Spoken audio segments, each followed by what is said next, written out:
Gu Feng never anticipated that in a mere moment, he would transition from battling ferocious beasts on the battlefield to experiencing a rebirth. What would it be like to share a table with the decisive Empress a decade ago? With a sly grin, Gu Feng resolved to protect her, assist her, and ensure that no one dared to bully her. He would provide for her, and ultimately, they would meet their parents together. Ding! The system awakens. Chapter 80, Booking a Room? Luo Yixue resolutely settled in the resting area, refusing to leave. Gu Feng approached, placing a cup of milk tea before her. Rest well. Once you recuperate, we shall resume the battle. No, I am far too exhausted. Luo Yixue complained, rubbing her sore arms. Though her tone was one of grievance, Gu Feng discerned a hint of playful affection within it. The corners of his mouth involuntarily curled upwards as he regarded her with tender amusement, saying, "Little Yixue, have you forgotten the treasures you possess?" Luo Yixue's eyebrows arched slightly. With Gu Feng's reminder, she finally recalled that she was an awakener and promptly began to practice the Taoist breathing technique he had imparted to her. In no time, her fatigue dissipated, and the flow of spiritual energy enhanced her complexion, rendering her skin as radiant as snow, appearing both fair and tender, as if one could extract water from it. Moreover, she possessed a spatial stone.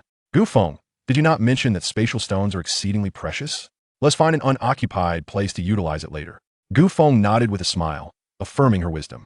At last, her training bore fruit. She understood the importance of discretion regarding wealth. Just then, a young man approaching from the opposite direction caught Gu Feng's attention. Name, Zhao Maching. Talent, A-class. Ability, Earth Escape. Gu Feng silently recited the information bar above the boy's head. To his surprise, he was an independently awakened individual. In a moment of haste, the boy drew near, inadvertently toppling the cup of milk tea on the table. I'm sorry. Cough. A faint trickle of blood emerged from his nostrils as he cautiously glanced over his shoulder, swiftly vanishing around the corner. Gu Feng furrowed his brow, sensing that the situation was far from simple. Was this A-class awakener being pursued? What kind of strength did his pursuers possess? As this thought flitted through his mind, another boy and girl approached him. Names, Ngue. Talent, S-class. Ability, Black Mist. Name, Kaishi. Talent, S-class. Ability, Entanglement. Two S-class awakeners were hunting down an A-class awakener. Little brother, did you happen to see a boy pass by here? Kaishi suddenly halted, her mature and alluring voice entering Gu Feng's ears, momentarily stunning him. Perhaps it was her exceptionally ample bosom that compelled even Gu Feng to steal a few glances. To succinctly describe this woman, her waist was as slender as bamboo, and her bosom was as grand as a coconut. Clad in black stockings and a leather skirt with high heels, she exuded an alluring grace with every step. What boy? How old is he? Gu Feng feigned shyness, his gaze dropping to the black stockings beneath the woman's little leather skirt. The woman named Kai, she giggled, swaying her serpentine waist, casting a flirtatious glance at Gu Feng. He is not just any boy. He is of similar age to you, little brother. In terms of looks, he may be slightly less appealing, yet still quite handsome. The nearby Ngue turned, his brow furrowed in annoyance. Stop flirting. Let's not forget our mission. As Ngue spoke, Gu Feng's pupils constricted. The hawk tattoo on a man's neck caught his eye, and such tattoo patterns were also present beneath the woman's black stockings. In an instant, familiar memories surged forth, and Gu Feng was momentarily taken aback. They were members of the poaching syndicate, the nefarious organization primarily engaged in the trafficking of awakened individuals. Their prey were not mere ordinary folk, but rather powerful awakeners. They would subject the abducted awakeners to brainwashing training, and those who succumbed would be invited to join the organization. Meanwhile, those resistant to brainwashing, deemed weaker, would have their memories forcibly erased and sold through various avenues to wealthy individuals as guards, commonly referred to as being turned into dogs. The poaching syndicate harbors no weaklings. Anyone they set their sights on is invariably an A-class awakener or above. Their commodities extend beyond mere currency, encompassing various high-grade spiritual stones and precious treasures, making them exceedingly affluent. Gu Feng could hardly fathom that he would encounter the poaching syndicate he had only heard of in rumors in this very place. That Zhao Maching must indeed be their target. Ngue, do not speak to me in such a manner. When it comes to matters of business, Kaishi does not require your oversight. The woman huffed coldly, preparing to depart after failing to glean any useful information from Gu Feng. Suddenly, Gu Feng slapped his forehead, muttering to himself, "Are you referring to that boy, who is about my age, who knocked over my milk tea without so much as an apology, and wore an expression akin to someone who had just consumed a hefty serving of spoiled food? He is the one you seek. He went that way." Gu Feng pointed in the opposite direction. "By the way, sister, are you police officers? If you catch him, please inform him to come back and compensate me for my milk tea." Really? Little brother enjoys flirting with girls so much. Be cautious, lest your girlfriend grows jealous. Kaishi laughed heartily, her envious gaze briefly flitting over Luo Ishu. Turning her head, her voice turned cold and merciless. Pursue. Gufeng, who were those two? After a considerable time had passed following their departure, Luo Ishu inquired of Gufeng, her instincts warning her of their danger. Gufeng nodded. They are two S-class individuals. It seems they are among the earliest batch of awakeners. Although their talent levels may not match yours, in a confrontation, you may not necessarily be their match. Subsequently, Gufeng pondered over his own capabilities, realizing that once one reaches a certain height, the E-grade truly appears somewhat inadequate. Lost in thought, his gaze fell upon Luo Ishue's snow-white visage, her pure eyes also directed toward him. Suddenly, a bold idea surged into Gufeng's mind. Why not? Persuade her to book a hotel room right now? Gufeng? What are you grinning about? Luo Ishue's clear, puzzled voice jolted him back to reality. Gufeng cast a glance at the pile of handbags scattered on the ground, furrowing his brow with a hint of regret. As for the clothes you have, many are indeed quite lovely, yet a considerable portion remains untried. I wonder if they will fit well and how they will look on you. Are you referring to those several hundred pairs of Balenciaga stockings? Ahem. Gufeng's face flushed, as if caught in the act of indecent thoughts. And no, that's not what I meant. Are those older sisters' stockings pretty, Gufeng? Gufeng. Faded Theta. What happened to purity? Little Ishue, you have gone astray. And the high heels you bought for me seem to be from the same brand as the ones that older sister wore, something called Valentino. Luo Ishue's eyes sparkled with a teasing glimmer as she gazed at Gufeng. Am I correct, Gufeng? Yes, he replied with little confidence. I meant, aside from those stockings, there are quite a few skirts, shirts, and jeans as well. In the future, we will likely be quite busy, and I do not know when we will have the chance to go shopping again. Now that we are here, how can we not buy a few more items? They will be suitable for various occasions, don't you agree? We possess a spatial stone, so we can buy as much as we desire. Gufeng racked his brain, sweating as he explained. However, you are right. Such expensive items should indeed be tried on first. Let's try on one pair, and if they do not fit, we can promptly return the others. How can we return them? We should exchange them. Gufeng earnestly corrected her phrasing. Chapter 81, Roman Holiday. Luo Ishue slightly nodded, keeping track of the money spent on clothing in her mind. Once she earns money in the future, she intends to repay him. Ever since awakening her talent, she has become less sensitive to discussions about money. She had heard from her classmates that the state provides generous material and monetary subsidies to awakeners, especially those of exceptional caliber, each month. A spending spree like today, on occasion, should be within her means, shouldn't it? Without further contemplation, Luo Ishue surveyed the sparsely populated surroundings and inquired, it seems there is hardly anyone here. Is it permissible to try on just a pair of stockings? Of course not, Gufeng remarked, glancing at the omnipresent cameras on the ceiling. With a hint of intimidation, he added, although it appears deserted, there are surveillance cameras. Who knows, perhaps a lecturer is watching you from the monitoring room right now. Upon hearing this, Luo Ishue's face paled slightly.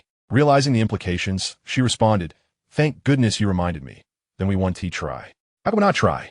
Gufeng leaned back, his expression nonchalant. Actually, this issue can be easily resolved. For instance, we could rent a room by the hour. We can rest there, and you can try on these items without a care, right? Are you suggesting we're in a room? Luo Ishue stammered, her gaze sharpening with alertness. Gufeng, unfazed, continued, Little Isha, in terms of strength, you surpass me, and regarding our friendship, we're not strangers, surely. You're not afraid I would take advantage of you? He casually opened an app and exclaimed, look at this Roman holiday hotel. It's quite nearby and boasts excellent reviews for cleanliness and hygiene. Moreover, the hourly rate is astonishingly less than the cost of a single pair of stockings. So what do you think? After some persuasion from Gufeng, Luo Ishue reluctantly consented and followed him to the exterior of a pink building. The rosy facade, the romantic castle-like design, and the myriad decorations of love adorning the walls made it evident to anyone that this was a couple-themed hotel. Gufeng, did you really book a room here? Luo Ishue asked nervously as they stood at the entrance. Indeed, you wouldn't believe how unique this hotel is, Gufeng replied, diverting the conversation. In his mind, he envisioned the scenario unfolding as he had planned, entering, drawing the curtains, pretending to be indifferent while she changed, then passionately kissing her and indulging in an extended period of bliss. By the way, shouldn't we shower first? And perhaps prepare some protection? Gufeng, we're really just going to try on clothes, right? Luo Ishue's quivering voice interrupted his thoughts. Turning excitedly, he found her gazing at him with a complex expression. Yet, after asking this, a sense of self-reassurance washed over her. Of course, he replied, just as a notification chimed. Gu Feng received a WeChat message from his chubby friend. Boss, where are you? I got some discounted tickets for a seafood buffet. Tonight, I'll treat you and your sister-in-law to seafood. Gu Feng replied, no time. The boss is busy today. Please do not disturb. He then snapped a photo of the Roman holiday hotel. Just as he reviewed the image, he suddenly spotted a familiar figure. Su Feng? He looked up and indeed saw Su Feng entering the hotel, a woman nestled in his arms. Positioned behind a Roman column, Su Feng was oblivious to their presence. Gu Feng scrutinized the woman in Su Feng's embrace, his brow furrowed. Clad in a JK school uniform with a short white skirt. She had fair skin and a curvaceous figure, her face bearing a striking resemblance to Luo Yixue. With a look of unrestrained lechery, Su Feng strolled into the hotel, making inappropriate advances beneath the girl's skirt. Darling, I searched for you tirelessly in my dreams. I spent a considerable amount to find you. We must have a delightful time today. Sure. What do you want to do? Why, cosplay, of course. I have a classmate named Luo Yixue. From now on, you shall be my Yixue darling. Witnessing this scene, Luo Yixue's face flushed with rage, the temperature around her seemingly dropping. Gu Feng grasped her small hand, a glimmer of cold determination flashing in his eyes. His talent level is only E. Should I go in and teach him a lesson? Luo Yixue tightened her grip on Gu Feng's rough hand, fearing he might act impulsively. Despite Gu Feng's talent also being E, she was unwilling to risk him getting hurt. No need. Let us go. Scum like him isn't worth your effort. The following day. Wow. I didn't expect that today, as exercise leader, would be Su Feng. Su Feng? Compared to him, I find Gu Feng to be more handsome. Gu Feng in his senior year is indeed attractive, but he isn't an awakener, is he? Clearly, Su Feng is more popular now. And have you noticed? Su Feng's chest seems a bit larger. Are you serious? If you're going to say that, I might just have to become a fan of his. During morning exercises, the girls, while performing the joyful worship dance, engaged in animated discussions about who was the most handsome. On the stage, Su Feng, clad in a crisp white shirt, cast occasional glances toward Class 3 of senior year.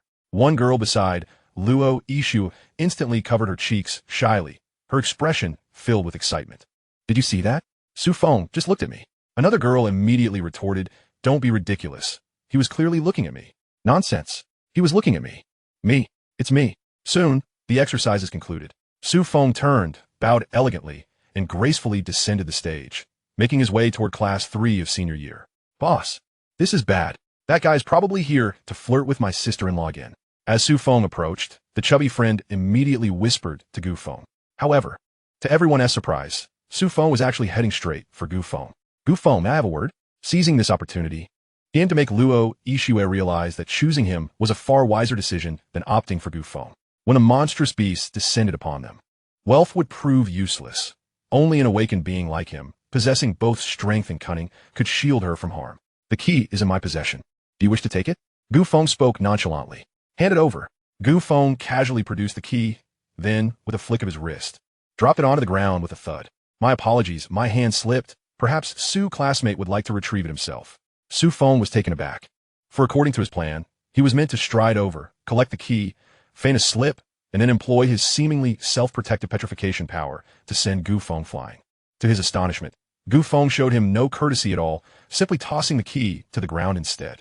The implication was unmistakable. He was to pick it up like a dog. Many onlookers observed this scene and felt indignant for Su Feng. How could Gu Feng behave this way? Is his heart made of coal? How can he toss the key on the ground for Feng to pick up? It was clear that Gu Feng was deliberately humiliating Su Feng, retaliating against the latter for overshadowing him with his presence. Apologize. Yes, Gu Feng. We demand that you apologize to Feng.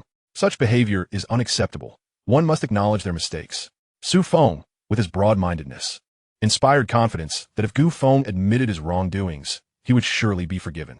Gu Feng, we concede that you were formidable in the past, but do not forget, we now live in an era of spiritual awakening, and Su Feng is a bona fide awakened one, while you have become naught.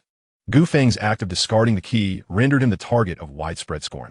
It felt as if 500 ducks quacked in unison around him, demanding that he apologize to Su Feng.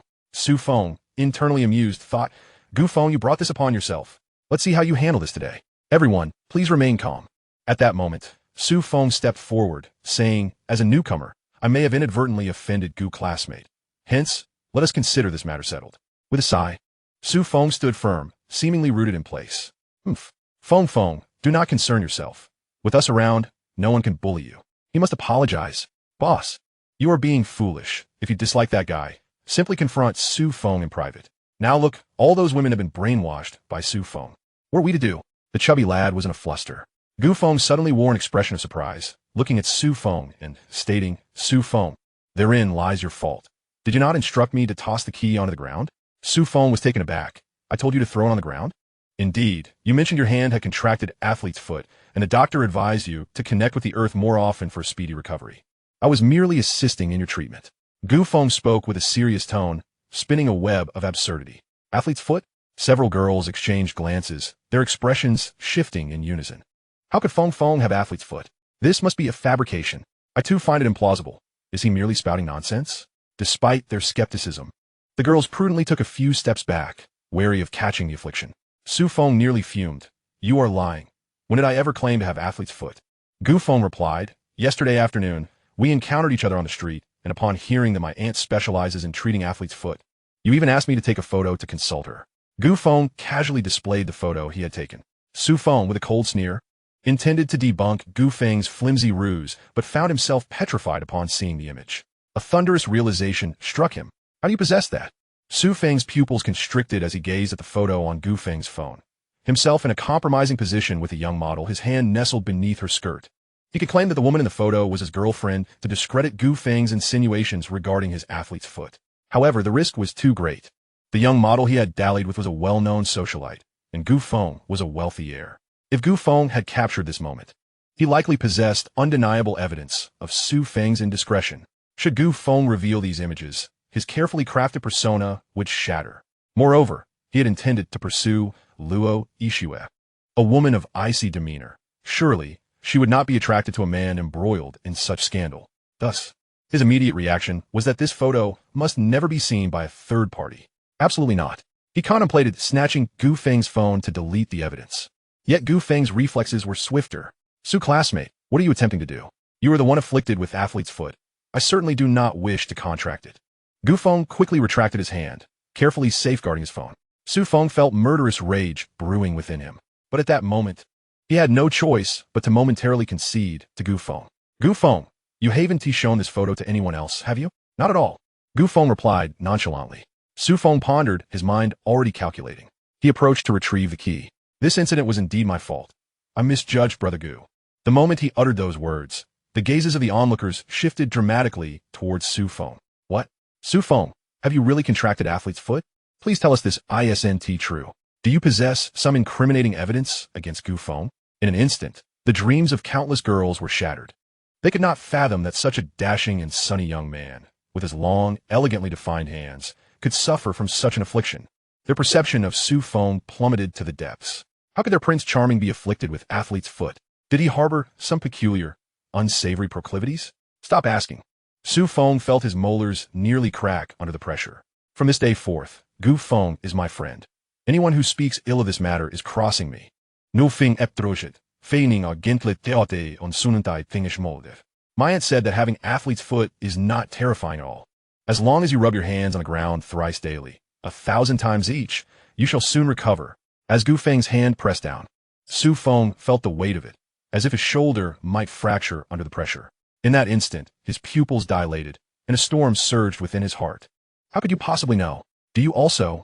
The power he sensed emanating from Gu Feng was undeniably formidable, matching his own.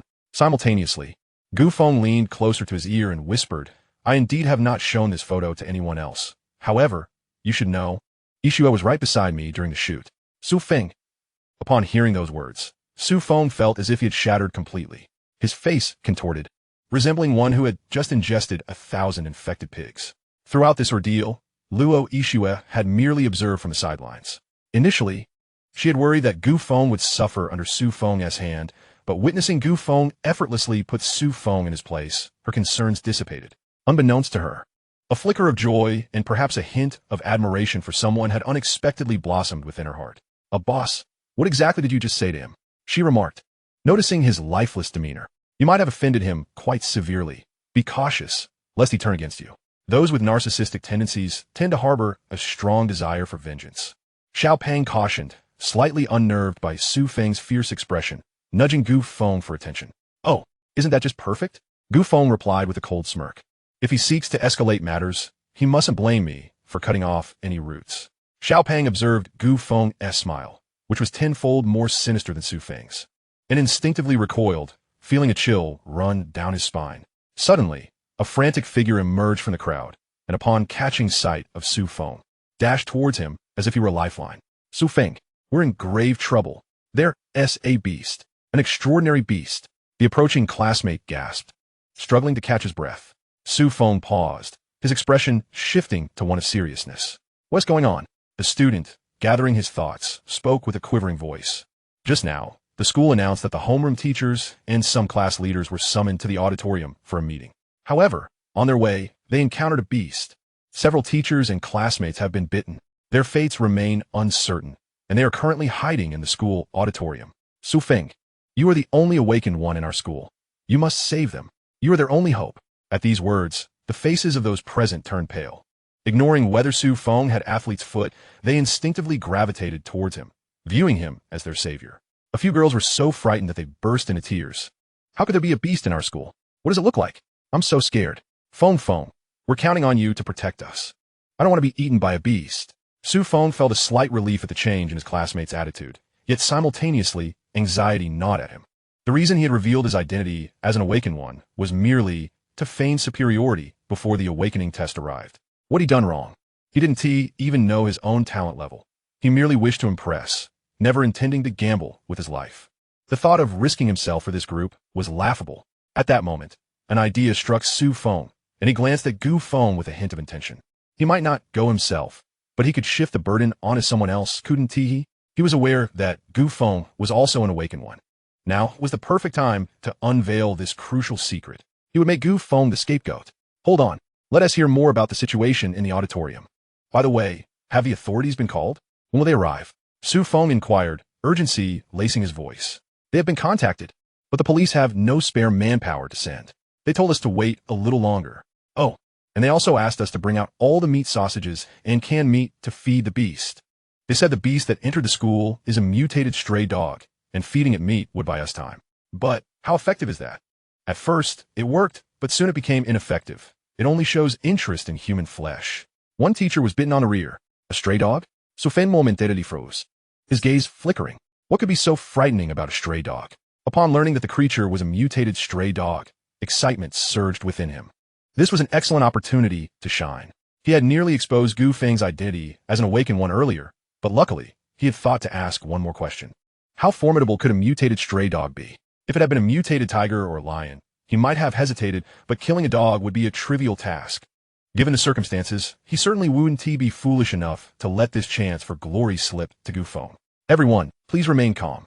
Su Feng shouted, his voice cutting through the panic, and the crowd quickly quieted. From this moment on, I am the only awakened one at Jiangnan No. 1 High School, and you shall all heed my commands. Before long, he miraculously acquired a kitchen knife and stood valiantly on the podium, shouting, with this knife in hand, follow me. We shall slay the beast and save our comrades. Witnessing this scene, several girls were instantly captivated once more by Su Feng's boldness.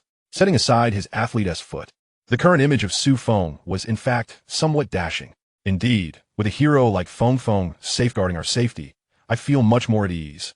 One of them remarked. Su Feng's confidence surged, and he assured everyone, rest assured, with me, Su Feng, present, I will not allow any of my classmates to suffer harm from that beast. Chapter 84. Accepting Reality. Drink. Muscles. Turn a stone. Abomination. Face your demise. With a powerful swing, Su Feng's kitchen knife came crashing down upon the head of the mutated dog. Clang. The knife flew from his hand with a force that left him incredulous. Species. Hellish Wolfhound. Level. Tier 2. Abilities. Defense. Frenzy Bite Wolf Claw. Defense. Ability Analysis. When the Wolfhound's head suffers a heavy blow, its body enters a 10-minute frenzy period. Frenzy period. Wolf Claw Strength 10. Chance of rabies virus infection increases by 20. Bite damage 20. Rabies virus infection chance increases by 50. And the fatality rate for rabies-infected individuals is 100. The Hellish Wolfhound, while appearing to be an oversized stray dog, was, in reality, a genuine Tier 2 extraordinary beast. When Gu Feng arrived, he was met with a startling scene. Su Feng's knife had been knocked away by the defensive Wolfhound, inadvertently triggering its frenzy attribute. This creature has an incredibly tough skull. Take this. At that moment, Naive little Su Feng had yet to comprehend the gravity of the situation. He threw a reckless punch, only to have a chunk of flesh torn from his arm by the wolfhound. Blood gushed forth. It could be said that from the very outset, his defeat was all but assured. Help me. I'm no match for this mad dog. Su Feng cried, clutching his arm as he fled the scene. Regret washed over him for taking on the role of the dog-slaying hero. Su Feng found himself in the courtyard of the auditorium parking lot, surrounded by high walls, with the only large iron gate locked tight by the security personnel. Oh no, it seems Feng has been bitten by the dog. Should we ask the security guard to open the gate and let him out? One girl shrieked in fear upon witnessing the chaos. Are you insane? If we let him out, that beast will certainly escape as well. What will happen to us? A boy interjected indignantly. Exactly. If the dog can withstand a knife, letting it out would mean certain death for us. Another girl trembled, her face pale with terror. In that moment, the selfishness of human nature was laid bare for all to see. Upon facing accusations, the girl who had just spoken up for Su Feng fell silent immediately. In less than a minute, Su Feng had acquired several new wounds, his white shirt now thoroughly stained crimson. He had long since lost his will to fight. His complexion pale, eyes bloodshot, and his hair in disarray. I can't endure this any longer. Let me out. Let me out. I'm done with this. The iron door wouldn't budge, and he ran to the front of the auditorium to pound on the door. Through the small glass window above, terrified faces of teachers and students were reflected. Hurry. Seal the windows. Block the door. It must not be opened. Su Feng has already provoked this rabid dog. If we let that beast in, we're all doomed. The people inside the auditorium had been thoroughly frightened, no matter how much Su Feng pounded on the door. It was in vain. Beasts. You wretched beasts. I'm not K. Yes. Where's Gu Feng? Has Gu Feng come? Su Feng frantically scanned the surroundings. Gu Feng. You're also an awakened one. Why aren't you here to save me? I'm not K. Woof. Bear the wolf. Bear the wolf. Suddenly, Su Feng seemed to transform. His neck twisted unnaturally, limbs twitching slightly, and from his pale lips came eerie sounds that sent shivers down one's spine. What is happening to him? Su Feng has become terrifying. I'm not K. I'm not K. Su Feng jerked his neck again, and suddenly, his gaze brightened as he spotted Gu Feng in the crowd. Gu Feng, why did it take you so long to arrive? Come down. Come over. We are both awakened ones. Together we can eliminate this rabid dog, and they will all be grateful to us. Bear the wolf, woof. Gu Feng, is what he said true? Are you truly also an awakened one? The speaker was a sophomore political science teacher, Mr. Yu, who, upon hearing Su Feng's words, abruptly turned to look at Gu Feng and inquired. No, Feng replied coldly. Seeing Gu Feng's response was so decisive, Mr. Yu frowned slightly. Why did he say that? Gu Feng, if you really are an awakened one, why not go in and help him? After all, every bit of strength adds to the hope. This way, the students in the auditorium can be rescued sooner, and everyone will look up to you. Su Feng will thank you, we all will. Upon hearing this, Gu Feng chuckled. Can a role model be eaten? Or can gratitude be eaten? If you want to save Su Feng, those people in the auditorium could have easily smashed a hole in the window when Su Feng first called for help, and pulled him up as he leaped. But they did not. They prefer to watch him get bitten to death. Is such a person worth saving? Moreover, by the time he arrived, Su Feng had already been bitten. Regardless of whether he saved him or not, Su Feng was doomed. Su Feng's body was already carrying a large quantity of the virulent rabies virus, with a mortality rate of 100%. He was bitten by a rabid dog. Do you truly believe what he says? Gu Feng's tone was frigid, showing no respect for the fact that the other was a teacher. With your saintly attitude, why don't you go down? If I'm not mistaken, Mr. Yu, your girlfriend, is also in the auditorium, right? How about this? I'll embody the spirit of righteousness. Mr. Yu, seeing as you regularly exercise, why don't you take the lead? Regardless of whether or not I am an awakened one, I will certainly jump down with you without a second thought. Gu Feng mocked. Or perhaps you pity Su Feng. I could head to the security room right now and ask them to open the iron door. Mr. Yu's expression changed immediately as he shook his head in terror. No, we cannot be so selfish. If that beast comes out, it will bite even more students. Gu Feng chuckled, choosing not to speak further. Gu Feng, Su Feng, will hate you for a lifetime. Su Feng's eyes brimmed with unwilling resentment. Just like that, he was tackled to the ground by the hellish wolf dog. His intestines spilled forth, and he perished under the gnawing of the hellish wolf dog. Everyone gazed in horror at this scene, chills running down their spines. Ugh! Some students, frightened to the point of turning pale, retched violently. Gu Feng observed all of this with a cold gaze, his heart devoid of any tumult. Turning his head, he caught sight of Luo Yixue, who appeared to be struggling to suppress her emotions. I'm sorry for bringing you here to witness such a bloody and brutal scene. Luo Isha shook her head slightly, a hint of determination gracing her face. Perhaps Gu Feng had long recognized the truth of this world, which is why he remained so composed. Compared to Gu Feng, they had lingered in their comfort zones for far too long. With the resurgence of spiritual energy and the invasion of otherworldly beasts, such incidents will only increase in the future. She had to accept this reality, and she must. In an instant, she seemed to understand Gu Feng's purpose in bringing her here. If there is one person in this world who does not wish to be harmed, it must be Gu Feng. Chapter 85. The Marvelous Revitalization Technique. At that moment, a high-end business vehicle with an Imperial A license plate unexpectedly stopped outside the iron door. The car door opened, and a woman dressed in a black skirt stepped out. Her long legs and voluptuous figure exuded the essence of an elegant, mature woman with every movement. The little chubby boy's eyes widened in awe. Boss, what do you think? The women from the Imperial capital are quite something. Aren't they? In response, Gu Feng narrowed his eyes, shifting his gaze from the ample bosom to the straight, beautiful legs. Indeed, very familiar. Suddenly recalling something, he turned his head and, as expected, saw Luo Ishue looking at him, her brow twitching. Do you know her well? Luo Ishue asked. Gu Feng decisively shook his head. Not well. What I meant was, since this woman is from the Imperial capital, she is somewhat of an acquaintance to the little chubby boy. Right, little chubby? You're from the same hometown. The little chubby boy nodded in confusion. However, Luo Ishue earnestly shot him a look that seemed to pierce through everything. Are you saying she has a good figure, or that she dresses maturely? Gu Feng's lips twitched, unsure of how to respond. No matter how he answered, it seemed like a life-or-death question. But one thing he was certain of was that if the same outfit were worn by Luo Ishue, the effect would only be more stunning. With her youthful face and voluptuous figure, she possessed everything that made her captivating. At that moment, Gu Feng shifted his gaze upward to the information light bar above the woman. Name, Guan Xiaoxi. Talent level, S. Abilities, healing, cutting. Gu Feng couldn't help but murmur in surprise. This person has actually developed dual abilities? As the woman stepped out of the car, Mr. U's eyes lit up, and he hurriedly ran over. Miss, are you here from the Imperial capital to help awaken the children's talents? Guan Xiaoxi nodded calmly. Mr. U's eyes sparkled with excitement. I am Mr. Yu from this school. I heard that leading this team is Professor Guan from Diqing. May I ask? I am indeed the professor you mentioned. Mr. Yu was taken aback, then promptly showered her with flattery. So, you are indeed the youngest professor since the establishment of Diqing University. Guan Xiaoxi slightly furrowed her brows, seemingly disliking such flattery, and glanced inside the iron door. Stating flatly, open the door. No way, Professor Guan. That animal inside can bite people. Just call me Teacher CC. Open the door. The powerful aura directly suppressed teacher used next words. After making a fuss, Teacher Yu nodded and instructed the security guard to open a passage in the courtyard that only allowed one person to pass through. Some timid people instinctively take a few steps back, afraid that the wolf dog will rush out and harm them. No one could see clearly how Guan Xiaoxi walked to the side of hell, carrying wolf dog, and, at some point, a shiny carbon steel surgical knife appeared out of thin air on her right hand. A brilliant light flashed, and the surgical knife pierced directly into the vital points of the hell, carrying wolf dog.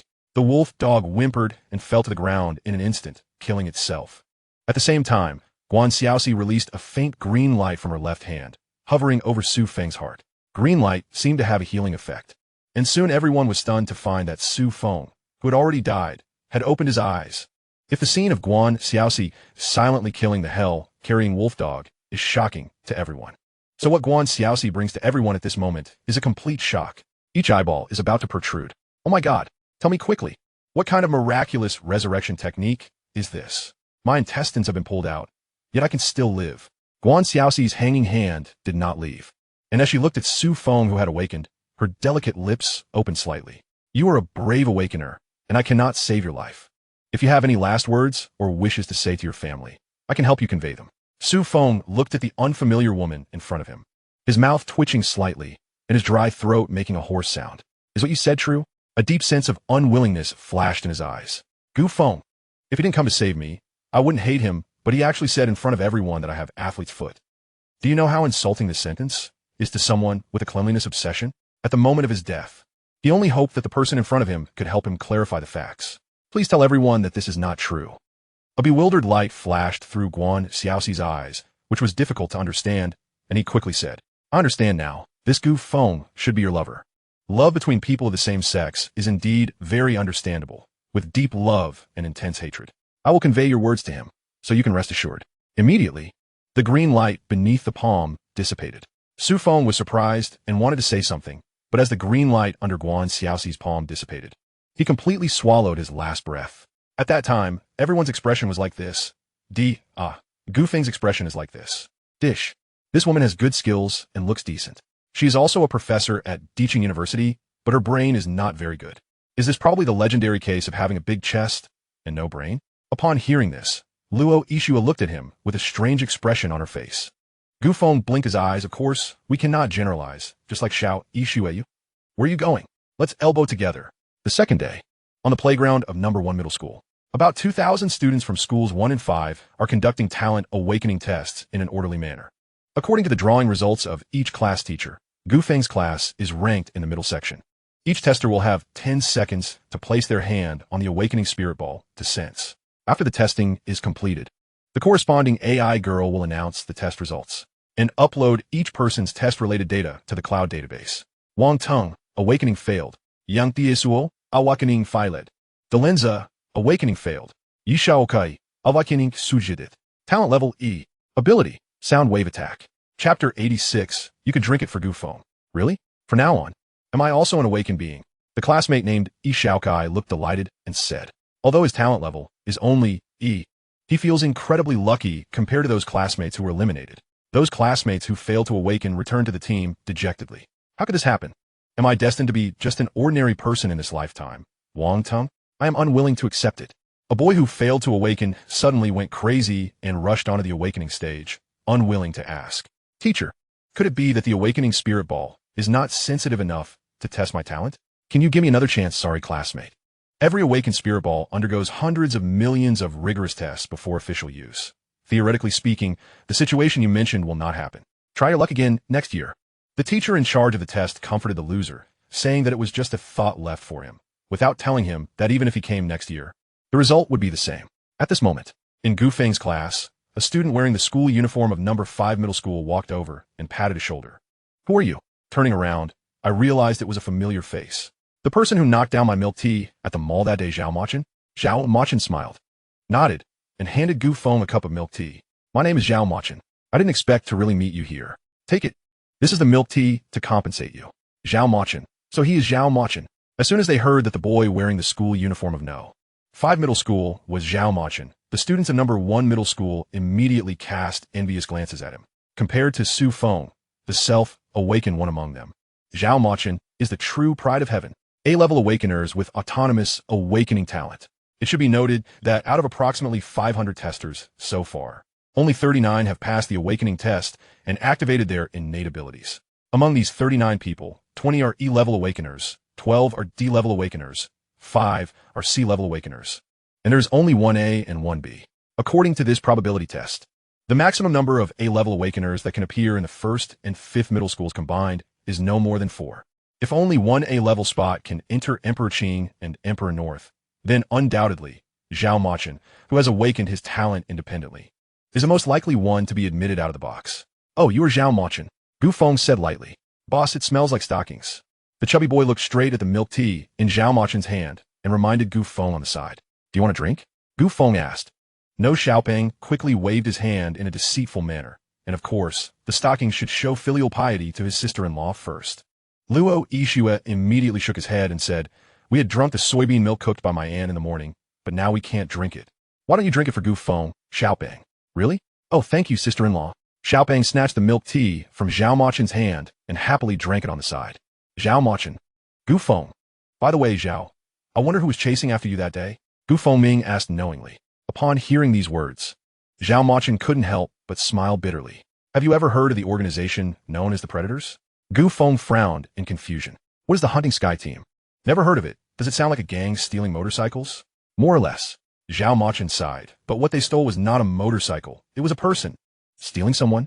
Strictly speaking, they are indeed a human trafficking organization. However, the individuals they target are far from ordinary. Who would have thought that I, Zhao Machin, would one day find myself in the sights of such nefarious traffickers? Had my fortune been even slightly less favorable, I might never have returned. It was only upon noticing the insignia of a lieutenant colonel upon your attire that I dared to take a chance and approach you. unaware that fate would lead me to you. Watching. Suddenly, a man clad in a checkered shirt approached. Feng noticed the information hologram hovering above his head. Name, Jean Gila. Talent level, S. Ability, rubber rebound. Teacher Jean, Zhao Maching exclaimed, a flicker of excitement evident in his gaze. This is my two friends. Feng.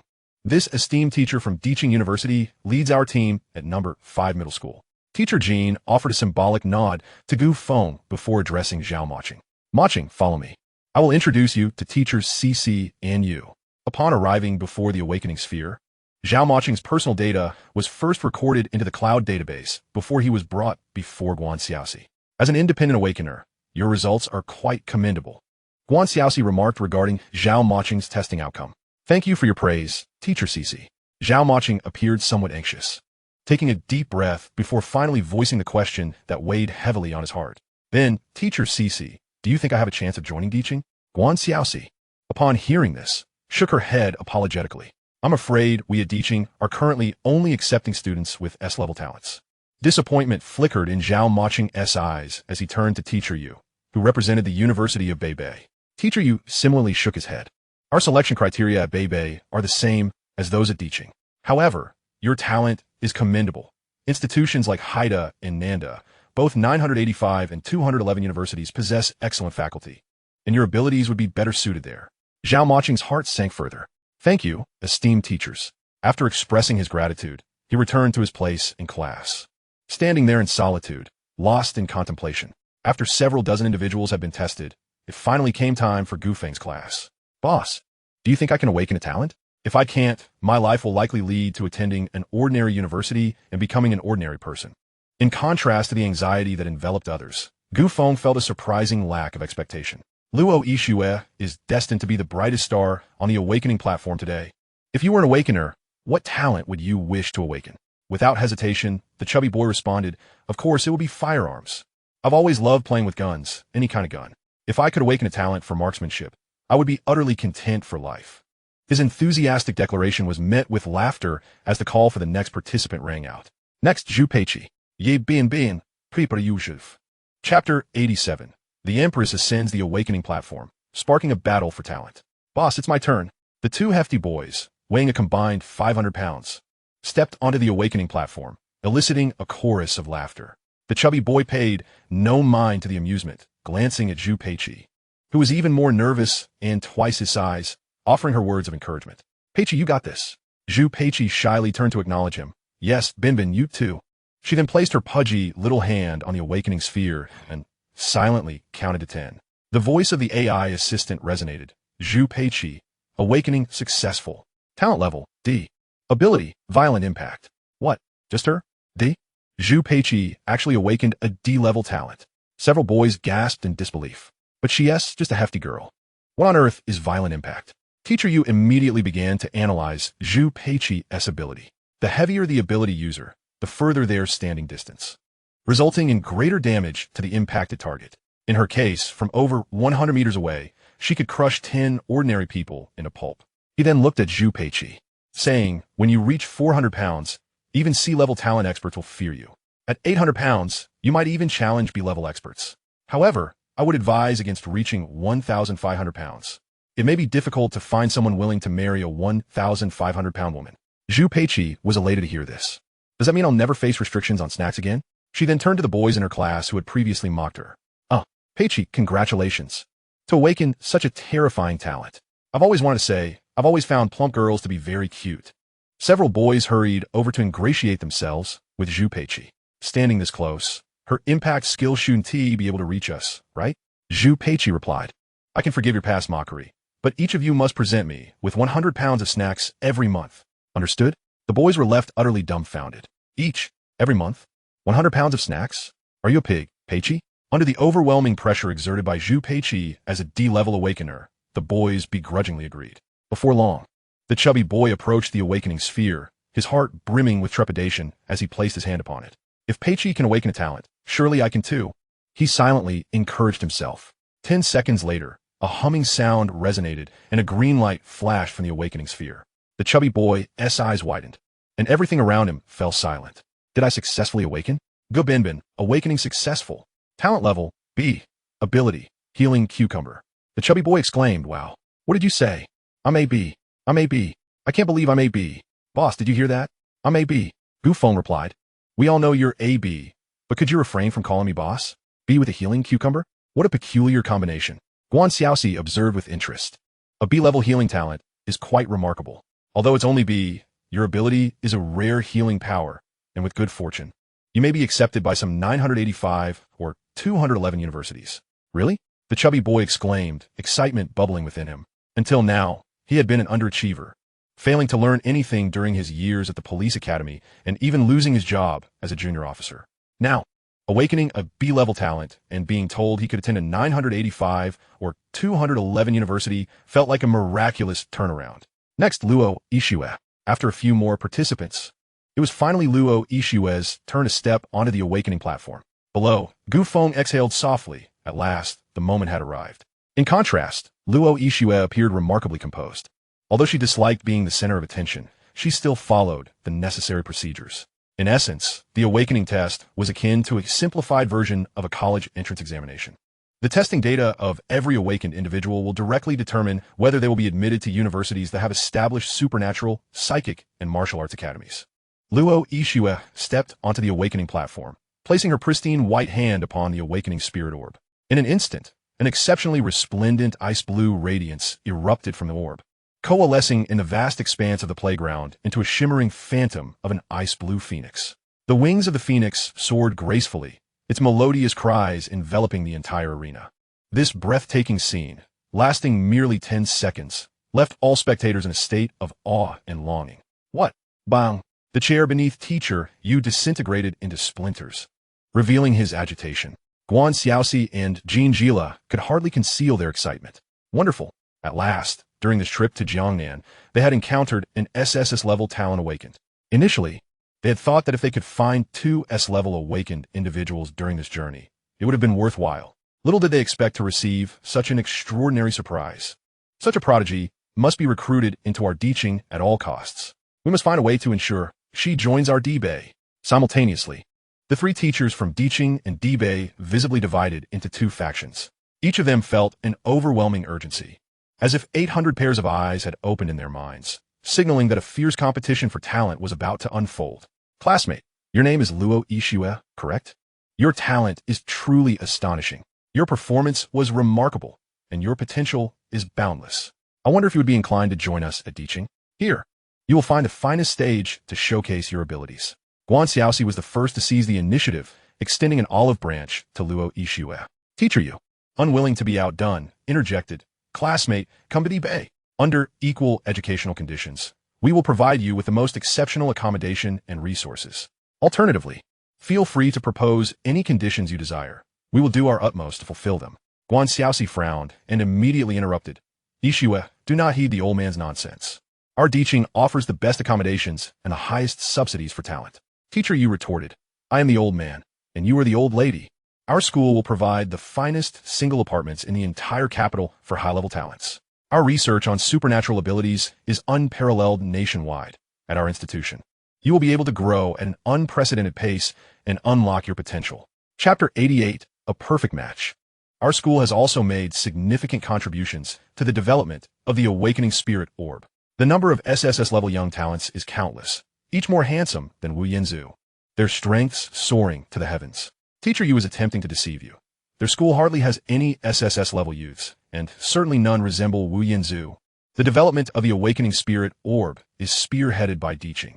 Witnessing the spectacle, all the students below were utterly dumbfounded, observing the 3 esteemed professors from the nation's top institutions bickering like children over Luo Yixue. Even Zhao Maching could only look up in admiration at the prestigious Diqing and D-Bay, now embroiled in a heated argument over Luo Yixue. This entire scene seemed to be foreseen by Feng. Zhao Maching approached, a fleeting complexity passing through his gaze. "Brother, may I ask you something? Are you and Luo Yixue up their couple?" Not all. Upon hearing this response, Zhao Maching appeared to breathe a sigh of relief. However, it quickly became apparent to him that the situation was not so simple. Feng turned his head, gazing at the captivating figure of Luo Yixue on the awakening platform, with eyes filled with affection. A smile graced his lips, but soon he thought, "Once she descends from the platform, I will confess my feelings to her. Zhao Maching, you may not know, but in the past, she was a girl plagued by insecurity. She was pure, beautiful, and kind-hearted, yet she faced numerous injustices in this world. Today, she can finally bid farewell to her past and the wretched self-doubt. From this moment on, she will embark on a new chapter in her life, destined for brilliance. Zhao Maching appeared somewhat perplexed. If it were the old Luo Yixue, Gu Feng, with your character, value, and charm, she would undoubtedly agree to your confession. Yet you have waited until now. Are you not afraid that Luo Yixue, having awakened such an astonishing SSS-level talent, may surpass you? Statistically speaking, such an occurrence is nearly impossible. Talent determines achievement and future. They are destined to inhabit different worlds. Gu Feng's voice remained composed and calm, imbued with unwavering confidence. I believe in her, and I trust my own choices. After a considerable pause, Zhao Maching nodded and finally said, Gu brother, your sincerity is commendable. I wish you all the best in your aspirations. May the lovers ultimately unite. Thank you. Zhao Maching turned and departed quietly. Meanwhile, on the awakening platform, Luo Yixue regarded the three teachers with a sense of tranquility, evidently having formulated her own plans. What? Have you decided where to go? Luo Yixue responded. I will carefully consider the suggestions put forth by the three teachers. If possible, I would like to inform you of my decision after the awakening tests are concluded. Jean Gila pondered briefly. Very well. This is indeed a significant decision in your life. And during this time, you may discuss it with your family. Our doors at Diqing will always be open to you. Teacher Yu immediately added. The same goes for us at D-Bay. The three professors exhibited remarkable patience towards Luo Yixue. Bathed in sunlight, the girl possessed eyes that were clean and bright, reminiscent of the most exquisite ice and snow melting atop a mountain. Her skin radiated a brilliant whiteness, and with her long, graceful legs, she returned to her original position among her peers with an air of composure. At this moment, the gazes of all turned towards her transformed. From the initial scorn and ridicule of her humble background to the moment Gu Feng stood up for her, this was the first time people placed her on equal footing.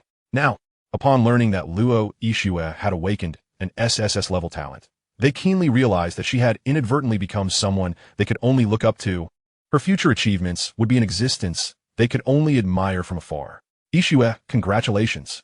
You are truly remarkable for awakening an SSS-level talent. Gu Feng gave her a thumbs up, genuinely congratulating her. Congratulations, sister-in-law. Congratulations. The chubby boy followed Gu Feng, bouncing with excitement. Luo Yixue cast a helpless glance at the exuberant individual. Why must you act so theatrically? Must you be this mischievous? Curving her beautiful lips, she suddenly remembered something and said to Gu Feng, I suddenly crave Aunt Jean's pork dumplings. Shall we have lunch at home today? Pork dumplings? Gu Feng paused for a moment, then exaggeratedly exclaimed, Xiao Yixue, I see you've developed quite the appetite. Has even the school cafeteria failed to satisfy your cravings? Indeed, Luo Yixue wore an expression that suggested she had him completely charmed, playfully winking. After all, her aunt's culinary skills were exceptional. Oh, I forgot to mention, I have been secretly learning to cook from her lately. Is that so? How unfortunate, Gu Feng sighed. I have heard that the cafeteria at Diqing and D-Bay serves exceptionally good food. Your culinary skills may not find much opportunity to shine there. Who said that? Not necessarily. Luo Yixue lifted her fair neck. Gu Feng swiftly changed the subject. So, have you decided whether to go to Diqing or D-Bay? Luo Yixue revealed a meaningful smile. Do you want to know? Wait until lunch at home, and you'll find out. Her true thoughts were, wherever Gu Feng goes, she will follow. She could forego the spacious apartment at D-Bay, and she did not need the abundant material comforts offered by Diqing. All she required was that they provide Gu Feng with an additional admission slot. Even if, for argument's sake, neither Diqing nor D-Bay accepted Gu Feng, she believed that among the 985 and 211 universities, there would surely be a place willing to welcome them. The intimate conversation between the two inevitably drew the attention of Teacher Yu and others. Who is the young man talking to Yixue? It seems their relationship is rather extraordinary. Is it not normal for young men and women to be attracted to each other? Setting aside talent, they do indeed seem well matched. What a shame. A romance between mismatched strengths is destined to falter. By the way, what is that young man's talent? Unclear, but we will soon find out. Before long, it was Gu Feng's turn to take the stage. As soon as his name was called, numerous gazes turned toward him. Among the students of Class 1, many were eagerly awaiting a spectacle.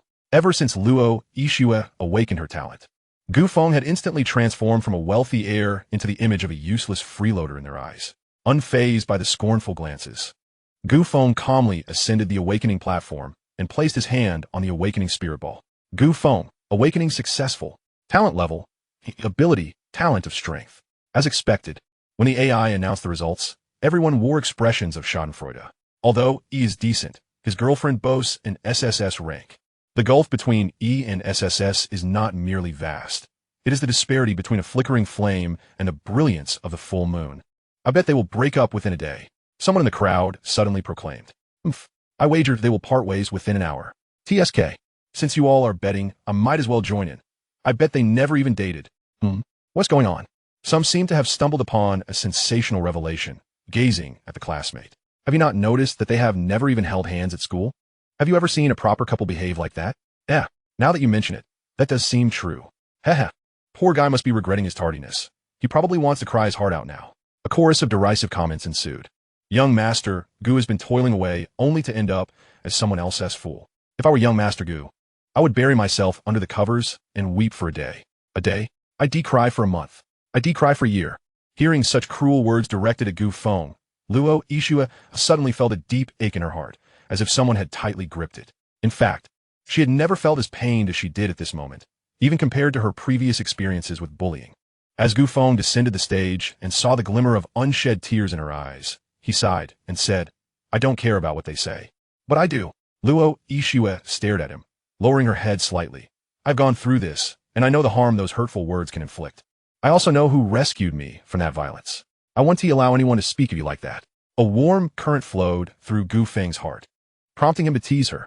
Then what should I do? At least 1,000 people just slandered me. Am I supposed to go around slapping each of them? Luo Yixue paused, raising her delicate face to gaze at him. Suddenly, her expression transformed into one of unwavering determination. Gu Feng, do you trust me? She asked. Trust you with what? You have defended my dignity countless times. Now allow me to defend yours just once, she stated earnestly, her tone laced with a hint of humble pleading. All right, what do you want to do? Gu Feng inquired. Kill everyone here? Little Yixue, surely isn't that kind of person. Luo Yixue merely offered a faint smile before returning to the awakening platform, approaching Teacher Cici. Teacher Cici, may I borrow your microphone? Teacher Guan Xiaoxi, unsure of her intentions, nodded in agreement, of course. Thank you, I may need 2 minutes if that is all right. Luo Yixue glanced at the position of the awakening spirit ball, took a deep breath, and finally said, May I ask for a 2-minute pause in the awakening test? I only need 2 minutes. Teacher Guan Xiaoxi hesitated for a moment before nodding. She certainly would not miss the opportunity to win over Luo Yixue and gain her favor. Immediately, Luo Yixue's eyes sparkled with excitement. Thank you, esteemed teachers. Luo Yixue gracefully walked to the center of the stage. Here, I wish to clarify something to everyone. In the gaze of the crowd, her clear and melodious voice resonated in every ear. Gu Feng and I were indeed not in a genuine romantic relationship before. Wow, instantly. Her words stirred up a wave of reactions. See, what did I tell you? How could a mountain rooster match a phoenix? I was right about the 1-minute breakup. One student boasted triumphantly. People strive for higher ground and water flows downward. Although Luo Yixue burned her bridges, no one felt she was in the wrong. Teacher, you let out a faint sigh, as if this outcome had long been anticipated. Teacher Guan Xiaoxi furrowed her brow momentarily before quickly relaxing. It's better to sever ties early with someone from a different world, Jean Gila remarked. That boy must be heartbroken. Alas, Jean Gila, am wise and focused solely on my career, never entangled with women. In the crowd, Zhao Maching sighed in relief, casting a glance at Gu Feng, murmuring to himself, I knew my choice was correct. That woman is unworthy of him. Thus I can feel at ease. Yet, only the chubby boy appeared anxious. Boss, how could this happen? Sister-in-law. Sister-in-law doesn't want you anymore. Is there some misunderstanding between you? You need to go up and say something. As Gu Feng looked at the stage, Luo Yixue was also gazing back at him. A gentle warmth radiated from her clear, unblemished eyes. Therefore here, I wish to confess to the boy I truly like. Wow. The chubby boy reacted most violently, his hair standing on end in anger. Boss, do you hear what she is saying? Sister-in-law has cheated. Shut up. Gu Feng's abrupt command halted the small, plump boy, who immediately clasped his hands over his mouth, observing the unfolding events in silence. Gu Feng, I sincerely appreciate your unwavering care for me. However, I must confess that I harbor feelings for you, deep, genuine affection. Therefore, I wish to ask you, have you ever felt the same way towards me, even if just a little? In that moment, it seemed as though the entire venue fell into a hushed stillness, all eyes fixated on the radiant girl standing upon the awakening platform, as luminous as light itself. Yet, the fiery and gentle gaze emanating from her, akin to the warmth of the sun, was solely directed at Gu Feng. Gu Feng's eyes were locked onto her, captivated by her exquisite, porcelain-like complexion. Her fervent and bright gaze pierced through to his very heart, causing it to tremble violently. Was he being reverse-confessed to by the Empress? These were words he had intended to speak himself. The only inquiry left was whether it was surprising, unexpected, or thrilling. "Boss, speak up. Your lady is addressing you." The small boy, frantic and agitated, was nearly losing his composure, and with the risk of receiving a beating. He jabbed Gu Feng's arm with urgency. "I do," Gu Feng proclaimed loudly amidst the crowd, then strode confidently onto the awakening platform, placing himself directly before her. Taking a deep breath, he addressed her in a voice that resonated for all to hear. "Luo Ishue, I am here to tell you that I like you truly, deeply, immensely." Her eyes glistened with unshed tears, shimmering with captivating brilliance. "In exchange, would you kindly answer me one question?" Gu Feng stared into her eyes, as though peering into the depths of his own soul, and asked each word deliberately. "Luo Ishue, will you be my girlfriend? The only one in this lifetime. And in the future, my wife? We shall marry and raise our own children, nurturing our family together. I hope to be the bond that ties you for the rest of your days, to hold your hand and grow old together. Will you?" Luo Ishue's lips quivered slightly, and to his astonishment, tears of joy brimmed in her eyes. I'm willing." Her vision blurred with tears as she nodded vigorously. With a sigh of relief, akin to completing a momentous ritual, Gu Feng felt his heart racing uncontrollably. His pulse quickened, stirred by her presence. And he couldn't help but smile foolishly. The entire audience was frozen in a state of disbelief. Was this truly a confession? Wasn't it supposed to be a parting of ways? It seemed as though the two had conspired in perfect harmony. Yet, how could someone as perfect as her be with Gu Feng? "Boss, go for it. Go for it." The crowd erupted in a frenzy of cheers. "Well, since we can't have it, we might as well give our blessings. Gu Feng, I admit I might have shouted a bit too loudly earlier. You are now the pride of our men. If you're a real man, go kiss her 100 times. Our goddess of Jiang and should never be given to those scions of the capital. Let them stomp their feet in frustration. Oh, give her a kiss, a hug." Suddenly, a boy pointed at the awakening platform. "What the hell is that? So massive. A shroud of black mist. I can't see a thing." As an eerie, unfamiliar voice echoed, a colossal black fog enveloped the entire playground, emanating from the awakening platform. Those caught within the fog lost all their senses in an instant. Sight was rendered useless, the world around them cloaked in darkness, and sound became a void of silence. However, Gu Feng, amidst the obscurity, discerned an ominous message floating above the invaders. Name: Black Robe. Talent level: SSS. Abilities: spatial teleportation, short range, spatial confinement, golden 8 seconds. Those confined cannot circulate their spiritual energy during this period. The two figures he had encountered in the marketplace also appeared. Colorful Serpent, S level, with the ability of entanglement. Dark Ghost, S level, with the ability of black mist. The Hunting Sky team. Their target was evidently Luo Ishue, who had awakened an SSS level talent. Simultaneously, a clear voice resonated within Gu Feng's mind. "Ding! Congratulations, host, on completing the challenge and triggering the super bonus for the Empress's active confession. The host's current talent level is SSS, issuing a dual pursuit gift package with the Empress. Obtain the weapon, Ghost Howl Sword. The Ghost Howl Sword can shatter all illusions, enhancing combat power output by 20 upon use, and aiding the host in seizing special abilities. Acquired 2 Blue Star Teleportation Talismans, capable of teleportation over any distance on Blue Star. Secured an opportunity to bind a familiar, once bound. The host can always track the familiar's movements and engage in unlimited mental communication. Furthermore, as long as the host continues, you scoundrels perish." At that moment, as the Ghost Howl Sword appeared in Gu Feng's hand, a radiant white light emanated from him, dispersing the black mist. With a slight weight in his arm, he swung down with a force akin to 1,000 pounds towards the black robe's position. Clang! Within the black mist, someone seemed to gasp softly before silence enveloped once more. Wind Surge. At this juncture, Teacher Yu unleashed her Wind Surge power, managing to scatter some of the black mist. A stunningly alluring woman and a bizarre young man materialized atop the awakening platform. "Who are you?" Jean Gila immediately transformed into a rubber-like figure, his gaze roaming over the alluring woman's curves before shouting at Guan Xiaoxi, "Cici, I'll handle this voluptuous woman. The other one is yours." Rubber elastic shot. Jean Gila's arms elongated, aiming for the woman's chest and rear. Such areas were remarkably bouncy, likely to be effective against his rebound attack. Just as he was about to make contact, the enchanting woman flicked her wrist, unleashing 2 red ribbons that tightly ensnared Jean Gila's arms. What is happening? Cici, save me. Guan Xiaoxi, engaged in combat with the dark ghost, furrowed his brows upon hearing Jean Gila's plea and tossed a scalpel that swiftly struck the entangling ribbons. Colorful Serpent remained unfazed. Dark Ghost, the holy envoy has succeeded. We must leave at once. Then, casting a glance at Gu Feng, she added, Oh dear. Little brother's beloved is now in our possession. Don't you dare shed tears. The Dark Ghost nodded and released another wave of black mist, swiftly causing their figures to vanish from sight. Where did Ishue go? Guan Xiaoxi looked towards the awakening platform, where not a trace of Luo Ishue remained. In an instant, he felt as though he had been slapped in the face, his anger causing his chest to quake violently, with a scalpel flying back and forth. He shredded the ribbons, binding Jean Gila into tatters. Cici, be careful. I have only brought a single set of clothing with me this time. Guan Xiaoxi shot him an admonishing glare before turning her gaze towards Gu Feng, who appeared to be in a trance, fixated on the direction where Luo Ishue had vanished.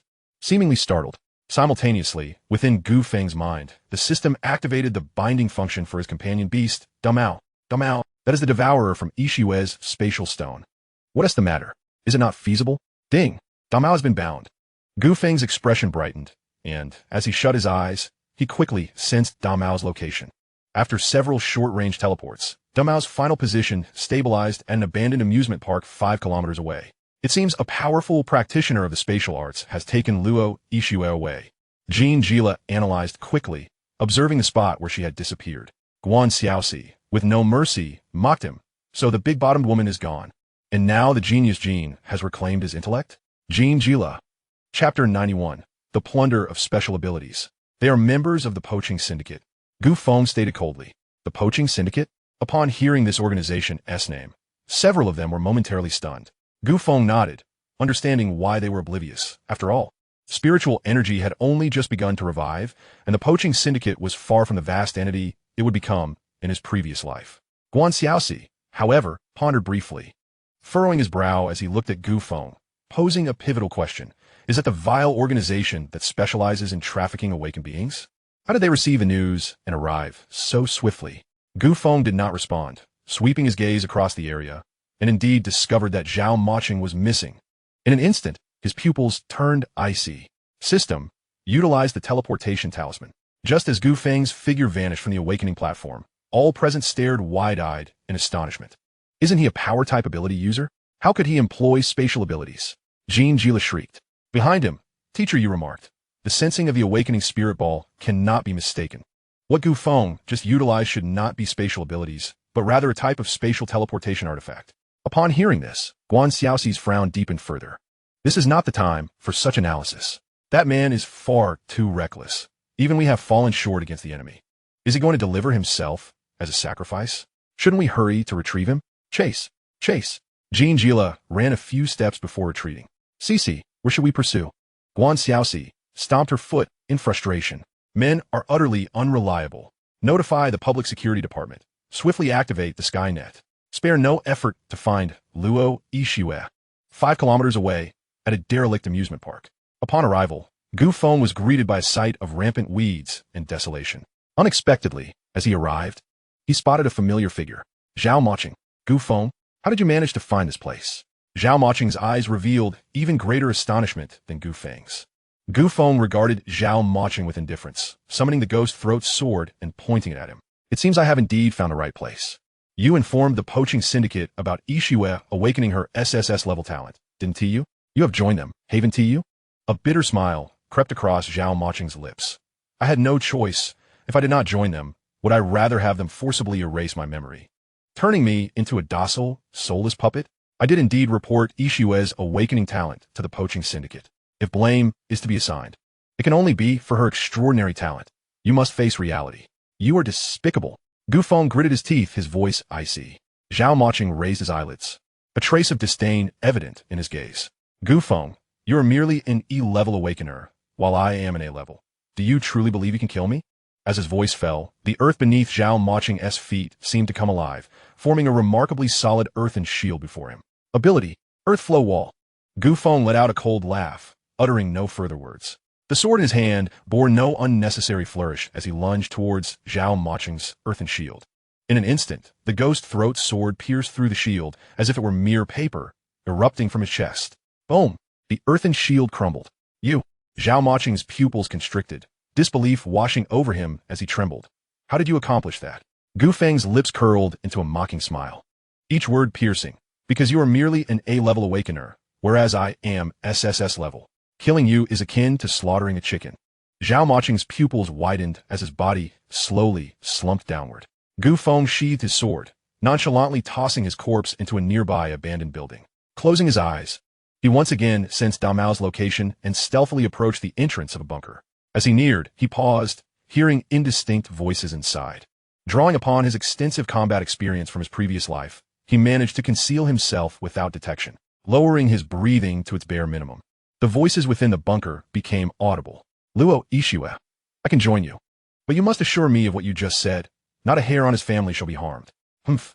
Mysterious figure. Miss Luo. You seem to be quite emotionally invested. No worries. Once you witness a broader world, you will quickly forget him. Luo Ishue. Whether I forget him or not is my own affair.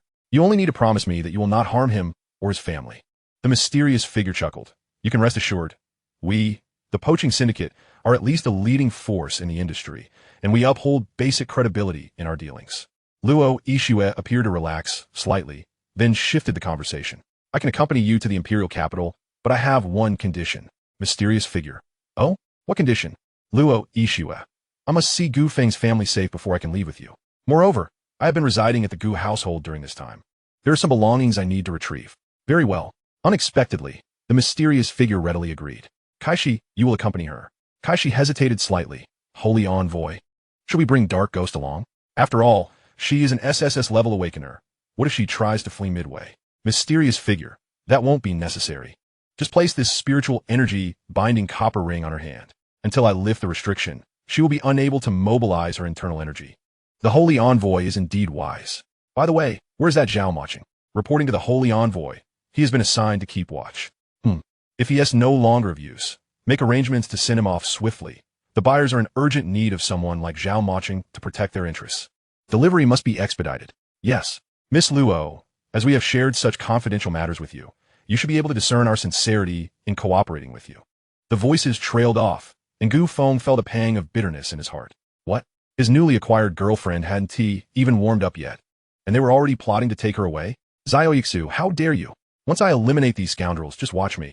Gu Feng gripped his sword tightly, crouching in the grass, torn between whether to charge in and slay those scoundrels immediately. Yet, another voice cautioned him to remain rational at this moment. Within this narrative lies an SSS-grade spatial adept, and should he escape or abscond with his companion, Ishue, what then? If he resorts to utilizing the last remaining teleportation talisman he possesses, can he achieve a decisive blow? System, are you still present? At this moment, Gu Feng suddenly recalled a matter. You previously mentioned the Ghost Howl Sword, which can assist the host in seizing others' unique abilities. What does that entail? Chapter 92, A Temporary Retreat. After pondering, Gu Feng added, can spatial abilities also be plundered?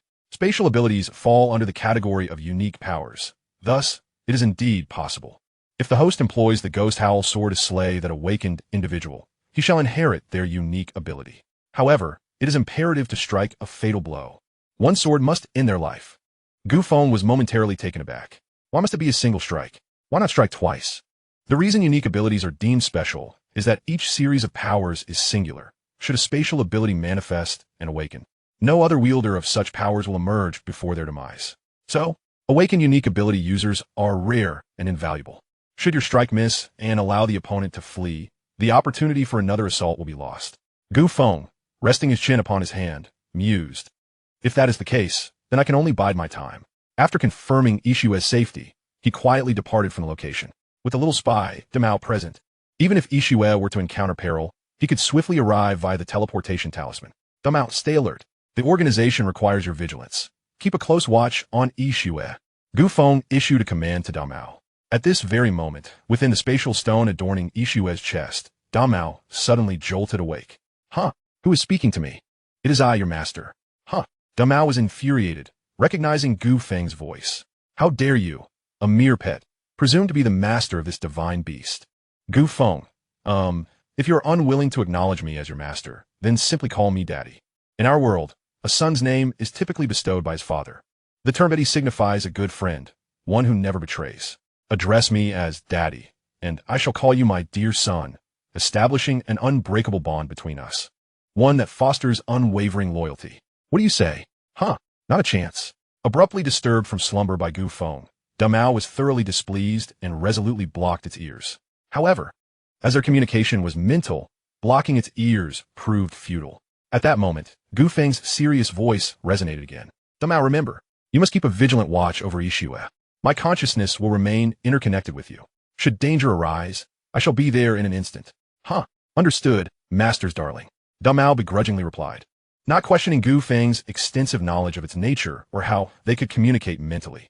Although the notion of Gu Feng attempting to claim the title of master irked it, in light of his concern for the mistress, it decided to forgive him this once. Perhaps unbeknownst to itself, it had subconsciously begun to refer to Yixue as mistress. Its eyes widened, ears perked, as it attentively sensed the world outside. Returning home. You little rascal, why are you the only one back? Where's Yixue? Mom and Dad. Yixue performed poorly on her mock exam and was detained by the teacher. She will return shortly. I will wait for her in her room. With a loud bang, the door was locked tight. Yixue did poorly on her exam? Are you alright? The couple exchanged glances, peering at the door Gu Feng had just secured. Are these two in a dispute? Has Yixue rejected him? No way. Gu Changhai's brow furrowed. This boy was acting strangely. Dear, you need to make a plate of dumplings right now. I will sit in the living room, eating while keeping an eye on him to prevent any foolish actions. Zhanlan's tone was resolute. I'm hungry. I'll go eat downstairs. Gu Changhai looked at her with a pitiful expression. Dear, could you please serve me downstairs? Besides, aren't there freshly made dumplings in the kitchen? Why must I go downstairs? Zhanlan shot him a glare, insisting that the dumplings were prepared by the future mother-in-law for the daughter-in-law, and that he should wait for Yixue to return before eating. In the room. System. Are you still present? Lying on Yixue's soft, fragrant bed, Gu Feng summoned the system once more. Were you not finished speaking earlier on the playground? As long as the host continues what? System. As long as the host continues to deceive the Empress, he will reap endless rewards. Deceive little Yixue? Gu Feng's eyes sparkled, springing upright from the bed. Isn't this a matter he has complete control over? The prerequisite is to avoid triggering any bugs. Elaborate. That night, as twilight deepened, a Maserati slowly came to a halt outside the Gu family villa. Miss Luo, go bid farewell to your little lover. Make haste. And do not keep me waiting. Luo Yixue coldly regarded the colorful snake. You have even investigated my residence, since you failed at school. Do you intend to abduct me here? She hadn't even disclosed her street to the colorful snake, yet it had brought her directly to this place. Of course, our hunting team never engages in ventures lacking assurance. The colorful snake leaned back in her seat, a hint of pride in her tone. Luo Yixue remained silent, closing the car door. Approaching the villa, she was about to knock when she suddenly noticed the front door ajar. Did Gu Feng return and forget to close it? It is quite fine to enter quietly, to leave quietly, without disturbing him. That would be rather pleasant. Gently pushing open the slightly ajar door, she whispered to herself. Afterward, she took a lingering glance around the house. Uncertain of how much time passed, she stealthily returned to her room. As the door creaked shut behind her, a shadow flitted past her. Before she could utter a sound, she was firmly embraced. Gu Feng? The room was shrouded in darkness, devoid of light. A wave of suffocation washed over her. After a momentary struggle, she surrendered to the embrace. A crisp scent mingled with a familiar aroma of oceanic herbs filled her senses. How did you end up here? Surprise flickered in Luo Yixue's eyes, the night concealing her blushing, flower petal-like delicate visage. I have been waiting here for you. Gu Feng tightened his grip, his emotions surging uncontrollably as he assertively spun her around. His large hand rested on her slender waist, while his right hand cradled the nape of her neck, preventing her from escaping. He leaned down, roughly capturing her soft lips in a fervent kiss. Chapter 93. Deceiving the Empress, reaping rewards again. Luo Yixue offered only a token resistance, letting out a soft sound as her delicate form gradually leaned into Gu Feng's embrace. Her slender fingers anxiously clutching his shirt, responding with shyness. Her cheeks began to burn, a fierce warmth enveloping her. After a prolonged moment, the two finally parted, breathless. A delicate strand of glistening essence lingered between their lips before it snapped apart. Shwe. Under the hazy moonlight, Luo Yixue's exquisitely refined visage, akin to mutton fat jade, glowed with a rosy blush, rendering her even more enchanting. Gu Feng gazed at her with a dazed expression, overwhelmed by an impulse to once again envelop her in his embrace. Returning so late, are you planning to leave? Am I correct? His profound gaze bore into hers, seemingly deeper than the most fathomless ocean, concealing a hint of intricate complexity within. How did you know? Luo Yixue stammered, her beautiful eyes misting over, before she stepped forward and gently embraced him. Gu Feng, please don't be angry. The people who took me from school today are not bad. They merely recognized my talent. Moreover, they have promised to take me to the capital to find my parents. Luo Yixue spoke with a quivering voice. Those individuals were not good. They were the very human traffickers she loathed most in her life. Gu Feng, once I find my parents, I will come back to find you. Her long lashes glistened with tears. Her small face bowed as she uttered words that felt like betrayal to the one she cherished. You are still deceiving me. When do you intend to come back for me? If your parents, hypothetically speaking, if it takes you 2 or 3 months, or even 2 or 3 years to find them, will you not return for me? I will not, but I'm just in. Her lips were captured once more by Gu Feng's intrusion, leaving her momentarily speechless. This kiss seemed to inspire Gu Feng anew. After a long while, their lips parted. Yixue, you just mentioned that those who took you were going to the capital to help you find your parents, correct? Luo Yixue lowered her gaze, softly affirming, unable to meet Gu Feng's penetrating eyes due to her guilt. Gu Feng mused, then they must truly be good people. Luo Yixue was taken aback. Xiao Yixue, having encountered such wonderful individuals, once we reach the capital, you must introduce me to them. Understood? You are going to the capital? Gu Feng replied, a slight smile gracing his lips. I forgot to tell you, there was a minor issue with the awakening test. I am actually an SSS level awakener. Luo Yixue's eyes widened in astonishment, a glimmer of joy evident. Is that true, Gu Feng? Of course. When have I ever deceived you? He said, cradling her delicate face. Xiao Yixue, we promise that once we reach the capital, we shall never part again, all right? All right, Luo Yixue replied, her innocence tinged with a hint of melancholy at the thought of impending separation. Then, Gu Feng gently pressed her onto the bed, his voice calm as he stated, Xiao Yixue, it seems everything is progressing in a favorable direction. Tell me about the organization you mentioned. How many people are there? A few men. A few women. Give me the details. I must express my gratitude to them, being your boyfriend and all. I'm not too sure. Luo Yixue felt a tumult of emotions within her. On one hand, she was elated for Gu Feng's SSS level awakening. On the other, she felt shame for deceiving him. The only ones I've seen are the man and woman we encountered in the mall that day, and a figure in a black cloak. They call him the Saint. The black-cloaked Saint? The one with spatial abilities? Are there any others? There is Zhao Maching. He is currently part of that organization, and the rest. I do not know. Gu Feng pondered for a moment. As he imagined, the current poaching organization must merely be in its infancy. Far from the grand scale it would reach in the future. Could these individuals be the founding members of the poaching organization in the later years? That black-cloaked gentleman seems formidable. What weapon does he typically use in battle? Gu Feng suddenly recalled seeing the ghostly throat sword being blocked by some weapon during the awakening ceremony. Luo Yixue thought for a moment and added, when he performed a spatial transfer, I think I saw him wielding a knife, a black alloy katana that appeared exceptionally sharp and extraordinary. With a clearer understanding of the poaching organization's overall strength, Gu Feng felt more assured about the impending extermination operation. Just then, another voice echoed in his mind. Ding! Congratulations, host, on successfully deceiving the Empress. Reward: one-time use of the abyssal domain. In the abyssal domain, all special type abilities are restricted, while the host remains unaffected. Gu Feng's eyes brightened. Was this not akin to a pillow being delivered to a sleepyhead? Xiao Yixue, why are you wearing copper ring? At that moment, Gu Feng noticed the copper ring adorning her hand, grasping her delicate fingers. Was this the trinket that had bound her spiritual energy? It's nothing. I was just wearing it for fun. Luo Yixue retracted her hand. Just then, the elusive Daimao appeared before them, initially casting a disgruntled glance at Gu Feng, ready to seek affection from its master. However, its dark eyes were suddenly drawn to the copper ring on Luo Yixue's hand. Daimao, do you like this copper ring? If you do, I'll give it to you, but you must take it off yourself. Daimao hesitated for a moment before suddenly flashing to Luo Yixue's side, biting down on the ring and leaving deep tooth marks on it. With a crunch, Daimao took another bite, and, astonishingly, the copper ring was severed. Finally, it devoured the ring as if it were a spicy snack, leaving both individuals in utter shock.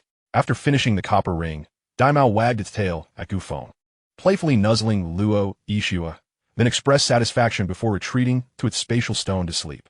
Daimou's teeth are remarkably strong. Luo Yixue gathered a transparent ice crystal in her palm, the shimmering colors reflecting in her beautiful eyes. Gu Feng, I can use my spiritual energy now. His Gu Feng gasped in astonishment. This little creature could devour rare metals.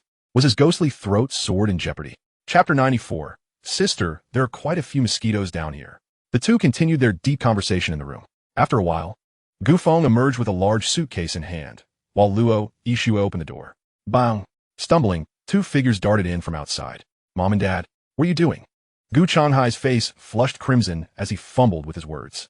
Nothing, it was your mother who ow. Before he could finish, Zhanlan kicked him soundly. Just as he was about to shift the blame entirely onto Gu Changhai, he suddenly noticed the suitcase in Gu Feng's hands, causing Zhanlan to pause. Yixue, where are you planning to go? Gu Changhai also recognized the situation, his eyes narrowing in concern. You little rascal. Tell the truth. Are you bullying little Luo? Xiao Luo. Tell your uncle. Did Xiao Feng bully you? Uncle will help you break his legs. Zhanlan interjected. Yes, Yixue. Did Xiao Feng upset you? Xiao Feng. Hurry up and apologize to Yixue. Gu Feng replied. Uncle and Auntie, it's not as you think. Gu Feng has treated me very well and hasn't bullied me at all.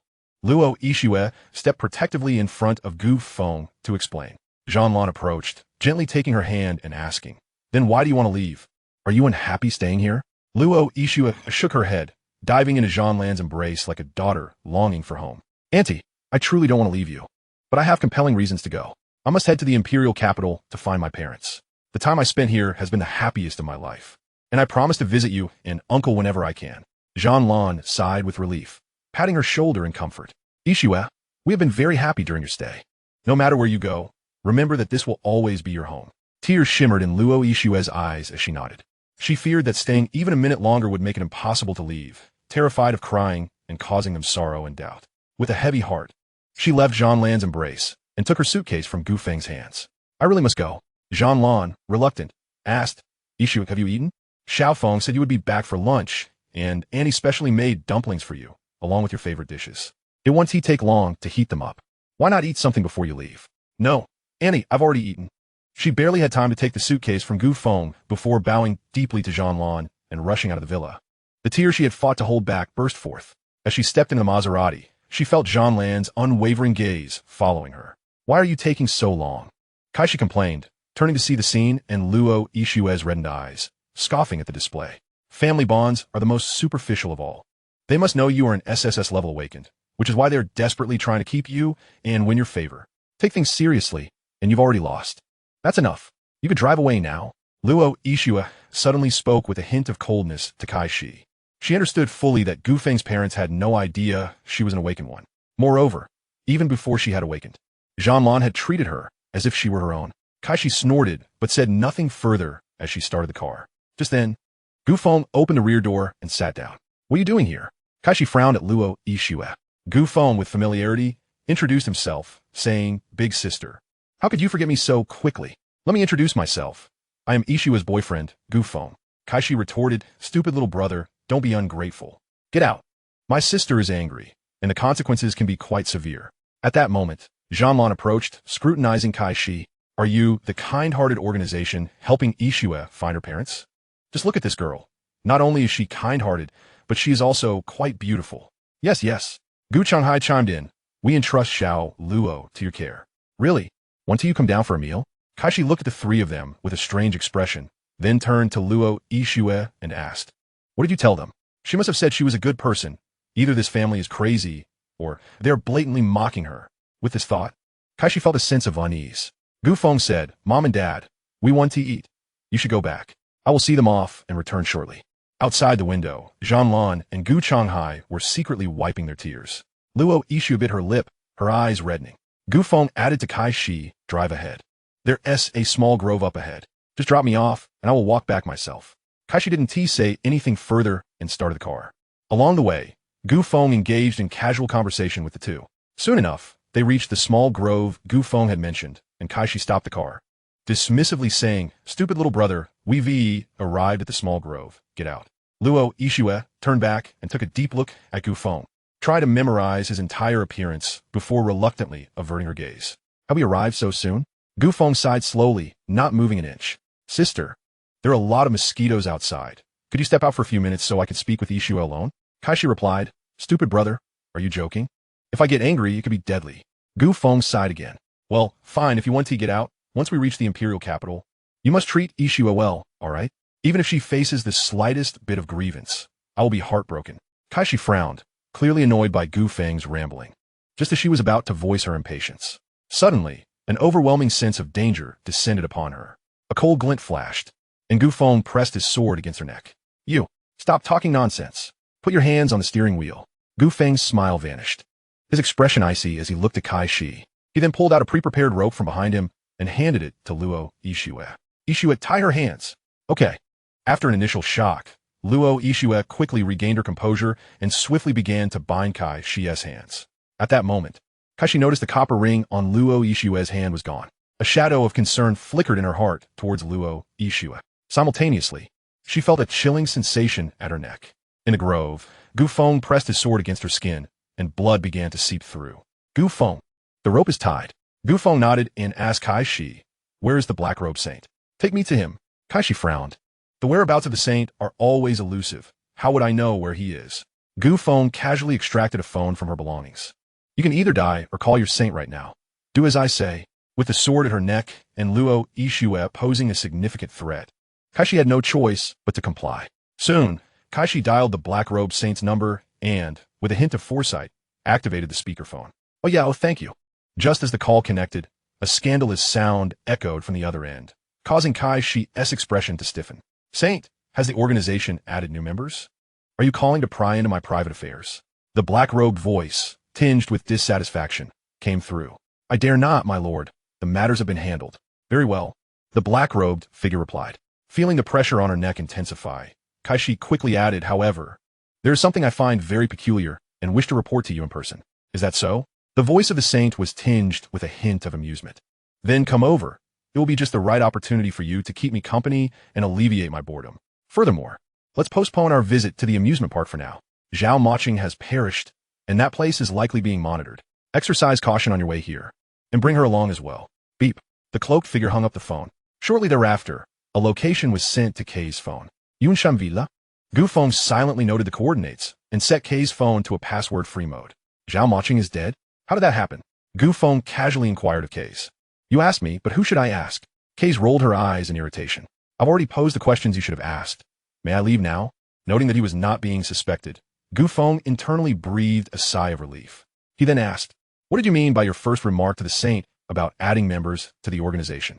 Kei stepped back slightly, her sword's edge resting against her neck, before responding.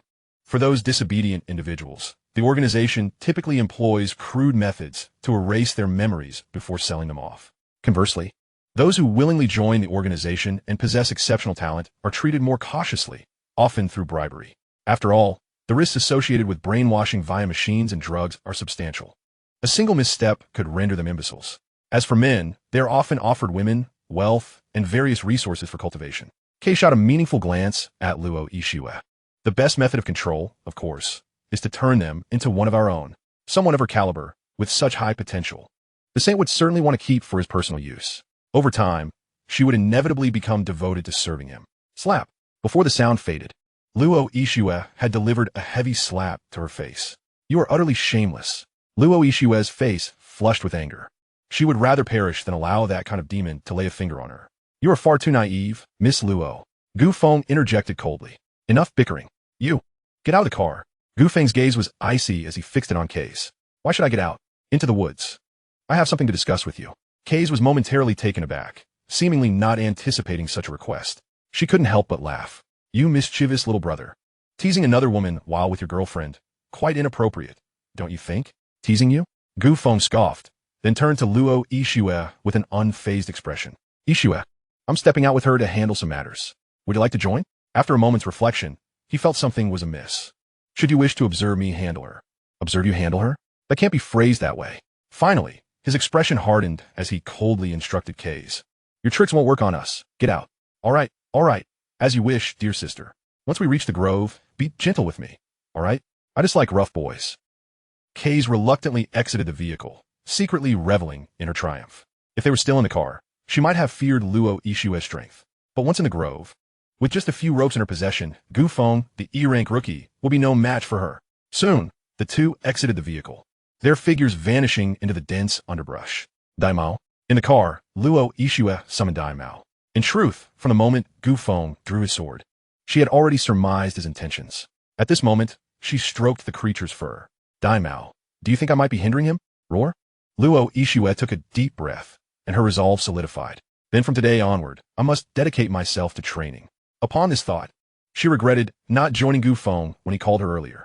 She fully trusted him, but Kei's was cunning, and she felt a twinge of unease. What if Gu Feng fell victim to her deceit?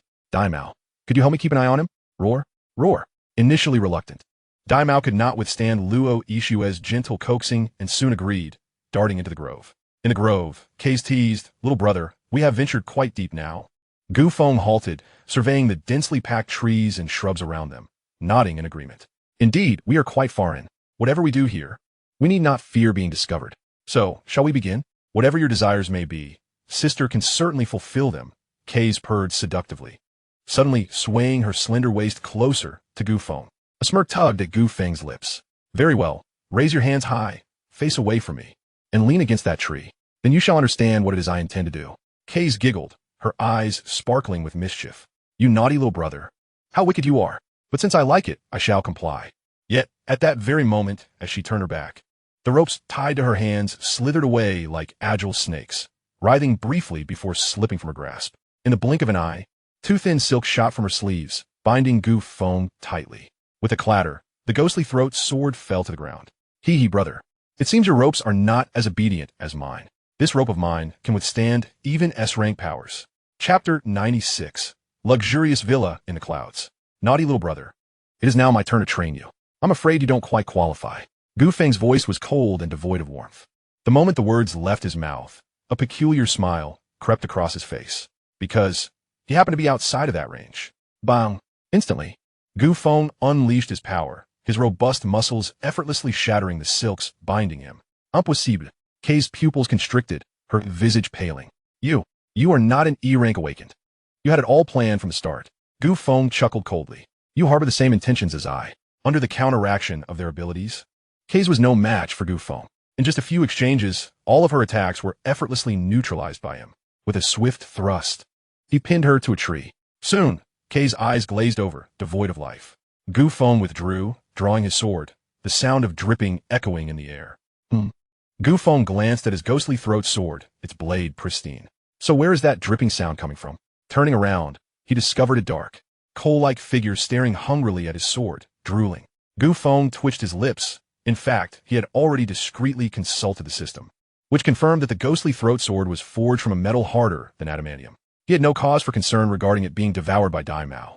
However, the creature's fixation on his prized possession was certainly unsettling. A plan needed to be devised to eliminate its temptation. With that thought, Gu Feng smiled at Daimao. Daimao, how about we play a game of digging a pit together? We can dig a sufficiently large P, the favored servant. Do not deceive me. Gu Feng's expression turned serious. I am your father. How could I possibly deceive you? Gur. The proud Daimao wore a defiant look. I know you wouldn't dare to fool this divine beast, so it settled.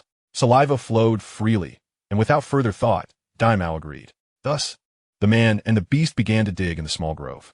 Before long, they had excavated a large pit, into which they cast the corpse of the colorful serpent. Daimao, with its hind hooves, fiercely kicked at the mound of earth, swiftly transforming the pit into a sizable grave. Then, before the serpent's tomb, they solemnly performed the sword exchange ceremony. A bite. Gazing at the unscathed sword, Daimao was utterly bewildered. How could this be? It didn't yield to my bite? 2 bites later, 3 of its teeth were lost. Daimao, where are your teeth? Where have they gone? Gur. My teeth are perfectly fine. Look. Daimao proudly displayed its newly grown teeth to Gu Feng. Gu Feng picked up the fallen teeth from the ground. What is this? Oh, beneath. Oh, beneath. Oh, beneath. Daimao, in 3 bites, crunched its old teeth like peanuts, crisp and brittle. Gu Feng remarked, you are quite fierce. He then picked up his sword, cast a cheerful glance at Daimao, and departed. It is not that I won't feed you. Rather, your teeth are inadequate. But fear not. As long as you follow your father, you shall not go hungry. In the distance, Gu Feng's voice floated back, painting grand visions. Crunch, crunch. Daimao munched on several stones in succession, then angrily trailed behind Gu Feng as they left. Upon returning to the vehicle, Gu Feng asked, Is everything taken care of? Yes. I dealt with the colorful serpent. I understand. I'm just glad you were safe. Hence, Gu Feng did not take her along, wishing to shield her from the bloody and brutal scene. For a long time, Gu Feng had been protecting her with his tenderness. But what could she do for him? Where shall we go next? Gu Feng settled into the seat where the serpent had been, adjusting himself. To the Cloud Villa, to meet with the saint. Is there anything I can do for you? In the passenger seat, Luo Yixue gazed at Gu Feng with her sparkling, hopeful eyes. She no longer wished to be the fledgling forever protected by Gu Feng. She needed experience, needed to grow. Then, when Gu Feng required assistance, she could fight alongside him. Gu Feng pondered for a moment before suddenly stating, "Indeed, there is something. Come here, and I shall tell you." Just as curiosity drove Luo Yixue closer, Gu Feng unexpectedly revealed a mischievous smile. What? He pressed a mark upon her soft, fragrant lips. Luo Yixue's beautiful eyes widened in shock, her body recoiling. Her cheeks instantly flushed. How can you be so frivolous, obviously? Her little hands fidgeted restlessly, glaring at Gu Feng in irritation. Gazing at her lips, now more exquisite and rosy from his kiss, Gu Feng felt his throat involuntarily bob. He thought, even her angry expression is so lovely. Suppressing the urge to pin her down and kiss her fiercely in the car, he reached out to caress her tender, dewy face. Considering the lasciviousness of the colorful serpent, Gu Feng was resolute in not allowing harm to come to his dear Yixue in another vehicle. Who knows whether it is clean? Thus, amidst Luo Yixue's resentful gaze, he said, "There should be more than just the man in the black cloak at the villa. If that dark ghost appears, or if there are others, can you help me stall for a while?" Upon hearing this, Luo Yixue's eyes lit up, and she nodded vigorously. "I can." She seemed to have forgotten her earlier irritation with someone. However, Gu Feng earnestly cautioned her, "Just hold them off. You must not get hurt, understand? Not a scratch. Otherwise, I shall wipe out everyone in that villa, sparing not even the dogs," Gu Feng stated absurdly. "Yes, I understand your prowess. I know what to do." Luo Yixue replied helplessly to him, yet her heart felt the sweet warmth of being cared for by the one she liked. At this moment, upon the luxurious terrace of the Cloud Villa, a handsome young man lounged on a $1 million sofa, slowly exhaling a puff of postcoital smoke. Behind him, the dark ghost stood silently. How is the investigation into Zhao Moqing's matter progressing? The dark ghost bowed his head. All we know is that he was killed by a single sword strike. The assailant possesses considerable strength, at least above S level. Is that so? Is it possible it was the group from the Imperial Capital? The dark ghost frowned. It should be someone else. If it were the Imperial Capital's people, they wouldn't be so ruthless. However, the folks from the Imperial Capital are also restless, mobilizing all police departments in Jiangnan, searching everywhere for Miss Luo. The handsome young man sneered coldly. Those incompetent fools in the government have long been dulled by royal rations. They are not worth concerning ourselves with. As for the mysterious individual who killed Zhao Moqing with a single strike, he is beneath my notice. In my eyes, he is merely a clown too cowardly to reveal himself before me. What is there to fear? By the way, Dark Ghost, the colorful serpent will be arriving shortly. The blonde bombshell in the room is yours. The handsome young man waved his hand generously. Upon hearing this, the dark ghost's eyes flickered with a fiery intensity. "Thank you, Saint." However, the saint cut him off. "Truth be told, I've always had a fondness for the colorful serpent. I wonder if it would be permissible." The handsome young man interjected. "The colorful serpent is different from that foreign beauty. She is one of our allies. However, if you manage to bring her to bed through your own merit, I will certainly have no objections." Hearing this, the dark ghost nodded gratefully. "Thank you, Saint, for your support. In the future, I will dedicate myself even more to the organization." As they spoke, a Maserati sports car swiftly approached the villa's entrance. "Saint, the colorful serpent has arrived." "Yes, you may go in.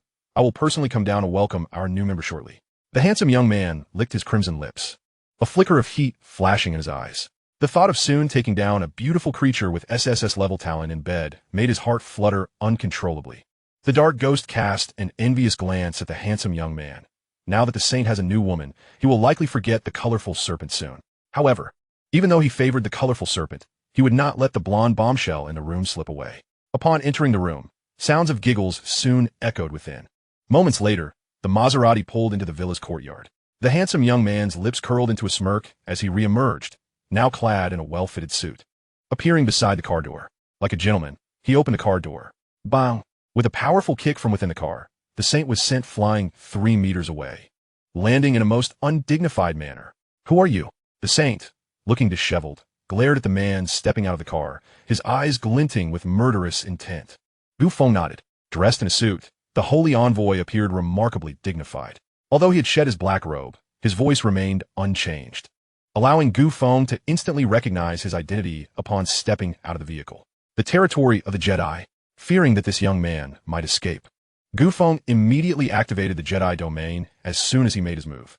With the ghost's throat sword in hand, he launched an attack without uttering a word. The holy envoy executed a rolling maneuver, drawing a katana from the spatial stone, and with a sharp clang, he barely managed to deflect Feng's lethal strike. His hand throbbed with pain. "It's you." A strangely familiar scene unfolded, and the holy envoy gritted his teeth in fury. "That day, on the awakening platform, you struck me with a sword, did you not? However, this is where it ends." With a sinister laugh, the holy envoy, without a moment's hesitation, activated his spatial abilities, intending to eliminate Feng with a single blow. Spatial confinement. Feng regarded him mockingly, delivering yet another unembellished strike. "What nonsense is this?" With a swift motion, he cleaved open a substantial gash in the suit. "What is happening? My spatial confinement has inexplicably failed." The holy envoy gritted his teeth, his expression darkening. Having suffered twice at Feng's hands, he instinctively prepared for spatial transmission. Yet, to his dismay, he discovered that the spatial transmission had also failed. Damn it! Nevertheless, he discerned that while Feng's talent was commendable, he was not particularly adept in swordsmanship. "I underestimated you. But a mere child without developed spiritual veins is hardly a match for me. I shall outlast you." The Eastern blade technique. Fortunately, his swordplay was commendable, allowing him to at least hold his ground against Feng after several exchanges. On the second floor, the dark ghost, having heard the commotion outside, hastily donned a pair of underpants and rushed out. "What's going on?" Just as he was about to leap down to assist the holy envoy, suddenly, 3 icy spikes flew towards him. The dark ghost dodged in alarm.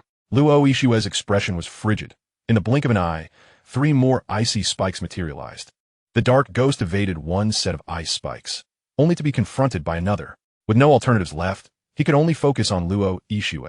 Meanwhile, Feng understood that engaging in a war of attrition was not in his favor, so he had no intention of exhausting himself in such a manner. "Daimao, fight him." With that command, a black coal-like creature appeared at Feng's collar. Its lantern-like eyes blinked, and upon spotting the katana in the holy envoy's grasp, it teleported and bit down hard. With a crunch, the katana emitted a sharp sound but remained intact. "What on earth? It can't bite through?" "This katana is forged from Edmund alloy. Do you think you insignificant creature can bite it?" The holy envoy, employing the shadow blade technique, swung towards Dai Mao's mouth, and it seemed as though Dai Mao was about to be cleaved in two. Roar! Dai Mao was enraged, opening its mouth as wide as possible, and when the blade descended, it bit down fiercely. Crack! The Edmund forged katana was bitten in half, one segment clattering to the ground. "Where's my sword?" The holy envoy's eyes widened in disbelief. Bang! The fragmented sword in his hand was sent flying by Feng's strike. Following suit, Feng executed a shadow sword technique, severing half of the holy envoy's leg. "Ah! Dark Ghost, what are you waiting for? Save me." The dark ghost, noticing the dire situation below, panicked and hastily released a wisp of black mist. In those fleeting seconds of distraction, Luo Ishu gritted her silver teeth, a cold glimmer flickering in her eyes. She then conjured more blue ice crystals, which surged toward the dark ghost like a tide. The dark ghost trembled in fear, quickly ceasing the release of black mist. Ultimately, several ice crystals struck his skin, embedding themselves within, the biting cold rendering him miserable. "Ice's lament," Luo Ishue softly whispered, sensing her control over the ice crystals embedded in the dark ghost's body, and an epiphany seemed to dawn upon her. The dark ghost trembled uncontrollably, his veins freezing in an instant. After a pained wail, he collapsed to the ground, blood oozing from his eyes, mouth, and ears swiftly crystallizing into red ice. Even his brow was adorned with white frost.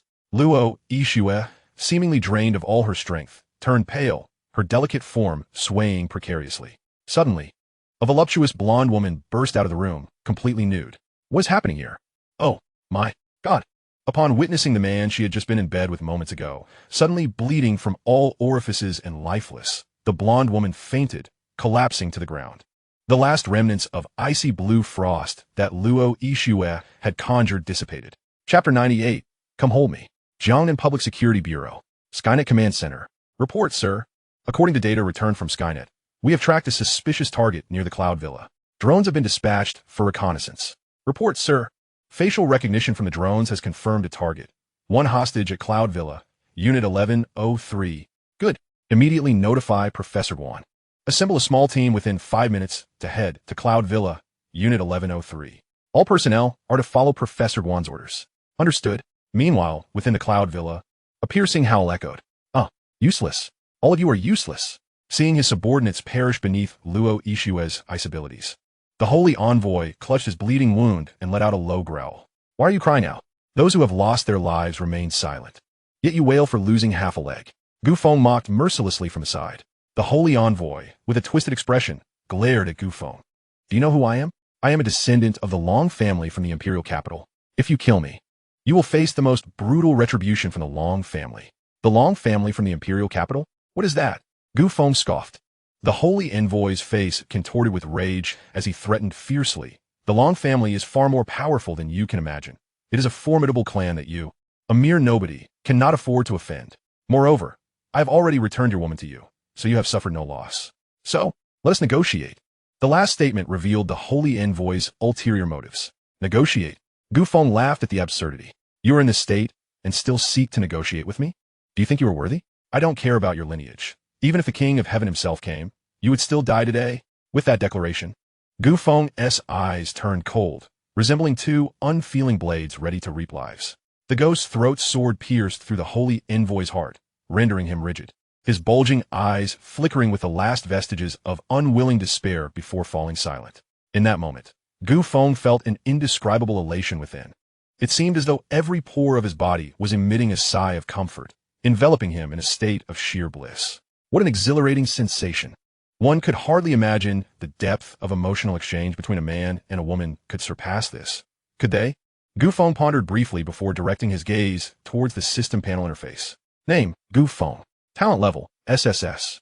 Abilities, gift of strength, short distance spatial teleportation. Spatial confinement for 1 second, short range instantaneous movement. Weapon, Ghost's throat sword, provides a 20 increase in combat output at the same level, absorbs spatial attributes, and enhances damage to enemies by 10. Why is the spatial confinement limited to merely 1 second? Such a fleeting duration. It hardly seems worth having, Gu Feng mused. Because the host has dual abilities in strength and spatial manipulation, the energy consumption for each second of spatial confinement is exceedingly vast. Thus, the system has set this ability to a restricted usage level, to be freely utilized once the host opens their spiritual veins. To prevent diminishing the host's combat power, the system specifically tailored a more practical short-range, instantaneous movement ability for the host. That is more acceptable. Instantaneous movement. A smirk graced Gu Feng's lips as he noticed a striking afterimage materialize in the air, finding himself directly beside Luo Ishue, enveloping her delicate form in his embrace. A fin smile graced Luo Ishue's pâle visage. I am not injured, merely depleted of energy, feeling somewhat weak. She leaned against Gu Feng, her eyes clear and fragile, igniting an intense protective instinct within him. He instinctively tightened his grip and remarked, not just energy depletion, you are clearly exhausting yourself. However, your performance was commendable. Just promise me not to be so reckless next time, understood? Luo Ishue obediently nodded. Gu Feng's gaze shifted, and he produced the spatial stone he had just obtained from the envoy. Extracting a high-grade spiritual stone from within, he handed it to Luo Ishue. What is this? A spiritual stone. Hold it in your hand and circulate your breathing technique. It will expedite your energy recovery.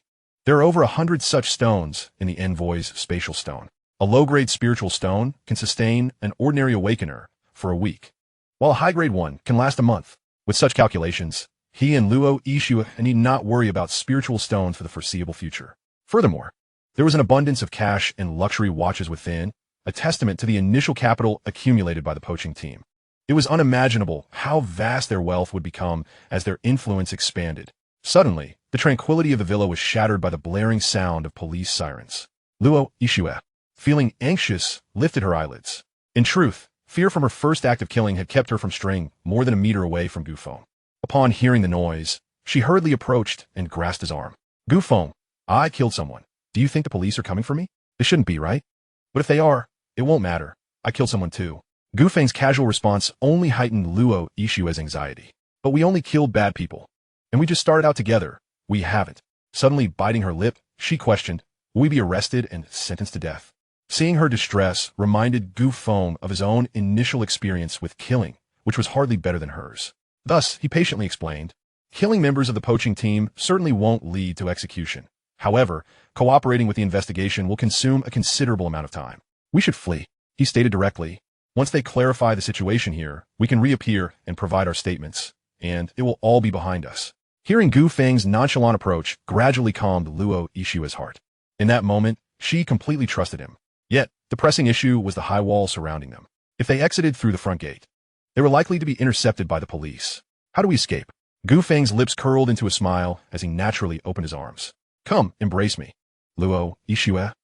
Noticing that Gu Feng was not jesting, a blush crept upon her fair face as she tentatively moved closer and wrapped her arms around his waist. Is this all right? Tighter, with a hint of reluctance. She pressed closer. How about now? Unbeknownst to them, the two had transformed into a pair of snow bunnies nestled in Gu Feng's embrace.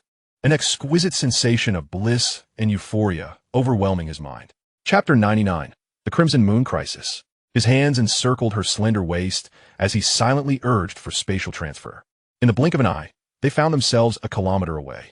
Just as he was about to initiate another transfer, oh no, Gu Feng, we seem to have left the tail behind. Luo Yixue suddenly exclaimed. Is that so? Gu Feng smirked, teleporting once more to the Cloud Villa, swiftly retrieving the tail along with the bisected Edmund alloy katana in one fell swoop.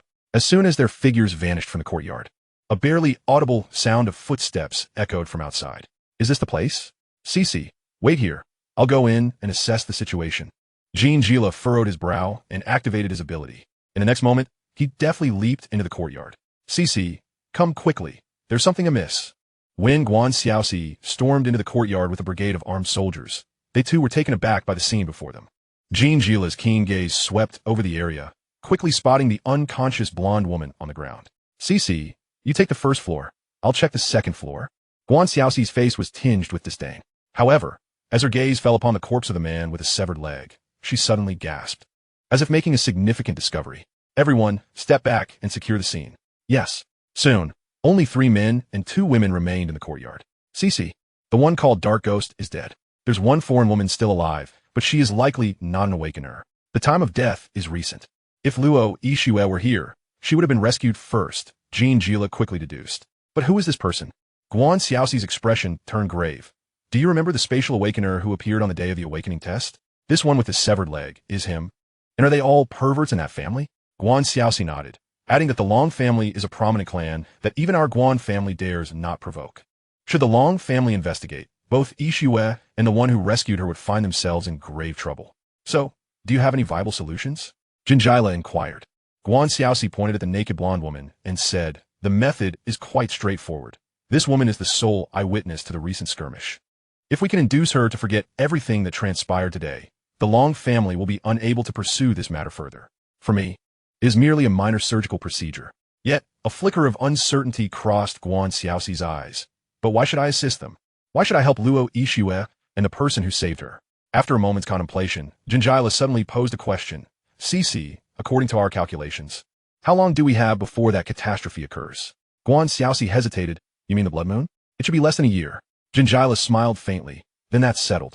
It means we have less than a year to live. No matter how formidable the Long family is, their warriors will only fight for their clan. What we require are true warriors who will fight for all humanity. Only they can secure a sliver of hope for mankind before the crisis of the blood moon descends.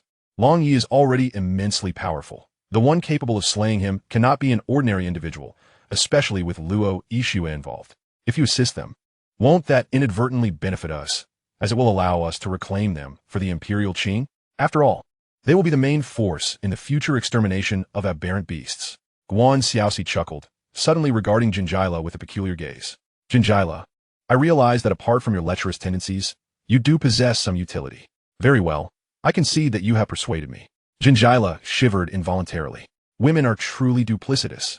Were you not waiting for me to utter those words? Now we are in the same boat, and in the future, should the Long family seek vengeance. Silence.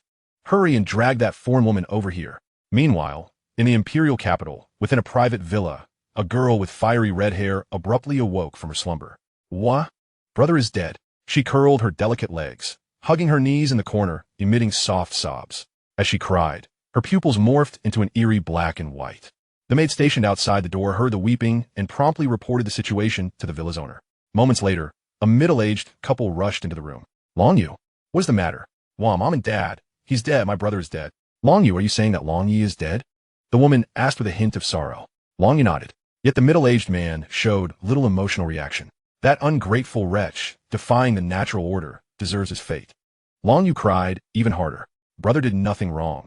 He was merely a bit mischievous. He promised he would return to keep me company in a few days. Wah? The woman embraced her.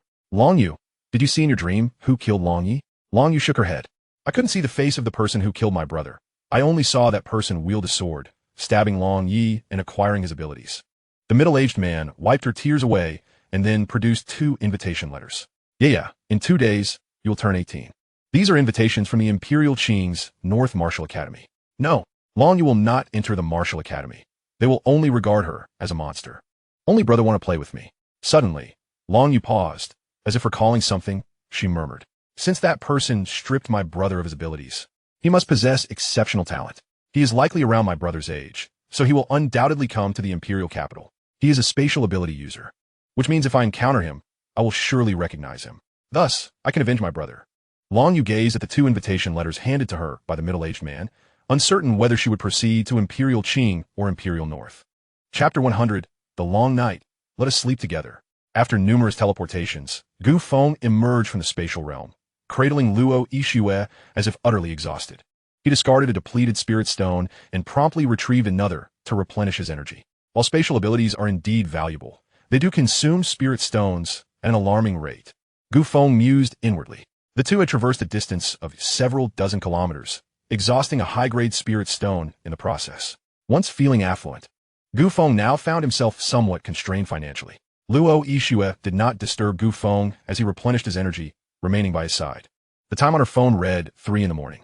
Moments later, Feng opened his eyes, noticing that Luo Yixue was still waiting for him. He took her hand and pulled her closer, wrapping his arm around her slender waist. Little Yixue, how considerate of you to guard me. Let us enter. Luo Yixue's body trembled slightly, a flush creeping from her ears as she recalled the hardships Feng endured while carrying her. She nodded gently, refraining from resisting, and walked with him into the villa. Nearby, hey, wife, are you still awake? I managed to find the melatonin you wanted. Gu Changhai turned off the car and exited, speaking on the phone. His gaze instinctively drifted toward the adjacent villa, and upon spotting 2 figures embracing and entering the villa, his eyes widened in astonishment. What the hell? Upon witnessing Feng with a long-haired beauty, Gu Changhai disregarded everything else and dashed toward his own garden villa. Breathless, he arrived before Zhanlan to report.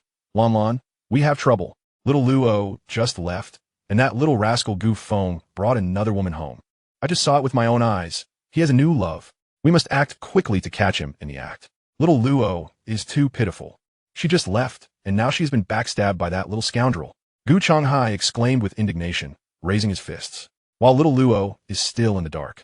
We should teach this little brat a lesson. It's not too late to turn back now. What are you talking about? Zhanlan, unable to sleep due to little Luo's departure, sat up upon hearing him. Speak clearly, what did you see? Gu Changhai recounted everything he had witnessed earlier. You say that little Feng embraced a girl as he entered? Then let me ask you, what was that girl wearing? The same uniform as little Luo. The uniform of Jiang No. 1 High School. I can recognize that, Gu Changhai replied. Zhanlan pressed on. What about her height and figure? Gu Changhai thought for a moment, about the same as little Luo. And her hairstyle? Long hair flowing down her back. Gu Changhai insisted firmly. Zhanlan shot him a look of disbelief. Could it be that the girl you saw was indeed Yixue? Impossible. When we left yesterday, Xiaoluo was clearly sporting a ponytail. Gu Changhai stubbornly replied. Zhanlan rolled his eyes at him and lay down, casually turning off the light. Truly a one-track mind. I want to discuss this any further. I need to sleep. My dear, are you not going to take the melatonin I bought for you? Zhanlan dismissively waved her hand. I don't want it. You keep it for yourself. I need to make breakfast for the children in the morning. A hint of a smile lingered at the corner of her lips as she drifted off to sleep. Gu Changhai, meanwhile on the other side, Feng escorted Luo Yixue to her room door, his dark eyes glancing at her before he suddenly leaned down and gently kissed her lips. Then came a brief and measured separation. Zio Yixu, good night. Good night. Luo Yixue was momentarily taken aback, her heart racing as she blushed and returned the sentiment. Under Feng's deliberate guidance, She seemed to be making an effort to adapt to the affectionate interactions typical of couples. Gu Feng smiled faintly as they each entered their respective rooms. Glimpsing the time, Gu Feng decided to forego a shower and collapsed onto his bed in a starfish position. How refreshing. After lounging for a few minutes, he was about to shed the excess clothing when, suddenly, a soft knock echoed from outside the door. Gu Feng approached and opened it, only to find Luo Yixue standing outside, looking shy and hesitant. Zio Yixu, what's the matter? I can't sleep. May I stay here for a while? Luo Yixue's voice was barely audible. Gu Feng was taken aback, almost doubting his own ears. Stay here for a while? The happiness came so unexpectedly. What a divine request. After a moment's thought, he understood the situation. Due to her fear of violence, Luo Yixue most likely didn't dare to be alone in her room. Of course, Gu Feng opened the door wide, inviting her in. The long night stretches ahead, and I'm quite bored on my own. Let us sleep together. Luo Yixue. Hearing this, her heart raced like a drum, and she looked at Gu Feng in alarm. And no, that's not what I meant. I just when I'm alone, I think about the scene of killing someone. Luo Yixue hurriedly explained, growing increasingly flustered. In her fear, she had only briefly washed up before running to Gu Feng's room. Before she could finish, Gu Feng suddenly pulled her inside, slamming the door shut behind them. Bang! Luo Yixue. You can't do this. I haven't showered. This isn't appropriate. Gu Feng's lips twitched. What's inappropriate about just wearing clothes to sleep? I haven't washed either. He confidently walked to the wardrobe and retrieved a fresh set of bedding. Don't worry. We won't do anything. Just chat about your feelings regarding killing. Now you can relax, right?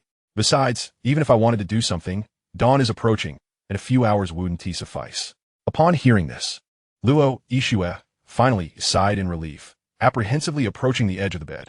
Without regard for her consent, Gu Feng made space for her on half of the bed, fluffing the blankets.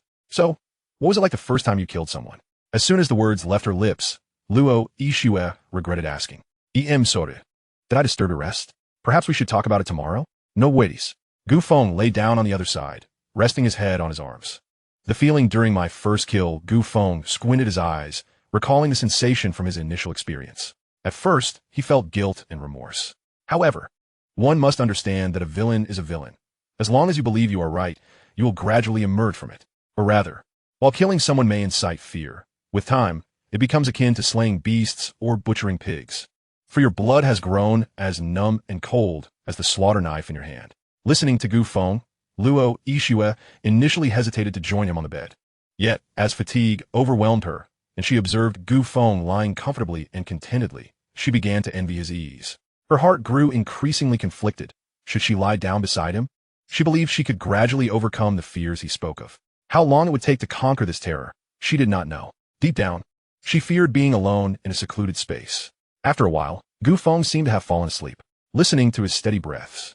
She admired his handsome face and the chiseled contours of his features. A smile crept onto her lips, and she felt a flutter of emotions, coupled with a profound sense of security. After observing him for a while longer, she noticed that Gu Feng did not have a habit of tossing and turning in his sleep.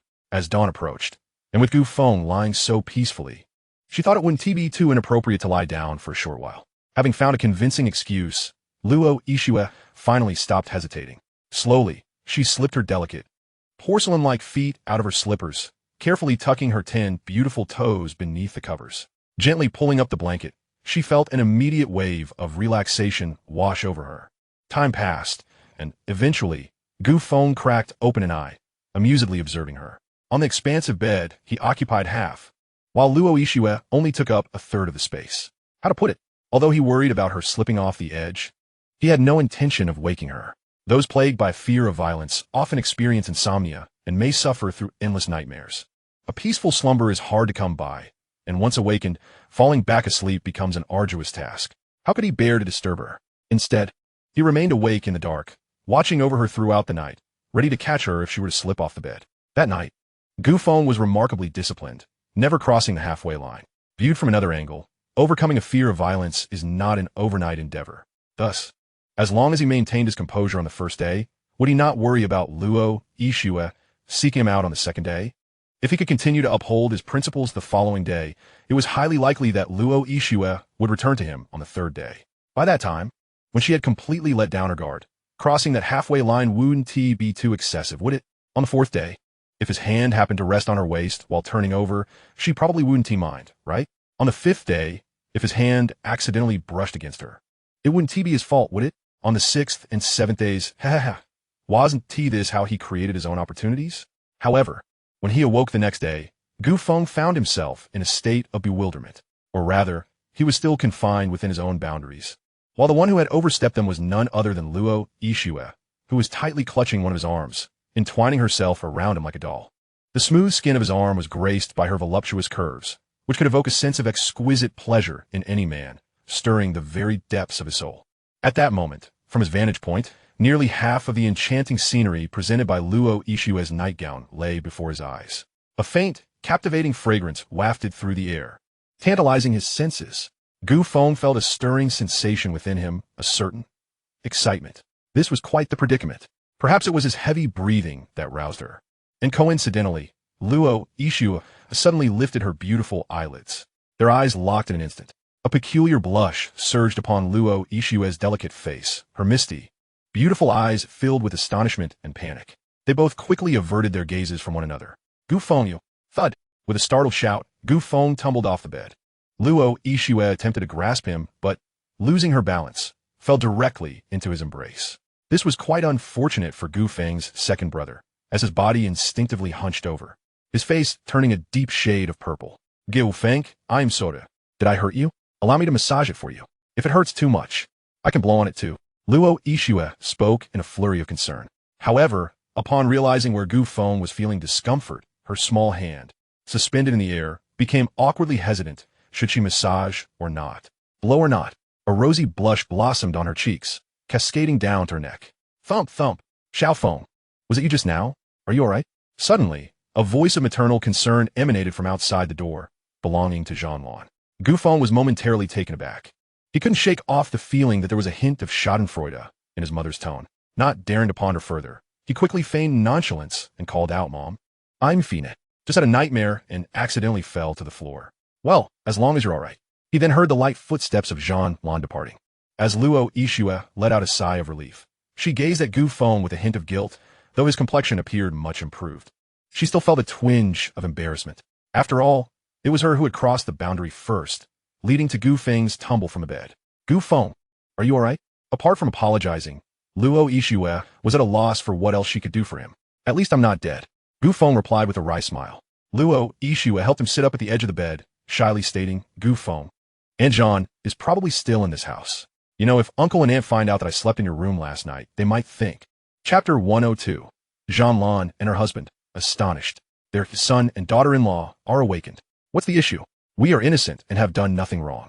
We can simply walk out confidently, Gu Feng said with a smile, thinking to himself, perhaps in their eyes, we have already crossed that threshold. Otherwise, Mom and Dad would not treat her better than their own son. Hearing this, Luo Yixue felt a conflict within her, but ultimately shook her head with restraint, perhaps not. We have just begun to define our relationship, and I don't want Uncle and Aunt to think of me as a girl of loose morals. After contemplating, Gu Feng decided to respect her wishes. Very well, I shall teleport you back to your room, and I will return on my own. Luo Yixue nodded lightly, her delicate lips curving into a subtle smile as she approached Gu Feng and wrapped her fair arms around him. Shall we? Gu Feng swallowed hard. Facing the fragrant girl who had just clung to him, his heart raced violently, embracing the notion that one should seize the opportunity when it arises.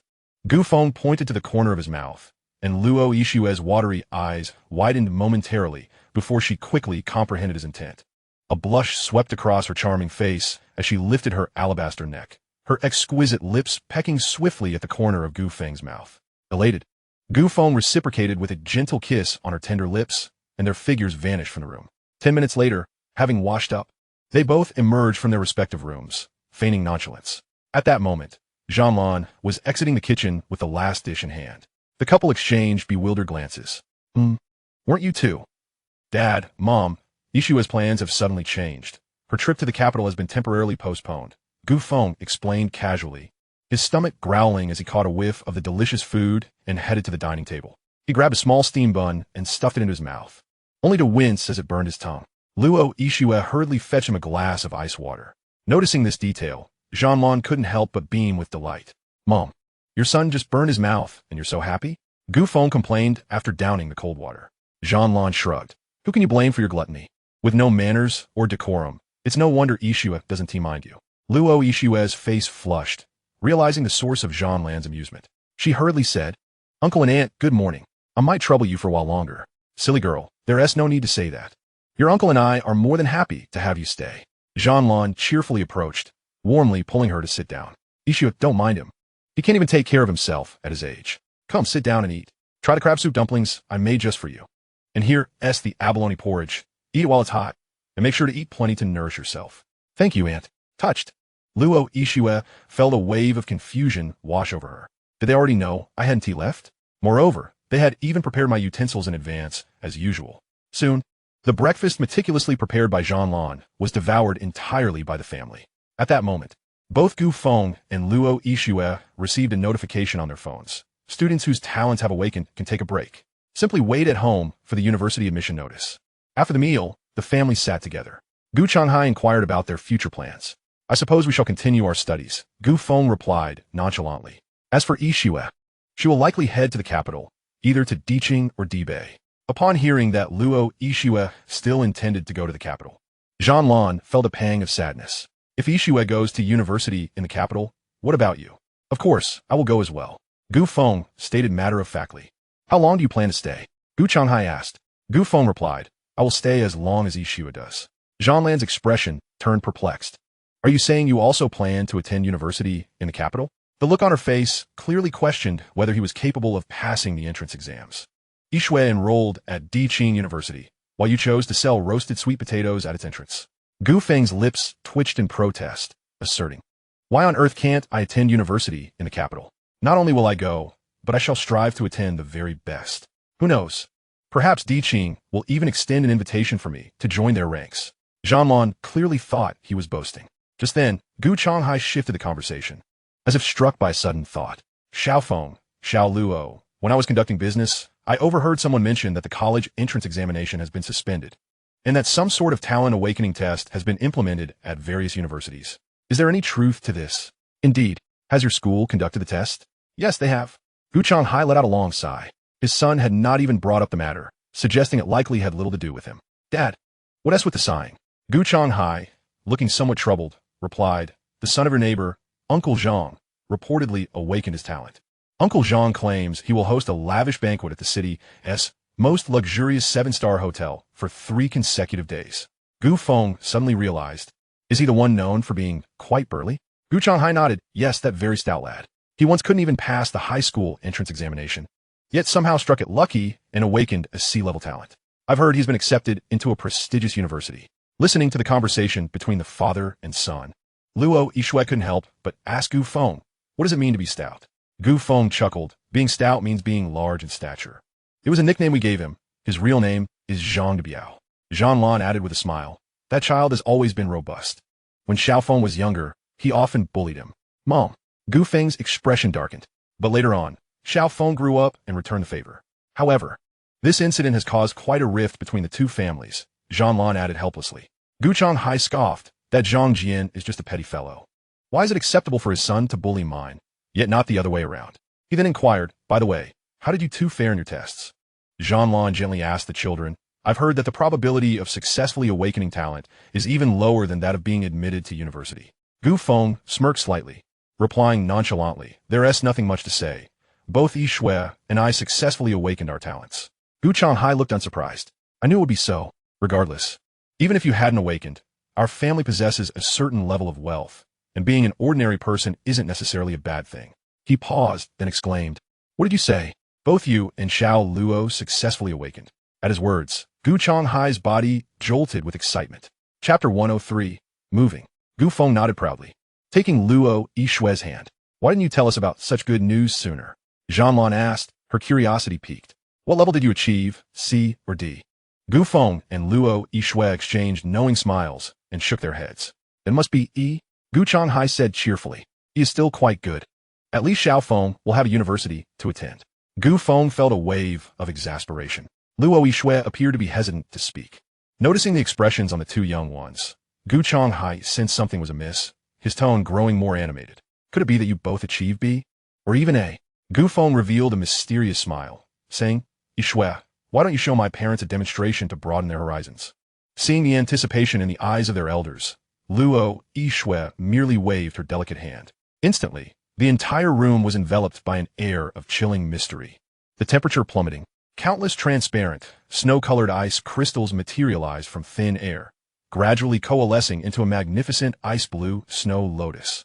The snow lotus floated into Zhanglan's hands. Overwhelmed with joy and excitement, she couldn't resist touching the blossoming flower. Suddenly, the snow lotus swirled and danced, disintegrating into the air, and everything returned to normal. Throughout the entire spectacle, Zhanglan and her husband were utterly captivated, marveling at the beauty of it all. It's simply breathtaking, so astonishingly beautiful. It's as if it were a physical, special effect. Zhanglan exclaimed with excitement. Surprising, isn't it? Gu Feng said, a smile gracing his lips. To be honest, little Yixue is a bona fide SSS-level awakener. While what? Hearing this, Zhanglan and her husband's eyes widened in disbelief, their mouths agape. What does it mean to be SSS? It implies that among tens of millions, or even hundreds of millions, one might possibly emerge. Gu Feng relished the shock on his parents' faces, explaining calmly, out of 100 million people, there is only one SSS level. The couple gasped in astonishment. Feeling both exhilarated and anxious, they suddenly realized their son might not be worthy of such a daughter-in-law. Gu Changhai, somewhat unsteadily, asked Gu Feng, "Then what is your talent?" "My talent? It's called the art of disappearing, and I possess immense strength," Gu Feng replied with a slight smile. Casually picking up a fork from the fruit platter, manipulating it until it formed a perfect sphere. With a flick, he shattered a vintage vase on a nearby shelf. "What do you think? Your son is quite impressive. Isn't he? If that vase were a human skull, it would be shattered by now." Gu Changhai leaped Dwight. "You reckless child, that is not a skull. That is a Ming Dynasty Changhua porcelain piece worth 100,000. I asked you to showcase your talent, not to destroy the house." Moreover, following Luo Yixue's dazzling display, Gu Feng's performance seemed rather mundane in comparison, lacking any intrigue. But then, when the couple witnessed Gu Feng disappear from one spot only to reappear in another, they were utterly astounded. Extraordinary, truly remarkable, Gu Changhai thought to himself, overwhelmed with excitement. After a long moment, Gu Changhai finally managed to ask, "So what level is your talent?" In truth, he believed that the level no longer mattered. What was crucial was the incredible skill. What was Zhang Jian's son compared to his own? With just a casual display of power, he could easily vanquish him, leaving one to wonder if he should be afraid. Gu Feng pondered and said, "Dad, would you believe me if I said my talent level is the same as Yixue's?" "I don't believe it," Gu Changhai replied without hesitation. With a population of 1.4 billion in the entire nation, and with only 14 potential SSS-level awakeners, did he expect their family to be 2 of them? This boy must be joking or deliberately teasing him. Zhanglan also remained skeptical. "All right then, I'll lay my cards on the table. I am actually an SSS-level awakener." At this point, Gu Feng had no choice but to provide an answer that would be easier for them to accept yet still close to reality. "S-level?" Gu Changhai exclaimed, slapping his thigh. "Haha, I knew it. My son is the best." However, the initially concerned Zhanglan, who feared that the disparity between the two would affect their relationship, now felt a slight sense of relief. "Dad, are you not upset with me for breaking your porcelain?" Gu Feng inquired with a smile. Gu Changhai was taken aback for a moment and awkwardly replied, "Who told you to be my son? If you want to break it, go ahead. After all, there are 10 identical pieces in the basement."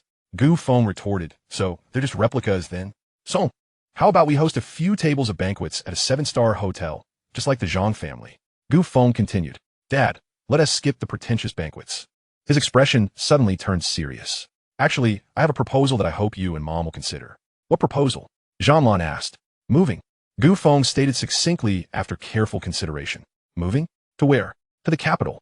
Both he and Luo Yixue had gone to the capital, and leaving his parents in Jiangnan made Gu Feng uneasy. The capital was ideal. Under the emperor's feet, its safety was unmatched by other cities. However, the older generation often had a deep attachment to their homes, so persuading them would not be a simple task. Gu Feng was prepared for a verbal duel. At that moment, Zhanglan turned her gaze to Luo Yixue, her expression calm. "Yixue, Xiao Feng wishes for us to relocate to the capital. I would like to know your thoughts. Do you think your uncle and I should move there?" Luo Yixue initially blinked in confusion, but soon her astute mind grasped Zhanglan's intent. After glancing at Gu Feng, she spoke sincerely. "In my heart, having committed to Gu Feng, I will undoubtedly walk alongside him for eternity. Moreover, I have already embraced you both as my family." Chapter 104, The Decision to Move Therefore.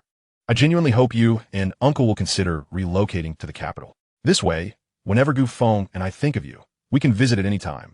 If I crave Annie's cooking, I can always return home for a meal. And if you miss us, a simple phone call will bring us back. Most importantly, the safety and security of the capital means that Gu Feng and I will no longer have to worry constantly for your safety. Ishue, no need to elaborate. Your uncle and I understand your sentiment. Zhang Lan smiled with satisfaction before announcing her decision to the family. Your uncle and I have agreed to move. Gu Feng exclaimed. What? It's that simple? He could hardly believe his ears. To persuade his parents to relocate, he had drafted at least 4,000 words in his mind. And yet, he found that not a single word was necessary. It turned out that a few words from little Ishue were worth more than his entire 4,000. Had he known it would be this effortless, he wouldn't have gone to such lengths. In fact, business in Jiangnan had not been thriving recently. And his uncle was also contemplating expanding their business to the capital, Zhang Lan mentioned. She and Gu Changhai did not have much attachment to their home. Home was where the family was. However, there were many matters to attend to in Jiangnan, so they might take a little longer to move. By then, they could enlist the help of their friends in the capital to assist in locating Ishue's parents. Luo Ishue felt deeply touched. As long as you're there, I'll be there. As long as you don't send us off to some unknown island, I'm fine with anywhere. Gu Changhai was a man of decisive action. Once he made up his mind, he acted. He promptly pulled out the family's largest savings card and handed it to Gu Feng. Dad, what is this for? Gu Changhai replied, if your mother and I move to the capital, we can't possibly stay in a rented place, can we? So, was his father suggesting they use most of their savings to buy a house? Gu Feng immediately refused. Dad, you should keep this money for your and Mom's retirement. I'll find a way to handle the housing situation. He patted his chest confidently. He had tentatively calculated that from the space stones obtained from the saint, there were over $100 million, and it was all in cash. Due to the resurgence of spiritual energy and the invasion of otherworldly beasts, housing prices in the capital had risen considerably. But he had the means. Did Dad like courtyard houses? He would arrange one. Did Mom prefer a spacious flat? He would arrange that too. After all, it was someone else's money. Spending it was no burden. Gu Changhai was momentarily taken aback. You certainly speak with great confidence. Do you think properties in the capital are like those in Yigang? Although you have been in charge of the company for 3 years. You know it barely made any profit during that time. How could you possibly have that much money? Don't ask too many questions. Just know that when you and Mom arrive in the capital, you'll be enjoying life. Seeing Gu Feng's unwavering confidence, Gu Changhai decided not to dissuade him and took back the bank card. All right, once you're in the capital, go look at properties. If you find something you like, put down a deposit, and your mother and I will fly over to pay the balance. Gu Changhai thoughtfully stated. Just then, Luo Ishue unexpectedly received a call from Guan Xiaoxi. Soon, they exchanged WeChat details, and the meeting location was sent. Gu Feng glanced at it. It would take 4 hours just to get there. Did she not say she would come and pick you up? Luo Ishue shook her head. Yes, in Jiangbei City. It is indeed quite far. Otherwise, I would have suggested we skip the hot springs and wait until teacher she comes to Jiangnan. Gu Feng inquired. Did you just say hot springs? I could drive you there. Luo Ishue replied, that is not necessary. Teacher, she asked me to inquire about your thoughts. She extended an invitation to you as well. Oh, I see. Gu Feng pondered, resting his chin on his hand. Truthfully, I'm not particularly fond of hot springs. However, since it's such a rare opportunity for teacher she to invite us, it would seem impolite not to go. Therefore, let us not delay. We should set off right now. Luo Ishue responded. You're eager to go despite not liking hot springs? That doesn't quite fit your usual demeanor. Gu Feng added. I've never been to a hot spring before, so should we bring our own clothes? Gu Feng nodded, of course. We should bring our own clothes for the hot springs. It's more sanitary. Oh, then please wait a moment while I prepare, and we can set off. You should get ready too. Luo Ishue returned to her room, closing the door behind her. Gu Feng thought, what is there to prepare? As a guy, one versatile pair of shorts will suffice. Yet, gazing at Luo Ishue's door, a mischievous smile spread across his face. To witness little Ishue in a hot spring, he'd gladly drive for 4 hours. It would be worth every minute. But would she wear a bikini? Or would she wrap herself in a thin layer of fabric like the girls in those movies? Of course, if she were to soak in the hot springs nude, it would be even better. Meanwhile, Luo Ishue stepped into her room and promptly locked the door. Then, with her heart racing, she took out her phone, her lovely face still adorned with a hint of blush, and opened a search application. Hesitantly, she typed into the search box, what should I bring for my first hot spring date with my boyfriend? After a moment of contemplation, feeling it was inappropriate, she modified her query. What should I wear for my first hot spring date with my boyfriend? As she perused the results, which displayed either deep V-neck swimsuits, black, Flowing skirts or pitifully scanty bow-tied bikinis, her mind became a whirlwind. The search results inexplicably morphed into how to attract his attention on the first date. How absurd. Why would the app suggest this? Just as she was about to exit, her finger slipped, inadvertently clicking on a video by a female blogger promoting relationship advice. Out of curiosity, not knowing what dry goods meant, she found herself drawn into watching it. From subtle strategies for spending the night with her boyfriend to mastering the art of seduction, and an incredibly detailed guide on how to charm a man. By the end of the video, Luo Ishue realized that her own knowledge was insufficient to fully grasp the concepts being conveyed. With the resolve of a diligent student, she felt compelled to bookmark the video, intending to revisit it later for a deeper understanding. Chapter 105, The Bully. Outside the Gu family villa, the doorbell rang unexpectedly. "They're here." Jean-Lan approached to open the door, only to be startled by a massive dog head with bared teeth thrusting through the gap. "On lang. Long time no see. It's me, Zhang de Biao." Then, a towering boy, standing at nearly 6'3", entered the villa's living room, leading a 100-pound bulldog. "Ah, it's de Biao. What brings you here? We don't welcome dogs in our home. Kindly take yours outside," Gu Changhai said, rising from the sofa with a furrowed brow. Zhang de Biao shrugged dismissively. "Uncle Gu, why are you so timid? It's just a leash. Babu usually doesn't bite." Turning to see Gu Feng present, he added, "Gu Feng, you're home? Aren't you supposed to be in class? Seems like you're skipping school if you're non-awakened." Gu Feng shot him a cool glance. "De Biao, didn't you hear my dad say we don't allow dogs inside? Are you leaving? Where's your dog going with you?" His tone had grown progressively frosty. Zhang de Biao smirked. "Come on, it's just a dog. You guys are overreacting. Babu doesn't even want to stay here." With an air of arrogance, he pulled a crumpled red invitation from his pocket and tossed it onto the coffee table. "On lan, un so gu. Tomorrow my dad is hosting a graduation banquet at the Sihai Hotel. Originally, we invited some social elites from Jiangnan, but my dad insisted that since we're neighbors, you all should come too." Jean-Lan raised her eyebrows slightly, maintaining her composure. "De Biao, we'll try to make it, but you should head back now." Wei received the invitation. Zhang de Biao's smile grew triumphant as he prepared to leave with his dog. Suddenly, his gaze was captivated by a girl stepping out of a room. Her raven-black hair flowed like ink, her features exquisite, adorned in a pure white dress that resembled a celestial being descending from the heavens. An undeniable aura of coolness and mystery surrounded her. Gulp. Zhang de Biao swallowed hard, his feet rooted to the spot. "Aunt Lan, is this enchanting beauty a relative of yours? I've never seen her before." Gu Feng approached, blocking Zhang de Biao's unabashed stare. "Gu Feng, why are you blocking me? We've known each other since childhood. You could at least introduce me to your guest." "She is my girlfriend." Gu Feng replied coolly. "Ishue, this is my childhood friend, Zhang de Biao." Upon hearing this, Luo Ishue offered a polite greeting, "Hello," before warmly linking her arm with Gu Feng, her lips curving into a lovely smile. "Gu Feng, I'm ready. We can set off now." That single hello was enough to steal Zhang de Biao's breath away. Not only was she stunning, but her voice was equally captivating. He couldn't help but recall the numerous internet celebrities he had previously pursued. In comparison, they were utterly lackluster. But why was she Gu Feng's girlfriend? That guy hadn't even awakened his powers. As this thought crossed his mind, Zhang de Biao's sense of superiority surged. "Gu Feng, tomorrow I'll showcase my abilities at the Sihai Hotel during my graduation banquet. By the way, you never seen what abilities look like, have you? Be sure to remember to come with Uncle Gu, Aunt Lan, and your girlfriend. Babu, let us go," he declared, not waiting for Gu Feng's response as he led his dog out of the villa. When Gu Feng and Luo Ishue emerged, they found Zhang de Biao still loitering by the fence of Gu Feng's yard, ostensibly walking his dog. Before long, however, Zhang de Biao had stealthily directed his dog to relieve itself multiple times along the wall of Gu Feng's home. "Babu, go ahead and do your business. We're not afraid of him anymore," he muttered angrily. "How infuriating. Why does that guy have such a beautiful girlfriend while I'm stuck with those trashy internet personalities? Just like that pompous young Master Wang. Yes, make sure to mark your territory. If he dares to confront us, I could easily spit on him." Zhang de Biao recalled Gu Feng's earlier demeanor in the villa. Had it been in the past, they would have already clashed. But now that he knew Zhang de Biao wasn't awakened, he was evidently cautious. How boring. To think such a stunning beauty was wasted on him. Gu Feng cast a cold glance in Zhang de Biao's direction. He was not a benevolent person. He had refrained from confronting Zhang de Biao earlier out of respect for his parents, who would surely intervene. "Zhang de Biao, you're still here. Before I return, it would be wise to clean up the mess you made on my property. And if you wish to continue with your graduation banquet tomorrow." He paused, then added, "You might want to ensure it's all tidied up." With that, he walked towards the garage to retrieve his car. "Hey, who do you think you are, threatening me?"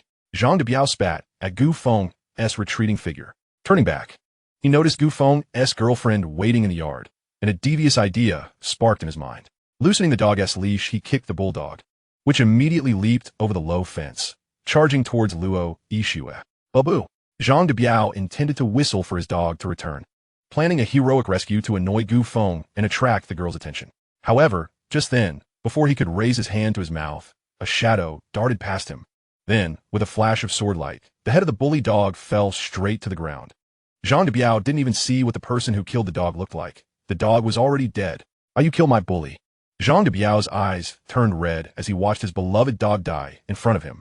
"It's you, Gu Feng. You kill my bully. How dare you kill my bully?" "Zhang de Biao, you know what you did in your heart. Now, while I'm in a good mood, take your dog bully's body with you. Get lost." Zhang de Biao's blood surged in his brain, his eyes were bloodshot, and his back teeth were about to be bitten to pieces. In the blink of an eye, people have completely lost their rationality. "I don't care. If you kill my bully, I will demand that you pay with your life." Chapter 106 Phoenix Village. Water Archery. Zhang de Biao's crimson eyes suddenly opened his mouth. A high-speed water arrow with enough power to cut gold and jade shot out of his throat. Shoot towards Gu Feng's critical area. Luo Yixue's eyes turned cold as she saw someone harming Gu Feng. Subconsciously, she activated her ice control ability. In an instant, the flying water arrow crystallized inch by inch, transforming into an incredibly sharp blue ice arrow. The arrow turned its direction, carrying a huge impact force, and headed towards the direction it came from. Zhang de Biao did not have time to make any tragic moans.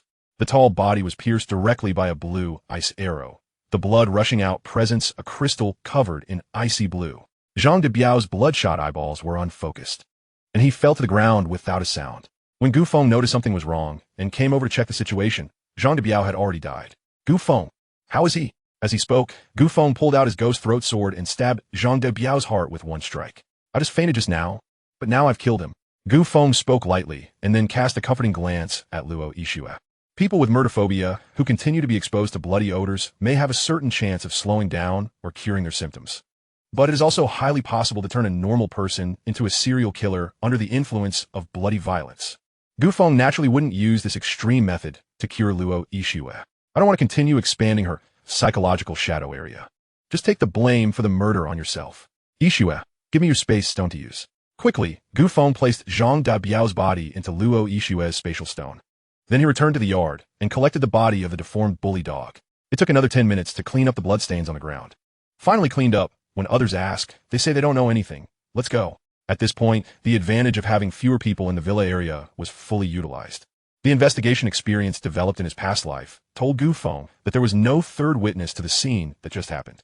If nothing unexpected happens, Zhang de Biao's death was in vain. If you're just injured, why do you have to mend your sword? Is it because of me? Everything Gu Feng did was seen by Luo Yixue, and for a moment, her gaze flickered slightly not long after. In another villa not far from here, a middle-aged woman pushed open the door to Zhang de Biao's bedroom, looked around, and then stepped out to ask her husband, "Zhang Jian, where's your son?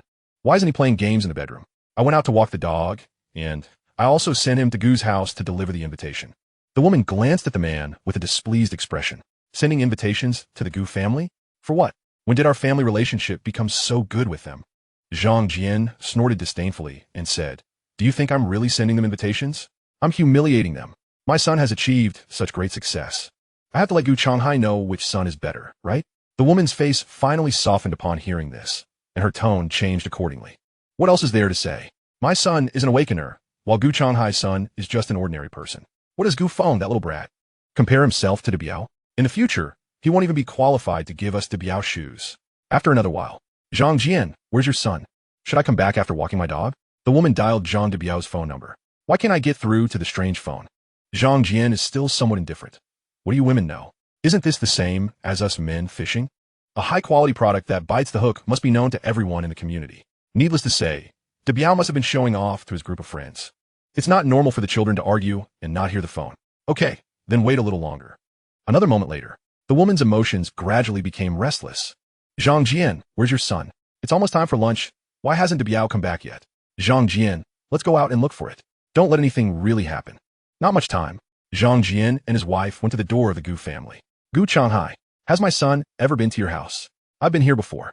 We're the De Biao people." "Of course he left. Where did he go? He's not my son. How do I know where he's going?" Faced with the questioning tone of Zhang Jian and his wife, Gu Changhai also became angry and directly retaliated without hesitation. Is your son missing related to me? What is it? My son tied up your son. Did you sell it to the Wastate Ga Yaozi? Zhang Jian and his wife were met with disappointment and left in frustration. But not long after, he returned with full confidence. Gu Changhai, we want to check the surveillance footage. After Debiao left my house, he only came to your place. Tell me, where did you hide my son? Gu Changhai stood up confidently and said, Isn't your son an awakened one? Do you still need us to hide? What's the point of hosting a graduation banquet when everyone's lost? Why don't we just hold it? At this moment, Zhang Jian's wife's eyes turned, but she didn't see Gu Feng's figure. Gu Changhai, where's your son gone? Zhang Lan looked coldly at the other party and said, Your son has been lost. What does it have to do with my son? Of course it's none of your business. My son was lost when he came to your place. Ask Gu Feng from your family to confront you. Not coming out is a sign of guilt. Li Yilan. Don't slander people. If you say my son arrested your son, then you can call the police directly. Zhang Jian angrily said, Of course we have to call the police. Aren't you jealous of our Zhang family and trying to make my son's graduation banquet impossible? Gu Changhai, if you don't make me feel better, don't expect me to feel better either. Oof. Wait and see. Zhang Jian spat hard on the ground and left with harsh words. Fengwang Village. It is a remote mountain village under the jurisdiction of Jiangbei City. After a 4-hour drive, Gu Feng arrived early in just 2.5 hours. Surprisingly, at this moment, Guan Xiaoxi was already waiting at the village entrance with full sincerity. Huh? Teacher CC doesn't come into the village. Is he waiting for us here specifically? Jinjila ran over to command Gu Feng to stop the car. Gu Feng, there's no concrete road in the village. Just park your car here. Chapter 107 Cheating. Gu Feng expertly maneuvered the vehicle, bringing it to a halt beside the dirt road at the village entrance. Yishui, I appreciate your efforts, he said. Guan Xiaoxi approached, apologetically tucking a few stray strands of hair behind her ear. She addressed the two. You've traveled quite a distance. I initially intended to treat you to a relaxing soak in the hot springs, but we have just learned that, due to geological conditions, the springs have unexpectedly entered a dry period. Upon hearing this, the smile on Gu Feng's lips gradually faded. So, after an exhilarating 2.5-hour drive, with his shorts at the ready, he was now being informed that the hot springs were off the table. Guan Xiaoxi discreetly binged Hinhila, who responded with an understanding laugh. Hence, our dear teacher, Shishi has prepared an entirely new adventure for you. Tajda. She pointed to a distant mountain, shrouded in mist. The Phoenix Mountain Conquest. Behold, the considerate and charming teacher. She has even brought along climbing gear for you all. Jin Ji La removed 2 hiking backpacks and trekking poles from his shoulders. Guan Xiao, she spoke with an apologetic tone. Since we didn't prepare adequately for the hot springs, I owe you all this experience. When we have the chance to gather again in the capital, I promise to make it up to you. She then encouraged the group. The villagers say Phoenix Mountain was once the site of the Phoenix's rebirth in ancient times, which is how Phoenix Village got its name. Now that we're here, we must ascend and take a look, don't you think? I have no objections. What about you, Gu Feng? Luo Yishui turned to Gu Feng. After a moment of contemplation, he replied, Since we're climbing, there must be a ranking system. It will be far more interesting with some stakes, wouldn't you agree? Guan Xiao, she deemed this a splendid idea to motivate everyone. After a brief pause, she suggested, How about the last person to reach the summit is responsible for setting up the tents and cooking? Gu Feng and Jin Ji La's eyes lit up at this proposition. Jin Ji La eagerly exclaimed, Shishi, are you implying that we'll camp on the mountain tonight? Watch the sunrise? Guan Xiao, she shot him a pointed look. If you're not averse to exhaustion and wish to drive back to the city overnight, then let us pretend I didn't say anything. In that moment, both boys' eyes sparkled with a shared understanding, perhaps a unique camaraderie that only men could possess. Gu Feng then proposed, We already have a penalty for the last one. What about a reward for the first person to reach the peak? What do you have in mind? Guan Xiao, she regarded him with suspicion. Immediately, a mischievous grin spread across Gu Feng's face. The last person to summit, besides the penalty of setting up the tents and cooking, must also wash the feet of the first to reach the top. What do you think? Guan Xiao, she scoffed. Men truly have peculiar inclinations. Are you sure? It seems you have the least talent among us. With a teasing smile, she added, If no one objects, I certainly don't mind. After all, I want to be the one losing. Luo Yishui, naturally, would not contradict Gu Feng, and as a fellow companion, Jin Ji La also had no objections. Thus, they all reached a consensus. All right, since that S settled, time is of the essence. Let's voluntarily form our groups and prepare to ascend. Gu Feng declared enthusiastically. I'll team up with Yishui, while Teacher Shishi partners with Teacher Jin. How does that sound? Everyone, please share your thoughts. Luo Yixue was the first to support Gu Feng's decision. I agree. Jin Ji La chimed in and agreed. However, when it came to Guan Xiao, she retorted, I disagree. Why not? Jin Ji La, visibly hurt, pleaded, Shi, why don't you want to team up with me? Wouldn't a strong alliance benefit us both? Guan Xiao, she shot him a glare. You're not anyone to me.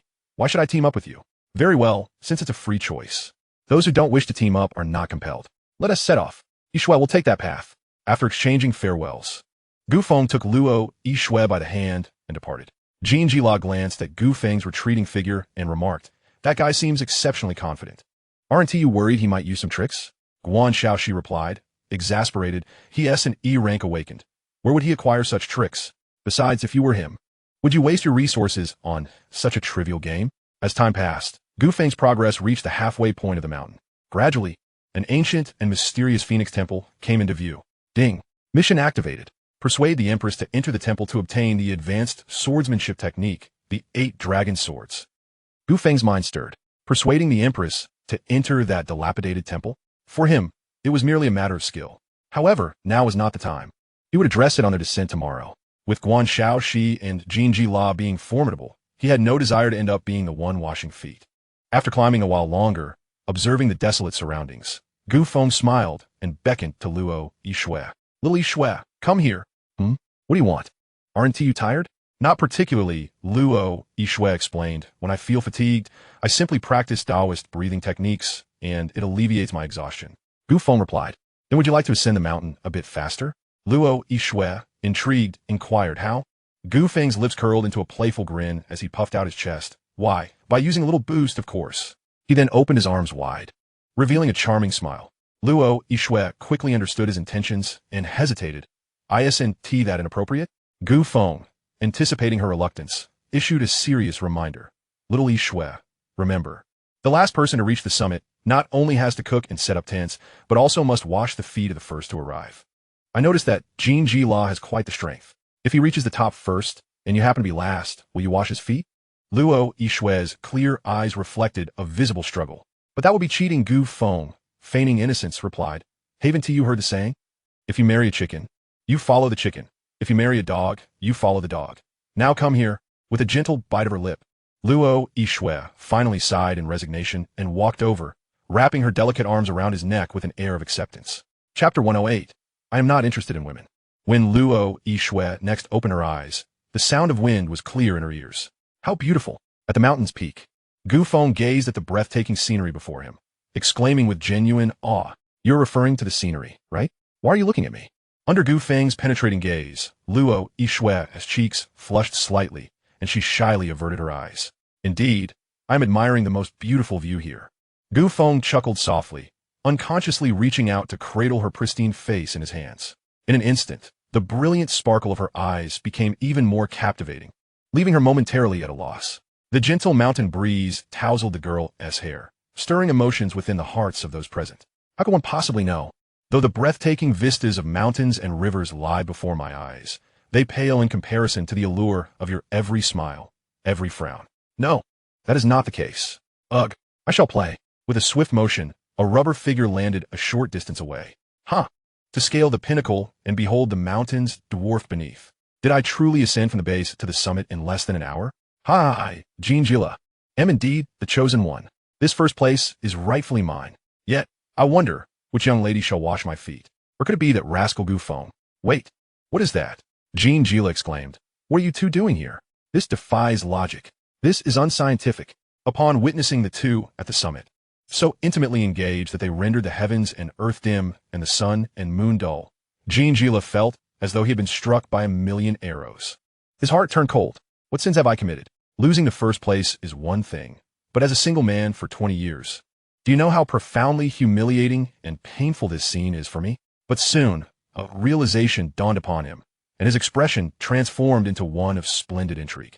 So, the last place must be Guan Xiaoxi, the proud and haughty young lady from a prestigious literary family in the imperial capital, reduced to washing someone's feet? How thrilling!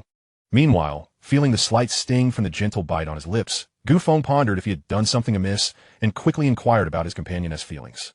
What's wrong, Xiao Yixue? Did I make you uncomfortable?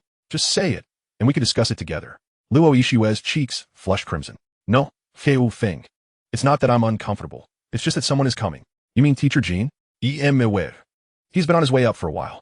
Then how come? Isn't he waiting for Teacher Cece? Besides, as a single man, he wouldn't be interested in such matters. Ah, young one, you are mistaken. In the face of career and women, I have merely chosen the former. With my charm, there are plenty of women who desire me. Jean Gila retorted with a haughty snort. In essence, it is not that I, Jean Gila, lack interest in women, but rather that I'm simply uninterested. Oh, is that so? Then could it be Teacher Cece? Feng smiled slightly, suddenly pointing down the mountain. Where? Where?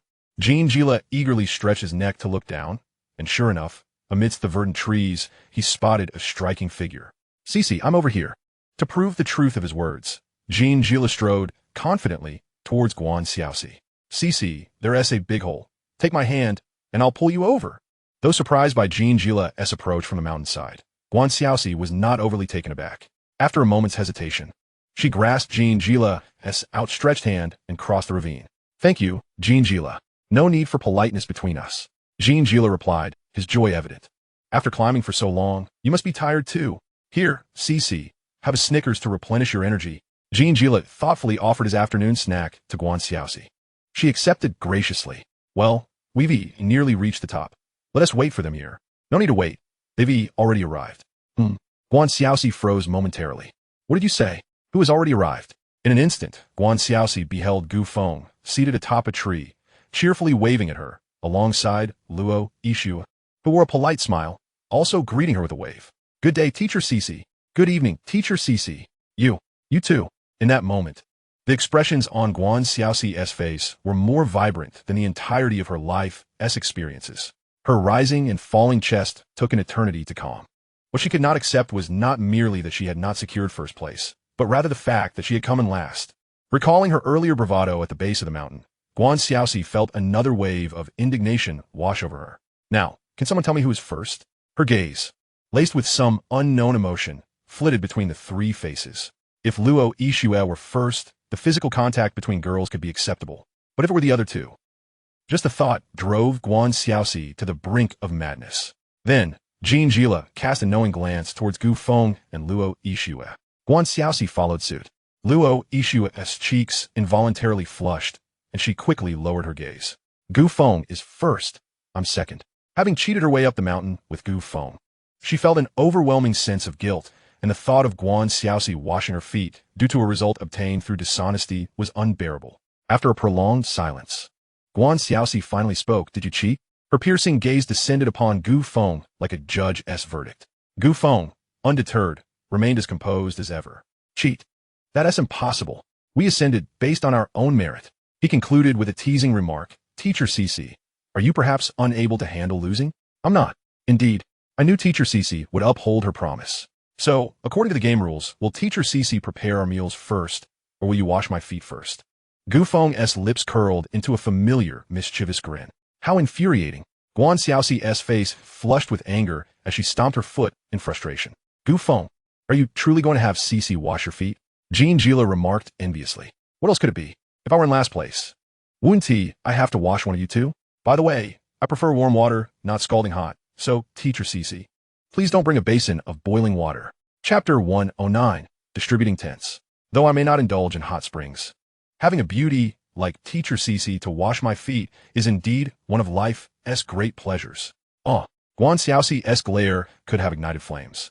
Wishing to incinerate the insufferable man before her, gazing at Feng's frivolous, infuriating face, she suddenly quieted, her eyes narrowing as she approached him with long, confident strides. I can wash your feet, but I must have proof. Proof of what? Your strength. Proof that you possess the talent to be the first to reach the summit.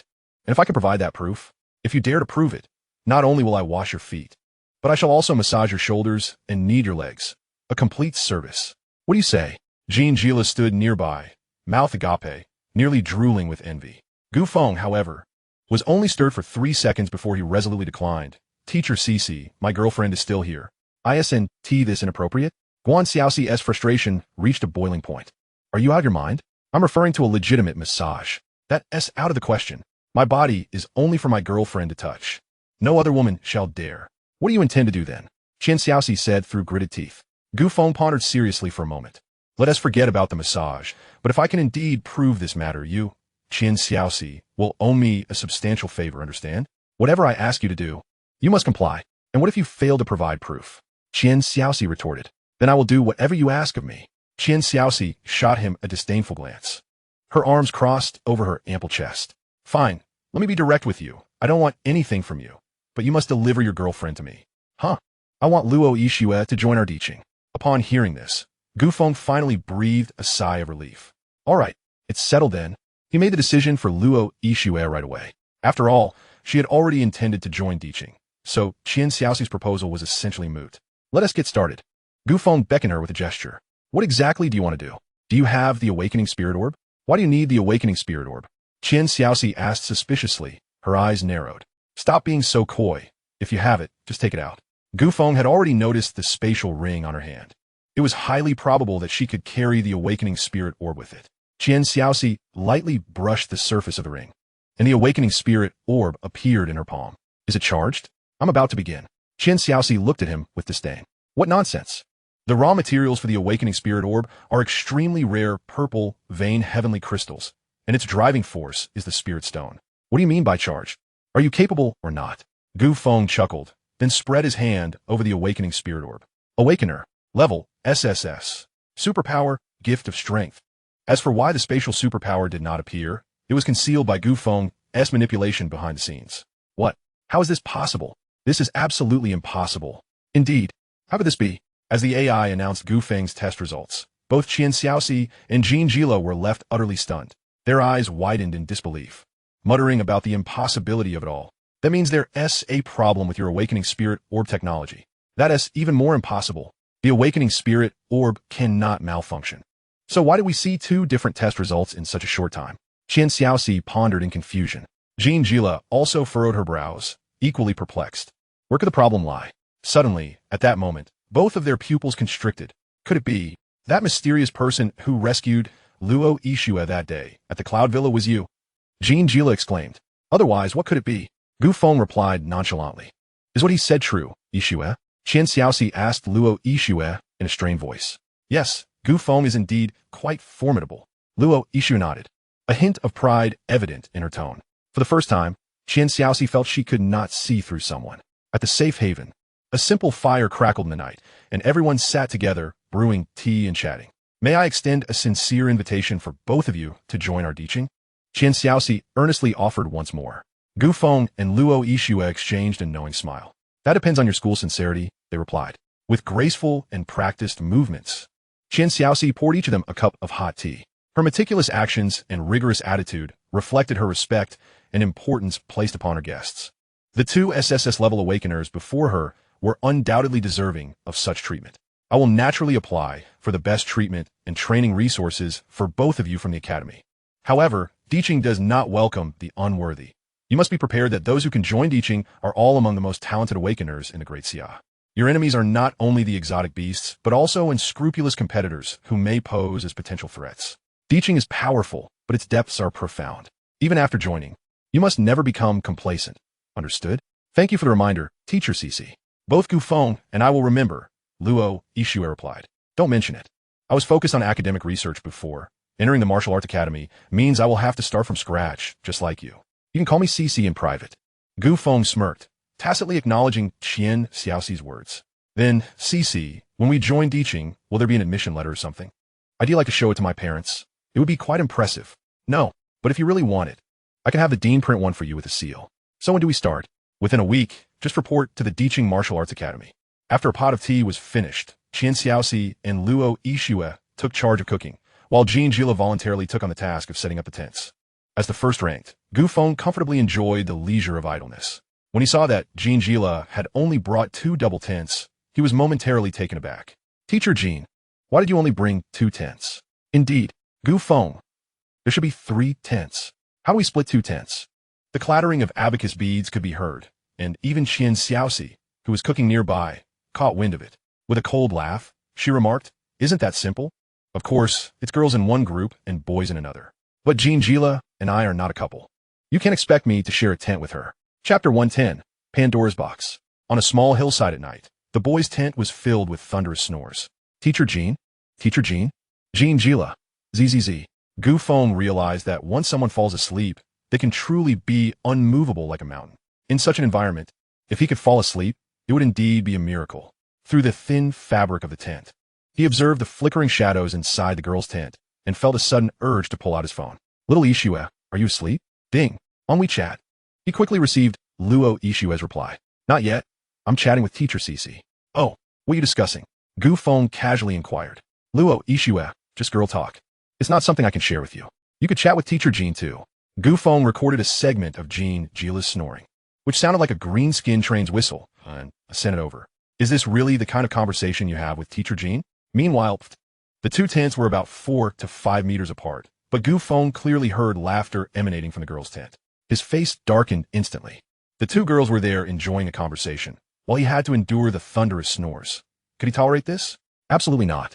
Recalling the topic that Luo Ishue had just concealed from him, an inexplicable sense of crisis began to rise within Gu Feng. After all, the future Empress's influence could truly be said to be capable of captivating both men and women alike.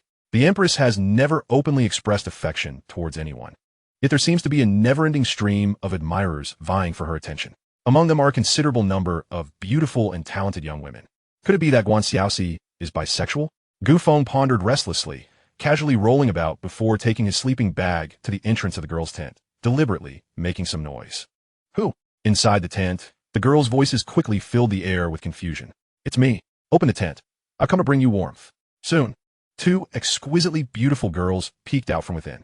If Luo Ishue's sparkling eyes were filled with joy and gentleness when she looked at Gu Feng, then Guan Xiaoxi regarded the unexpected visitor with a wary expression. Gu Feng, isn't your tent over there? What are you doing here? As the zipper of the tent was drawn open, the sweet aroma wafting from within immediately enveloped Gu Feng's senses.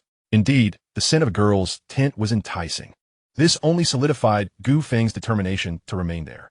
His gaze swept over Guan Xiaoxi's graceful and elegant features, as well as the alluring curves of her figure that even a sleeping bag could not conceal. His throat tightened subtly. Such beauty and poise rivaled that of first-tier celebrities. Coupled with her privileged background and the terrifying talent of her awakened S-class dual abilities, she was undoubtedly a considerable threat in Gu Feng's eyes as a potential rival. Using her femininity, she could approach Luo Ishue without restraint. At this moment, retreat was not an option for Gu Feng. He replied nonchalantly, Teacher Xiaoxi, you must have heard that Teacher Jean snores loudly, making it impossible for me to sleep. And that has what to do with me? Guan Xiaoxi shot him a glance. Questioning. Gu Feng's tone turned icy. Then why don't you just sleep with Teacher Jean? Guan Xiaoxi almost thought she misheard him, taking a moment to process his words. Are you out of your mind? If you find his snoring bothersome, do you think I don't? Let me tell you, there's no way I'm going over there. She retorted through gritted teeth. Gu Feng continued. Since Teacher Xiaoxi is unwilling to go over, how about I come here instead? You come here? To where? Of course. I mean to move in with you. What? Both girls were taken aback simultaneously. You mean, you want to stay with me and Teacher Xiaoxi? Guan Xiaoxi crossed her arms defiantly over her ample bosom. Are you joking? This is a double tent. Gu Feng shrugged nonchalantly.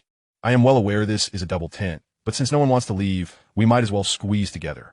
He then shamelessly added, I assume you wouldn't want to get up at this hour to wash my feet, would you? The implication was unmistakable.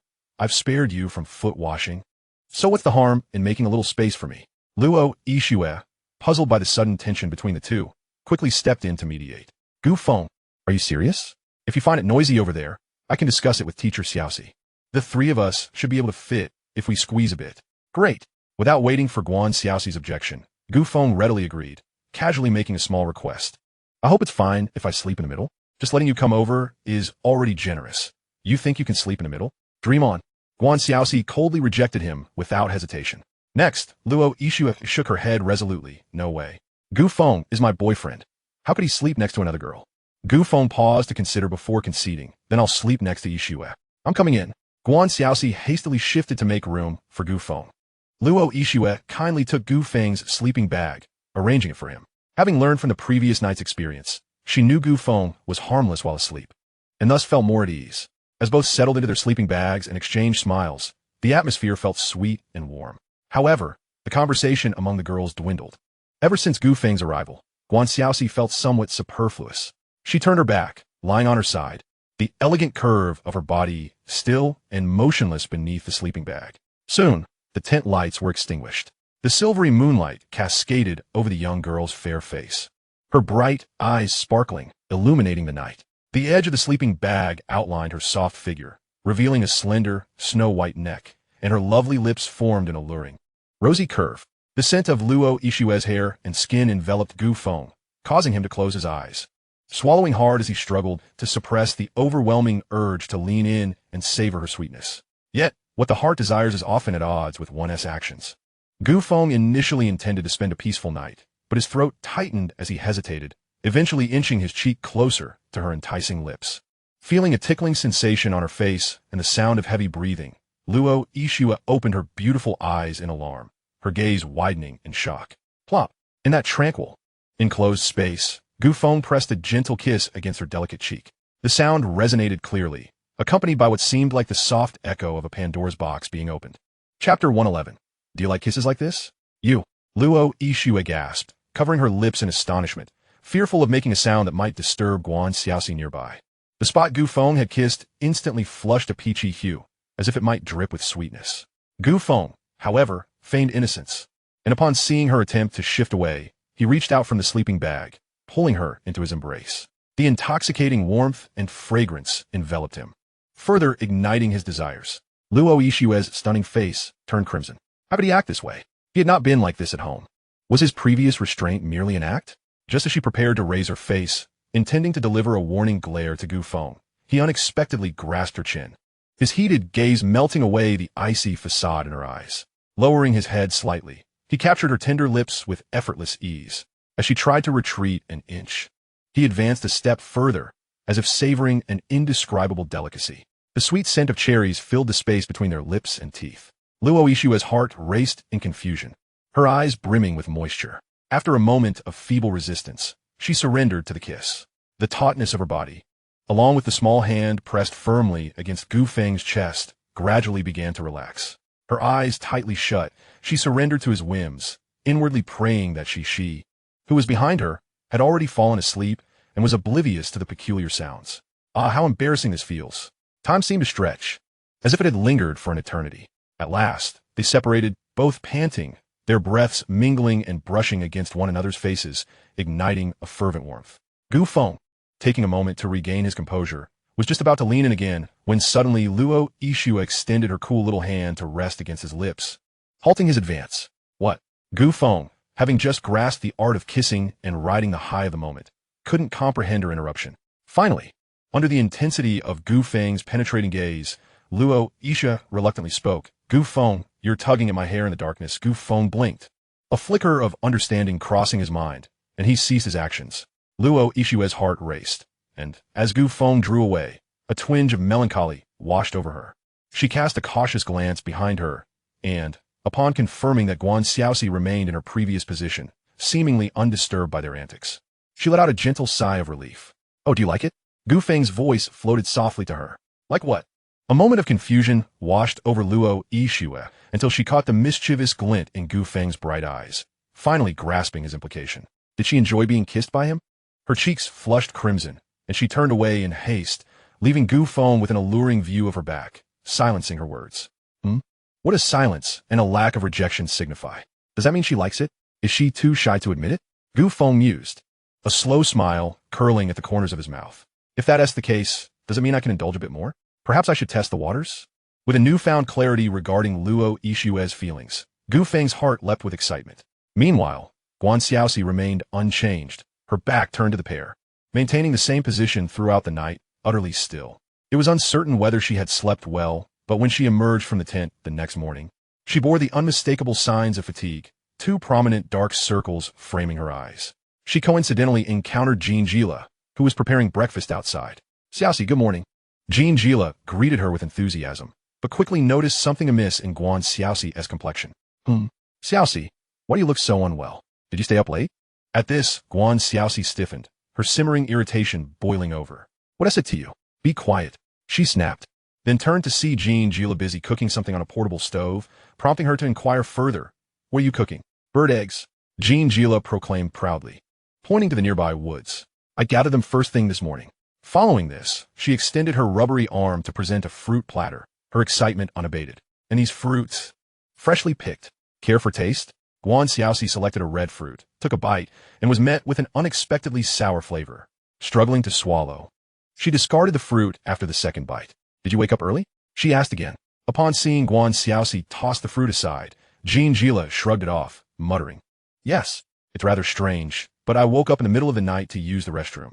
And that rascal Gu Feng was nowhere to be found, so I set out early to search the mountain for him, but I couldn't find a trace.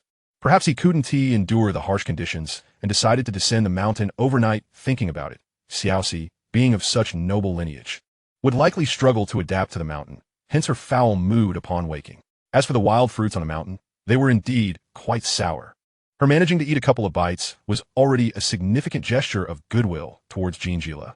Who told you he went down the mountain? The mention of Gu Feng sent Guan Xiaoxi into a fit of irritation. Half of her annoyance stemmed from the sour fruit, while the other half arose from her frustrations. How outrageous! All night long, just as I was about to drift off, that Gu fellow would create those sticky sounds, preventing me from ever truly sleeping.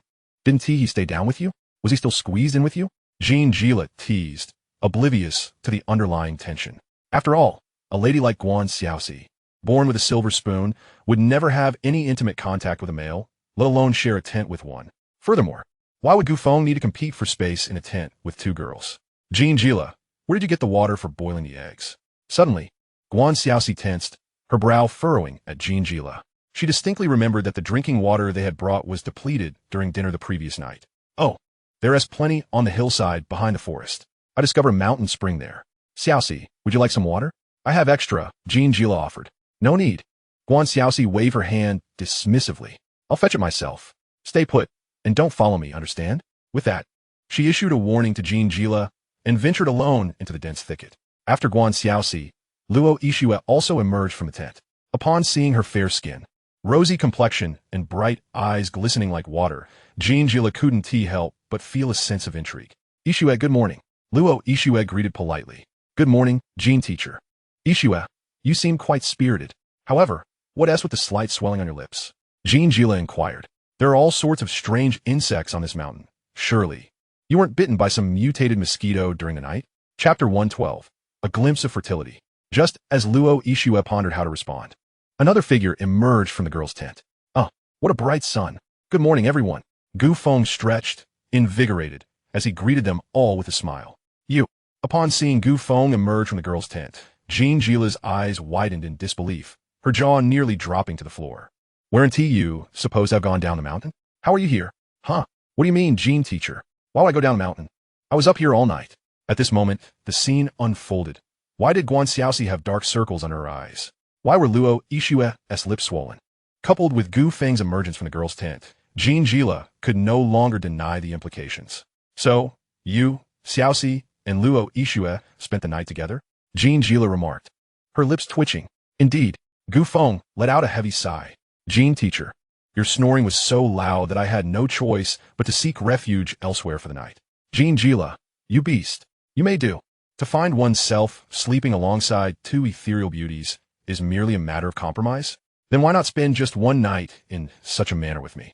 Who would believe that they merely slept through the night without engaging in anything else? Perhaps they even indulged themselves more than once. More than once? A sudden explosion of thoughts erupted in Jean Gila's mind, involuntarily recalling the instinctive leg-crossing motion that Guan Xiaoxi made before departing. Holy smokes, you rascal. Jean Gila leaped 3 feet into the air in a fit of fury, his fists clenched tightly. Teacher Jean, what's wrong? Did a scorpion sting your foot? Gu Feng inquired, observing the agitated Jean Gila with curiosity. You better clarify. Did you or did you not engage in that sort of activity with Shishi last night? That sort of activity, ahem. Gu Feng paused for a moment. Of course not. We simply had a very innocent sleep. But Teacher Jean, do you perhaps have feelings for Teacher Shishi? Upon hearing this, Jean Gila's face visibly flushed with embarrassment, and he quickly denied it. Like her? How could that be? My concern for her is purely out of professional camaraderie. As long as he didn't engage in that sort of activity with Shishi, it's fine. You two should peel the bird eggs from the pot. I'll go call Shishi for dinner. With a cold huff, Jean Gila leaped away, hastily retreating into the dense forest. On the other side, after releasing her pent-up stress, Guan Xiaoxi finally let out a comfortable sigh. I've finally resolved that physiological issue. All thanks to that Gu fellow who made me hold it in all night. Now I feel so much better. At that moment, Guan Xiaoxi suddenly noticed a slight white stain on the thin fabric between her legs, her delicate brows knitting together. As someone with a mild obsession with cleanliness, she felt compelled to change her undergarments daily, especially when they were already soiled. If she didn't change, she would feel unclean. But if she did change, where was the issue? After a struggle and a cautious survey of her surroundings, Guan Xiaoxi ultimately made up her mind. She swiftly retrieved a spare garment from her space ring and replaced the gossamer black lace panties with a fresh pair. As a healer, she certainly understood what the substance was. With a small, delicate face scrunched in disdain, she huffed, "Humph. This accursed estrogen. I, Guan Xiaoxi, would rather drown or die of thirst than give those filthy men any satisfaction." Looking down, she extended her jade hand to touch her smooth skin, trailing it down to her chest, all the way to the peaks of her voluptuous figure. "Humph. With such a splendid body, wouldn't it be better for me to enjoy it myself?" Just as she was about to discard the item in her hand, she hesitated. Those silk black lace panties had cost her half a month's salary not long ago. Spending her family's money was no issue, but spending her own was a different story. Whatever, I can wash them and wear them again soon. Guan Xiaoxi made her way to the edge of a brook, squatting down to wash in the clear spring water. When Jila arrived, he happened to see Guan Xiaoxi squatting by the stream, her peach-like, slightly voluptuous backside facing him, complemented by a tiny waist that could be grasped with one hand. Caught off guard, Jila's eyes widened, his mind unwittingly conjuring up some rather indecent images. Gulp. The sound of him swallowing was startlingly clear in the quiet woods. At the sound, Guan Xiaoxi's body stiffened momentarily. "Oh no, I'm doomed." When Jila and Guan Xiaoxi's fierce gazes met, he recalled her earlier warning against his following her. He turned to flee. Stop. Even before he arrived, his voice preceded him. With a sudden swish, a dark object swiftly flew past Jila's face, bringing with it a damp chill, striking him unexpectedly. Puffed. See, what did you just throw at me? Before he could react, a fragrant gust whisked away the dark object from his face. Jila, you saw everything, didn't you? Guan Xiaoxi's voice, filled with nervous anger, rang in his ears. I truly didn't see anything. Jila wiped his face, feigning innocence. If you saw nothing, why are you running away? After a brief pause, Guan Xiaoxi attempted to calm her emotions, mimicking the demeanor of those innocent young girls. A charming blush blooming on her face. Actually, it's all right if you saw. I want to hold it against you when the usually stoic Guan Xiaoxi revealed such a bashful demeanor. Jila was utterly taken aback. He couldn't help but respond. I saw, but not everything. Guan Xiaoxi, seemingly shyly covering her face, actually felt a chill sweep across her features in an instant, her voice striving to remain steady. So, what do you think of my body? Jila first shook his head in confusion, then resolutely nodded. You're referring to the way you were washing by the river, right? It looked good, like a grinding millstone. In the terms of my rural hometown, it's evident you're quite capable of bearing children. Chapter 113, The Phoenix Temple. At the campsite, after Jila had departed, Feng approached. Shua, did you sleep well last night? He noticed Luo Yishue's cheeks were flushed, and she seemed to shy away from his gaze. Was she blushing, or was she upset due to his frequent actions the previous night? Hey, she was the one who actively nestled into my arms several times. He had only kissed her to divert her attention, fearing she might have an episode of her fear of killing. Feng blinked, realizing the gravity of the situation. If everyone in the world were to ignore him, or even turn against him, he could accept it. But there was one person he absolutely could not afford to lose, Luo Yishue. She was his girlfriend. In other words, she was his wife. If his wife was upset, wouldn't he, the husband, need to placate her? He had an undeniable responsibility to make her happy. With a slight smile, he tentatively sat beside Luo Yishue. Seeing her unresponsive, he proceeded to take the next step. He gently grasped her small hand, and she did not resist, merely burying her face deeper in shyness. I admit, it was my fault last night. I acknowledge that I acted inappropriately in an unsuitable setting. If you didn't like it, I won't kiss you anymore, all right? After a heartfelt apology and a series of self-reproaches, especially upon hearing the last sentence, Luo Yishue could no longer hold back her feelings. Oh no. Feng looked up, puzzled by her exquisite, pale face. Although Luo Yishue was somewhat annoyed by his repeated advances, seeing how genuinely concerned he was made her feelings of resentment dissipate in an instant. Promise me, after we sleep, if you don't do that, I won't be angry, Luo Yishue said softly. After we sleep? Feng was momentarily taken aback, as if grasping a significant point. So, does this mean they could still share a bed in the future? Moreover, Luo Yishue had only mentioned no kissing after sleeping, implying that they could indulge before sleep. What kind of punishment was this? It It was undoubtedly a benefit. All right, I promise I won't kiss you after we sleep, Gu Feng declared confidently, thumping his chest. Well then, let's cook together, Luo Ishua suggested. At that moment, Jean Gila emerged from the woods. Upon noticing the clear, five-fingered imprints on his face, Gu Feng couldn't help but feel curious. Teacher Jean, what happened to you? Oh, nothing. I was hit by a female monkey in the mountains, Jean Gila said gloomily, covering his face. He had clearly explained that he had seen nothing, yet he was still unfairly reprimanded by Guan Xiaoxi. How infuriating. Really? Nowadays, even female monkeys in the mountains can bully people at will? Guan Xiaoxi appeared behind them, her expression unfriendly. What are you two talking about? Who's the female monkey? Jean Gila hurriedly ducked behind Gu Feng. Nothing much, we were just discussing how abundant the spiritual energy is in these mountains. By the way, did you see the temple halfway up the mountain? Let's go pay our respects together, Gu Feng suggested, skillfully changing the subject. After a moment of contemplation, Guan Xiaoxi officially declined. Time is tight. I must head to the next awakening test site, so I won't be joining you. Gu Feng shrugged nonchalantly, glancing at Luo Ishua. Shall we go? Luo Ishua hesitated. Gu Feng, we've been out all day, and we don't know how Uncle and Aunt are doing. We should return early. Gu Feng understood her concern was rooted in Zhang de Biao's situation, fearing for their parents' safety. However, he knew that without finding Zhang de Biao's body, Zhang Jian could only harbor suspicions about him. He believed Zhang Jian lacked the courage to take action against the Gu family for now. As they ate breakfast suddenly, they noticed thick incense rising from the mountainside. Phoenix Village, Phoenix Mountain. The temple must be dedicated to the Phoenix deity, right? I never expected this little temple to be so popular, Jean Gila muttered. Gu Feng's gaze casually swept over the group, and he remarked, there's even incense being offered. I've heard that temples dedicated to ancient auspicious deities with such flourishing incense are the most effective for wishes, disaster relief, and love fortunes. Unintentionally, his words caught Jean Gila's interest. Can one really wish for love? Is it that effective? The two girls looked at Gu Feng with curiosity. Gu Feng waved his hand dismissively, I only heard my grandfather say this when I was young. You all know how it is with metaphysics.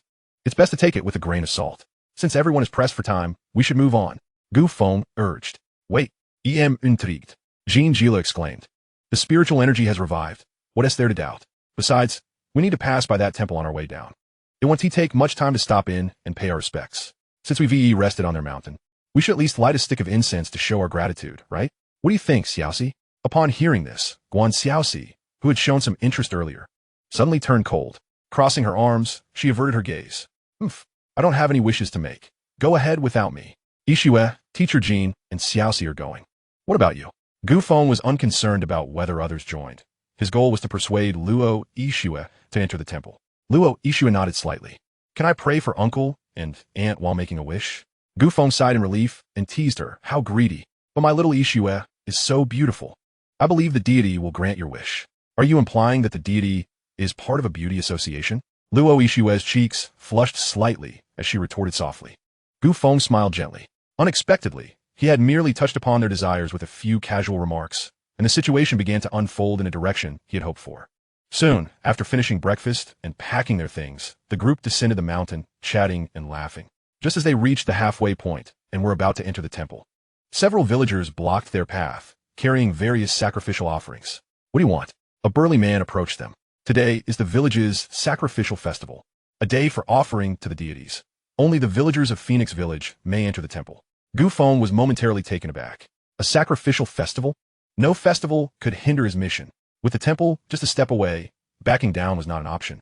Good fellow, the temple is dedicated to the Phoenix deity, right? Gu Feng inquired.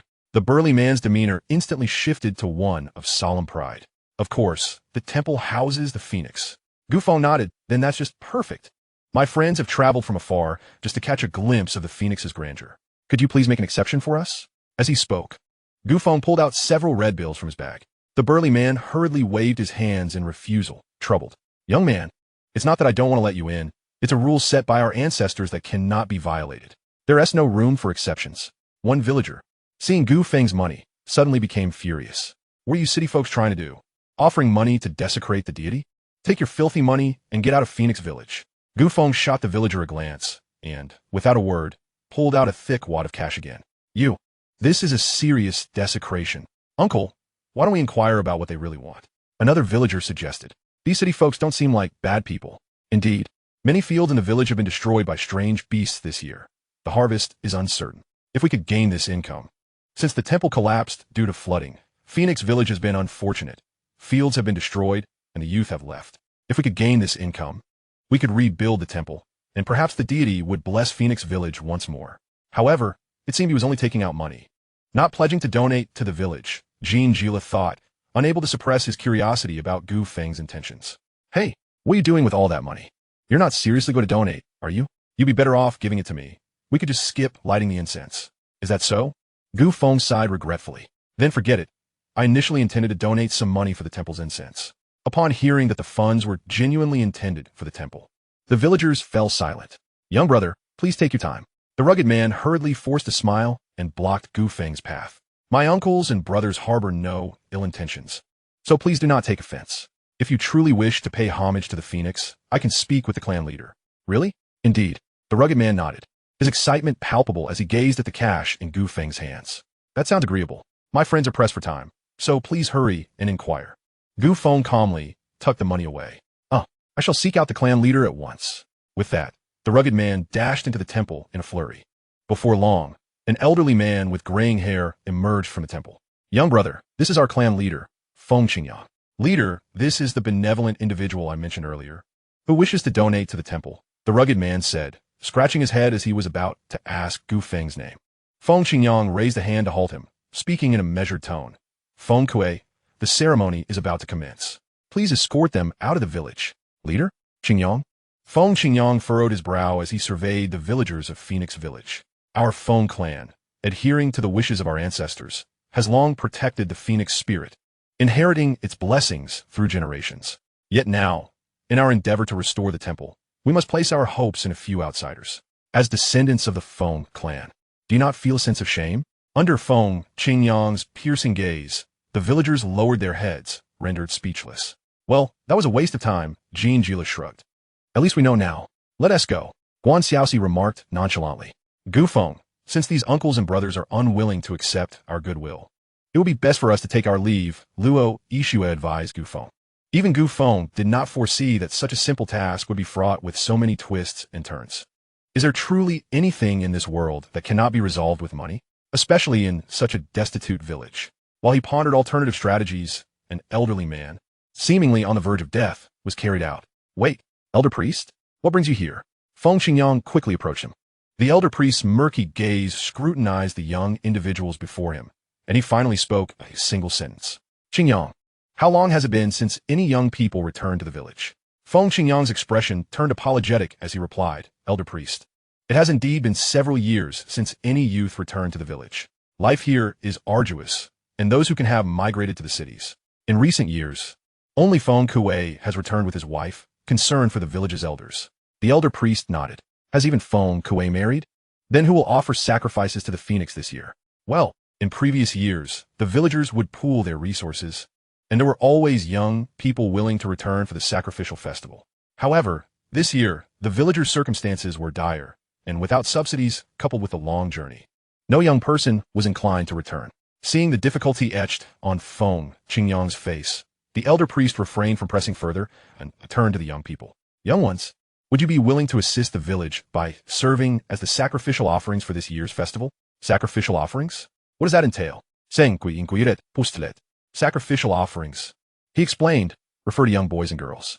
According to the festival's customs, each year, it is essential to have young men and maidens present offerings to the Phoenix on behalf of the villagers. Young men and maidens, he continued, possess complete yang and yin energies, enabling them to convey the villagers' intentions to the Phoenix, ensuring our Phoenix village enjoys favorable weather and safety in the coming year. Ah, I see, Gu Feng nodded. But they are, after all, outsiders. Feng Qingyang hesitated. The elder priest sighed. At this moment, the lineage of the Feng clan matters little. Failing to provide sacrificial offerings to the Phoenix would be a grave disrespect to the divine. Very well. Feng Qingyang reluctantly accepted the reality, turning his gaze to the fore.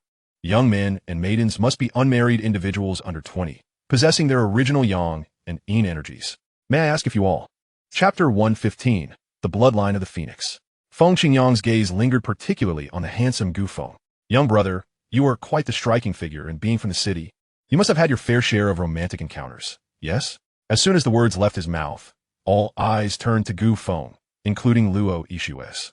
Gu Feng's high school experiences were well known to her, yet she was oblivious to his elementary and middle school years. Given his striking appearance, surely many girls had pursued him. But had he ever erred? Gu Feng's lips twitched. You, how can you doubt me as well? So you too? Luo Ishue interjected. Of course, Gu Feng responded, standing tall and declaring. Before encountering Luo Ishue, his interest lay solely in figurines, online games, and Ultraman.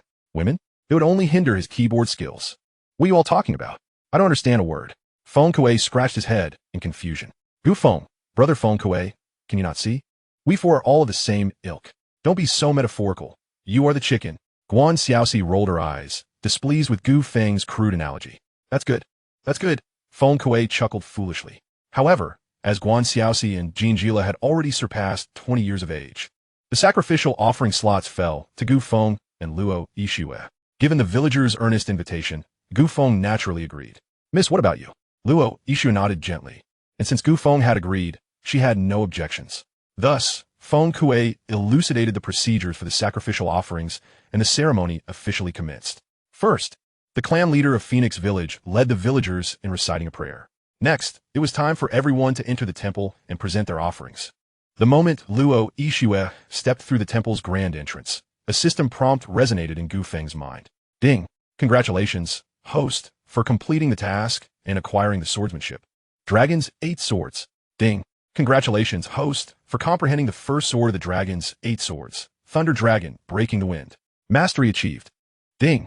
Congratulations, host, for mastering the second sword of the dragon's 8 swords. Azure Dragon emerges from the sea.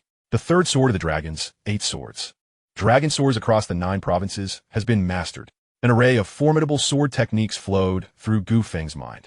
Inside the grand hall of the temple, Gu Feng and Luo Ishue positioned the offerings presented by the villagers onto the weathered altar stone table, collaborating with the villagers to complete the sacrificial ceremony. Above the altar stood an ancient sacred fire platform, bearing signs of past incense offerings. Suddenly, a deafening sound reverberated through the hall. Boom! Followed by a second thunderous noise. The earth seemed to tremble, and a crack formed even on the central altar. Was this an earthquake? Feng Qingyang knelt heavily to the ground. No, this is not an earthquake. It is undeniably an ominous sign of the Phoenix's wrath. Surely, it is the consequence of allowing these 2 outsiders to make offerings, which has provoked the Phoenix.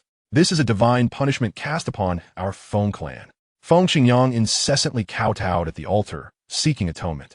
Everyone, why are you not hastily driving these strangers out of the village? What are you waiting for? A villager suddenly shouted. Could it be that the clan leader has misunderstood?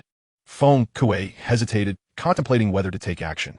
At that moment, Gu Feng, who shared a faint psychic connection with the dazed figure, sensed a flicker of unease from the other side. What kind of power is this? Could it be that a phoenix truly graced this place long ago? Gu Feng muttered to himself. Suddenly, a radiant golden light burst forth from the crack in the altar. Narrowing his eyes, Gu Feng peered through the golden glow and was astonished to discover that within the altar lay a runic array. Is this a manifestation of spatial power? A teleportation array? Gu Feng was momentarily taken aback. Ignoring the clamoring outside, he casually tossed several spirit stones into the array. Instantly, the brilliant golden light of the array intensified, drawing in the nearest 2 individuals. As the golden radiance faded, their figures vanished within the formation. Gu Feng, are you still there? Where's this place? After a wave of intense dizziness, Luo Ishue's bewildered voice echoed. Before them lay an abyssal darkness. Gu Feng groped until he found Luo Ishue's hand, their fingers intertwining. Uncertain of their whereabouts, they pondered if they were still on Blue Star. The encompassing darkness rendered it impossible to discern direction, whether eyes were open or shut. All that surrounded them was an endless void, akin to being ensnared in a bottomless chasm. He took out his phone, but there was no signal to be found. The faint light emitted by the phone's screen resembled a dim star in the deepest night sky. Gu Feng held the Blue Star's infinite teleportation talisman delicately between his fingers. Should danger arise, he would whisk Luo Ishue away from this cursed place at the first opportunity. That is, provided they were still on Blue Star. Just as doubts began to swirl in their minds, a slender golden beam slowly unfurled in the darkened sky. Exuding an ancient and profound sacred aura, it formed a colossal, radiant golden eye amidst the profound darkness, like a cold, indifferent sun. Umangs. A distant, timeless voice resonated within their hearts. Gu Feng's heart jolted as he gazed into the enormous eye. Are you the reborn phoenix? His heart brimmed with astonishment. So, it was true that a phoenix had once graced this land in the distant past, and she had remained ever since. Indeed, I am the phoenix of which you speak. I have resided on this blue planet for over 1 billion years. Gu Feng secretly sighed in relief. Upon learning from the phoenix that they were still on Blue Star, his heart finally found solace. Does this mean you're not a native of Blue Star? In response to Gu Feng's inquiry, the phoenix did not provide a direct answer. The immense golden pupil shifted to gaze upon Luo Yixue as if scrutinizing something. In a fleeting moment, a soft gasp of surprise echoed through the dark space. A trace of phoenix bloodline? Though faint, she indeed sensed it. Chapter 116, The Fire Beast. The phoenix mused, as if she had seen through all the mysteries. Luo Yixue's spatial stone hovered midair. Your soul is indeed unlike that of ordinary folk. It's no wonder the little one within is drawn to you, willing to recognize you as its master. What you see is not my true form. In merely a century, this remnant of my soul shall dissipate completely. It is fitting that I leave behind some opportunities on this weak planet. A humble token of gratitude for this place that harbors me. The phoenix sighed softly. In times long past, my physical form perished, leaving me with but a single chance at rebirth, yet I chose not to be reborn here. For one, it might attract the attention of my enemies. For another, constrained by the rules of this world, I sealed this remnant of my soul here and established a profound array. The ancestors of this village once received my grace. After adopting the Feng surname, they have guarded this place through the generations. Gu Feng listened intently, realizing that the phoenix had not spoken in ages. After she rambled for quite some time, he finally seized an opportunity to interject. Senior Phoenix, you mentioned wanted to leave some opportunities on Blue Star. May I inquire what conditions must be met to obtain these legacies? To inherit my legacy, one must naturally pass my trials, the Phoenix replied. To enter the array I have set, it proves that you both possess some level of strength. So, do you wish to simultaneously undergo my trials? Will there be a risk to our lives? Gu Feng asked. Indeed, there will be, she responded, her colossal pupil once again fixating on Luo Yixue. However, considering the trace of my bloodline within you, I may make an exception to save you once should you encounter life-threatening danger. What about Gu Feng? Luo Yixue inquired. The phoenix replied, regrettably, only those possessing my bloodline may receive such an opportunity. Our clan's trials have always been thus. Additionally, there are 3 trials in total, and after each trial, there is an opportunity to forfeit the subsequent challenge. Although one may fail, their life will be spared. Can I share this opportunity for salvation with Gu Feng? Luo Yixue pondered before asking again. Gu Feng turned to gaze at her striking visage, warmth flooding his heart. Shua, you. Luo Yixue's gaze was resolute. You need not say more. Unless we abandon this trial right now, we will either succeed together or perish together. Senior Phoenix. Is that permissible? However, the Phoenix interjected. I must remind you once more, should this opportunity be utilized on another, the likelihood of your success will significantly diminish, thereby causing you to miss out on my legacy. Do you still wish to proceed? Without the slightest hesitation, Luo Yixue affirmed, yes, I have made up my mind. Gu Feng took a deep breath. With such a girlfriend by his side, what more could he desire? All he could do was ensure he did not let her down.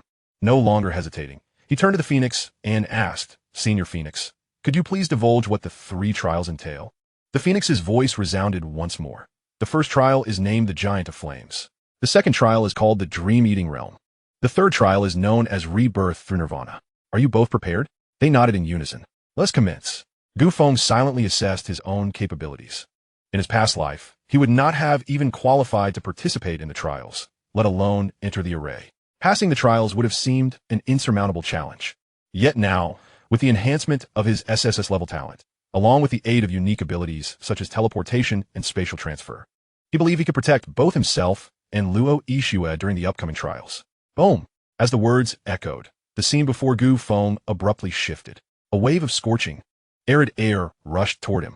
Before him lay a world ablaze, a realm of crimson mountains and a scarlet sky. Even the air itself had warped into a twisted shade of red. Thud! Thud! The earth trembled as a colossal beast materialized before the two, without any forewarning. Species, Fire Beast. Rank, Late Stage 7. Abilities, Fireball Projection, Flame Scorching. Defense level, Hiss.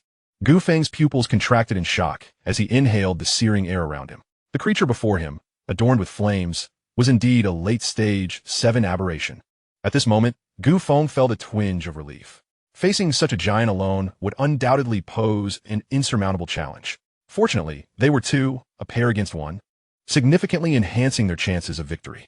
However, reality proved that Gu Feng's thoughts were rather naive. Just as this notion flitted through his mind, another fire beast emerged from the sweltering air. Two fire beasts. For them, contending with a single late-stage 7 aberration was already exceedingly arduous, and now, two appeared simultaneously. Truly, the inheritance of the phoenix was not easily attained. Gu Feng furrowed his brow. Roar! The fire beast let out a menacing cry, causing the temperature in the vicinity to surge once more. The ground's terrifying heat scorched the soles of Gu Feng's shoes, producing a charred aroma. At that moment, a faint blue light enveloped him, and within this azure barrier, Gu Feng breathed in a refreshing chill, his eyes lighting up with surprise. Luo Ishue's ice attribute talent naturally countered the fire attribute of the fire beast. In that case, well done, Ishue. Luo Ishue. She merely noticed Gu Feng's discomfort and used her powers to cool him down. How was that commendable? What she was more concerned about was her utter lack of experience in combating aberrations, fearing she might hinder Gu Feng. Gu Feng's lips curled into a slight smile, a spark of determination igniting in his gaze. Remember, just use minimal energy to hold off one of them. Leave the rest to me. With Gu Feng's tactical guidance, Luo Ishue nodded obediently. Yes, I will do my best not to hold you back. With that, a resolute expression graced her features, and countless tiny ice spikes began to coalesce between her hands, flying towards the fire beast with a chilling intensity. Clang, clang, clang. One fire beast recoiled painfully from Luo Ishue's attack, stumbling back 3 steps. Yes, precisely like that. Do not engage it in close combat. Just keep it occupied. Gu Feng's gaze sharpened. Suddenly, a surge of power coursed through him, and the ghost howl sword appeared in his hand. With a swift teleportation, he materialized behind one of the fire beasts, delivering a fierce slash to its back. Sizzle. Sparks flew, but this strike was merely a test, failing to breach the fire beast's defenses. Roar. The fire beast let out a furious roar, erupting in a torrent of flames. Although Gu Feng evaded in time, he was still seared by a flickering tongue of fire on his arm. In an instant, the enraged fire beast locked onto Gu Feng's position, launching a barrage of venomous fireballs toward him. Boom, boom, boom, boom, boom. Chapter 117, The Dream-Eating Realm. Boom, boom, boom, boom, boom. Another round of fireball spells. Gu Feng evaded continuously, utilizing teleportation, but the energy within him was rapidly depleting. Unexpectedly, this beast understood the essence of a war of attrition. Meanwhile, upon witnessing Gu Feng's injured arm, Luo Ishue's brow furrowed in anxiety, her energy wavering. Yet, she quickly clenched her teeth, conjuring even stronger ice blades to counter the fire beast. At this moment, she could not afford to be a burden to Gu Feng. This situation was untenable. She had to devise a means to conclude the battle swiftly. Gu Feng gritted his teeth. At this juncture, he had no choice but to employ that technique. In an instant, energy surged recklessly towards the ghost howl sword, and he could faintly hear the wailing of ghostly dragons echoing in his ears. The 8 dragon swords combined with the ghost howl sword, a divine weapon, multiplied his power several-fold. 8 dragon swords. First form, Thunder Dragon breaks the wind. Perish! Gu Feng bellowed. And amidst the shadow of the ghost howl sword, a purple lightning dragon spiraled and charged towards the fire beast. Sensing the formidable threat posed by the ghost howl sword, the fire beast roared, conjuring a fiercely solid defensive barrier of fireballs before it. Boom! The thunder dragon howled, igniting a blazing inferno that shattered the fire beast's defenses in an instant. It surged forward, striking at the fire beast's core. Roar! The fire beast emitted a mournful wail, disintegrating amidst the heavens and earth, raining down a shower of fiery embers. Gu Feng staggered, hastily grasping a spirit stone in his hand to hasten his recovery. That previous strike had nearly drained all the energy from his body. Yet, the situation did not afford him a moment's respite. Roar! Witnessing the demise of its companion, the other fire beast became frenzied. Ignoring Luo Ishue's attacks and allowing the ice spikes to clatter against its thick hide, it suddenly lunged at Luo Ishue with a mighty leap. You wretched beast! How dare you! With a fierce throw, Gu Feng hurled his sword at the fire beast, teleporting directly in front of Luo Ishue, wrapping his arms around her delicate waist, and whisking her to safety. Roar! The fire beast swatted the ghost howl sword aside, unleashing a torrent of flames that transformed the area surrounding Gu Feng into a sea of fire. Gu Feng, you're injured.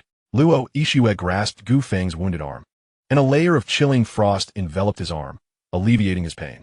It's fine. I feel much better now. Just as Gu Feng was about to raise his sword for another confrontation, Luo Yixue halted him. What are you doing? To fight the beast. Luo Yixue stubbornly refused to let him go. You've expended too much energy to combat the aberration. Let me handle it. You? Can you manage? Gu Feng stared at her in disbelief. For the first time, he sensed a murderous intent emanating from Luo Yixue. The subtle chill glimmering in her beautiful eyes evoked a distant familiarity within him, reminiscent of the Empress. Ice as chalice falls, frost blossoms. Luo Yixue spoke with a soft yet powerful voice.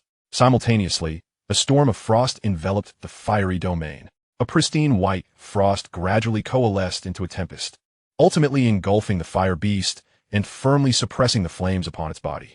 Gu Feng watched in astonishment. To command ice magic to such an extent in such a brief span, Luo Yixue was undoubtedly a paragon among her peers. With the fire beast subdued by Luo Yixue's froststorm, Gu Feng could not let this opportunity for a surprise attack slip away.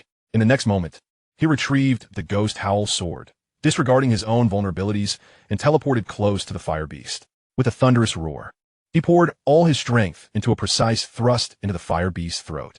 Dealt a fatal blow, the fire beast let out a heart-wrenching scream, its massive body collapsing, vanishing into a myriad of embers. Did we succeed? Gu Feng turned to the ground, offering her a wry smile.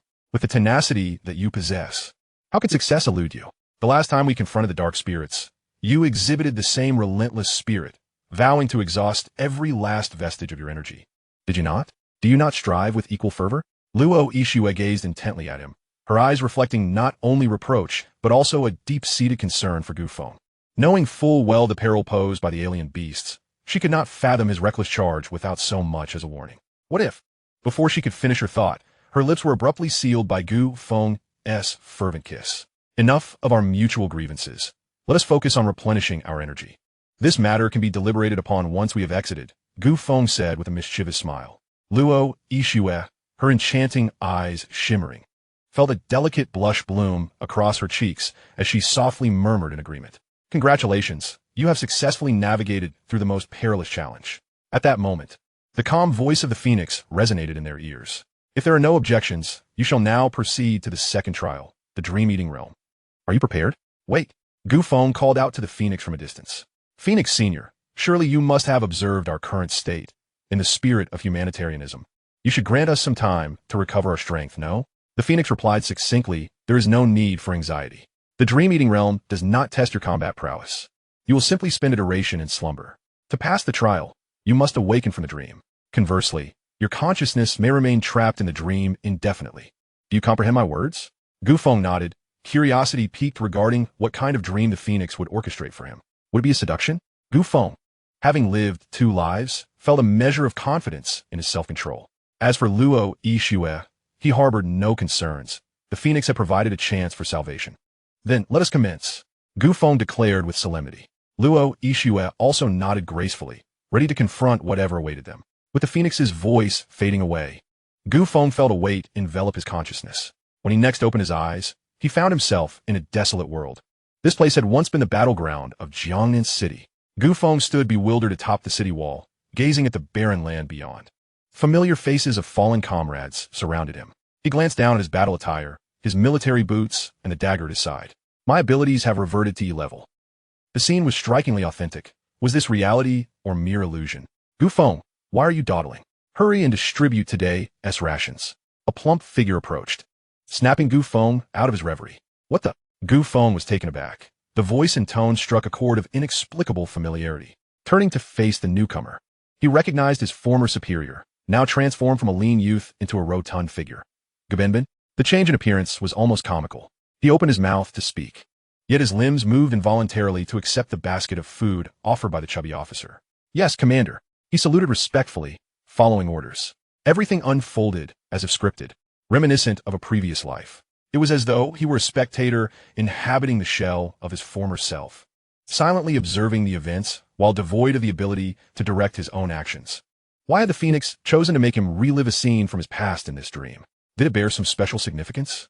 Hey, pretty boy, what's the matter? A soldier remarked, taking the meal from Gu Feng's hands, his brow furrowed in dissatisfaction. We've just returned from the front lines. We may not have achieved glory, but we certainly haven't faltered. So why are we being served this subpar, pre-packaged slop? Keep your mouth shut, or the Empress will hear of it and ensure you regret it. Another soldier interjected, feigning concern while clearly mocking the first. Huh, the Empress? She's out there fighting.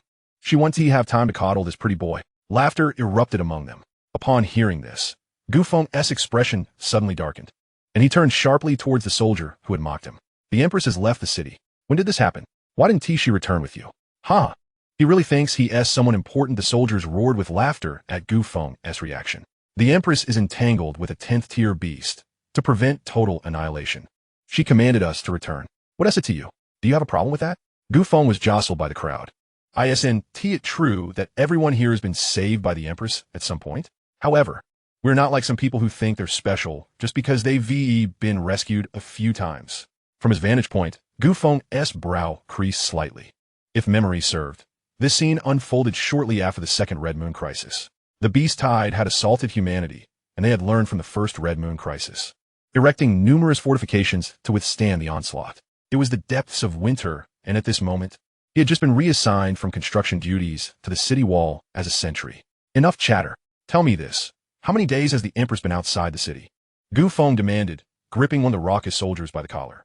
The soldier, still dismissive, scoffed. How would a mere guard like you know about the Empress's affairs? What good would it do to inform you? Do you think you could venture outside and slay that 10th tier beast?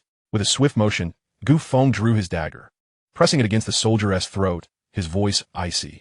Tell me, how many days has the Empress been outside the city? Are you mad? The Dachau laws prohibit harm between awakened beings, the soldier stammered, gulping as the cold blade pressed closer. 3 days ago, the Empress ventured outside to combat the beasts and encountered a 10th tier storm bear. She is likely trapped in the Western Canyon now. Feng's expression hardened as he sheathed his blade and stood at attention before the plump officer. Commander, I report that the Empress is trapped outside the city. I request immediate dispatch of personnel for rescue. The portly officer regarded him as if he were a fool. Feng, do you understand what you're saying? That is a 10th tier beast. Only the Empress can deal with such a creature. Do you wish to lead us all to our demise? Moreover, there are countless beasts lurking outside Jiangnan City. If the city gates fall, the citizens will be slaughtered, and not one of us will survive. But Feng protested through clenched teeth, only to be cut off by the officer's booming voice. There are no buts. Military orders must not be disobeyed. As the Empress exited the city, she had expressly ordered that unless it was her return, the city gates must not be opened without permission. What is the current situation regarding the Empress? Feng urgently inquired. This is not something you should concern yourself with. The situation is not particularly optimistic. Is it? Feng stammered, his voice trembling. Observing his distress, the stout officer, with a grave expression, cautioned him. I am aware that you were once a high school classmate of the Empress, and that she has saved you on multiple occasions. However, do not forget, Feng, you are merely an E-grade awakener, a mere foot soldier guarding the city. Given your slight connection with the Empress, I can overlook the incident where you threatened a comrade with a blade. But you must fulfill your duty to safeguard the city and obey orders. That is your rightful role. In a moment of overwhelming emotion, Feng's eyes reddened, breaths coming in ragged gasps, and he could no longer suppress his outburst. To hell with your orders. Open the gates. I must leave the city. One thought consumed his mind. The Empress is in grave danger. Simultaneously, amidst the astonished gazes of all around him, he pressed the blade against the stout officer's throat. Feng, it is crucial to have self-awareness. Have you truly deliberated about leaving the city? The officer squinted at him. Yes, I have made up my mind. I intend to leave the city. Feng's words were resolute and unyielding. Very well, since you have made your decision, your fate lies in your hands. Open the gates. Thank you, sir. Feng saluted the stout officer. No need to thank me. This is the path you have chosen. I hope you do not regret it. The officer turned away. At that moment, Feng's gaze flickered and caught sight of the snowmobile keys that had inadvertently fallen to the ground. Silently picking them up, he thought, whether driven by passion or folly, he believed he would invariably make the same choice. After all, she is the Empress. Without her, he would have perished countless times over. Even if it cost him his own life, he must find her. Soon, 2 minutes later, amidst the raging snowstorm, a snowmobile sped out of the city, racing toward the Great Canyon in the south. Chapter 119. She is anxious. The blizzard raged, the wind howled, and within the swirling snow, Feng's visibility was severely impaired. His face was encrusted with frost, and his breaths grew rapid. The howling winds relentlessly battered his body, threatening to throw him from the snowmobile several times. Finally, the fuel light on the snowmobile began to flicker, yet he still had not found the person he sought. Just as despair and hunger gnawed at him, he spotted the scattered remains of a strange beast, and then 2, 3 more. Gu Feng's pupils contracted as he followed the path of the beast's corpses, and at last, he beheld the legendary storm bear towering at 100 feet, alongside the strikingly petite silhouette of the Empress. Clutching an ice-blue longsword, her battle attire was somewhat tattered, yet due to her inherent abilities, she remained unblemished. Human. The storm bear's frenzied, menacing voice reverberated, causing a painful ringing in the ears. You are now at your wit's end. Why not surrender? You have killed so many of my disciples. I shall ensure you suffer 1,000 deaths. Your people, your city, will accompany my disciples to the grave. The Empress inhaled deeply. In the snow, her gaze was cold and resolute, each word sharp as ice, with a fierce sword aura swirling around her. Arrogance. I may be at my last gasp, but you're not far behind. Even if it risks my demise, I shall first slay you. Luo Ishue's lips parted slightly as she silently chanted an incantation, the ice-blue sword aura instantly freezing the surrounding air. The crisscrossing sword energy carved deep gashes into the snow. To burn one's lifeblood for a forbidden ability, you wish to perish together with me. At this moment, the storm bear finally sensed the formidable threat posed by the Empress, compelling it to take her seriously. A heart-stopping force erupted from its massive form, manifesting before it as a swirling tempest, rapidly expanding. Gu Feng's vision blurred. From hundreds of meters away, he felt as though he would be torn to shreds by the tempest's ferocious power. He could neither advance nor retreat. This was undoubtedly the most terrifying scene he had ever encountered in his previous life. Boom! The clash of sword energy and the tempest resulted in astonishing destruction. A cataclysmic force that shook the entire snow-capped mountain, and Gu Feng lost consciousness. After a brief, fainting spell, Gu Feng unexpectedly discovered that he had regained control of his body, no longer a mere observer. What was happening? Just then, he furrowed his brow and saw a lurking, ferocious beast squatting before him, bearing its sharp fangs. Race, Dream Devourer. Level 10. Ability, Soul Devouring in Dreams. It consumes human fear. Once the chosen individual reveals their terror, they will be devoured by the Dream Devourer, ensnared in an eternal nightmare, never to awaken in reality. At this moment, Gu Feng could clearly see the information panel hovering above the Dream Devourer. The dreamscape had shifted from the instant the beast appeared. He distinctly recalled that in his previous life, after being rendered unconscious, he awoke in a battlefield hospital, one of his ears deafened by the blast, leaving him with profound inner turmoil. The Empress had saved him, but due to her severe injuries, she had entered a prolonged state of seclusion for 2 years. The appearance of the Dream Devourer signified that it would consume his soul at the moment he succumbed to fear. Gu Feng inhaled sharply. This meant that from now on, he must march forward without fear, overcoming the terror instilled by the storm bear if he wished to survive this trial. In the distance, the storm bear, gravely wounded, faced the Empress, whose cool demeanor now bore a resolute expression, her complexion pale as snow. Human, you have done well. You have managed to injure me so severely. You are indeed formidable. But that is all. Your forbidden ability can no longer be wielded a second time, so perish beneath the storm bear's formidable defenses. It ultimately had the upper hand over Luo Ishue. A small tempest began to coalesce under the storm bear's arduous manipulation. Luo Ishue gripped her longsword, and, after a moment, she calmly closed her eyes. She understood the fate that awaited her. Utilizing the forbidden ability had severely damaged her spiritual veins, and with her spiritual energy depleted, she was effectively rendered powerless. Even a small tempest could easily claim her life. As her eyes gently closed, an image of a person unexpectedly intruded upon her thoughts. Have I truly been defeated? I am sorry. I ultimately could not protect you for a lifetime. Though a solitary path may be arduous, I still hope you can live and traverse a different life. Suddenly, she seemed to sense something, lifting her eyelids to gaze in a specific direction. Just one glance, and her pupils constricted, her soul vibrating violently. A staggering figure, growing larger in her vision. Was it him? Luo Ishue murmured softly. Then her delicate form trembled violently. As Gu Feng's gaze met hers, the Empress's icy expression momentarily halted him in his tracks.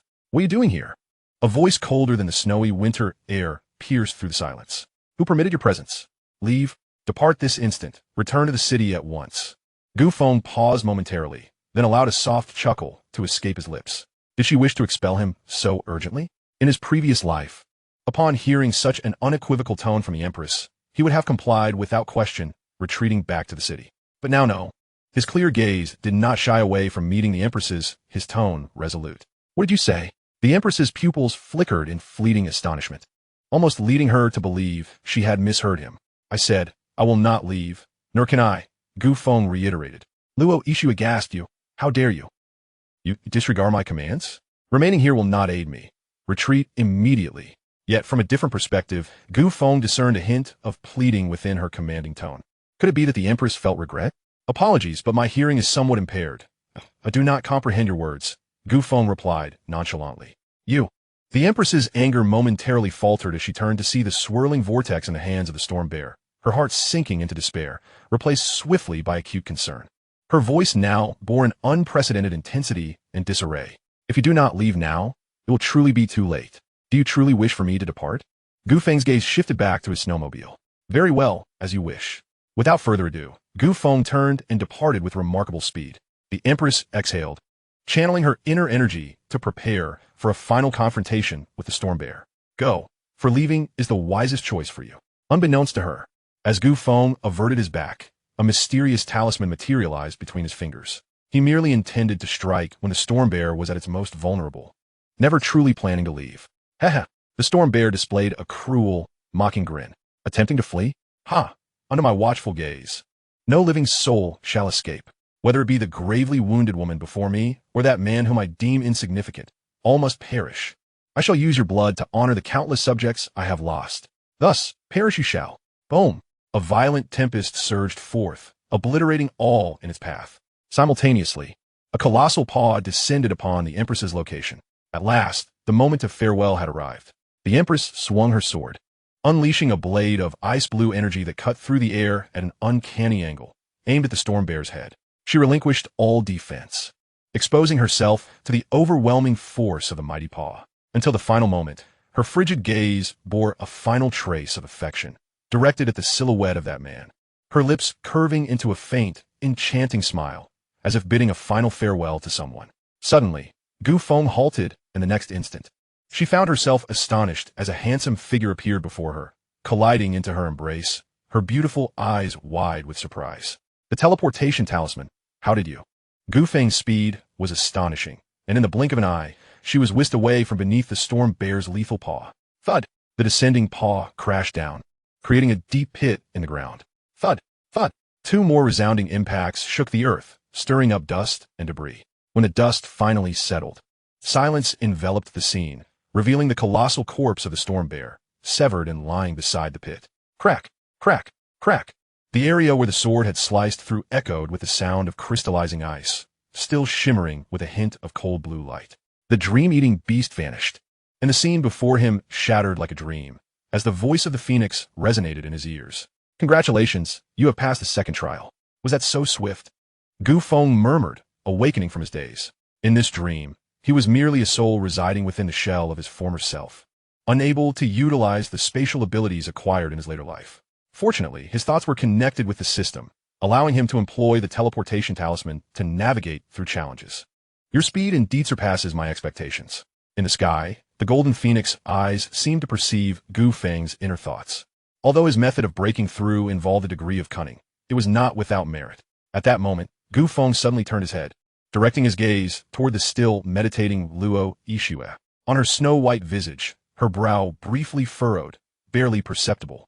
"Phoenix Elder, is she well?" What could instill fear in Luo Ishu? With the phoenix's promise of a life-saving opportunity, Gu Feng was not overly concerned for her safety. "Fear not." The ethereal voice of the phoenix resounded once more. "As a reward for your early completion, I grant you the chance to glimpse her dreams. Alternatively, you may proceed directly to the next trial." "Truly? I choose to glimpse," Gu Feng declared without hesitation.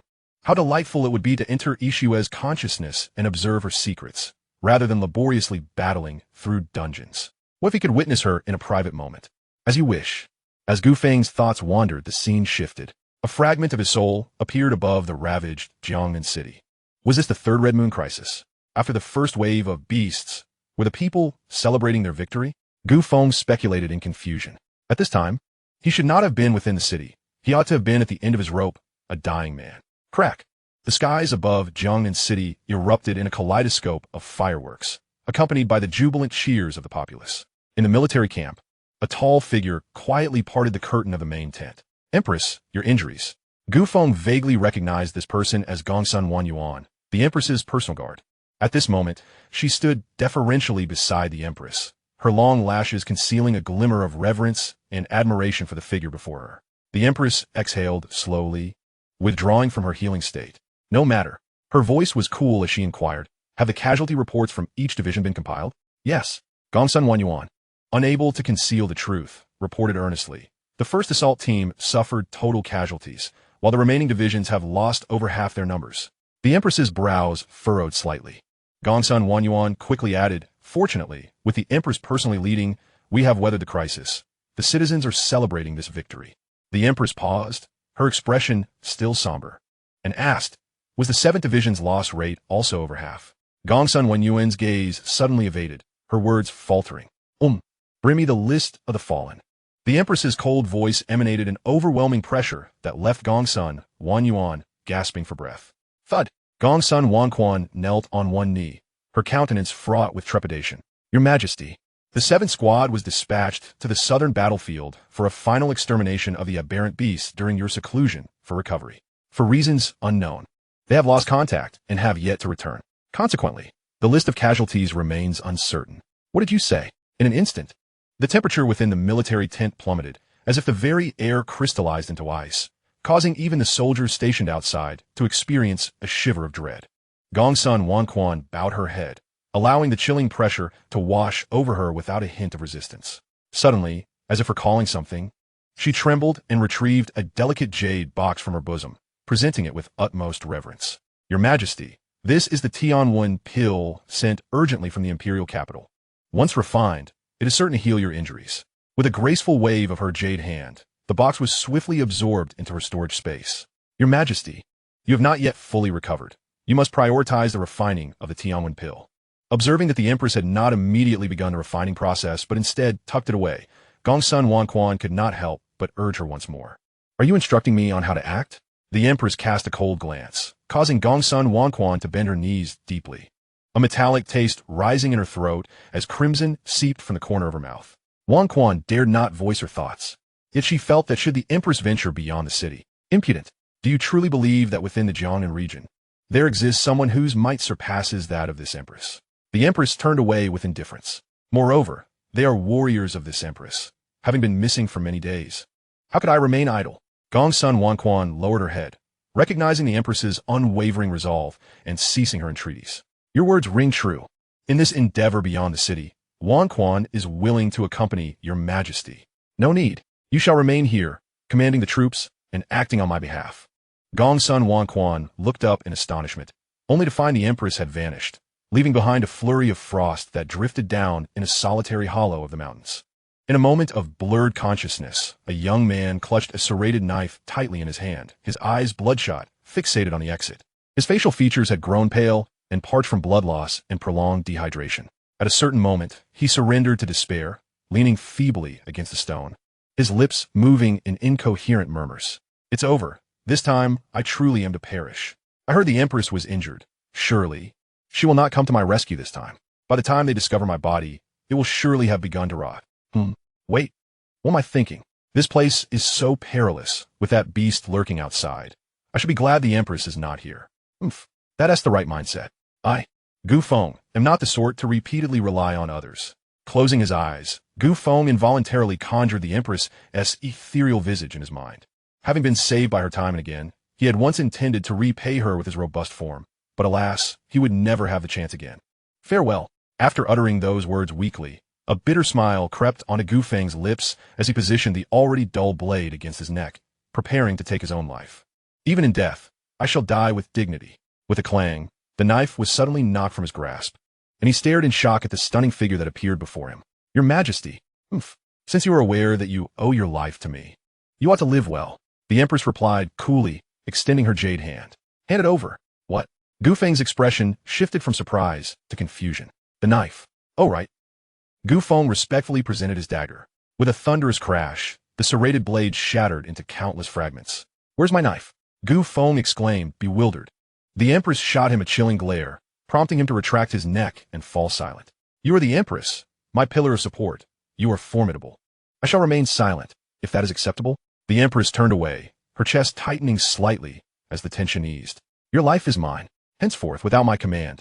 You are not permitted to die, and under no circumstances are you to take your own life.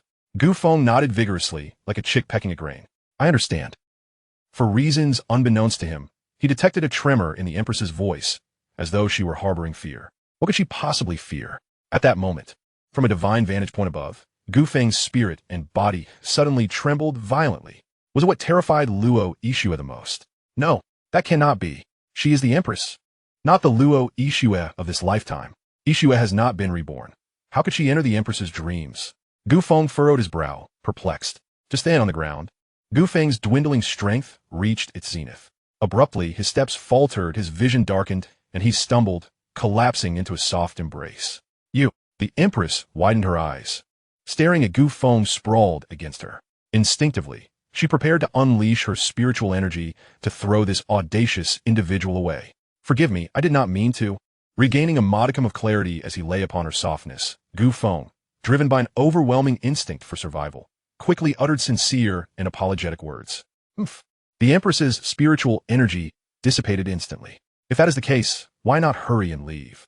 Of course, Gu Feng felt as though he had been granted a reprieve. However, just as he managed to distance himself a mere inch from the Empress, dizziness overcame him once more, and instinctively, he reached out for the only source of support nearby. Gu Feng exclaimed in horror as he realized the position of his hand. I'm so sorry. In that instant, Gu Feng's mind raced with countless ways he could offend the Empress. Damn it. Since time immemorial, who has escaped death? One must die eventually, whether sooner or later. With a determined blink, Gu Feng resolved to make a significant decision.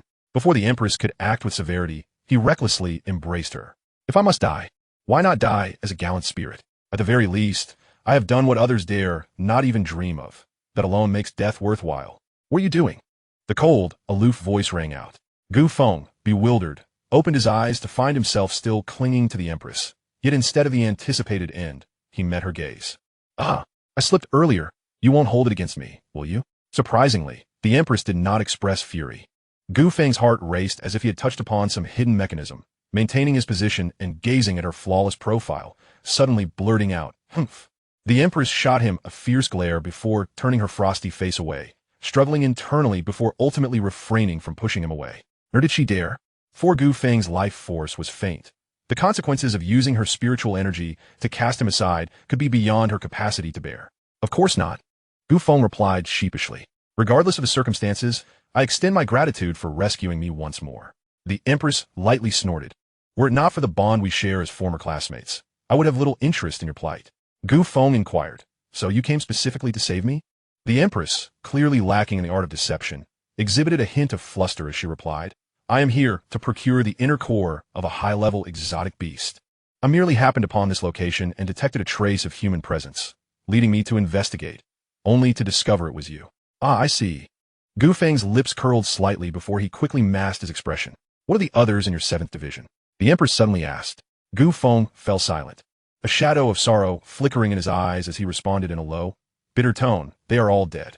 Suddenly, a warm sensation emanated from his chest, offering great relief from the pain he had been enduring.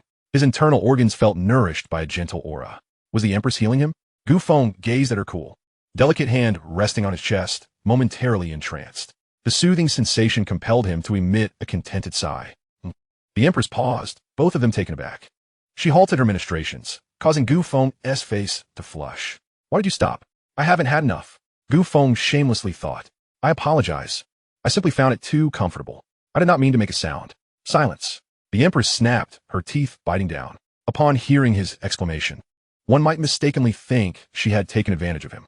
Having sensed the improvement in Gu Feng's condition, the Empress mercilessly pushed him away. Gu Feng staggered back several steps, landing unceremoniously on the ground, wincing in pain. A woman's mood can change more swiftly than one can turn a page. Suddenly, Gu Feng caught a whiff of an unusual fragrance. The Empress deftly revealed a petite jade box from her sleeve.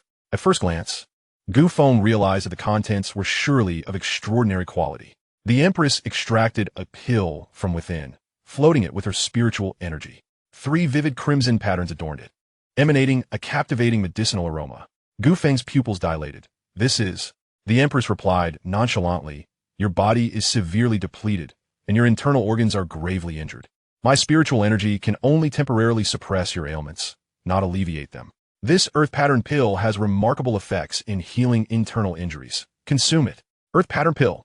Feng gasped, then frowned, scrutinizing the floating pill with suspicion. Are you certain this is an earth pattern pill? I may not be as learned as you, so do not deceive me. During his time as a worker in a battlefield hospital, he had casually perused a book titled Essentials of Pill Formulas and recalled that an earth pattern pill should possess 2 patterns, yet this one boasted 3. This was a characteristic of the legendary heaven pattern pill, a supreme healing elixir. The annual production in the entire Xia kingdom scarcely exceeded a dozen due to the constraints of materials and techniques. What merit did he possess to receive such a treasure? If it were truly a heaven pattern pill, why did the Empress mislead him into believing it was an earth pattern pill? I refuse to accept this earth pattern pill, Feng declared without hesitation. Why? The Empress's phoenix eyes narrowed slightly, a barely perceptible aura of pressure enveloping Feng. You ought to know, in this world, no one can refuse me. No reason. I simply do not wish to take the medicine, and this is evidently a heaven pattern pill. My strength may not match yours, but my understanding is not inferior. Feng asserted stubbornly, gritting his teeth. Oof. The Empress scoffed, her imposing presence intensifying. Ridiculous and laughable. I possess an abundance of healing elixirs. What is one mere heaven pattern pill to me? Are you certain you will not consume it? I will not eat it. Absolutely not. Feng protested vehemently.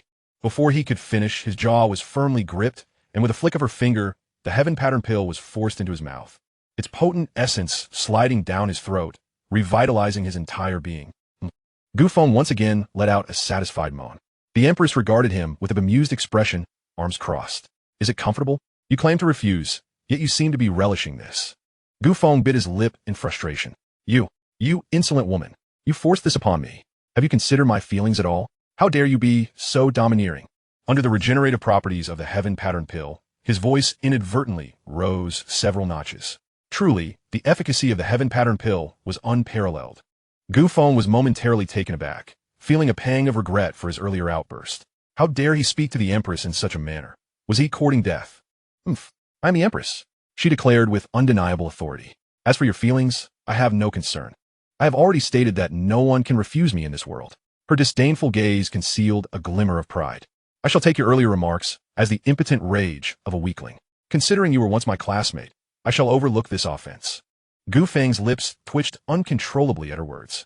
The Empress appeared to take delight in their exchange, as if it were the first time she had spoken so much to him. What, are you dissatisfied? When your strength surpasses mine one day, I might grant you a modicum of authority in conversation. Feng thought to himself, surpass you? That will be impossible in this lifetime. In my next life, I will certainly pin you down and spank you soundly. Of course, these thoughts remained unspoken, for he would never dare utter them in the Empress's presence. Suddenly, the ground trembled violently, a thunderous roar shattering the tranquility of the moment. Feng's expression shifted to one of grave concern. It was that initial stage 9th-tier exotic beast. Just days prior, it had annihilated the entire 7th Division, committing a one-sided massacre. Feng, possessing a keen understanding of the terrain in Jiangnan, was the sole member of the division to survive under the beast's wrath. Are you saying there is a 9th-tier exotic beast in this vicinity? The Empress's calm eyes flashed with a hint of seriousness as she unsheathed her ice-blue sword. You will remain here and concentrate on refining the heaven pattern pill while I investigate. Feng dared not oppose her directive. Indeed, before an Empress-level expert, a 9th-tier exotic beast was of little consequence. It was precisely because of this that he had not rushed to mention the beast's presence upon her arrival. However, upon witnessing the Empress's reaction, Feng felt an unsettling premonition. The beast must have been lurking nearby all along. Did the Empress not realize? A vague unease crept into his heart. Wait, Feng called out, halting the Empress as she turned to leave. When will you return? What is it? The Empress did not turn, her icy voice piercing the air. Are you afraid? Not all, I'm merely... There's no need for further words. The Empress coldly interrupted. You have reminded me that with your feeble strength, remaining here would only be a burden. Thus, the Empress turned away coldly, tossing a yellow talisman before Feng. Get lost. Though it was merely a low-tier teleportation talisman, it sufficed to transport him to a location undetectable by the beasts. Feng opened his mouth to protest, but the Empress granted him no opportunity to interject. Remember, your life belongs to me. If you wish to repay your debt, then live well. Now, leave this place immediately.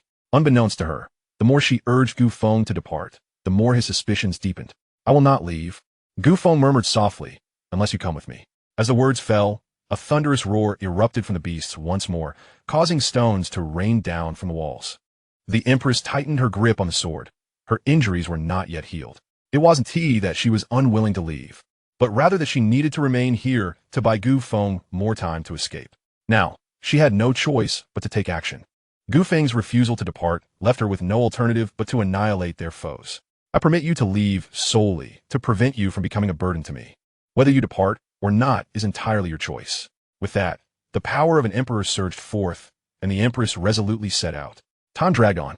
Gu Feng had never felt time pass so slowly. Once, he had aspired to be a mere idle fish, drifting through this chaotic world. Yet never had he experienced such an intense yearning for power as he did now.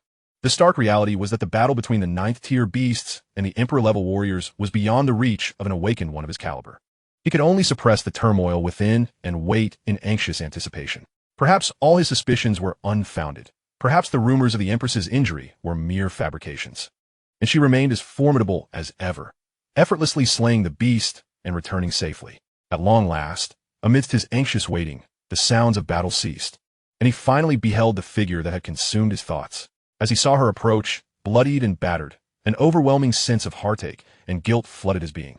She had fought valiantly, dragging her injured form back while he could do nothing but wait like a helpless fool, basking in her protection. She had even gifted him the healing elixir, the heavenly pattern pill, despite his inadequacy. Didn't I tell you to leave? What are you still doing here? The Empress frowned slightly, clearly unaccustomed to being scrutinized so intently by a man. You're injured.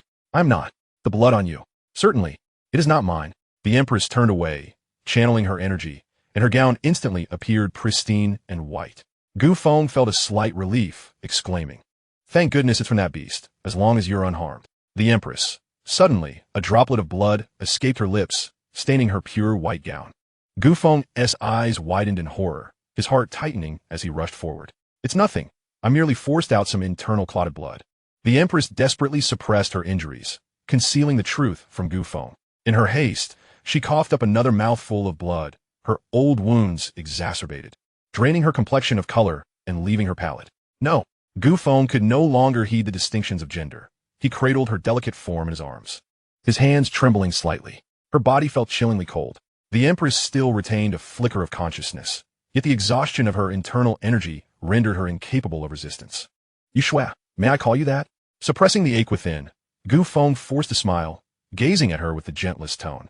The familiar yet foreign address momentarily startled the Empress, transporting her thoughts back to a distant schoolyard, to days gone by. She softly acknowledged, avoiding Gu Feng's penetrating gaze. Gu Feng's eyes sparkled with delight. "Your agreement signifies that our bond of camaraderie remains.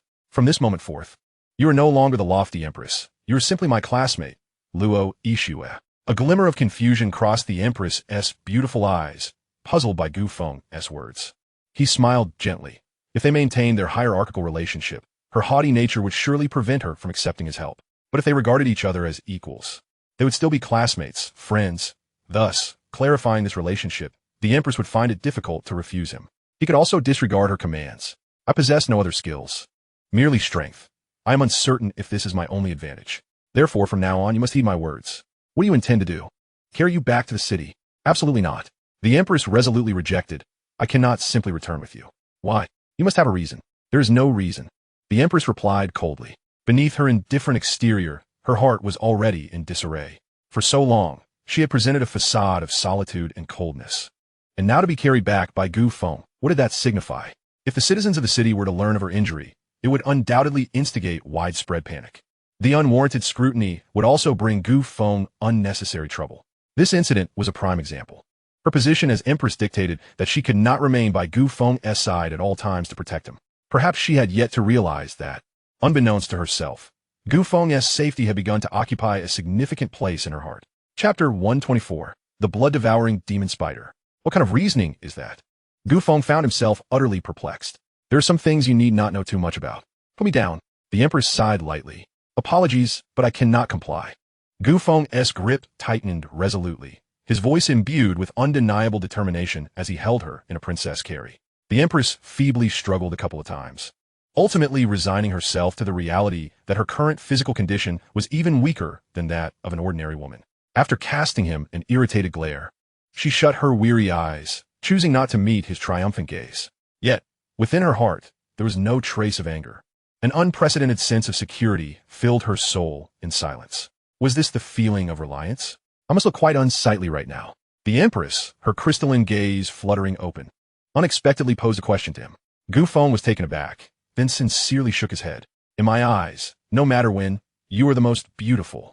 At this moment, although she had lost her once unassailable pride, she exuded a fragile beauty that evoked a protective instinct within him.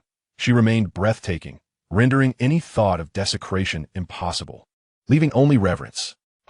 Such sentimental words had never before escaped Gu Feng's lips. He stole a glance at the figure in his arms, only to find her fast asleep. Her head gently resting against his chest, long lashes casting shadows upon her closed eyes, her breath soft and delicate. Sleep well. When you awaken, all will be well. Throughout the journey, Gu Feng made every effort to avoid areas where formidable beasts roamed, proceeding with utmost caution. A faint sound suddenly pierced the air. After walking a short distance, Gu Feng felt a sharp pain sear through his ankle. Accompanied by a faint sensation of tugging, Gu Feng beheld a blood-red spider silk, so fine that it was nearly indistinguishable to the naked eye. Simultaneously, the area of skin on his foot that had been tainted by the silk began to fester, rapidly decaying and emitting an unbearable stench. The blood demon spider. Gu Feng's heart sank heavily. Bang! As the sound resonated, a blood demon spider, towering as high as two men, suddenly descended to the ground, causing Gu Feng's expression to turn exceedingly grim. The blood demon spider, a low-tier second-grade exotic beast, revels in the consumption of human blood and is notorious for its lethal venom. He had circumvented the territories of formidable exotic beasts, yet he was inescapably confronted by this low-tier creature that thrives in darkness. And now, he had succumbed to its blood poison. If the wound was not promptly treated, even an A-grade awakened one could succumb to the toxin within 10 minutes. Alone, he might have had a slim chance of confronting the blood demon spider head-on. But at present, he bore the unconscious Empress on his back. He could not afford to gamble. Moreover, he lacked the time to tend to his wound. The reason the blood demon spider was merely classified as a second-tier beast lay in its significant weakness, poor eyesight and sluggish speed, making it exceedingly easy for prey to escape during pursuit.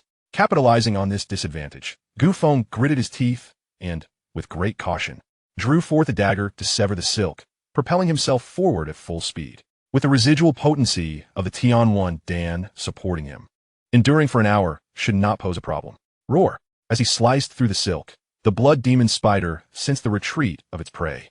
After being poisoned, the blood secretes a unique scent detectable only by the blood demon spider. In that moment, it abruptly fixated on a direction, letting out an excited roar. Indeed, it was the path Gu Feng had taken to flee.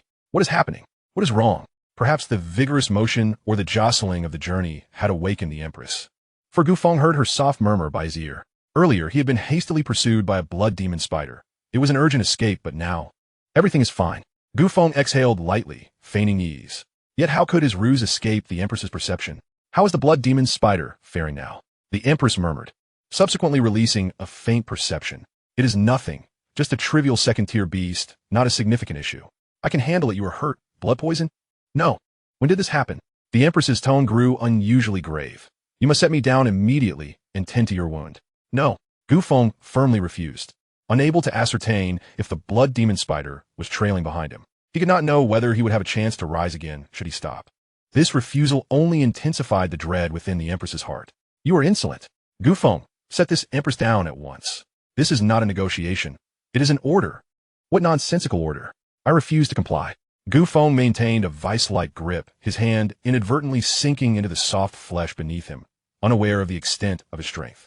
Empress, do you realize that had it been anyone else speaking to me in such a manner, they would have perished countless times over? Then kill me. Unless you slay me, do not think to dismount from my back. Empress, how could I possibly kill you? Do you not understand? That blood demon spider is relentlessly pursuing us. It awaits the moment you succumb to the poison, ready to reap the spoils with threats proving ineffective.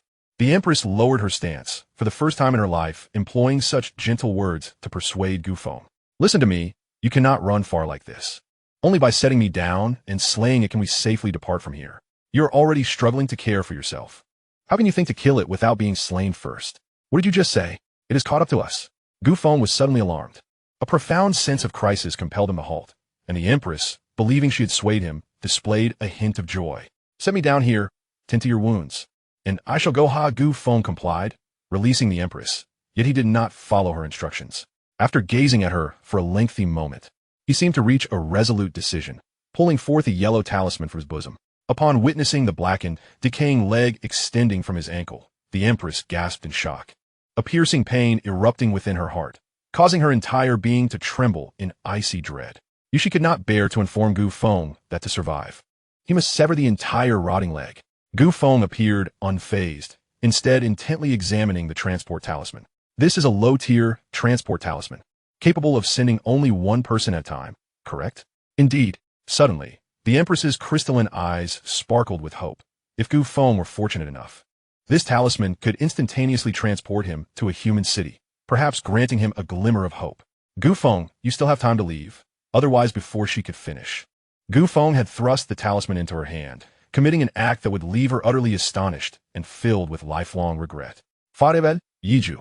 The Empress would forever remember the determined smile Gu Feng wore as he crushed the talisman in her grasp, a smile that pierced her soul. No, no. The Empress cried out in anguish, desperately reaching for Gu Feng's body, yearning to grasp even the corner of his garment. Before her lay an overwhelming sense of helplessness. The flickering runes seemed to separate them in an instant, as if they were now worlds apart. In that moment, her entire being trembled, and she found herself outside Jiangnan City. Why, despite believing I had made the right choice, is the outcome still unchangeable? A sensation of her soul being torn apart by despair enveloped her, as she murmured incoherently, feeling as though she had been stripped of her very essence. Is this fate? Why? In the distance, shadows rushed towards her. It was the first time people witnessed the Empress in such a state of disarray. Empress, what is wrong? Are you all right? Gongsun Wan hurriedly approached, her heart filled with foreboding thoughts. Among those present, she alone possessed the privilege to speak before the Empress. For the Empress, Gu Feng's death was undoubtedly the greatest agony she had ever faced, an insufferable calamity, a conclusion she could never endure. The Empress suddenly expelled a crimson spray of blood from her lips. Empress! Gongsun Wan and the others gasped in shock. The Empress cast a sorrowful glance at them. Why must I be this Empress? From this day forth, I am no longer your Empress. I fulfilled the duties of an Empress solely because he was one of the many. He has perished, so what purpose does my title serve? With that, her eyes lost all focus, her consciousness fading, her entire being collapsing backward. Thus, the very thing that terrified Yishui the most was indeed my demise. High above, in a third-person perspective, Gu Feng's heart was a tumult of emotions, an indescribable pain relentlessly crashing against his soul. He had initially believed that what he owed her was an unpayable debt of life-saving grace. Yet he discovered that the deepest debt he bore was that of love. He could already envision the sorrow and anguish Yishui endured following his death in the previous life. Fortunately, he had been reborn. He could still make amends, like a tragic dream that he would never allow to recur. In that moment, Gu Feng solemnly vowed within his heart, step, step, step. Without warning, a dream-devouring beast appeared beside the Empress, its gaping maw swirling with a black vortex, poised to devour the individual before it. Gu Feng was suddenly stricken with horror. Phoenix, save her quickly. Boom! Under the Phoenix's command, the dream-devouring beast was suddenly engulfed in the true flames of the Phoenix, instantly reduced to ashes. At that moment, within the Empress's mind, in a place unseen by Gu Feng, a seed imbued with the essence of life quietly merged with Luo Yishui's heart and soul. In the depths of Luo Yishui, the Empress, as soul, the ethereal sigh of the Phoenix echoed. Indeed, you have bestowed the complete power of rebirth upon him. When you brought him here, I should have anticipated all of this. This also subtly indicates that the Phoenix has already discerned Gu Feng's identity as a reborn one. Shortly after his demise, you too fell. Did you harbor any regrets at that moment? None whatsoever, Luo Yishui replied coolly. You once said that I possessed the bloodline of the Phoenix clan, endowed with half the power of rebirth.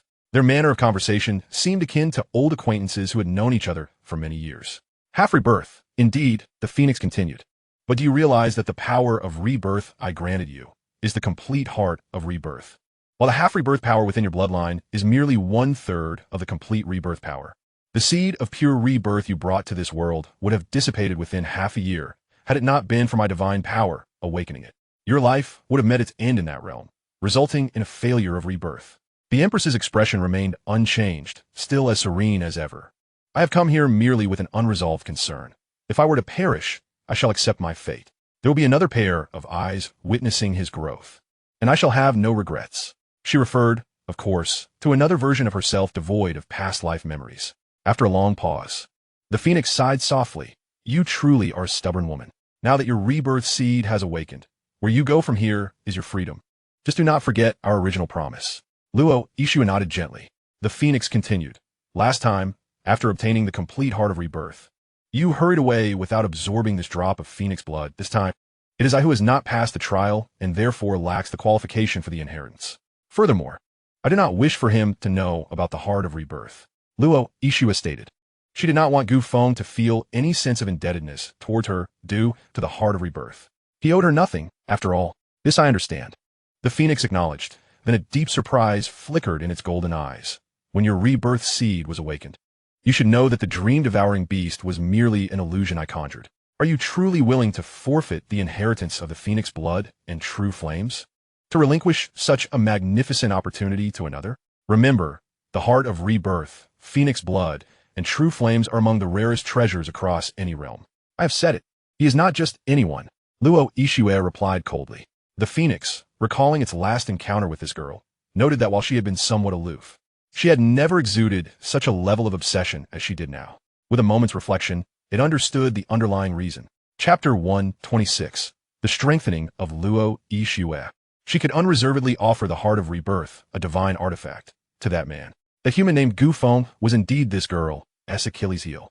Thus, it became evident that human emotions are indeed perplexing even to the divine. However, what the phoenix did not realize was that, aside from the love deeply buried within her heart, Luo Ishua, the Empress, always believed that Gu Feng's death was inextricably linked to herself. She thought that if she were strong enough, Gu Feng would not perish. The reality proved her grievously mistaken. She realized that only when Gu Feng himself possessed formidable strength, surpassing the Emperor realm, could he be free from the threat of harm. In this life, her mission was to make Gu Feng powerful, at any cost. All who had ever harmed him, be they human or beast, would undoubtedly become stepping stones on his path forward. This was her wish. Finally, the phoenix wished to know why, with your cultivation at that time, none in this world could rival you, yet you still fell. The response was met with a prolonged silence from Luo Ishua. If you do not wish to speak, I shall not pry into your consciousness. The phoenix refrained from pressing further. The scene shifted. Their wills returned to reality. Before Luo Ishua could even react, a figure dashed toward her, tightly embracing her. With an increasingly firm grip. Xiao Ishua, you've returned. You're safe, how wonderful. Thud. Gu Feng stumbled back, forcefully pushed away by the aura emanating from Luo Ishua. Landing on the ground. Buzz. Gu Feng's mind was momentarily foggy, but then he seemed to realize something, gazing at her in astonishment. Xiao Ishua, you're incredibly strong. When did you become this powerful? Gu Feng blinked, then his expression shifted to one of pitiful grievance. So what if you're strong? Why did you push me? Wow, look, you've pushed me to the ground. I'm sorry, I didn't mean to. It was just that you were holding me too tightly. Luo Ishua's face revealed a hint of regret, and without further explanation, she stepped forward to help Gu Feng up, her small hand feeling like an electric shock as it released him. The sudden influx of memories from a past life made her momentarily uncertain of how to conduct herself. Gu Feng, on the other hand, looked at her with confusion. Since returning from the dream-devouring realm, why did Xiao Ishua seem like a different person? There was an intangible sense of distance and aloofness from her. What's wrong? Do you have something on your mind? Gu Feng gently inquired. Luo Ishua bit her red lip, her gaze flickering with complexity, as if there were words she wished to say but held back. Ultimately, after much weighing, she decided to conceal her identity as a reborn individual from Gu Feng. The previous events led her to believe that Gu Feng's memories must contain fragments of his past life. Once he learned that she too was a reborn one, he would inevitably question the heart of rebirth.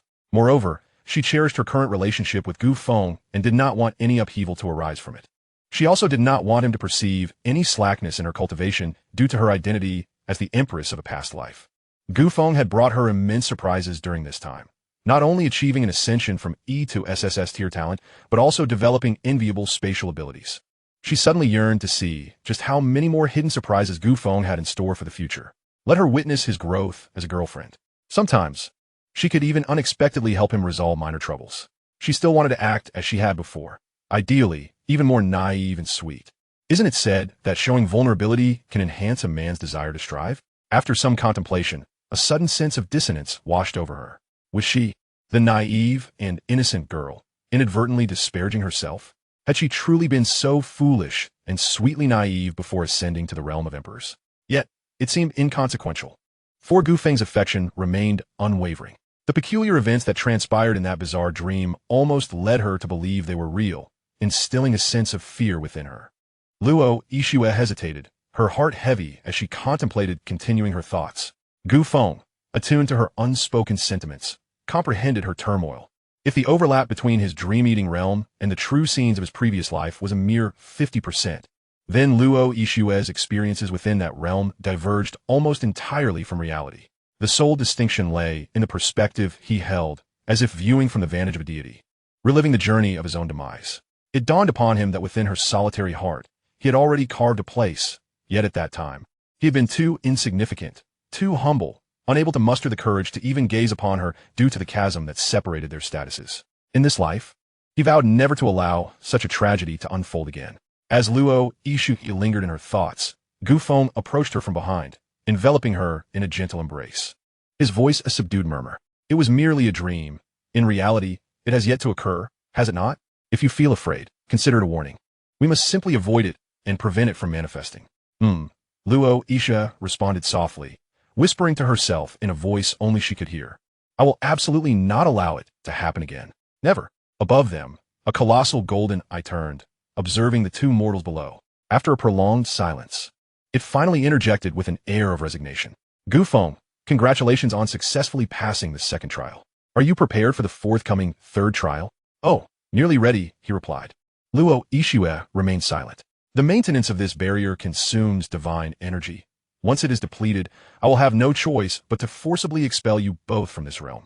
With a resounding thud, as the words left the phoenix's lips, Luo Yixue used her spiritual energy to push Gu Feng away, signaling him to behave. Very well. May I inquire, esteemed phoenix, what preparations must I undertake before entering the next trial? Gu Feng inquired earnestly, addressing the enormous eye in the sky. No preparations are necessary.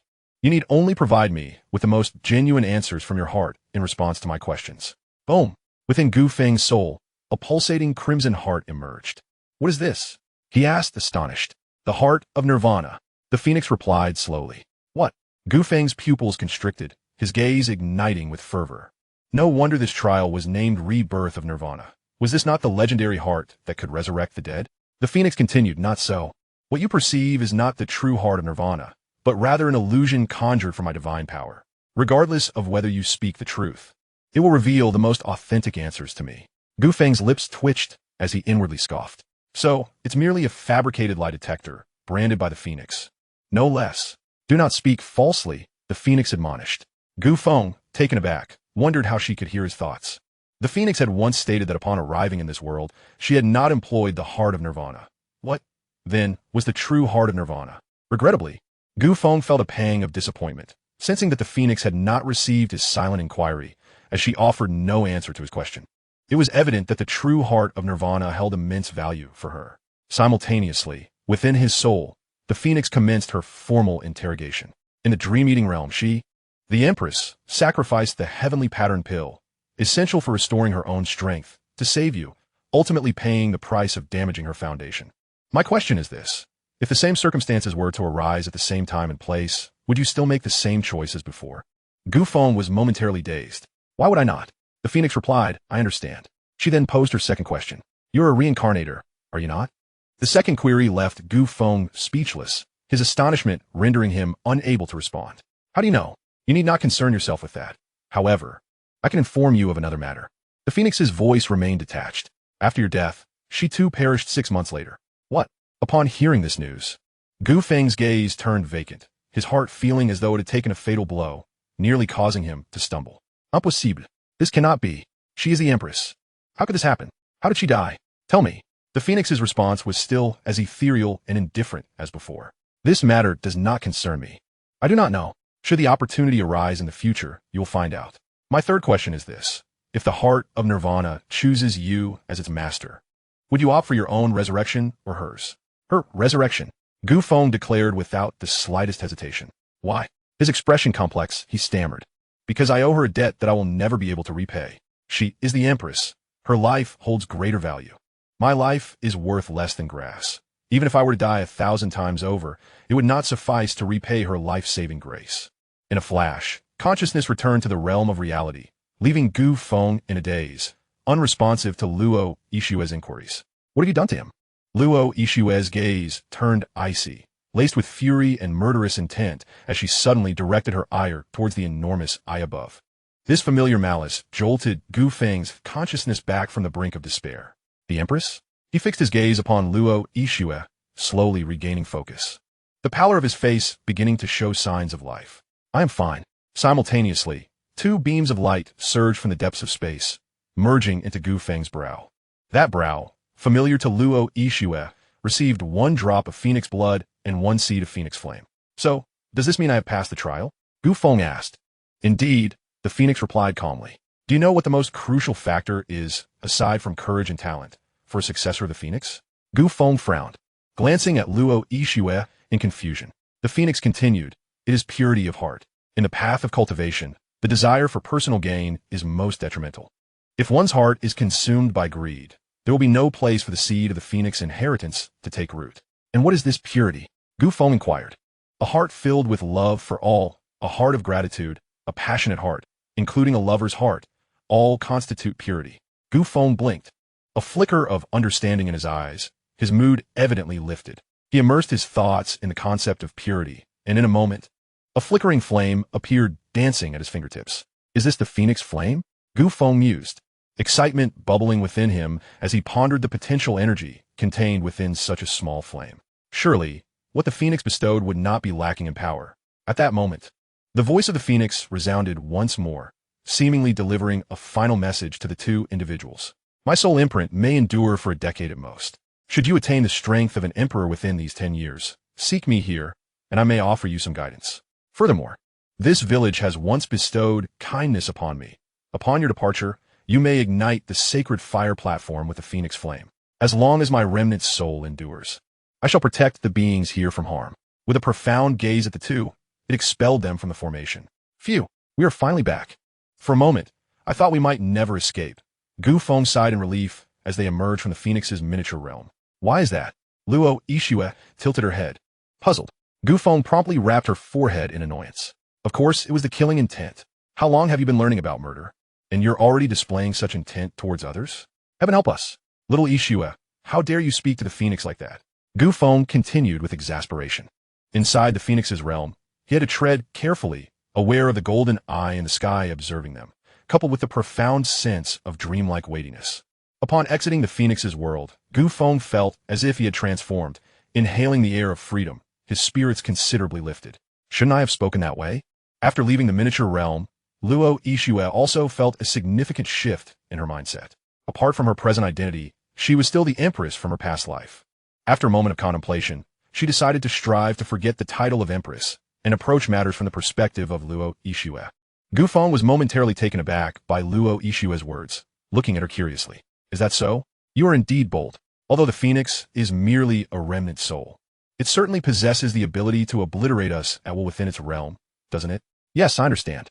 You are looking out for me. I'll be more cautious next time. Fortunately, we encountered a phoenix with a gentle temperament. Judging by its voice, it should be female, right? What a pity it would be if we could obtain a nirvana heart. Gu Feng lamented wistfully. Turning, he noticed Luo Yixue gazing at him in silence. Someone just schooled me on respecting our elders, yet you immediately turned around to speak ill of them. Is this the infamous double standard? And you wish to obtain their nirvana heart. Who knows, perhaps you already. Already what? Gu Feng leapt down from the ancient altar. Here. The phoenix could not hear his thoughts, and he felt free to speak his mind. Ever since this girl emerged from the miniature realm, he sensed something mysteriously amiss. Little Yixue, you seem off. What do you mean? Luo Yixue momentarily held her breath, a flicker of tension crossing her eyes. Gu Feng's dangerously narrowing gaze inched closer. Could it be that you've been possessed by something? Huh, you rarely joke with me. Luo Yixue exclaimed, her mouth agape in surprise. Upon seeing Gu Feng's dangerously lecherous expression, her anxiety began to dissipate, only to be replaced by another wave of tension. Am I not allowed to joke with you? She retreated as he advanced, and at one moment, Luo Ishue found herself cornered against the wall, his hand propping against it. Of course you can, but there may be consequences for such jesting. Haha. Gugu Feng. Where are teacher Shi and the others? Have you noticed that everyone who was here earlier has vanished? Luo Ishue anxiously clenched her small hands, attempting to divert the topic, suddenly burdened with a lifetime of memories. She found herself unprepared for such interactions with Gu Feng. What did he truly feel? Was it the Empress of his past life he cherished, or the current Luo Ishue? A thought struck Luo Ishue's mind. Before the awakening of the Nirvana seed, she and Gu Feng had shared numerous kisses, yet in her previous life, she had never even held the hand of a stranger. Gu Feng smirked mischievously but still took a moment to explain. Before we entered the miniature realm, the ground was shaking violently. It's clear they must have fled outside. This is perfect. Close your eyes, dear sister. I am about to embark on a quest for affection, little brother. Just then, a coarse voice abruptly interrupted their playful banter. You're safe. This is truly wonderful. Gu Feng turned in exasperation to see a rugged man entering the temple. Ah, it's big brother Feng Kui. Seng Kui stole tal. And upon realizing the scene before him, awkwardly chuckled. Little brother, I apologize, but the clan leader insisted I remain outside. Upon hearing the commotion, I rushed in, only to realize I might have interrupted something. No worries, we were merely having some fun. Gu Feng rolled his eyes in resignation. By the way, big brother Feng Kui, where are the others? What happened to our two friends? Feng Kui stared blankly at them. You've been missing for 5 days. Your friends left 3 days ago, didn't you know? When you first disappeared, everyone was frantic. It was the old priest who repeatedly assured us that you were safe, which is why everyone departed, right? I need to hurry and inform the clan leader and the old priest that you've returned. With that, Feng Kui dashed away in haste. Gu Feng stood in shock. 5 days. We have been in the miniature realm for a whole 5 days. Buzzing sounds erupted as their phones regained signal, dozens of missed calls and WeChat messages flooding in. Luo Ishue seemed to recall something and promptly replied to the messages from the Zhang couple, assuring them of their safety. Gu Feng, what about Uncle and Annie? We should hurry back. Yes. The Emperor Qing is urging us to return. It is indeed time to go. Gu Feng nodded gravely, igniting the phoenix flame in his palm to light the sacred fire platform. After leaving sufficient offerings on the altar, they hastily set off on their journey home. Jiangmen City. At this moment, the Gu family was facing an unprecedented crisis. Gu Changhai, you've provoked my wrath. Today, I will make you aware of the consequences of angering Zhang Jian. Booming sounds followed as a dozen excavators roared to life. As Gu Changhai stepped out of the villa, he was stunned by the scene before him. Dozens of excavators were lined up in a row, and with a crash, one of them crushed the villa's front gate into scrap metal. The orchestrator of this chaos, Zhang Jian, stood in the bucket of the largest excavator, a megaphone in hand, loudly proclaiming his threats towards Gu Changhai's residence. The neighbors, hearing the commotion, rushed out to witness the spectacle. What on earth is happening so early in the morning? Are the Zhang family and the Gu family at odds again? I'm not entirely sure, but I heard that Zhang Jian's son went missing, and he has come to demand answers from Gu Changhai. Now look, he has brought an entire construction crew and muscle with him. This situation has escalated dramatically. Hey, during the years that Gu Changhai and his wife have been absent, the Zhang family's business has flourished. What could Gu Changhai have done to offend him? I fear this may end in tragedy. The neighbors chattered amongst themselves, yet no one dared intervene, fully aware of the Zhang family's formidable influence. Gu Changhai's expression darkened. Zhang Jian, you mad dog. Cease your incessant howling at my doorstep. What is the meaning of bringing so many excavators here? Before Gu Changhai could finish his words, a woman standing beside Zhang Jian erupted in a torrent of abuse. What do you mean, Gu Changhai? Zan Lang, return my son. Where is my son, Zhang Debiao? Bring my son back to me. Upon hearing the commotion outside, Zhan Lan raised her brows and stepped beside her husband, hands on her hips, retorting without hesitation. Wang Meili, your son is missing. What does that have to do with our family? If you don't leave, don't blame me for being ungracious. Wang Meili was momentarily taken aback by her fury. At that moment, the remnants of her once alluring beauty paled in comparison to Zhan Lan, whose radiant appearance had been enhanced by Gu Changhai's tender care in recent days. Her voluptuous curves and slender waist were enough to incite Wang Meili's envy to a fever pitch. Fortunately, she had positioned herself atop the excavator's bucket, standing high enough and with a voice loud enough to not be entirely overshadowed by Zhan Lan's imposing demeanor. You shameless harlot. Zhan Lan, be quiet. Wang Meili seized the loudspeaker from Zhang Jian's hands. My son, Jian, has already investigated thoroughly. The GPS signal from my son's phone vanished right at your home. And right after that, Gu Feng drove away from the city. Do you dare claim this is mere coincidence? Indeed, Zhang Jian replied in a low voice. Gu Changhai, do you dare to call your son out for a confrontation? It matters not if you deny it. I have my ways to extract the truth from him. Gu Changhai firmly refused. Let me make it clear, my son is not at home, and even if he were, I would never hand him over to you. A vile creature with ulterior motives. Zhang Jian abandoned this futile endeavor. Zhang Jian's expression turned cold, a sinister smile creeping across his face as he threatened. Gu Changhai, Zhanlan, do not mistake my leniency for cowardice. You have 10 minutes. If I do not see Gu Feng, that little brat, I will demolish everything you hold dear. Starting with this house. At Zhang Jian's signal, the excavators began to churn, sending dust and debris flying as they wreaked havoc on the garden in front of the villa. The neighbors watched in alarm, gasping at the escalating situation. It appeared that Zhang Jian was indeed determined to see this through to the bitter end. Just days after the Gu family had enjoyed a rare reunion, here was Zhang Jian stirring up trouble, unable to tolerate their happiness. Oh dear, Li Shu, can you keep your voice down? Think before you speak, lest you invite trouble. Zhang Jian, I admit your family has thrived in recent years, but I, Gu Changhai, am no pushover. Gu Changhai's temper flared. In a moment, he produced a rusty machete, adopting a stance that suggested he was ready to fight to the death. Gu Changhai, how did you come by that relic? Zhanlan questioned, taken aback. In the past, when Gu Changhai was merely a small-time thug, it was this very blade that had won her heart. She knew better than anyone his capabilities. He was merely a charmer to the naive girls of the past. And in a real fight, he would likely struggle even against himself. Dear, do not speak. Come behind me. Gu Changhai commanded, his gaze fierce as he declared. Let us see who dares to lay a finger on you. His demeanor bore semblance of resolute strength. If anyone is to leave, it will be you. I refuse to flee. If Zhang Jian dares to demolish my house, I will fight him to the end. Despite her words, Zhanlan found herself captivated by Gu Changhai's assertiveness, her tone taking on a hint of playful reproach. Lan, be obedient. No. Smack. Gu Changhai's fierce gaze turned to a playful one, delivering a playful slap to Zhanlan's remarkably supple rear. What are you trying to do, Gu Changhai? Zhanlan shot him an indignant glare, only to find him winking mischievously. Darling, what is wrong with your eye?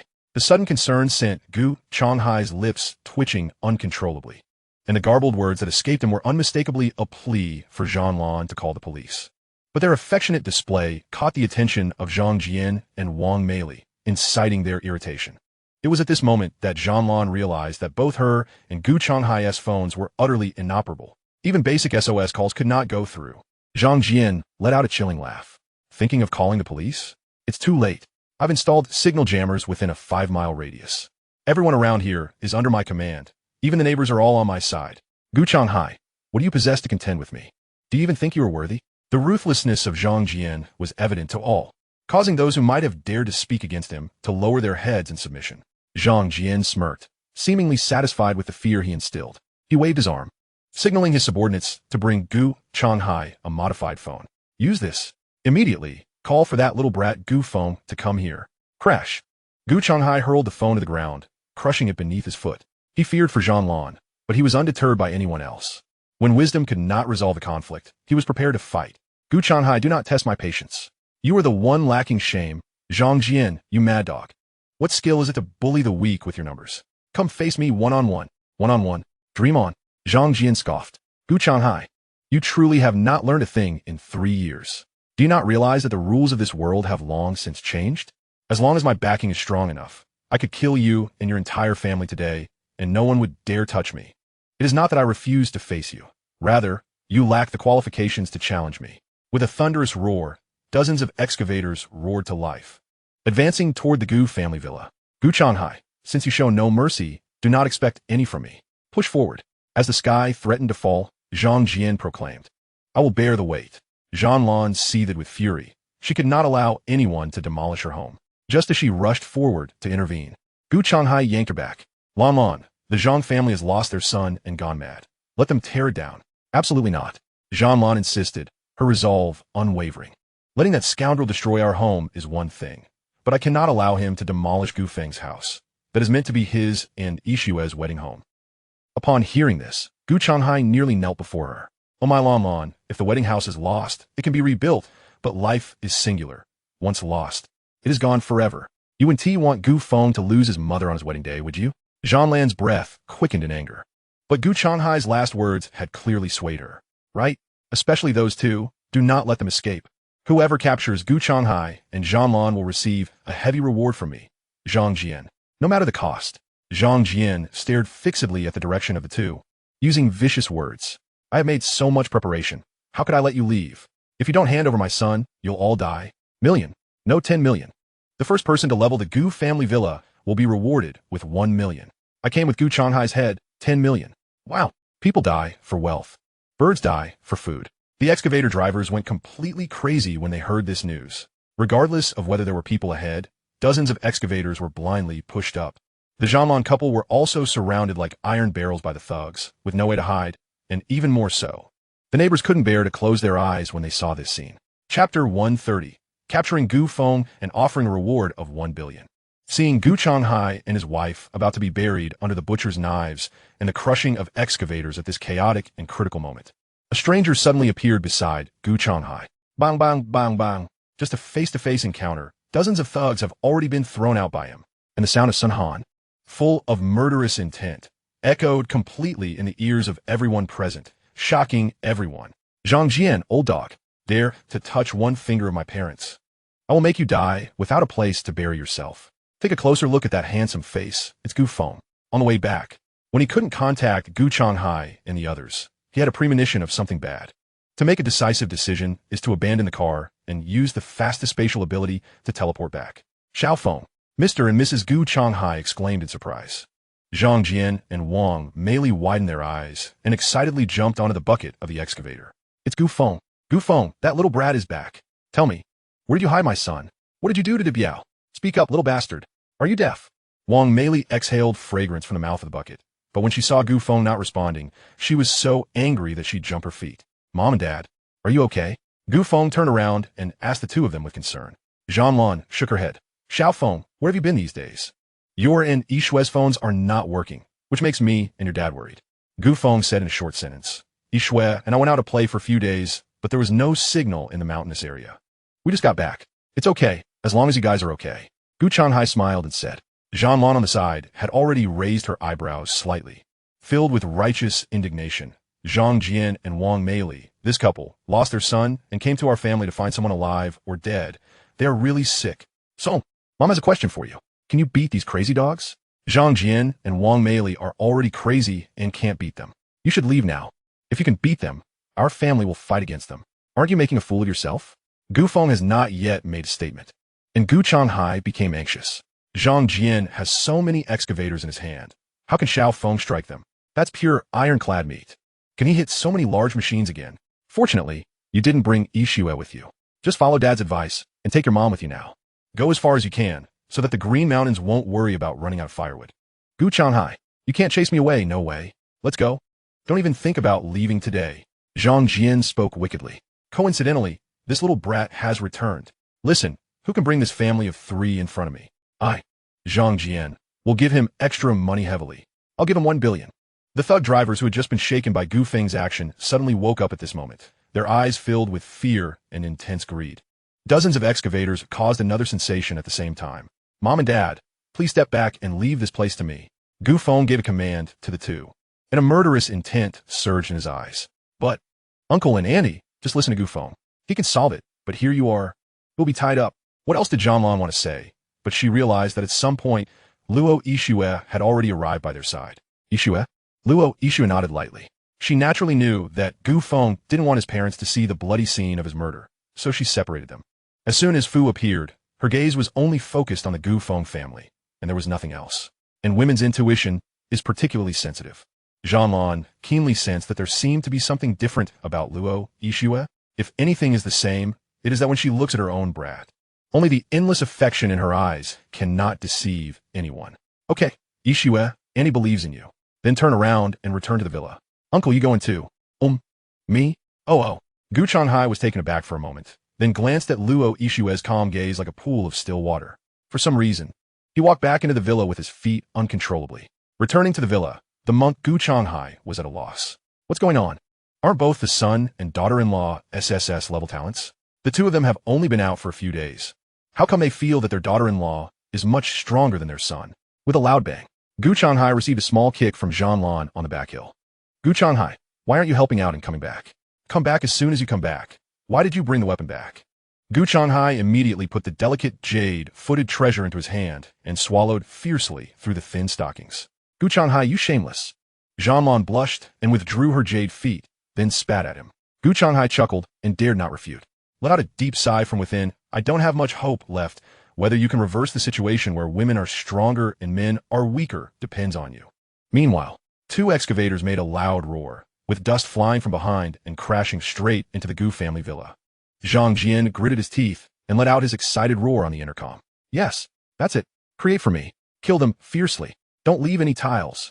Gu Changhai, there's a way for you to die inside. There's also Zhanlan, that bitch, and Gu Feng, the little bastard. If my son has a long and short one, I'll have their family bury him with me. Wang Meili's eyes were filled with resentment. Throughout the process, Luo Yishui stood on the side indifferently, as if she had no intention of helping. What she wants is to witness Gu Feng's growth, not to openly protect him. On the other hand, she believed that Gu Feng had the ability to easily solve such miscellaneous small scenes. Next second, everyone felt a blur in front of them. A lingering shadow flashed by, and Gu Feng's figure had already appeared between the two excavators. Court death. Capturing Gu Feng, Mr. Zhang has a great reward, regardless of life or death. In the mirror, the driver's excitement and greed are reflected in the cab. It's finally my turn to be the god of wealth and fortune. The drivers of the two excavators exchanged a glance and suddenly slammed the steering wheel in the middle. This was brought to your door by yourself, kid. D. During the conversation, Gu Feng's face remained calm, and his hands with distinct joints calmly pulled towards both sides. Seeing this scene, everyone present had their pupils contracting violently. It's just a young person impulsive. Such actions are akin to courting death. No matter how resilient your life may be, can it surpass steel? When two excavators simultaneously exert their force to besiege, even Tyson would be reduced to a Western-style hamburger. Chapter 131, A Covert Strike. Bang! Following the jarring sound of metal colliding, an astonishing scene unfolded. Gu Feng was not squashed into a hamburger. Instead, at the moment he extended his hand, he exerted an unyielding grip on the two excavators. Regardless of how fiercely the drivers revved the engines, smoke billowing from the machinery, the wheels remained firmly in place, unable to advance even an inch. But that was not the end of it. Crack, accompanied by the sharp sound of metal fracturing and twisting. The entire mechanical arm of the excavators was brutally ripped from its base by Gu Feng. The more than 1,000-kilogram mechanical arm was as light as a toy in his grasp, with the wind whooshing around him, under the astonished gazes of onlookers. The massive mechanical arm came crashing down upon the driver's cabin.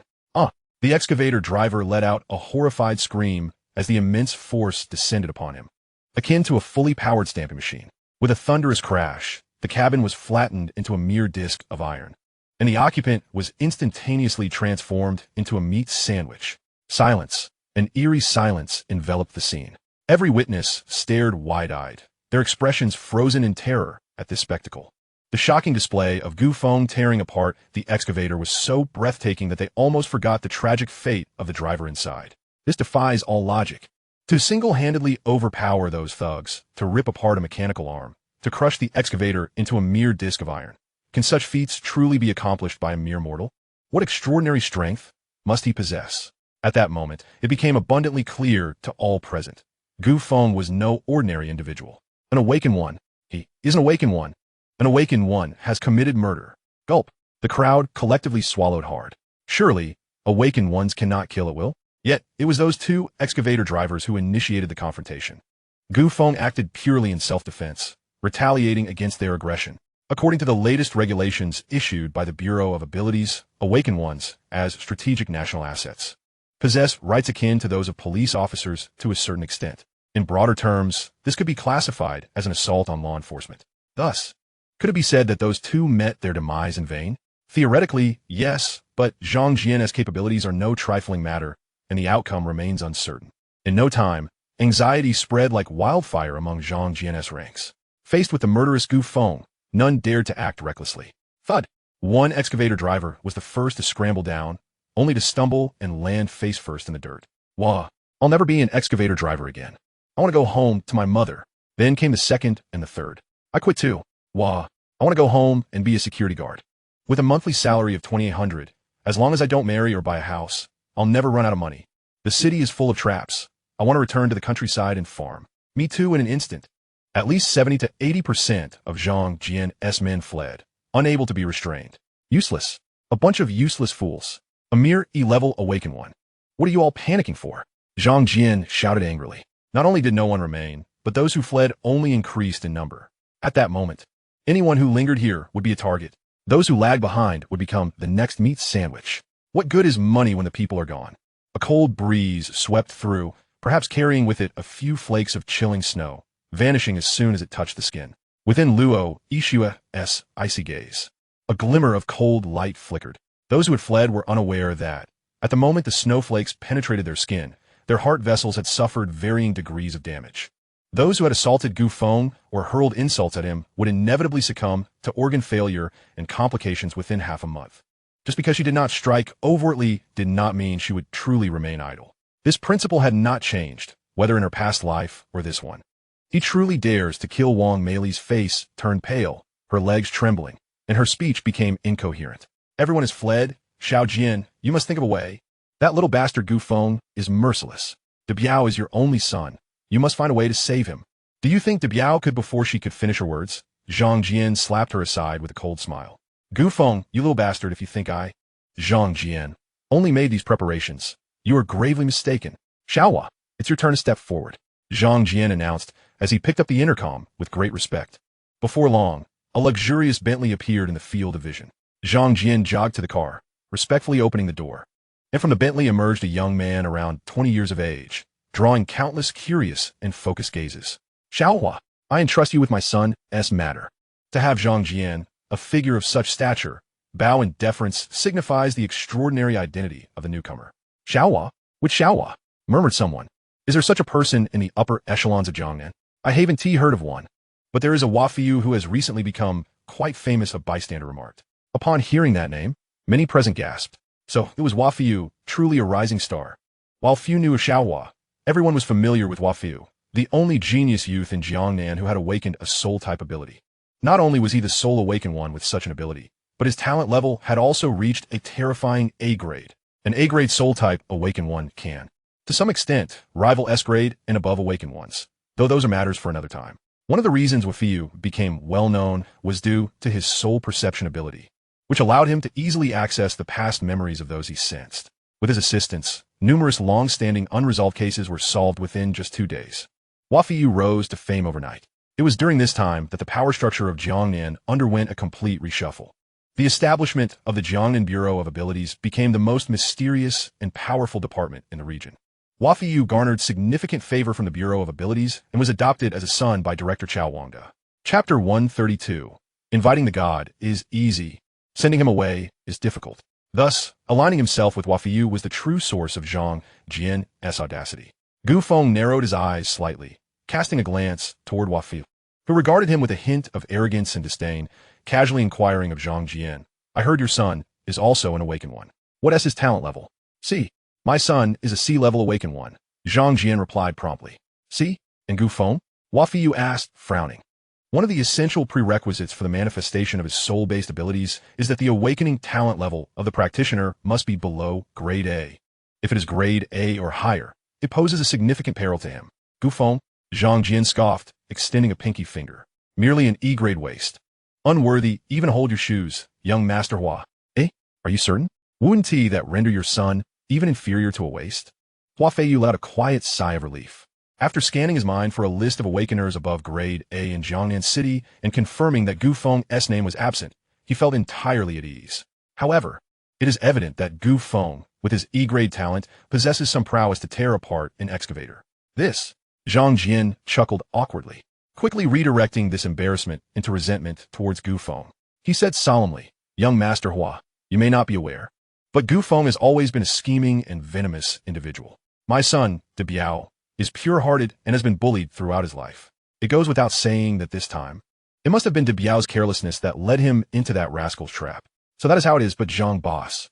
You're asking me to take action against an awakener. I fear it may be quite difficult to explain this to my adoptive father. Hua Feiyu suddenly found himself in a dilemma. But young Master Hua, didn't we already reach an agreement? Zhang Jian inquired anxiously. However, you did not mention before that I was to act against an awakener, did you? The first rule established after the formation of the Ability Bureau strictly prohibits any conflict between awakeners. I trust you understand my predicament, Zhang Boss. Zhang Jian felt a wave of despair wash over him. He now comprehended the phrase inviting a deity is easier than sending one away. It is essential to recognize that behind Hua Feiyu stands a formidable ally in Chao Wangda.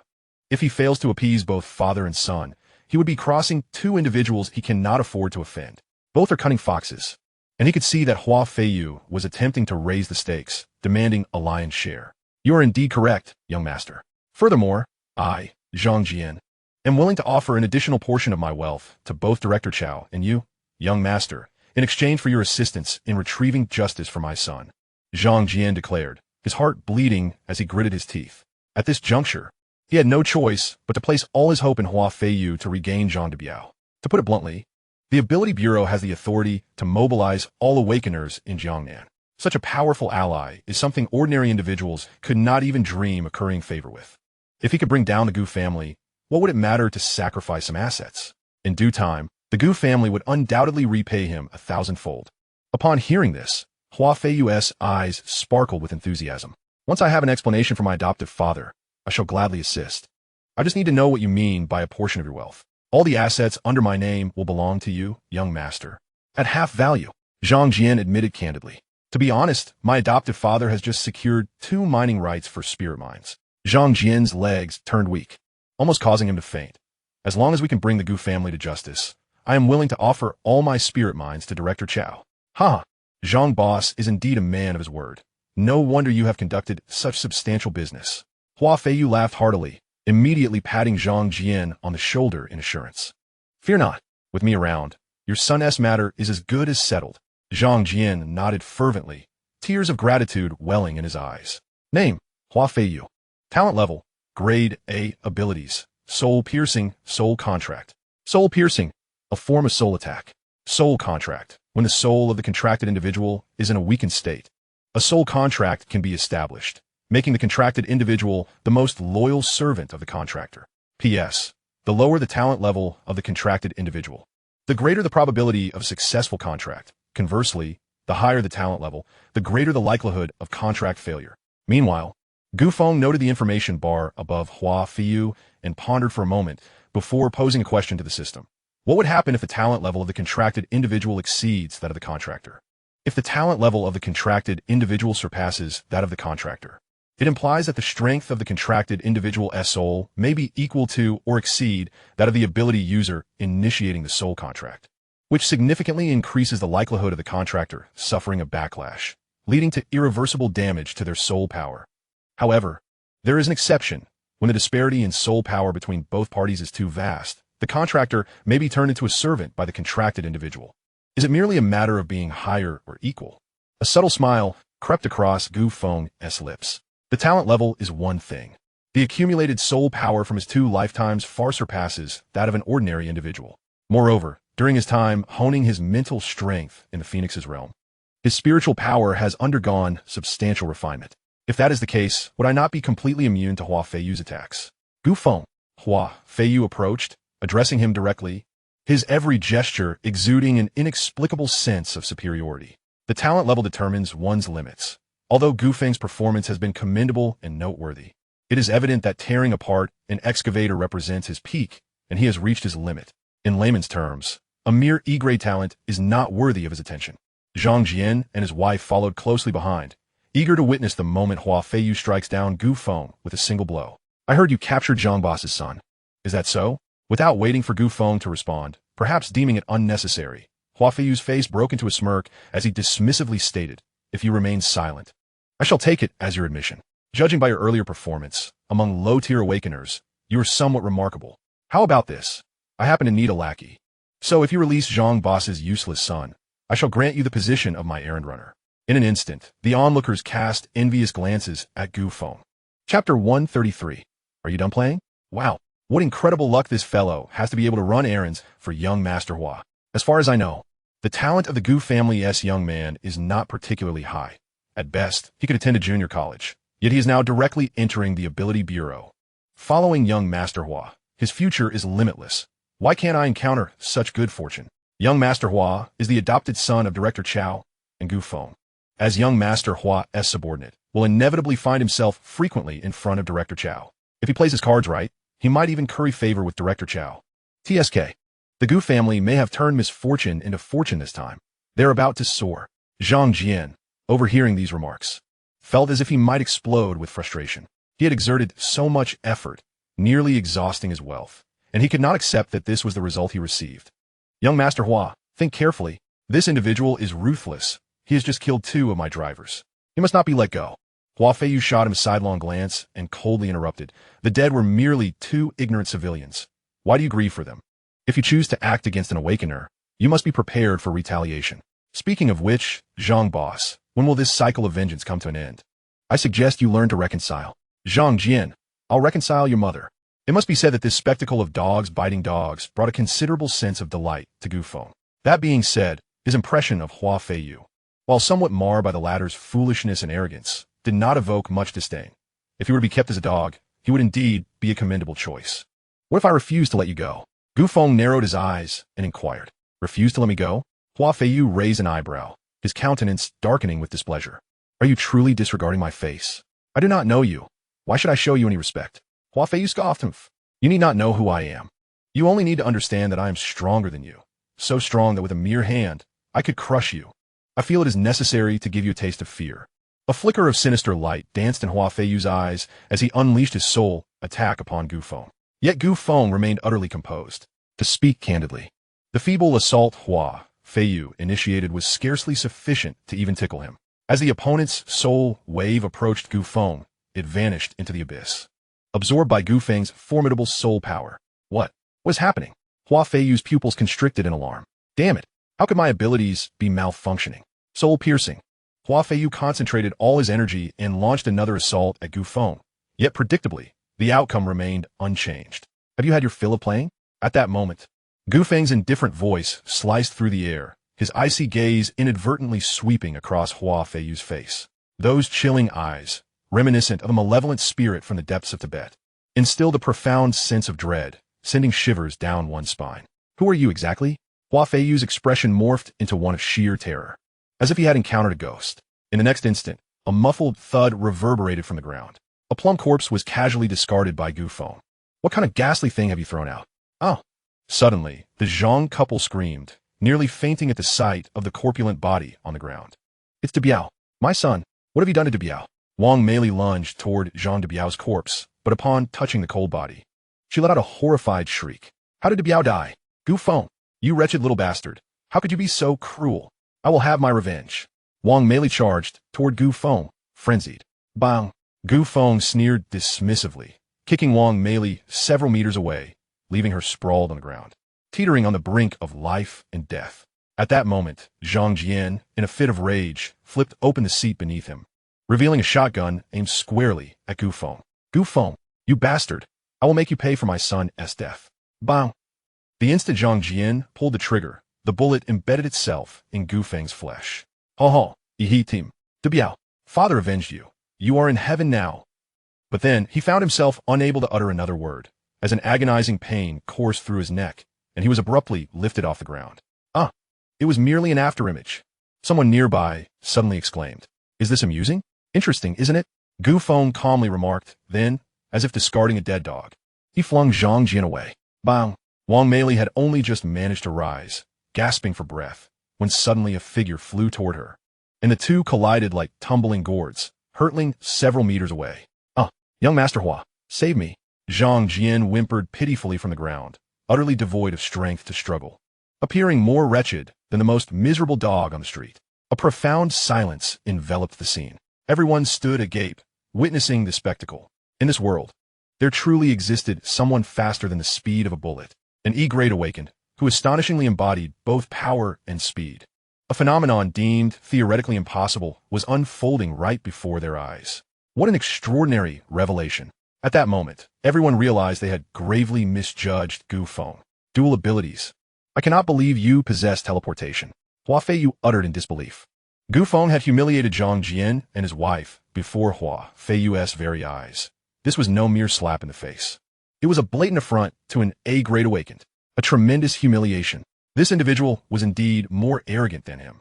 Logically speaking, How could Zhang de Biao, with a talent level of C, possibly perish at the hands of a lower-tier Gu Feng? The only explanation was that he had fallen victim to Gu Feng's teleportation abilities. Having pieced together these facts, Hua Feiyu's taut nerves gradually relaxed. The pinnacle of special abilities appearing in an E-grade waste left him uncertain whether to envy Gu Feng or to lament his fate. Such a person could only meet one of two ends, either being contracted as a slave or meeting death, with the crux of the matter illuminated. Dealing with Gu Feng became significantly simpler.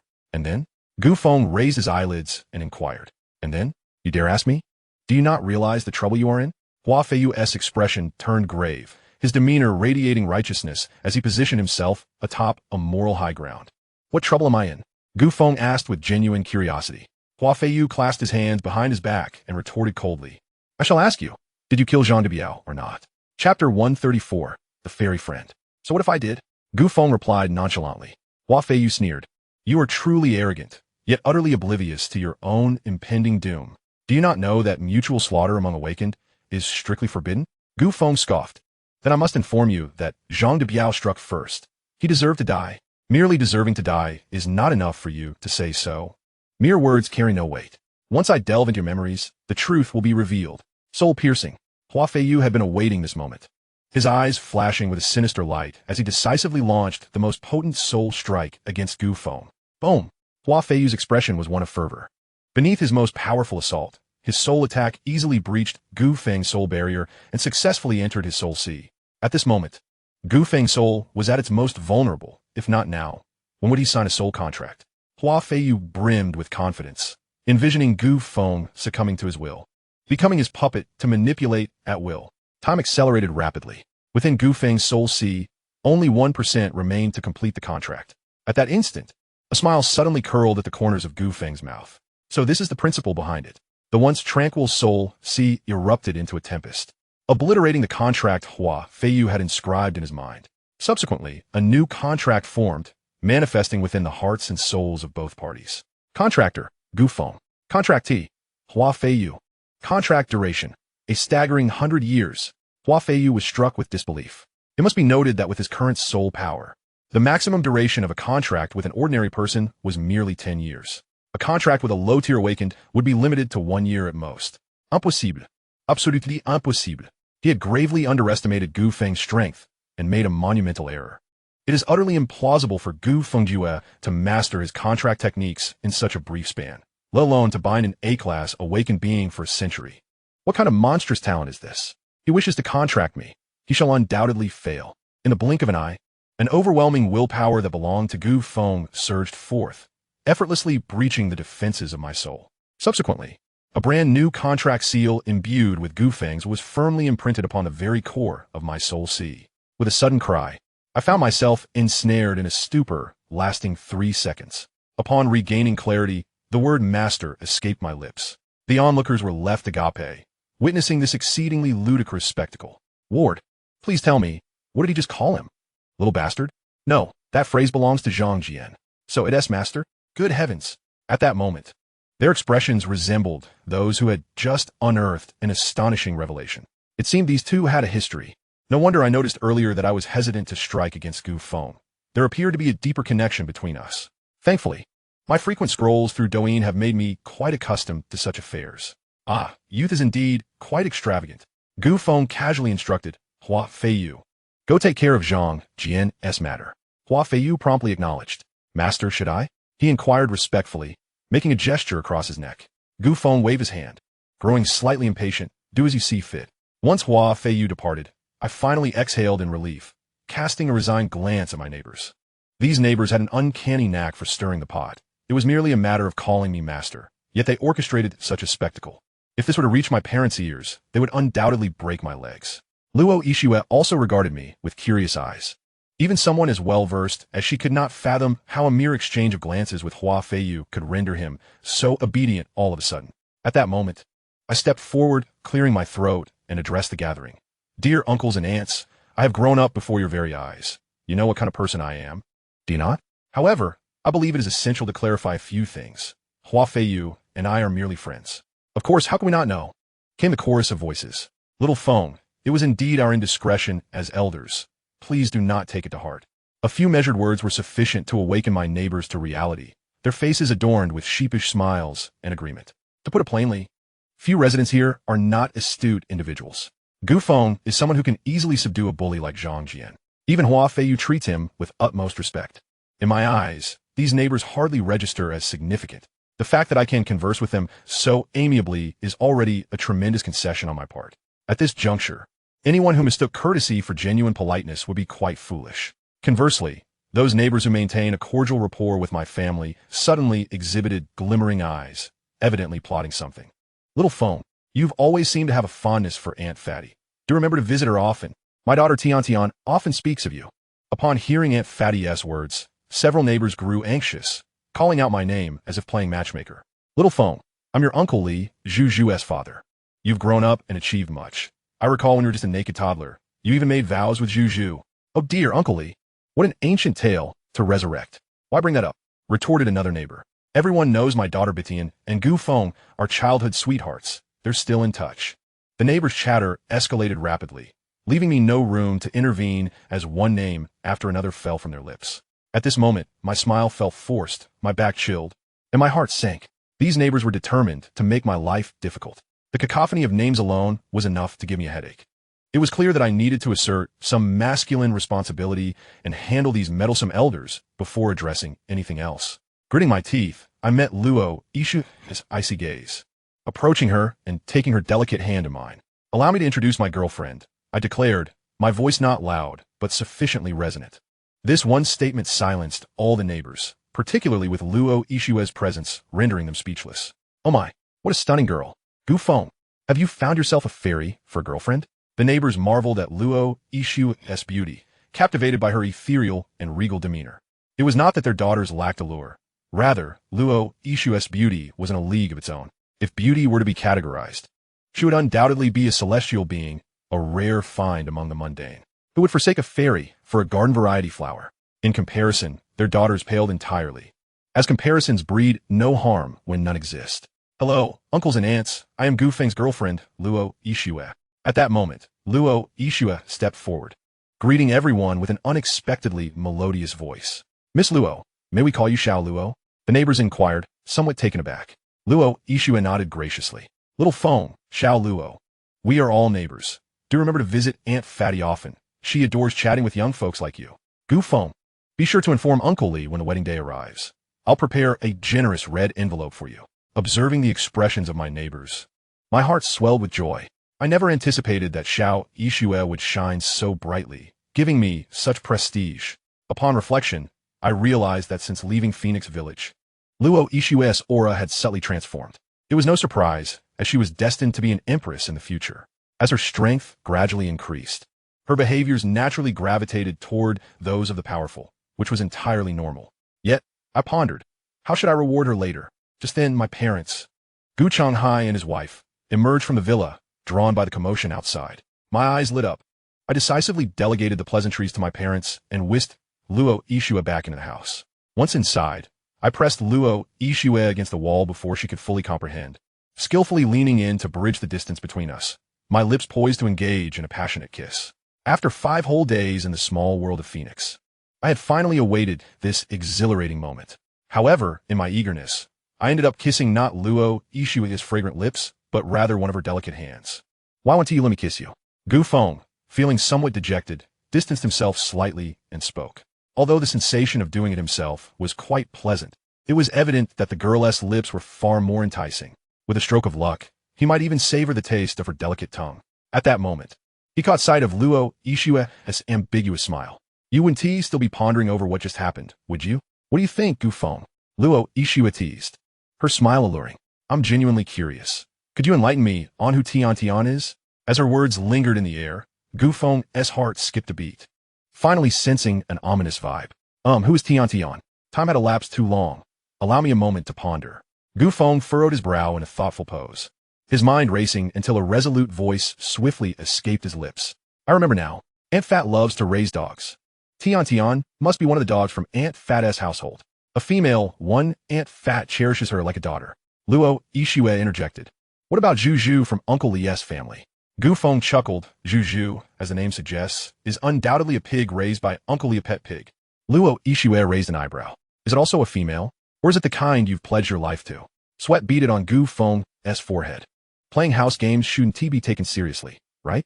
Luo Ishue responded with a soft hum. And then there's biting. What kind of animal do you think biting is? Gu Feng mused. I reckon biting is probably a rabbit. As a child, I always enjoyed racing with rabbits. Is it the rabbit that raced against the tortoise? So, does that mean you were Gu Feng interrupted? Hey, don't mock me like that. Now, there is one final question. Answer it, and I shall spare you. Gu Feng, curious, turned to her with a resigned expression. What is it? Speak, and I shall be liberated. Are you? Luo Ishu blinked her profound eyes and gently nodded. I was wondering, in your eyes, what animal do you perceive me as? Gu Feng found himself momentarily stunned. He considered himself quite perceptive. Yet upon seeing the barely concealed amusement on Luo Ishue's face, he realized there was no hint of anger. It suddenly dawned on him that she was merely teasing him. In my eyes, you're undoubtedly a tortoise. Gu Feng declared suddenly. Why?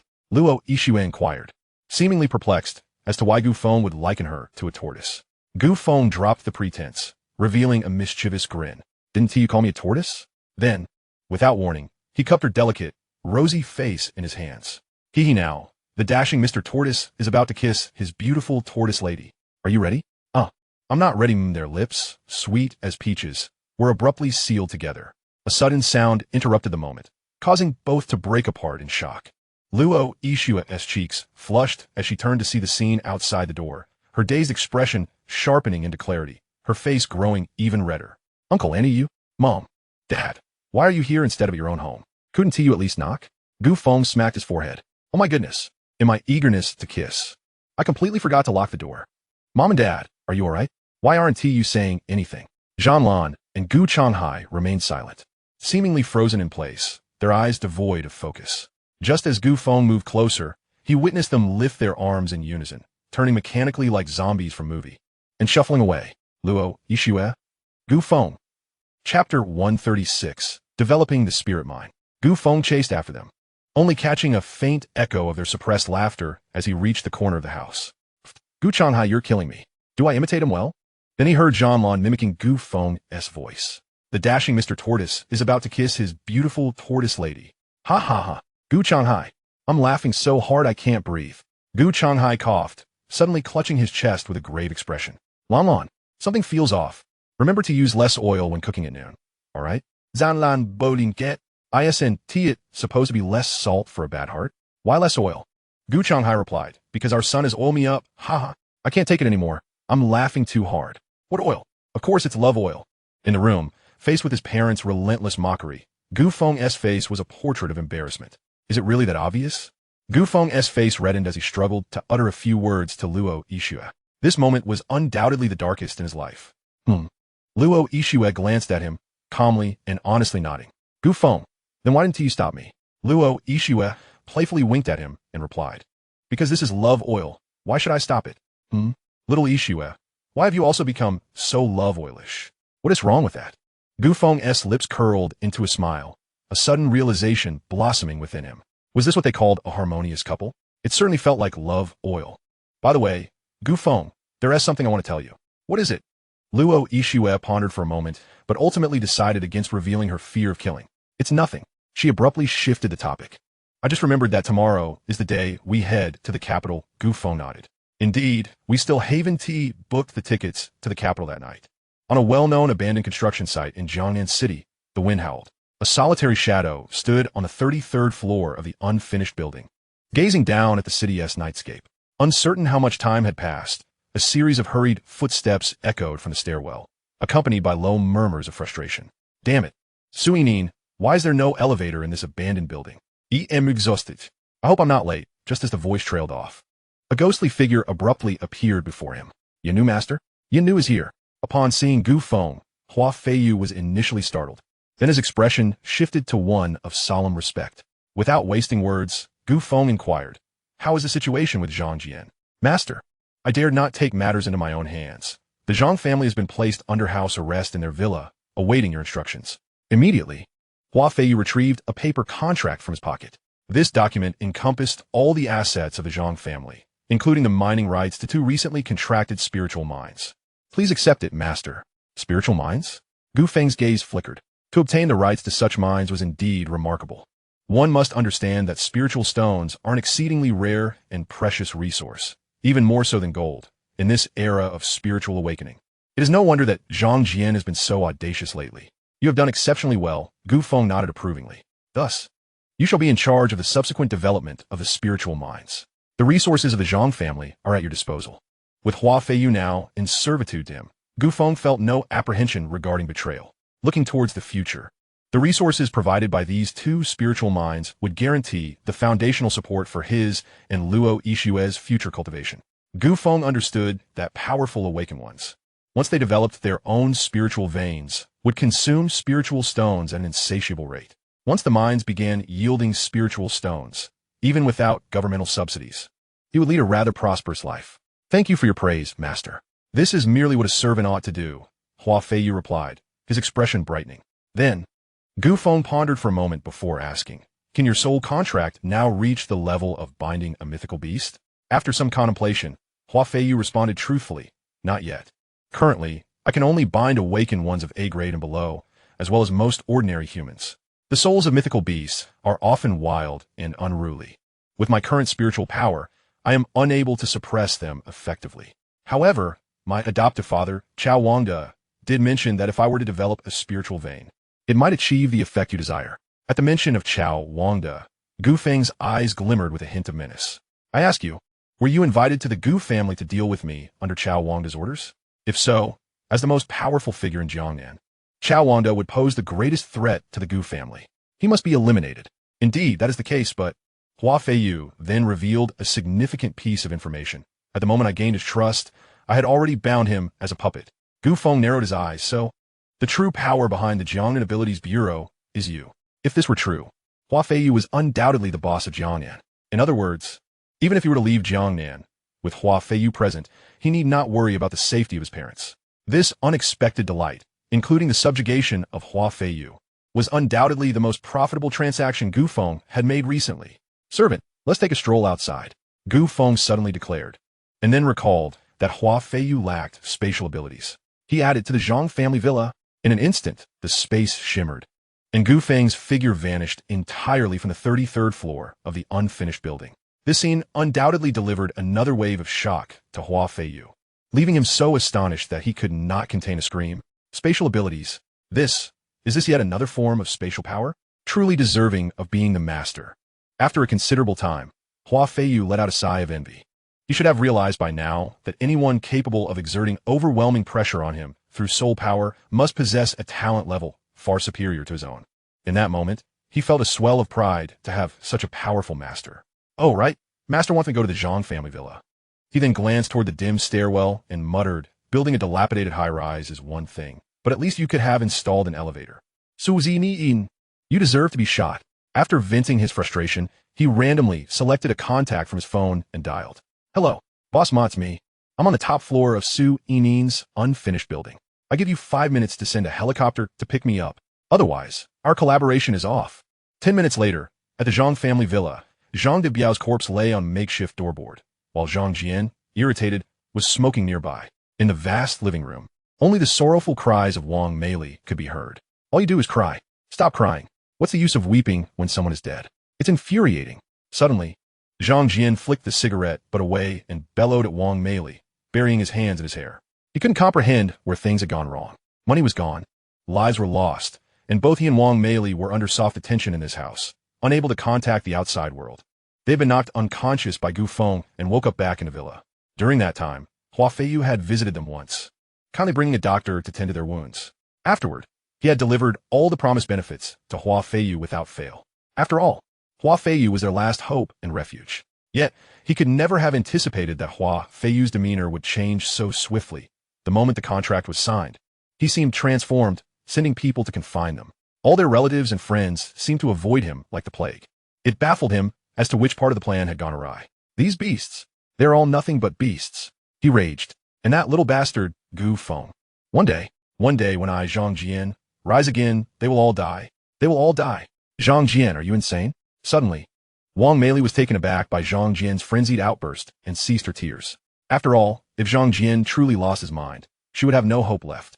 Upon hearing her, Zhang Jian's emotions surged once more. Yes. Do you remember the scene just now? We are not insane. That little bastard Gu Feng is the truly mad one. Hua Xiao must be protecting us, ensuring our safety, which is why he had us confined in this house. Yes. Hua Xiao has given us so many benefits. It makes no sense for him not to care for us. As long as we are alive, Zhang Jian, will surely rise again. Shoo! Zhang Jian, listen. There seems to be a sound outside. Both of them were taken aback. And soon the sound of a helicopter's rotor cutting through the air grew closer and clearer. Zhang Jian jolted upright from the sofa. It's Hua Xiao. It must be Hua Xiao. I told you Hua Xiao wouldn't abandon us. He quickly composed himself and took a few steps around the living room. His bloodshot eyes fixating on Wang Meili, moving back and forth. Under Zhang Jian's intense gaze, Wang Meili suddenly felt an unsettling premonition. Zhang Jian, what are you planning? Zhang Jian took a deep breath and told Wang Meili, Hua Xiao will be here soon. You should go change into something nice. A look of confusion spread across Wang Meili's face, but she quickly pieced it together. You don't mean you wanted to accompany Hua Xiao, do you? Zhang Jian numbly nodded. We're a cheap pal when you come down. You look beautiful in one. Wang Meili erupted in anger. Zhang Jian, are you even human? At this juncture, you still insist on making me. Do you have any idea that I am of an age where I could be a mother? Zhang Jian, exasperated, abruptly interrupted her. Isn't that just perfect? Perhaps he prefers it this way. Wang Meili, just say whether you're going or not. Moreover, that young and vigorous Hua Xiao, if you tend to him well, wouldn't you also find comfort in it? Wang Meili was momentarily taken aback. Indeed, Zhang Jian was correct. Accompanying Hua Xiao was certainly preferable to being with those elderly men. During this period, she had undeniably been craving some indulgence. Otherwise, Shi Wunti had been overshadowed by that wretched Zhang Lan. Wang Meili could certainly seek out younger men, but could Zhang Lan?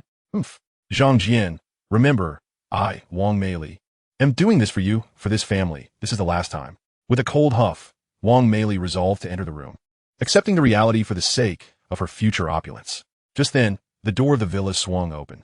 Hua Feiyu, clad in an expensive suit, stepped inside. Zhang Jian's gaze shifted, almost springing forth as if encountering a savior, and he eagerly grasped Hua Feiyu's hand. Hua Xiao, you have finally arrived. We are immensely grateful for your assistance in bringing us back. As he spoke, tears streamed down his face uncontrollably. From this day forth, you and Director Chao will be like my reborn parents. Zhang Jian bent his knees and knelt before Hua Feiyu.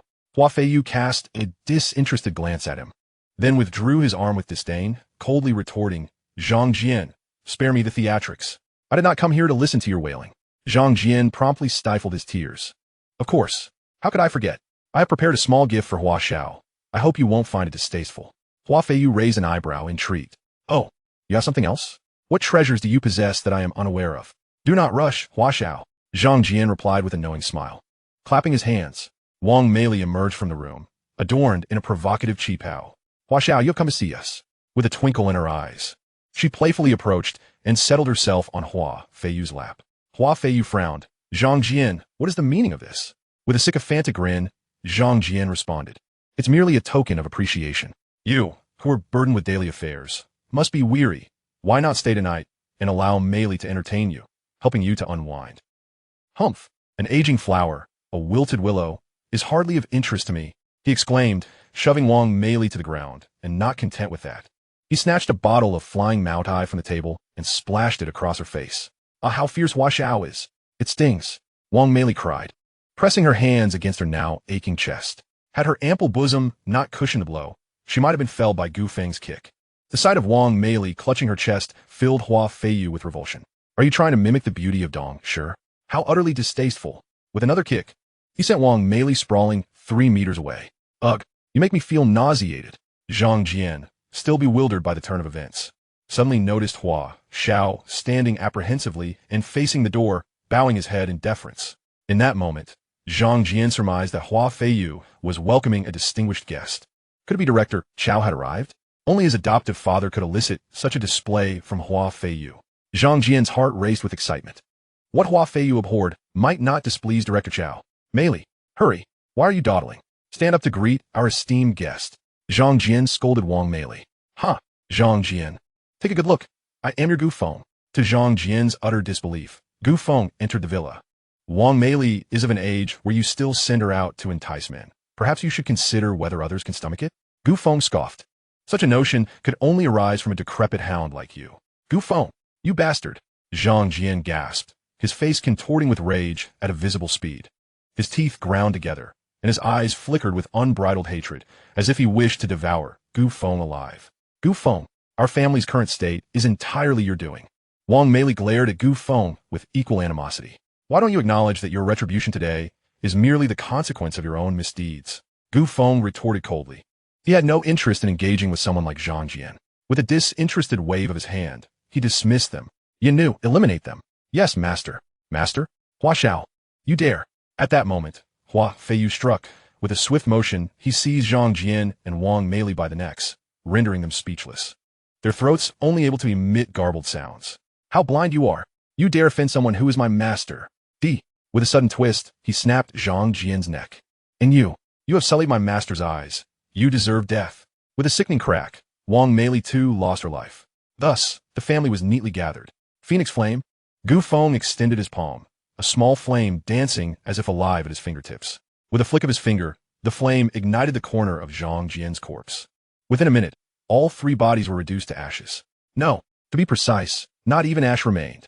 The terror of the Phoenix Flame caused Hua Feiyu's pupils to constrict violently. Master, he actually knows how to control fire. Such a formidable flame. It seems I have underestimated my master. With a thud, Hua Feiyu knelt in genuine reverence. Hua Feiyu, what are you doing? Gu Feng was momentarily taken aback by Hua Feiyu's display. Yin Nu swears to serve you loyally in this life. I shall never betray you, Hua Feiyu declared earnestly. Gu Feng rolled his eyes, amused by Hua Feiyu's dramatic display. To think of betrayal, you must first possess the audacity. After the contract was sealed, should Hua Feiyu even entertain a thought of treachery, Gu Feng could extinguish him with a mere thought. Nevertheless, Gu Feng approached and casually patted his head, causing Hua Feiyu to squint with pleasure. Hua Feiyu, you are a clever individual and a useful companion. I can assure you, following me will leave you without regrets regarding your decision today. Gu Feng remarked nonchalantly. Hua Feiyu was immediately enveloped in a sense of divine grace. Expressing his gratitude once more, the servant must undoubtedly be the most loyal and useful dog of the master. Gu Feng nodded. Not wishing to squander any more time in this place, he prepared to take his leave. Please wait, master. Hua Feiyu suddenly called out to him. What is it? Gu Feng inquired. The servant has one humble request. Hua Feiyu cautiously observed Gu Feng's expression before continuing. I know of a private club, which offers a plethora of delights. This evening, the servant dares to invite the master to grace it with his presence, hoping to express his loyalty and heartfelt intentions. Oh, a private club? Gu Feng was momentarily taken aback, then frowned slightly. I've never been. What sorts of amusements are there? Hua Feiyu nodded, pondering earnestly before enthusiastically elaborating. There are singers and dancers of every kind. Noticing Gu Feng's silence, Hua Feiyu quickly added, if the master doesn't fancy singing and dancing, there are beast-eared maidens, cat girls, university students, and oh yes, renowned actresses, and by Shanshan as well. Gu Feng's lips twitched. You certainly indulge in extravagant pleasures. I was asking what fun activities there are. Hua Feiyu appeared puzzled. Wasn't he describing the entertaining options available? Had he overlooked something? Never mind. It doesn't sound like a respectable place anyway. Those chaotic women are better left for your own enjoyment. I still need to return home to accompany my girlfriend. Gu Feng waved dismissively, asserting that he was not reborn merely to chase after women. Moreover, the thought of those women being played with by others was revolting. Suddenly, he recalled. You could assist me with another matter. Please, master, go on. Gu Feng stated, there's an awakened individual named Gu Binbin at Jiangnan No. 1 High School, who possesses considerable talent. Chapter 139. Hot milk tea and iced coffee having arranged his immediate affairs, Gu Feng's heart was already yearning to return. A sudden warmth enveloped him as the exquisite visage of Luo Yixue flashed through his mind. I'm off. Gu Feng vanished, and when he reappeared, he found himself in his own bedroom. After making his bed and taking a shower, he glanced at the time. His girl should be knocking on the door soon, right? A faint smile graced Gu Feng's lips. They had kissed, embraced, and touched. Ding dong. Just then, a knock resounded, followed by Luo Yixue's voice. Gu Feng, are you asleep? Not yet. What is the matter? Gu Feng replied, grinning widely as he feigned a yawn through the door. No response? A sudden unease washed over Gu Feng. Had he perhaps overdone it? Thinking this, he quickly added ahem. Yixue, the door isn't locked. Feel free to come in. At last, the doorknob turned, and Gu Feng's anxious heart finally settled. Yet, he felt as though something was amiss. Leaning sideways, he casually picked up a book from beneath his bed and began to read. Reading? Luo Isha entered, her beautiful eyes reflecting slight surprise.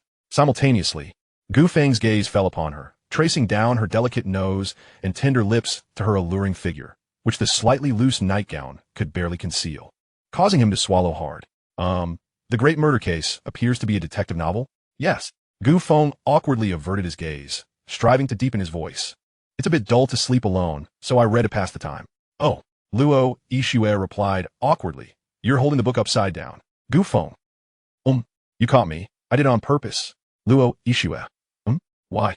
Gu Feng explained. Reading the novel this way prevents me from getting too engrossed. It also helps with sleep. When I can't fall asleep, I read like this and drift off in no time. Gu Feng spoke with a straight face. Luo Ishue listened intently. Really? You're not joking? Why don't you try it? If it doesn't work, you can hit me. As he said this, Gu Feng shifted his body to make room on the other side of the bed. You'll see. Come to bed. A delicate blush crept onto Luo Ishue's fair, exquisite face. After hesitating, she stepped closer. Gu Feng's smile broadened. Of course, one must maintain a gentlemanly demeanor. If you were to act too forward with a girl right from the start, she might be frightened away. Great achievements require one to endure loneliness.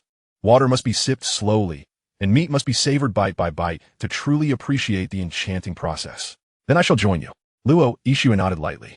As her delicate form settled onto the mattress, the bed slightly sank, and her pair of dainty feet slipped beneath the thin silk blanket.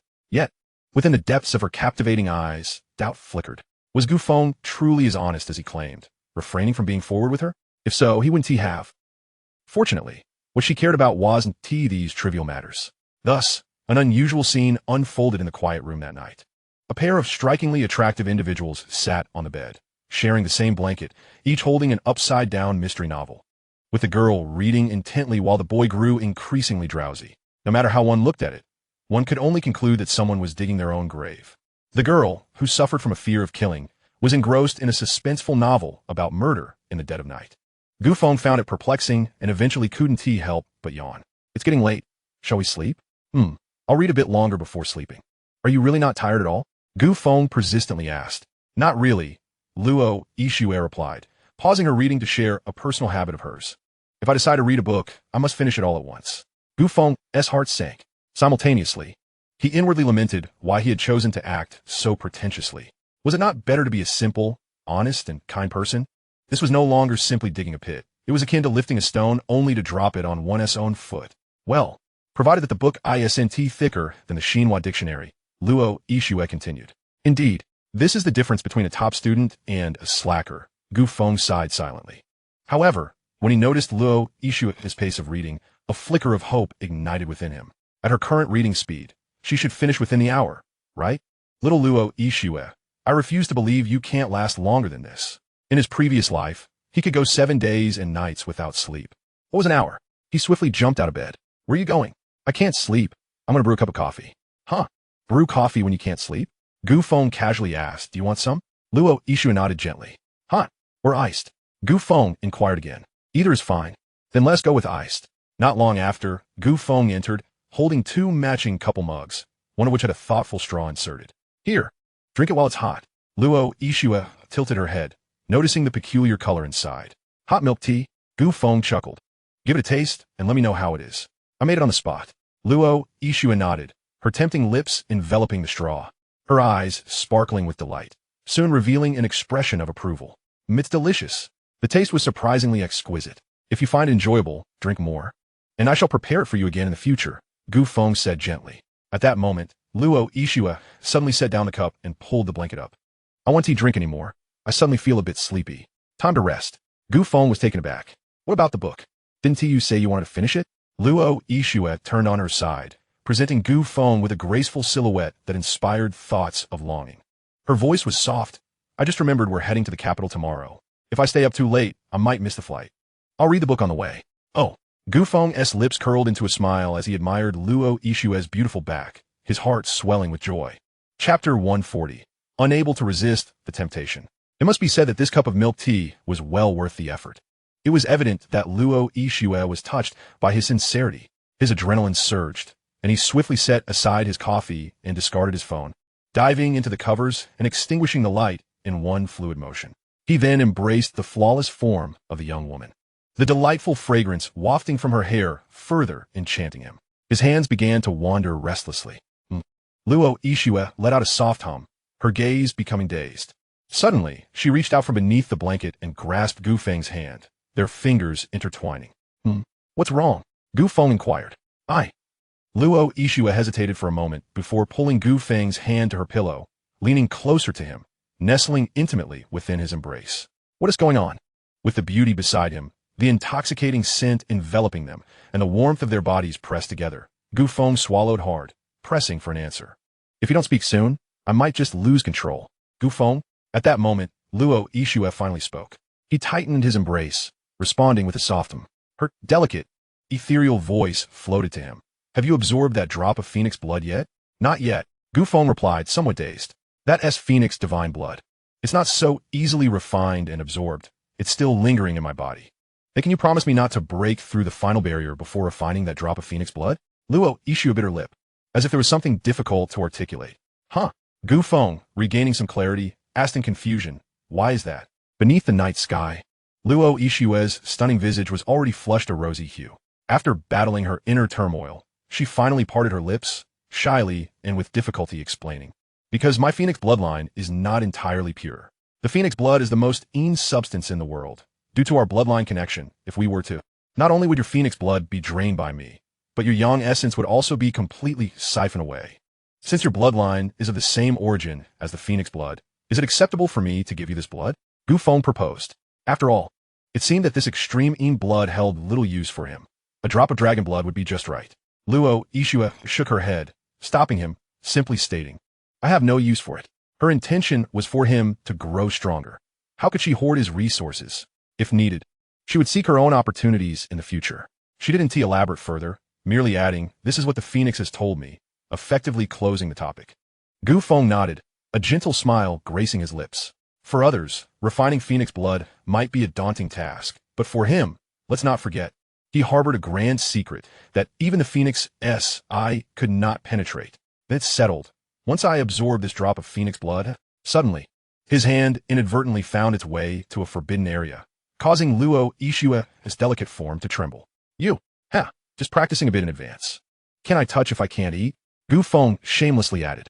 With the lights extinguished and blankets drawn, Gu Feng rolled over to settle at Luo Ishue's chest, their bodies pressing together, eliciting a sensation that was almost unbearable. The soft touch made him feel as if he were ablaze. In response, Luo Ishue could only bite her silver teeth and coldly huff, things are not as simple as you think. Wait until you MMPH.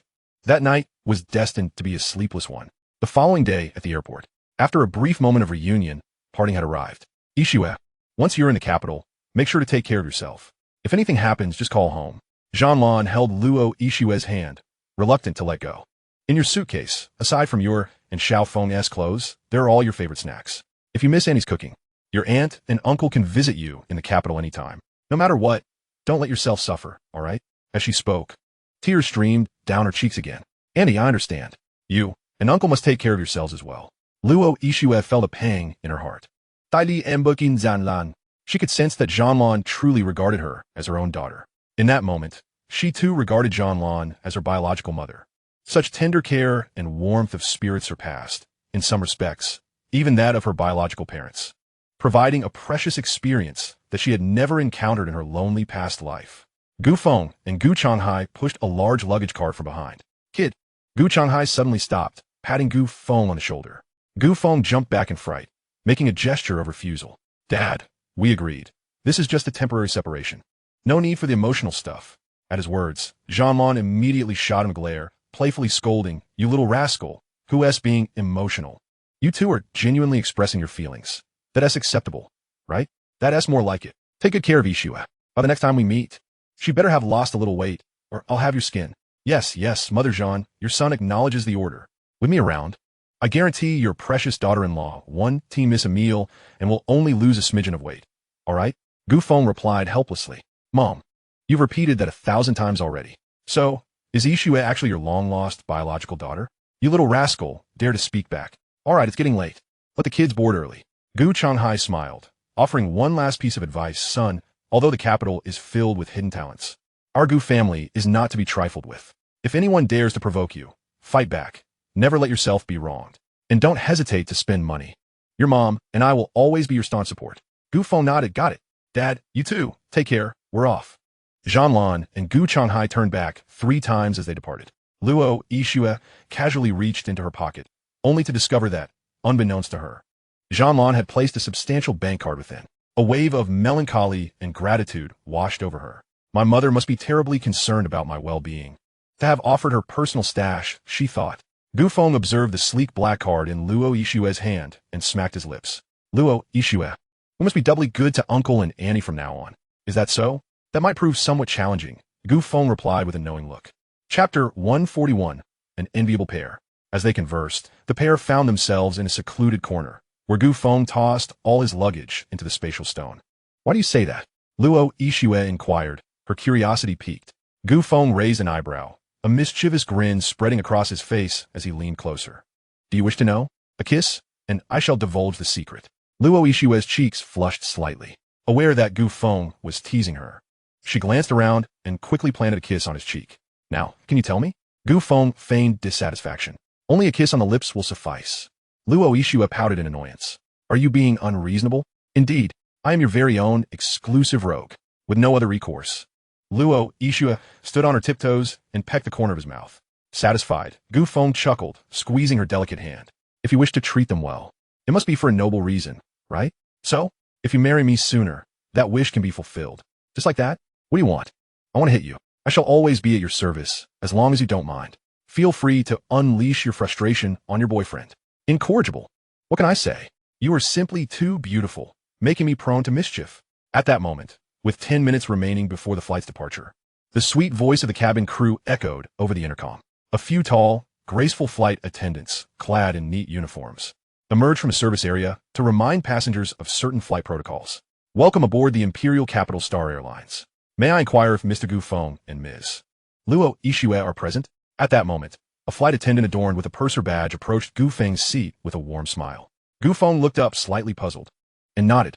Is there something I can assist you with? Indeed, sir.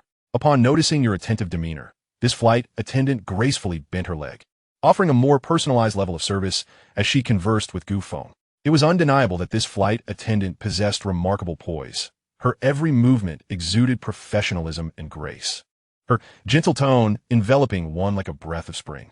She continued, before takeoff, Ms. Guan specifically checked your seating arrangements and entrusted us to look after her friends. She has also arranged for you both to enjoy premium upgrade services. If there are no objections, you may proceed directly to our first-class cabin. Guan Xiaoxi? Both Gu Feng and Luo Yixue were taken aback. Among their mutual acquaintances, the only Guan they knew was indeed Guan Xiaoxi. Yes, the flight attendant replied with a composed smile. Ms. Guan Xiaoxi is a VIP client of our airline, and our first-class cabin is exclusively available to VIP customers. Oh, only VIPs can upgrade? We are friends of Guan Xiaoxi, but we are not VIPs of your airline, Gu Feng jested. The flight attendant responded swiftly, since you are Ms. Guan's friends, you naturally enjoy the same upgrade privileges as our VIPs. Is there an additional charge? Gu Feng inquired casually. After all, as the premier airline in the country, first-class tickets were not inexpensive, and the flight attendant had mentioned that not everyone could access the first-class cabin simply by being wealthy. There is no need for concern. The upgrade fees will be directly charged to Ms. Guan's account. Throughout this journey, all your expenses will be covered by her. Gu Feng, who was not short of funds, felt no inclination to take advantage of this offer. For a 2-hour flight, it hardly mattered where they sat, so he turned his gaze toward Luo Yixue, who was engrossed in her book. No need, she replied nonchalantly. She too was indifferent, as long as she could sit beside Gu Feng. The flight attendant's eyes flickered with mild surprise before she nodded politely. Very well, I shall not intrude further. I am Zhang Ya, the chief flight attendant on this flight. Should you have any requests, please do not hesitate to press the call button above or inform me directly. I shall do my utmost to serve you. Lastly, she cast an admiring glance at Luo Yixue's stunning beauty and complimented, Sir, your girlfriend is truly beautiful. You make for an enviable pair. Thank you. Gu Feng replied with a smile as the chief attendant departed. However, when the plane failed to depart at the scheduled time, an announcement followed, indicating a delay of 10 minutes due to unforeseen circumstances. Soon enough, half an hour passed, and the plane still hadn't taken off. The passengers' moods began to shift. Despite repeated explanations from the cabin crew, some began to voice their grievances. Luo Yixue remained absorbed in her book, exuding an ethereal quality, seemingly untouched by the commotion around her. Ding dong. Feng pressed the call button. 2 glasses of orange juice, please. Shortly after, the flight attendant Zhang, reputed to be the most beautiful on this flight, approached with 2 glasses of freshly squeezed orange juice. Mr. Gu, Ms. Luo, is anything else I can assist you with? You are the chief attendant, correct? Can you confirm whether this flight will indeed take off? It can't be solely due to weather conditions. Exactly. We did not pay to waste our time. It is said that Star Airlines offers the best service. Is this how you treat your customers? Yes, we deserve an explanation. Several passengers chimed in, voicing their complaints. Feng turned to Zhang with a questioning look, and she offered an apologetic smile. I sincerely apologize, everyone. At the request of our company and the control tower, we will depart as soon as the last business class passenger boards.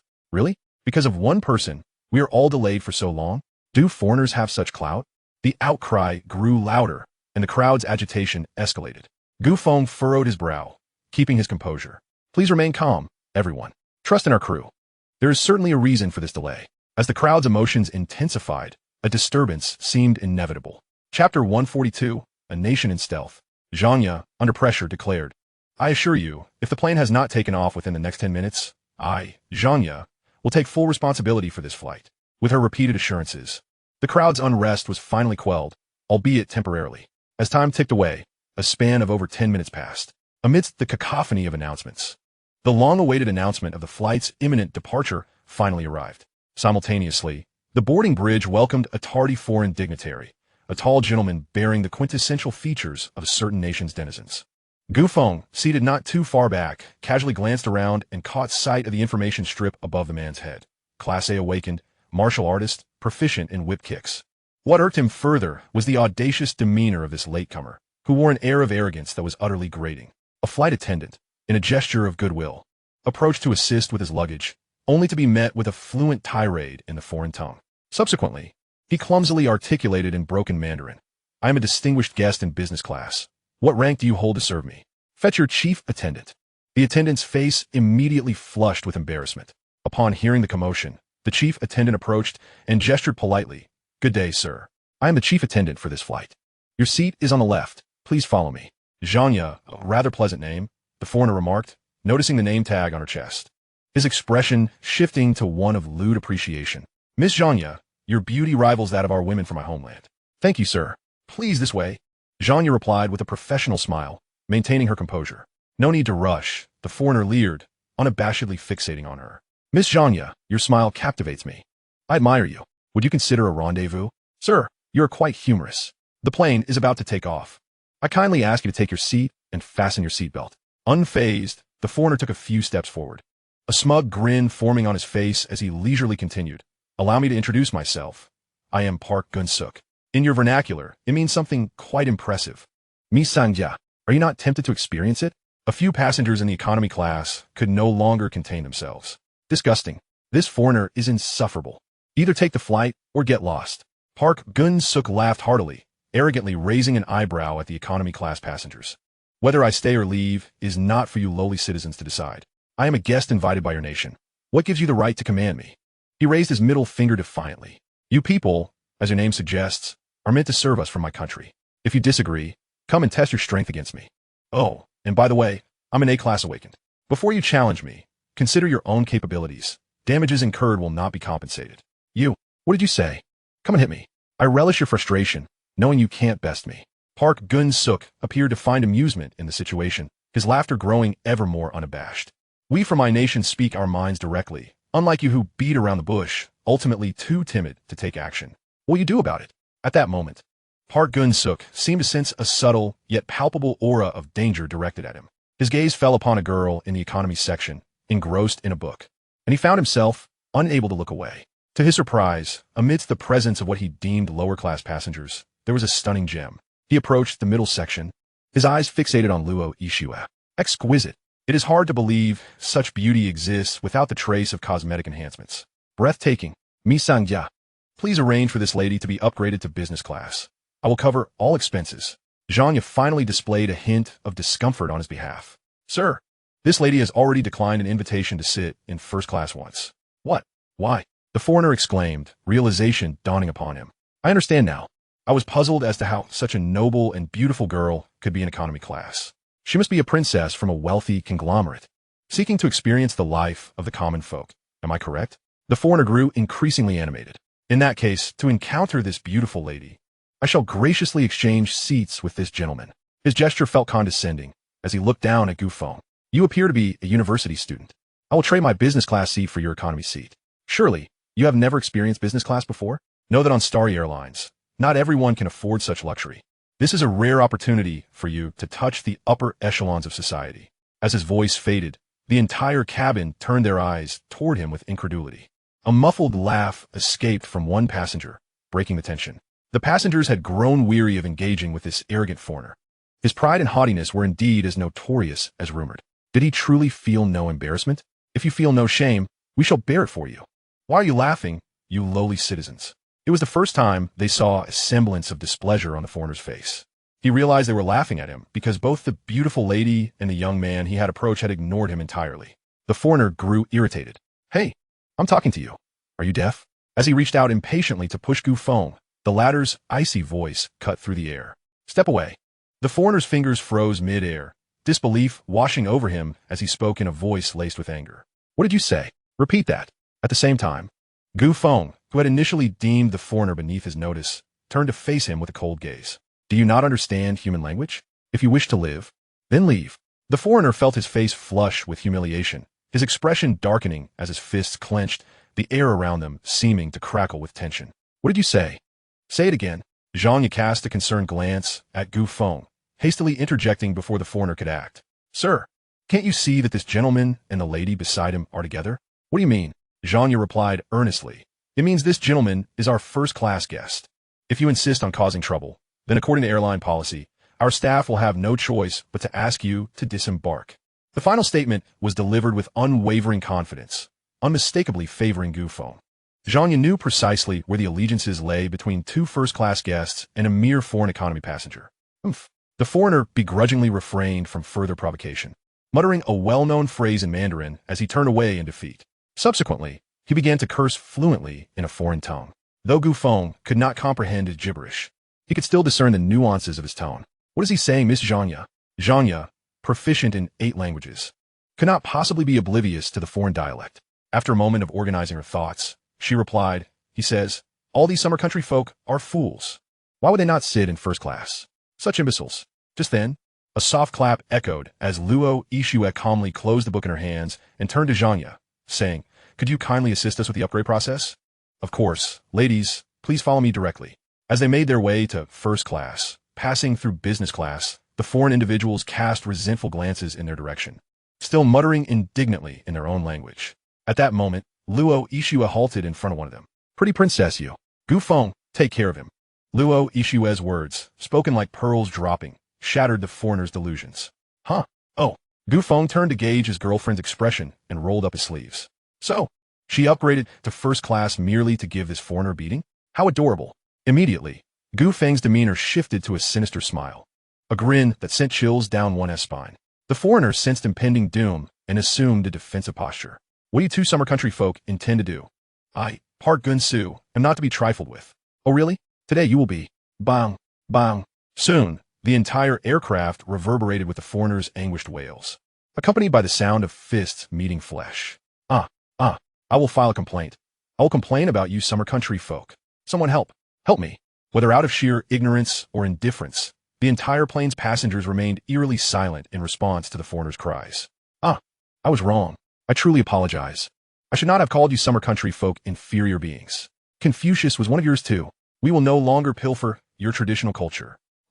Mommy, I want off this plane. Let me down. Sir, are you the one wishing to file a complaint?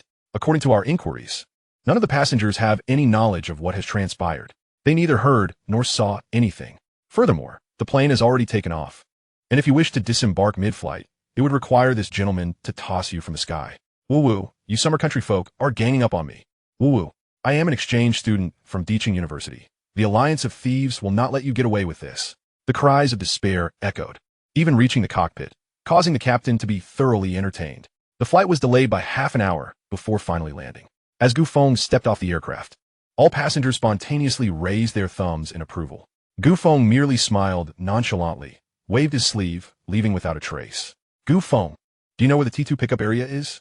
As they strolled hand in hand through the vast terminal, Luo Ishua suddenly inquired. Gu Feng, taken aback, replied. But we have no one to pick us up.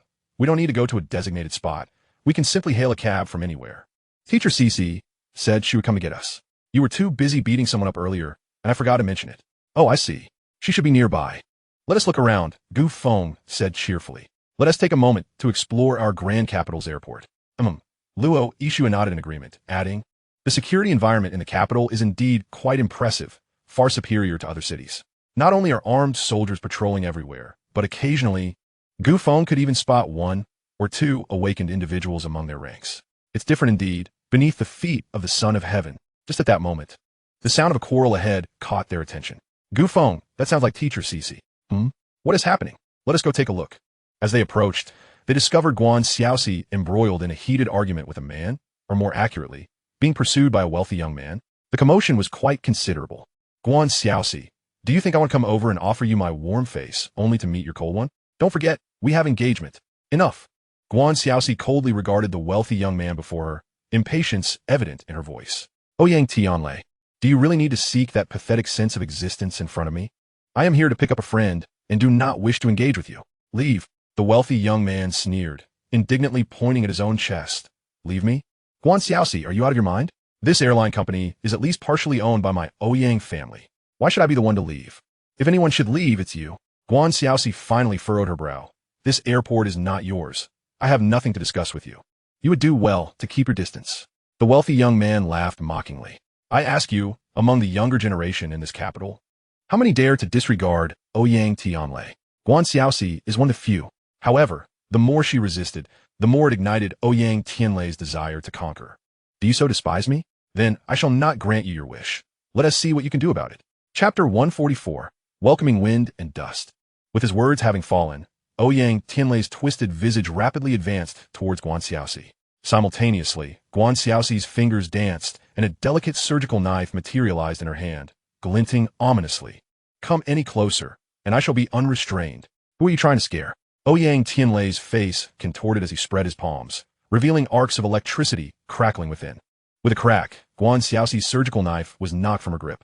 Seizing the moment, Ouyang Tianlei lunged forward and grasped Guan Xiaoxi's wrist. A dark, triumphant aura began to swell in her eyes. Ouyang Tianlei, do not go too far. Too far? Where have I gone too far? Have you not been avoiding me? Now, will you hide? In an instant, pain etched across Guan Xiaoxi's features. Hey! At that moment, an arm appeared silently behind Ouyang Tianlei, casually resting on his shoulder. Was it some fool intervening in the face of injustice? Buddy, as a grown man, I senti it rather unseemly to bully a woman in front of everyone. Ouyang Tianlei was momentarily taken aback. Turning around, he quickly identified the source of the languid voice, a dashing young man wearing sunglasses. After sizing him up, Ouyang Tianlei's anger flared upon realizing he was an unfamiliar face. Remove your filthy hands. Who do you think you are to interfere in my affairs? With a frown, arcs of lightning danced above his left shoulder. Meanwhile, Gu Feng withdrew his hand, shaking off the tingling sensation in his arm. Ouyang Tianlei's eyes flashed with surprise. For ordinary individuals, being struck by his lightning would typically leave them bedridden for at least 10 days to half a month. Before the man in sunglasses, he merely flicked his arms a few times. He furrowed his brow, temporarily releasing Guan Xiaoxi as he reassessed the individual before him. Who are you? Gu Feng. Why are you alone? Guan Xiaoxi glanced at Gu Feng, a hint of surprise evident on her face, before her gaze drifted past him to look behind. Do you know each other? Ouyang Tianlei's expression darkened further. Gu Feng's lips curled into a slight smile. Then, in the face of Ouyang Tianlei's astonished stare, he moved next to Guan Xiaoxi, wrapping an arm around her waist and removing his sunglasses. My dear, forgive me for arriving so late, leaving you to endure such grievances. Pray tell, who is this man who bears a striking resemblance to Fei Yangyang? I shall avenge you. You, Guan Xiaoxi exclaimed. Do not rush. Take your time to speak. We wouldn't want to provoke any complications. Guan Xiaoxi's body trembled slightly, a wave of tingling coursing through her. Gu Feng's words seemed to momentarily impair her cognitive faculties, leaving her in a dazed state, staring blankly at him. Guan Xiaoxi, who is he? Ouyang Tianlei's eyes brimming with restrained fury resembled a lion on the verge of a rampage, his hair standing on end. My dear, they have dared to bully us. Tell him who I am. Gu Feng tightened his grip, yet maintained a cheerful demeanor. Understanding dawned on Guan Xiaoxi, and she instinctively linked her arm with Gu Feng's. Coldly addressing Ouyang Tianlei, "Can't you see? It is precisely the kind of relationship you are witnessing." Guan Xiaoxi, Ouyang Tianlei's teeth ground together in frustration. "You actually betrayed our engagement to sleep with another man. And what's more," Ouyang Tianlei's nearly explosive fury suddenly halted at that moment as he turned to Guan Xiaoxi. "You returned from your business trip to Jiangnan just a few days ago. How could you possibly be with child? This little man must be someone you deliberately brought to provoke me. Am I right?" Hearing this, Guan Xiaoxi had no choice but to release Gu Feng, exasperatedly stating, "Ouyang Tianlei, let me be perfectly clear. I do not harbor any feelings for you. He is my friend and a student at the Martial Arts Academy. Given the relationship between our families, I hope you refrain from causing him any trouble in the future." Ouyang Tianlei squinted. "A fellow disciple?" He then nodded in acknowledgement. "Very well. I shall remember you. We will meet again." Ouyang Tianlei cast a lingering glance at Gu Feng before turning to leave. Guan Xiaoxi wearily rubbed her forehead. "As a friend, I genuinely appreciate your support, but your presence was indeed ill-timed, provoking Ouyang Tianlei." Gu Feng shrugged. "Is this Ouyang Tianlei really someone of significance?" Guan Xiaoxi replied, "Do not concern yourself with it. I shall personally visit the Ouyang family to clarify the misunderstanding another day. By the way, where is Yi Shui?" "CC teacher, long time no see." Luo Yishue approached Gu Feng, standing beside him. "Long time no see, Yishue. I feel relieved to see you both safe." Guan Xiaoxi smiled sincerely and embraced Luo Yishue. "Has teacher Jean not arrived?" Gu Feng casually inquired. Guan Xiaoxi nodded. "Jean Gila has been quite busy lately." "Cool me. Let me take you to register at the Martial Arts Academy." With that, the three of them climbed into the Audi A7 driven by Guan Xiaoxi, heading towards Diching Martial Arts Academy. Meanwhile, Ouyang Tianlei received a call from Park Gun-suk at the same time. "Did you undergo cosmetic surgery before coming to Daxia? Your face looks as swollen as a pig's head." Compared to the Park Gun-suk Ouyang Tianlei had encountered before, this fellow appeared to have swelled to twice his size. Park Gun-suk stammered, eventually managing to say, "Ouyang Gongzi, can't you see? I was assaulted." "Who did it? Who dares to lay hands on my people?" Ouyang Tianlei said, yet internally scoffed. If it weren't for this fellow still being somewhat relevant in the Thief Nation Alliance, he wouldn't even bother to acknowledge such a useless person. Park Gun-suk shook his head. "I'm not certain of their identities, only that it was a man and a woman." Ouyang Tianlei nodded, "Understood. I will investigate this matter. Let me take you to reduce that swelling first. Then we shall head to the Martial Arts Academy to register." Park Gun-suk glanced at Ouyang Tianlei with gratitude. Ouyang Gongzi is indeed righteous. Rest assured, we in the Thief Nation Alliance shall not forget every friend who has aided us. 10 minutes later, at the registration office of Diching Martial Arts Academy. "Gu Feng, Yishue, I will drop you off here. I'll 1 TB going in. I will return later to pick you up, along with Jean Gila, to give you a warm welcome." Guan Xiaoxi called out through the window before accelerating away. Gu Feng and Luo Yishue were left standing in place, exchanging glances. For some reason, from Guan Xiaoxi's evasive gaze, Gu Feng sensed a hint of guilt. "Why is she in such a rush? Has he done anything wrong to us?" Gu Feng murmured. Luo Yishue replied, "Teacher Cici must have her own matters to attend to. Let us go inside." Gu Feng nodded, but still felt that Guan Xiaoxi's departure was rather abrupt. He couldn't shake the feeling that something was amiss. Chapter 145, A New Mission. Upon entering the registration hall, the foot traffic was dismally sparse. At the reception desk stood only a girl with a short, stylish haircut, currently engrossed in a game on her tablet, completely unaware of anyone's arrival. "Excuse me? Is this the new student registration area?" Gu Feng called out 3 times without receiving any response. "Huh, I see you hiding in the restroom, zombie." At that moment, the girl behind the front desk suddenly let out an excited exclamation, shouting in her microphone, "This Demon King now offers you 2 choices. 1. Put down all your weapons and come out to duel with this Demon King. 2. The girl blinked her large, expressive eyes, a mischievous smile dancing across her face. "Come out of the restroom obediently, kneel on the ground, and call this Demon King beautiful girl 3 times. Not only will I spare you, but I will also let you have this chicken to eat. How about that?" Gu Feng glanced at the information panel above the girl's head. Name, Mu Xiaoling. Talent level, S. S talent indicates a potential above S level, infinitely close to SS. With certain opportunities, there is a chance to elevate the talent to the next level. Abilities, dual blade style. As he approached, he noticed the slender girl had 2 pitch-black tang swords strapped to her back. Gu Feng caught a glimpse of the game interface on Mu Xiaoling's tablet, showing only 2 players remaining. This indicated that the game was nearing its conclusion. Gu Feng himself was an avid player and recognized that Mu Xiaoling was engaged in a high-level solo squad match. ID. Cool love for chicken. The Great Demon King. Even more alarming was the girl's KD ratio, revealing that in this high-stakes match, 56 players had fallen to her prowess. At that moment, Mu Xiaoling was stealthily hiding behind a tree in a camouflage outfit. She could not be entirely certain whether anyone was in the restroom. Her assumptions were based solely on her understanding of the map and her gaming experience.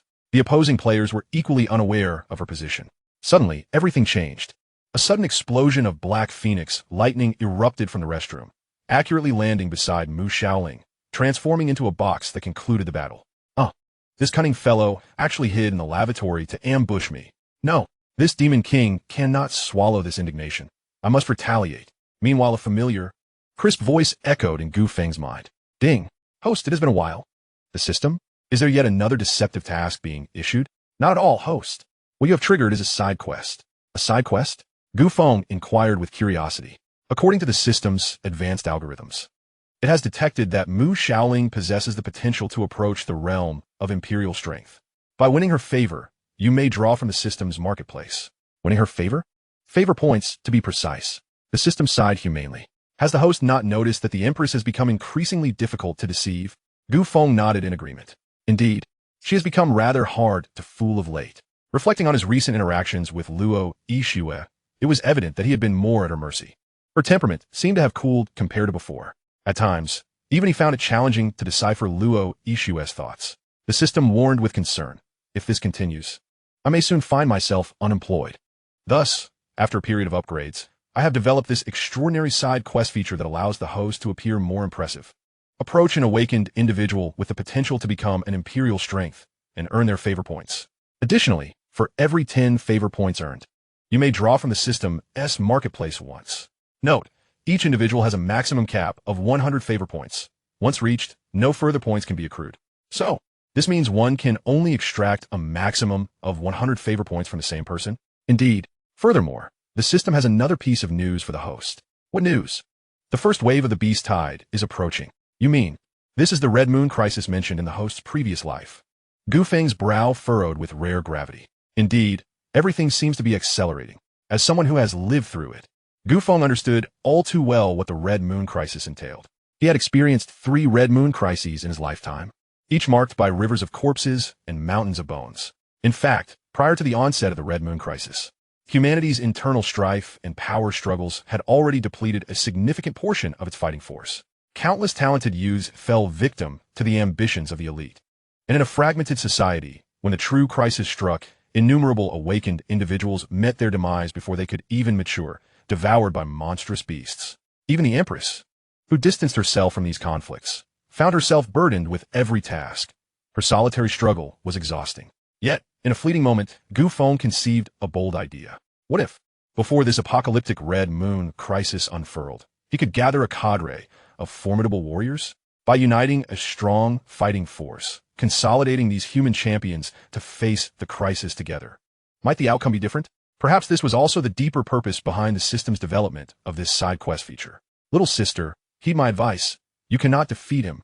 Who says? I am determined to vanquish him. Mu Xiaoling vehemently jabbed at the screen, suddenly looking up with her pearly white teeth glistening as she gazed at the speaker. Ding. Received 1 favor point from Mu Xiaoling. Why do you say that? Gu Feng smiled and replied, It's not that you lack skill. It's that this person is cheating. Listen to me, report him. Ding. Received 2 favor points from Mu Xiaoling. Cheating? How did you discern that? Gu Feng explained it's quite simple. In the final poison circle, this person arrived late, while you remained concealed in your camouflage suit without making a sound. How did he know your position? He must have some sort of hack. I once served as a reviewer using my father's ID. I've banned countless accounts like his. Ding. Received 5 favor points from Mu Xiaoling. Yes, exactly. This person must be a cheat. I can let go of a chicken, but I shall not tolerate cheating, Mu Xiaoling declared angrily. After a series of actions, she decisively clicked to report. Chapter 146, 10 consecutive draws for housing.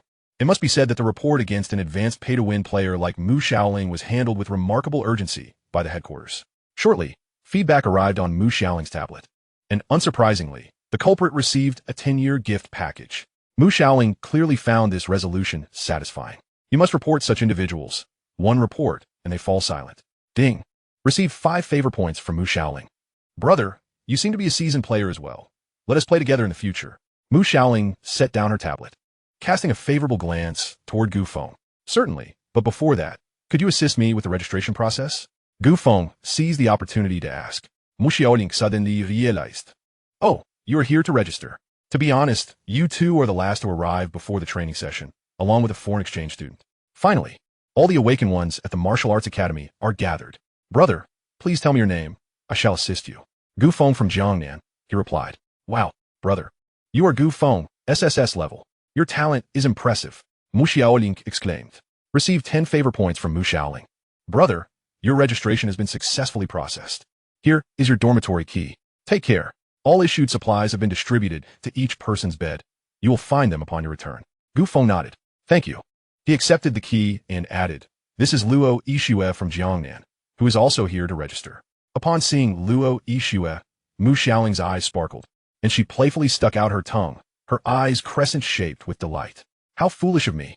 I was so engrossed in the game that I failed to notice how beautiful Sister Yixue is. She then extended her small hand toward Luo Yixue. Sister Yixue, I am Mu Shaoling, a friend of Sister Cici. From now on, we shall be roommates. Luo Yixue reached out her delicate hand to shake Mu Shaoling's. Hello, Shaoling. Wait. Before you two continue, let me gather my thoughts. Gu Feng interjected, halting the warm exchange. Remembering the promise made by Guan Xiaoxi to the two of them, Gu Feng inquired, How did you end up living together? Aren't the accommodations assigned as individual apartments? Mu Shaoling looked puzzled. Individual apartments? Brother Gu, where did you hear that? At our Diching Martial Arts Academy, regardless of A or S rank, we all have ordinary 4-person rooms. Sister Yixue, Sister Cici, and I share one room, which is a small exception. At that moment, Gu Feng finally understood why Guan Xiaoxi had hurriedly slipped away after delivering them. What a deceitful woman. Brother Gu. At that moment, Mu Shaoling playfully blinked and remarked, I heard from Sister Cici that Brother Gu Feng and Sister Yixue are a very affectionate couple. Brother Gu Feng is quite handsome. A dark complexion would diminish his charm. Gu Feng. He suspected that Mu Shaoling and Guan Xiaoxi were in cahoots. Yet he had no evidence to substantiate his doubts. Sister Yixue, the first building of Landing High, is our dormitory. Here, this is the key I prepared for you, with the dormitory number inscribed on it. If you're not in a hurry, why not wait here for Shaoling for a while? I'll personally escort you there after the last person finishes their registration. Thank you, Shaoling, but there's no need to trouble yourself. The scenery in Diching is splendid. It's perfect for a leisurely stroll with Gu Feng. Yixue graciously declined. Also, Brother Gu Feng, your dormitory is in Tingtao Xian, the last building. Once you exit, just turn left and right, and you'll reach your dormitory. Gu Feng nodded, briefly exchanged pleasantries with Mu Shaoling, and then led Luo Yixue away from the registration area. Upon exiting, they decided to take a moment to glance at their respective dorms. Zio Yixu, see you in a bit. Yes, see you shortly. They parted reluctantly. However, after just a few steps, Gu Feng suddenly turned around and rushed towards Luo Yixue, who seemed to glance back. Gu Feng, having spent ample time with him, she had unknowingly allowed his presence to deeply root itself in her heart. How could she ever wish to part from him? Gu Feng halted before her, gazing into her eyes as he suddenly proposed. What if we rent a place together nearby? We could even purchase one. Luo Yixue looked at him, moved, but after a moment, she shook her head, saying, Wouldn't that be a bit inappropriate? Gu Feng, upon hearing this, let out a disappointed sigh. I knew you would say that. Just the thought of being apart from you makes me incredibly sad. Luo Yixue fell silent, her heart growing heavier at the sight of Gu Feng's expression. After contemplating, she spoke in a tone of negotiation. We are both new here. Why not settle in for now? We can discuss moving out later. Would that be all right, Gu Feng? Ding. Main quest activated. Persuade the Empress to rent a place together to earn a reward of 10 consecutive draws. Gu Feng was momentarily taken aback before suddenly pulling her hand into his embrace. You said it. Whoever goes back on their word is a little dog. Once we finish this busy period, we'll go house hunting. Luo Yixue couldn't help but laugh in resignation and nodded in agreement. Meanwhile, not long after they had departed, 2 figures emerged from a nearby thicket. Park Yin-siak, are you sure it was that person who turned your face into a pig's head? It was him. I could never forget him, even if I turned to ashes. Park Yin-siak excitedly pointed at Gu Feng. Ouyang Tianlei glanced disdainfully at the thief. Good. From now on, he is our common enemy. Young Master Ouyang, what do you plan to do? Park Yin-siak asked, touched. Ouyang Tianlei smirked. Tomorrow is the day of training. The greatest humiliation will be to make him publicly disgrace himself. Park Yin-siak's face lit up as he reminded. That person is quite strong. He is adept in some martial arts. Young Master Ouyang, you should be cautious. Skilled in close combat, you say? Ouyang Tianlei replied with a sly smile. I shall ensure he never even gets a chance to approach me. With that, he summoned his thunderhammer. Ting Tao Xian. Following the elegantly paved path, Gu Feng swiftly located his dormitory among a row of apartment buildings. Using the key number, he easily unlocked the door. As expected, he was greeted by three distinctly unique faces. There was the muscular man, Shi Hao, with sun-kissed skin, lifting weights, Lin Yuan, stylishly seated as he sprayed an unidentified liquid on his beloved helmet, and Yi Dong, who despite the 32-degree heat, was cocooned in a thick quilt. A laptop in front of him, one hand visibly moving beneath the covers, his face displaying an expression of excessive indulgence. Simultaneously, the information panel revealed that all three possessed A-grade talents. Chapter 147, The Most Beautiful Woman in Diqing. Hello everyone, I'm a new guy, Gu Feng.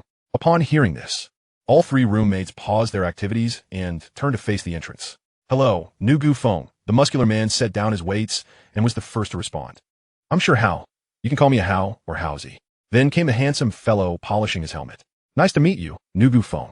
I'm your roommate, Lin Yuan. Yi Dong was the last to speak. Phew, Yi Dong. I've run out of paper. Could someone pass me some? Here. I represent the countless descendants of the Yi family to thank you all. After a brief exchange, the four quickly became familiar with one another. The dormitory, aside from a faint unique protein scent, was quite clean and tidy. Gu Feng approached his designated bed. 3 low-grade spirit stones, a standard training uniform, a set of handcrafted regular school uniforms adorned with the emblem of the Diqing Martial Arts Academy, and some toiletries comprise the entirety of the new student supplies. So, you're the SSS level big shot. After sharing basic information, the three expressed their envy. It said that Diqing is recruiting nationwide with over 100 awakened new students.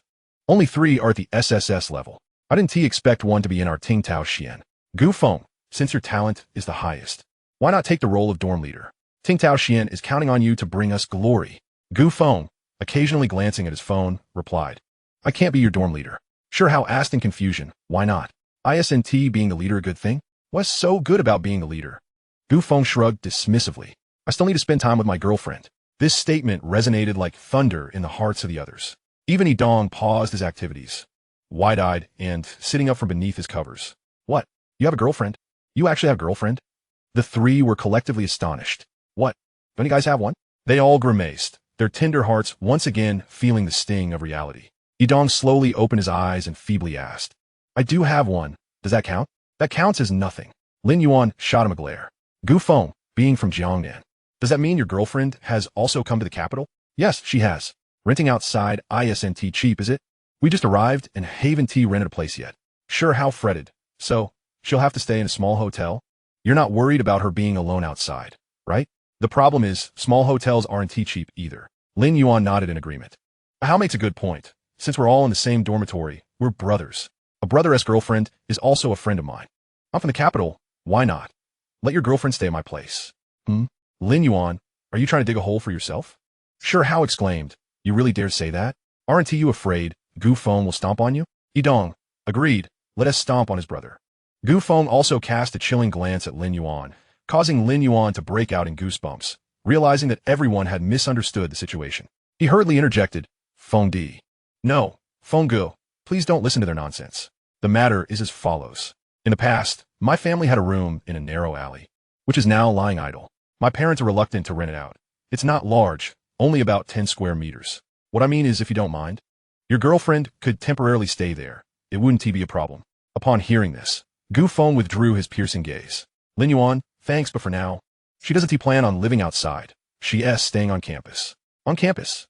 She's also attending university in the capital. Which school? Lanting High. Lanting High?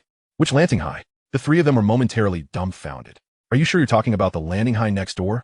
Not Lanting Hutching? By the heavens. Your girlfriend is also an awakened. Gu Feng smiled non-committally. Bro, your speed is impressive. Starting off with a girlfriend from Diqing. Everyone expressed their envy in real names. Only Shi Hao appeared dejected. We're all from small towns. How is the disparity so vast? Haozi, tell us your story. Shi Hao, no longer in a mood to work out, sat down and lit a cigarette. After exhaling a ring of smoke, his voice grew somber. In the past, I also had a girlfriend. However, When it came time to discuss marriage, she deemed my family too poor and turned to a wealthy second-generation suitor introduced by her family, forcing me to break up with her. Later, when spiritual energy revived and she learned that I had awakened an A-class talent and was accepted by Diching, on her wedding day, she rejected the wealthy suitor and came crying to me, begging for reconciliation. You tell me, could I agree to that? Absolutely not. Lin Yuan retorted indignantly. A woman like that, a green tea white lotus, I would look down on you if you reconciled. Yidong sighed. In this day and age, relying on one's own hands is much more reliable. Sure Hao shot him a disdainful glance and said, am I such a person who would think that way? How could I possibly agree to reconcile with her? Especially after coming to the capital and seeing all those colorful and beautiful girls.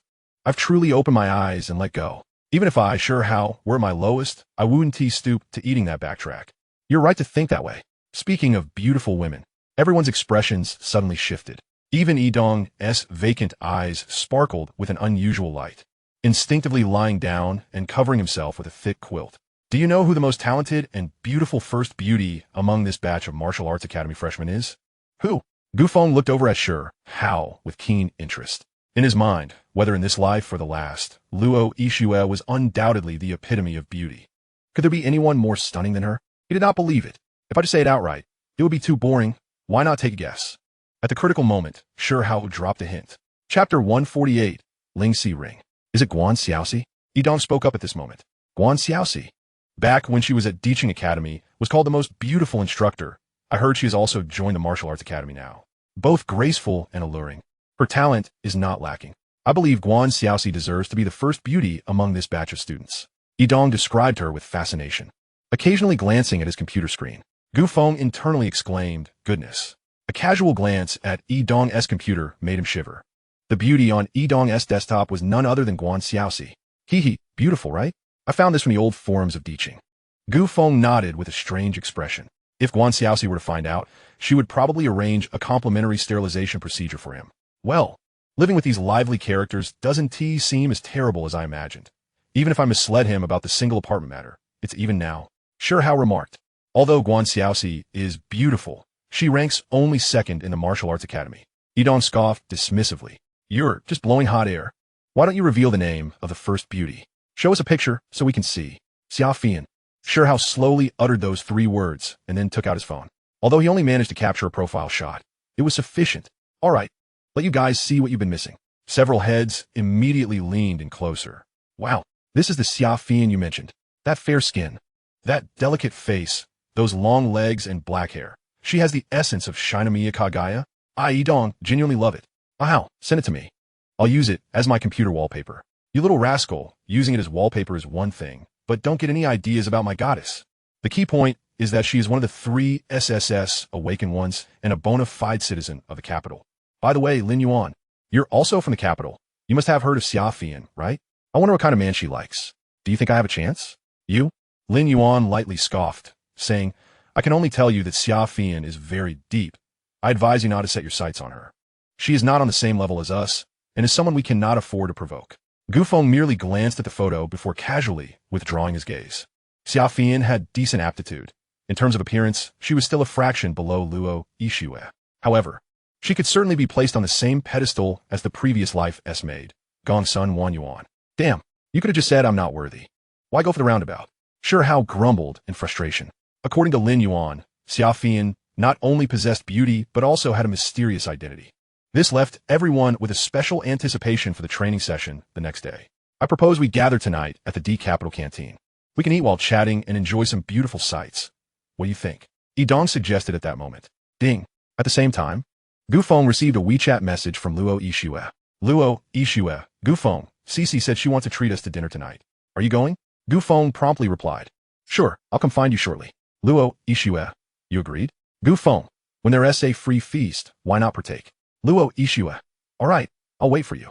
Gufeng stood up and said, I have an appointment tonight, so I won't be joining everyone at the canteen. I'll treat you all another day. After bidding farewell to a few people, Gufeng left Tingtao Pavilion, heading in the direction of Landing High. System draw. This time, he had acquired a total of 23 favor points from Mu Shaoling and decided to try his luck with 2 draws. Ding. This draw consumes 10 favor points. Congratulations.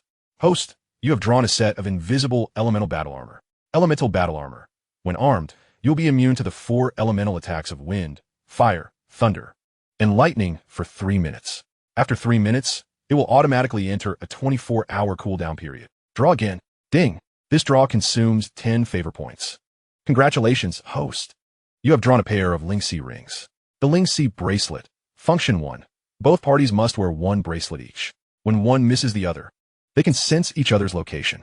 Function 2. When a Lingxi bracelet changes from blue to transparent, it allows the wearer to teleport to the other holder over any distance. As Gu Feng arrived at Lanting Sea, Luo Yixue was already waiting for him. Her cool and aloof demeanor caused passing boys to pause in admiration, yet none dared to approach her. Suddenly, as if noticing something, a smile unexpectedly blossomed on her enchanting face, rendering the surrounding beauty utterly eclipsed. "Excuse me, may I add you on WeChat?" After a brief moment of distraction, a boy finally mustered the courage to step forward, presenting the warmest and most sincere smile he could muster. Luo Yixue responded directly, without even glancing at him. Her tone flat. "Sorry, I have a boyfriend." "Oh, that's all right. But may I?" At that moment, another handsome boy approached, boldly taking hold of the girl's delicate hand, a teasing smile playing at the corners of his mouth. "Beautiful girl, you're so stunning. I don't mind if you have a boyfriend. So, can I add you on WeChat?" "Sure. How about treating you to dinner?" "Whatever you say." The first boy felt as though his brain had short-circuited, his face flushed with embarrassment as he stammered. "Actually, I don't mind if you have a boyfriend. As many as you want. Can I have a chance to join too?" Luo Yixue gave a helpless glance at the mischievous fellow before turning back to the latter. No. It was evident he was the more handsome of the two. The expression on the boy's face shifted from hopeful to stiff, as if he had plunged into a long period of self-doubt. "Oh, my apologies. I'll be more mindful of my appearance in the future," he muttered, leaving with a dejected demeanor. Hee, little Yixue is quite obedient, understanding my intentions so well. Let me think about what kind of reward I should give you." A certain someone smirked, pinching his chin in mock contemplation. Luo Yixue felt a flutter in her heart, and hurriedly replied, "There's no need for a reward, as long as you're happy." After a brief pause, Gu Feng said, "All right then, I will give you a surprise." "Isn't a reward and a surprise essentially the same thing? Must you give me something?" she inquired. Gu Feng nodded, "Absolutely. And it must be from you. What surprise are you going to give me? Close your eyes, and you'll find out." Luo Yixue's cheeks flushed slightly as she regarded him warily, her heart racing involuntarily. Her expression seemed to reveal that Gu Feng was about to take liberties with her in public. "Hey, do you really need to guard against me like a predator?" "Absolutely." Luo Yixue nodded earnestly. "Because you have a history." Gu Feng fell silent. "I assure you, things are not as you imagine. Will that suffice? Now close your eyes." His gentle tone softened Luo Yixue's heart. "All right, I will trust you this once." As soon as she closed her eyes, Gu Feng swiftly pressed his lips against hers in a fervent kiss. "You, how could you be so naughty? We agreed not to steal kisses." As Luo Yixue opened her beautiful eyes, she felt a refreshing chill at her wrist. She stared in astonishment at the exquisite jade bracelet Gu Feng had placed on her wrist. "What is this?" "The Lingxi bracelet," Gu Feng enunciated clearly, smiling as he showcased his own wrist. "See, I have one too." He then explained the bracelet's functionality. As Luo Yixue gently caressed the Lingxi bracelet, a wave of joy and sweetness spread through her heart, not because of the bracelet's rarity, but simply because it was a gift from Gu Feng. "Do you like it?" "Yes." "But where did you acquire it?" Curiosity piqued, she inquired about its origins, considering it a fine treasure by modern standards. "Want to know? Give me a kiss, and I'll tell you," Gu Feng replied with a mischievous grin. "But you just kissed me. That was different." "I initiated that." Luo Yixue's cheeks warmed. If there were no one around, it would be one thing, but with her cool demeanor, she would never take the initiative in public. Finally, she conceded, "Fine. If you don't want to say, then don't. As long as it wasn't stolen, that's good enough." The topic was put to rest. "Hey, you too. Can you refrain from flaunting your affection in public?" A sleek Audi A7 rolled up to them, and Guan Xiaoxi lowered the window, catching sight of their intimate exchange. "How did you drive in here?" Gu Feng asked. Guan Xiaoxi replied, somewhat exasperated, "I'm a former mentor at Diching Academy. I have the right to drive within the academy grounds." "I see." Gu Feng peered into the car. "Where's Teacher Jean? Is he not coming?" "He's been too busy with work lately," Guan Xiaoxi stated. "Enough chit-chat, get in." It was then that Gu Feng noticed Guan Xiaoxi's formal attire. She wore a well-tailored black suit that accentuated her figure, likely causing most men to stare. Clearly, he was not just any man. "Xiaoxi, you really didn't need to dress so formally for a casual gathering. You've made us feel quite honored," Gu Feng remarked, with Luo Yixue listening curiously. Guan Xiaoxi glanced into the rearview mirror, casting a cool look at the two behind her. Our gathering today is different. It's a more significant event. You both need to dress appropriately. Without further discussion, she whisked them off to the most luxurious mall to select outfits, swiping her card without a hint of hesitation. After the whirlwind of shopping, Guan Xiaoxi remained unfazed. By the way, isn't your Guan family quite influential in the capital, giving us such extravagant gifts on our first meeting? Gu Feng quipped. If you're a wealthy lady, feel free to lend me a few tons of spirit stones. Do you think spirit stones grow on trees? Where'd I get those for you? Guan Xiaoxi rolled her eyes, leaving Gu Feng speechless and exasperated. Ishue, can you please rein in your man? What do you even see in him? To which Luo Ishue could only respond, I can't quite explain it. Perhaps it's just that Gu Feng has too many admirable qualities. Their banter continued as they drove towards the Ritz-Carlton Hotel in the city center. Inside the opulent banquet hall, numerous elegantly dressed men and women were already mingling in cheerful conversation. To the uninitiated, it would appear to be a gathering of elite members of high society. Upon entering, Gu Feng was instantly dazzled by a cascade of golden light. Ming Xiao, Class A awakened. Bian Gu, Class A awakened. Wang Ritian, an S rank awakened. Xiao Fian, an SSS rank awakened. Good heavens! He has entered the esteemed Hall of the Awakened, where each individual embodies the pinnacle of their kind. The opulence of their attire and accessories speaks volumes about their wealth. At that moment, Gu Feng's gaze fell upon two familiar faces, Ouyang Tianlei and Park Gun-suk, who were surprisingly present as well. Meanwhile, the crowd began to notice the two unfamiliar faces brought by Guan Xiaoxi, causing a stir of confusion among many. The expressions on everyone's faces varied. Some were astonished, others curious, but the majority exhibited wariness and disdain. Xiaoxi, Ouyang Tianlei approached with a furrowed brow. Why did you bring them here?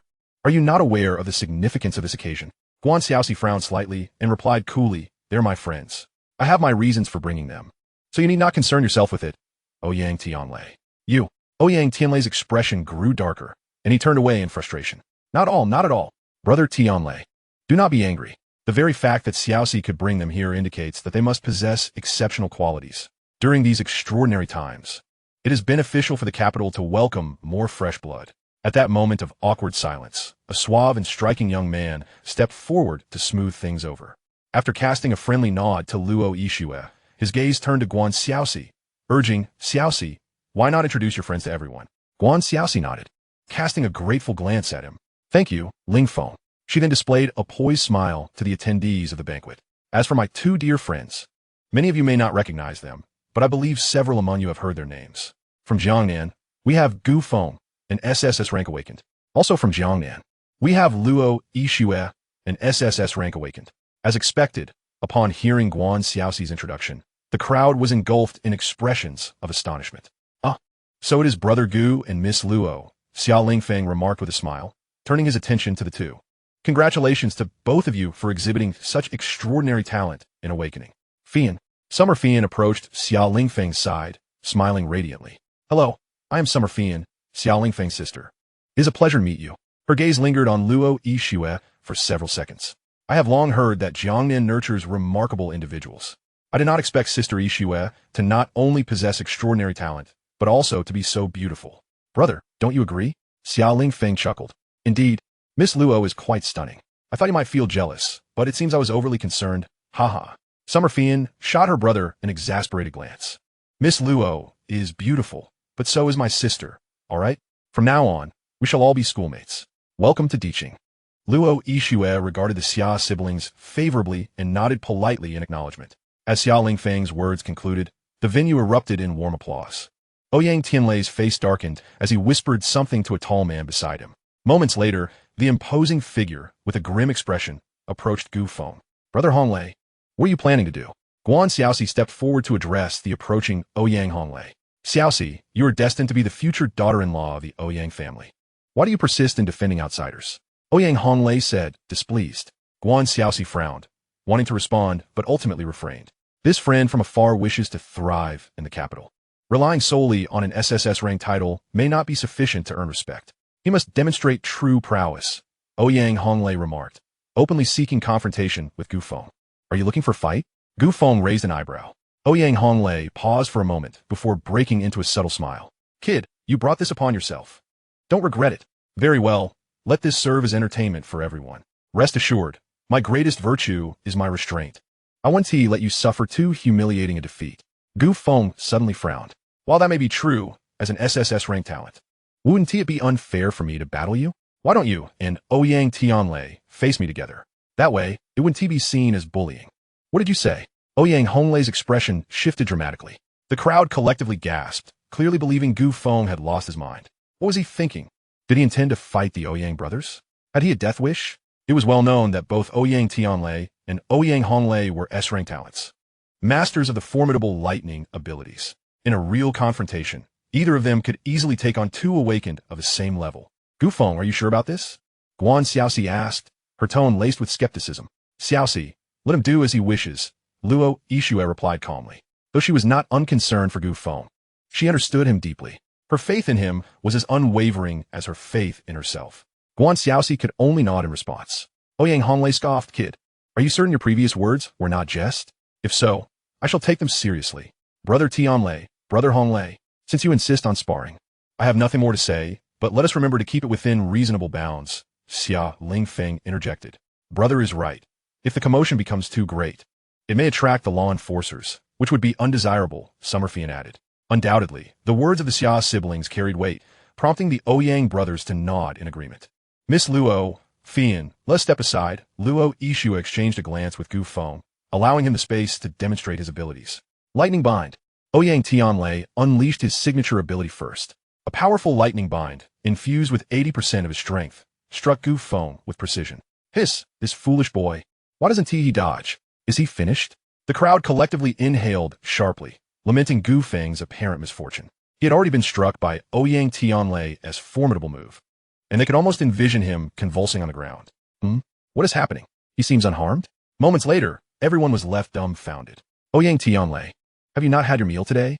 Gu Feng casually moved his limbs, appearing completely at ease. The force of the lightning bind was absorbed by the invisible armor he wore, leaving him not only uninjured but also entirely pain-free. This statement, akin to a grievous insult, ignited the fury of the Ouyang brothers. This kid is peculiar. Let us confront him together and finish this quickly. Heavenly Thunder Hammer. Ouyang Tianlei gritted his teeth, summoning his treasured Heavenly Thunder Hammer. Ouyang Honglei nodded, acknowledging that if they could not resolve the situation with this young man swiftly, the reputation of the Ouyang family would indeed be tarnished. An SSS class awakened was truly extraordinary. Thunder Hammer. To err on the side of caution, Ouyang Honglei summoned his personal weapon. Tianlei, do not hold back on your spiritual energy. Let's take him down in one fell swoop. All right, Tianlei strike. Go. Thunder strike. Break for me. Two bolts of lightning, emanating from the brothers' artifacts, surged towards Gu Feng. Wow, Ouyang Tianlei is serious.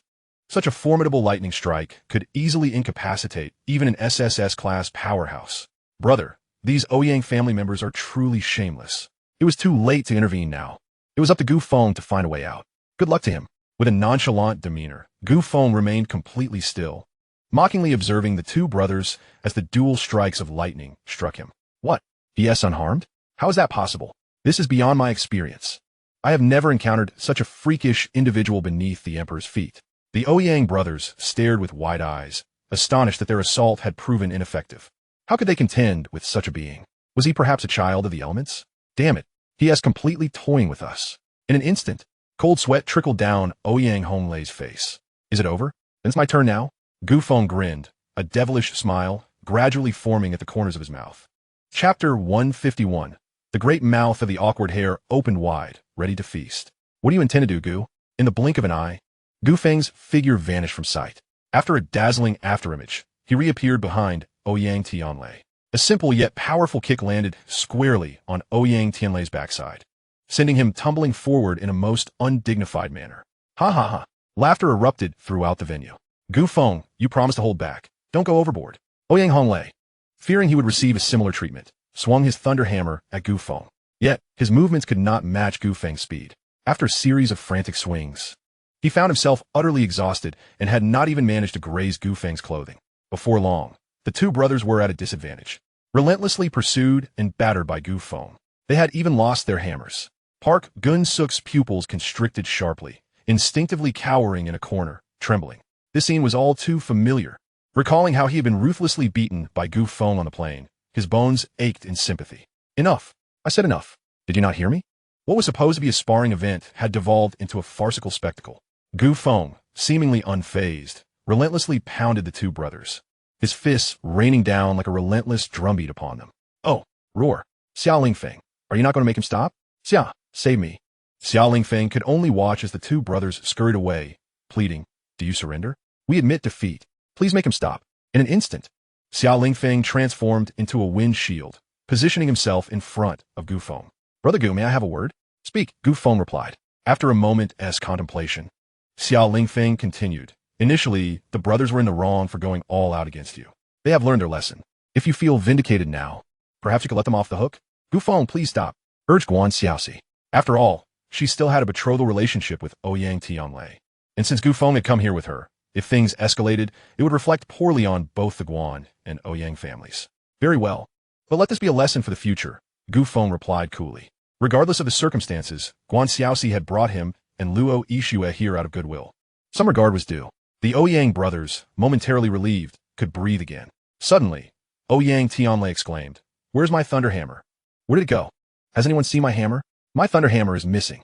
What followed was an absurd scene, as the Ouyang brothers, battered and bruised, scoured the area for their hammer, much to the amusement of onlookers. Listen, is there a sound? A harsh noise, akin to chewing on raw iron, echoed from a corner of the hall. Look over there.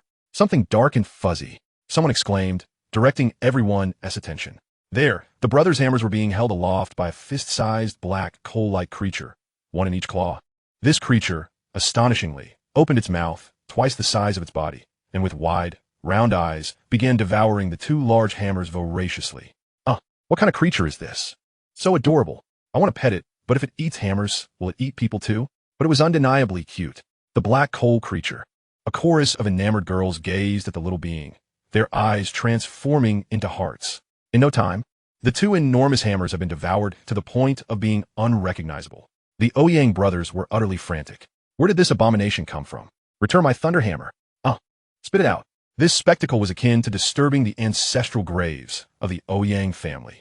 Beast D, as the portly creature, with its belly swollen, saw two hefty figures charging at it. Its mouth seemed to expand infinitely, and with a flick of its small claws, it tossed the two hammers into its mouth and began to chew with gusto.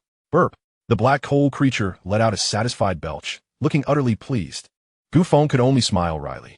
This little rascal, having devoured their prized weapon, could only be Daimao. Without uttering a word, he seized Luo Yixue and made a hasty retreat, silently repeating, Do not see me, do not see me, do not see me. Beast, return my hammer. Who sent you to do this? In an instant, Daimao found itself cornered by the two furious giants. Its shiny, dark eyes blinked innocently. Roar? Suddenly it looked up and, with a swift leap, landed on Gu Feng's head, pointing a tiny claw downward. Gu Feng's expression darkened, but he quickly regained his smile. This little one is quite mischievous. How did it end up on my head? Yixue, do you know this little creature? Luo Yixue, playing along, shook her head. No, I don't. Gu Feng replied with a grin. Well then, little one, you really need to correct this habit of pointing at people with your claws. Now, come down from my head quickly. At that moment, the Ouyang brothers caught up, panting heavily. Gu Feng, it's really you. What more do you have to say? The tuft of hair remained utterly still, as it simply plopped down onto Gu Feng's head, ready to watch the unfolding drama. Roar, roar, Gu Feng exclaimed. Do you truly believe I don't recognize it? Ouyang Honglei's countenance turned fearsome, appearing more ghastly than during any prior altercation. Very well, Gu Feng continued, casting a cold glance at the two. Those hammers were indeed devoured by my pet. Consider them spoils of war. I shall take them. Now enough of this, be gone. Ouyang Tianlei felt a wave of dizziness wash over him, nearly losing his breath in exasperation. Had anyone else uttered such words, he would have retaliated with a fierce confrontation. Yet he found himself unable to contend with the individual before him. How frustrating. The thunder hammers crafted by my brother and I are forged from materials more precious than adamantine. Aside from my elder brother's purple extreme divine hammer, none can rival them. And you simply declare you want them? Just like that? If you wish to dispute this further, I can certainly compel you to concede. However, should I strike again? I shall not hold back. Chapter 152. The girlfriend's pet is not for sale. You. Ouyang Honglei's expression soured, but faced with someone he could not provoke, he could only seethe impotently. Gu, we agreed this was merely a sparring match, yet there was no stipulation that the loser must surrender their weapon. Have this little creature regurgitate what it has consumed, and we shall consider the matter settled. Otherwise, the wrath of the Ouyang family is not something a mere awakened one like you can withstand. Enough of your noise. What nonsense are you babbling? With that, Gu Feng advanced, delivering a resounding slap that sent Ouyang Honglei sprawling 2 meters away. Rising in humiliation, Ouyang Honglei was acutely aware that he had been effortlessly dispatched before the eyes of the crowd, unable to even see how Gu Feng had struck. The humiliation within him was far greater than the sting upon his face. Fine, Gu Feng, you've got some nerve. Just you wait. He spat bitterly before turning to leave. Ouyang Tianlei trailing behind him, scarcely daring to utter a sound as they retreated in disgrace. The spectators were left in a state of astonishment. Brother, he truly is remarkable. Isn't he? Xia Fian remarked, her eyes sparkling as she turned to Xiao Feng. He nodded silently, yet an inexplicable feeling lingered within him, that the seemingly unassuming Luo Yishu, standing beside Gu Feng, was the most formidable of them all. Yummy. She's simply adorable. After the Ouyang brothers departed, the banquet hall erupted as all the young maidens flocked towards Gu Feng, encircling him. Gu Feng, is that little black creature on your head truly your pet? What is its name? Di Mao. Dai Mao. What a charming name. Would you consider selling it to me? Huh. Upon hearing this, Dai Mao tilted its head, seemingly oblivious to the concept of being sold. Well, before Gu Feng could respond, another girl interjected. Gu Feng, would you trade your pet for 10 top-tier spirit stones? I can offer 20 high-quality spirit stones. Rest assured, if Dai Mao comes with me, I will treat it well. Apologies, but this pet has formed a profound bond with my girlfriend. Thus, it is not for sale. Gu Feng firmly rejected the girl's offers. They appear to suffer a double blow, their disappointment palpable. Yet, the sheer adorableness of Dai Mao had thoroughly captured their hearts. Coupled with Gu Feng's handsome stature and exceptional demeanor, the young maidens were undeniably smitten. You already have a girlfriend? One exclaimed. Since Gu Feng cannot decide, could you summon your girlfriend? We could negotiate with her directly, regardless of the price. I'm his girlfriend. A cool, clear voice interjected, asserting its claim. Luo Isha materialized beside Gu Feng, clad in a flowing white gown that accentuated her graceful figure. Her lustrous black hair beautifully framed her delicate, frosty visage. It's her. Gu Feng's lips curved into a subtle smile as he gently clasped her delicate hand. In that moment, they appear to be the most dazzling and enviable trio in the entire hall. Such a pity. At that instant, the young maidens could hardly conceal their disappointment. The once untouchable princesses found their inherent pride shattered before Luo Yishua's presence. Long Yu has arrived. Suddenly, a voice rang out, drawing everyone's gaze toward the entrance of the banquet hall.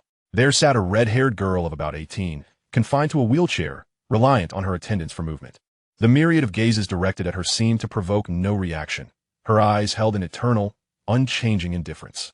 You're here. Xia Fian moved gracefully, approaching Long Yu and taking the wheelchair from the attendant.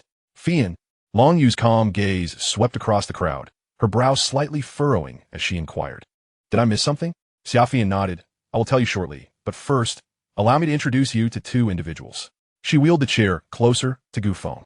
Who is this? Long Yu asked, her curious gaze flitting between Gu Feng and Luo Yishue. These 2 are the newest prodigies recruited by Di Qing this year. Aside from myself, Xia Fian replied playfully. Gu Feng and Yishue are both bona fide SSS-grade awakened beings. At that, a flicker of surprise crossed Long Yu's otherwise impassive face. Long Yu, the beautiful girl from Di Bei, an SSS-grade talent in awakened powers. Just then, Long Yu noticed the tuft of hair atop Gu Feng's head. Dai Mao tilted its head, and then, somewhat agitated, began to bounce atop Gu Feng's head.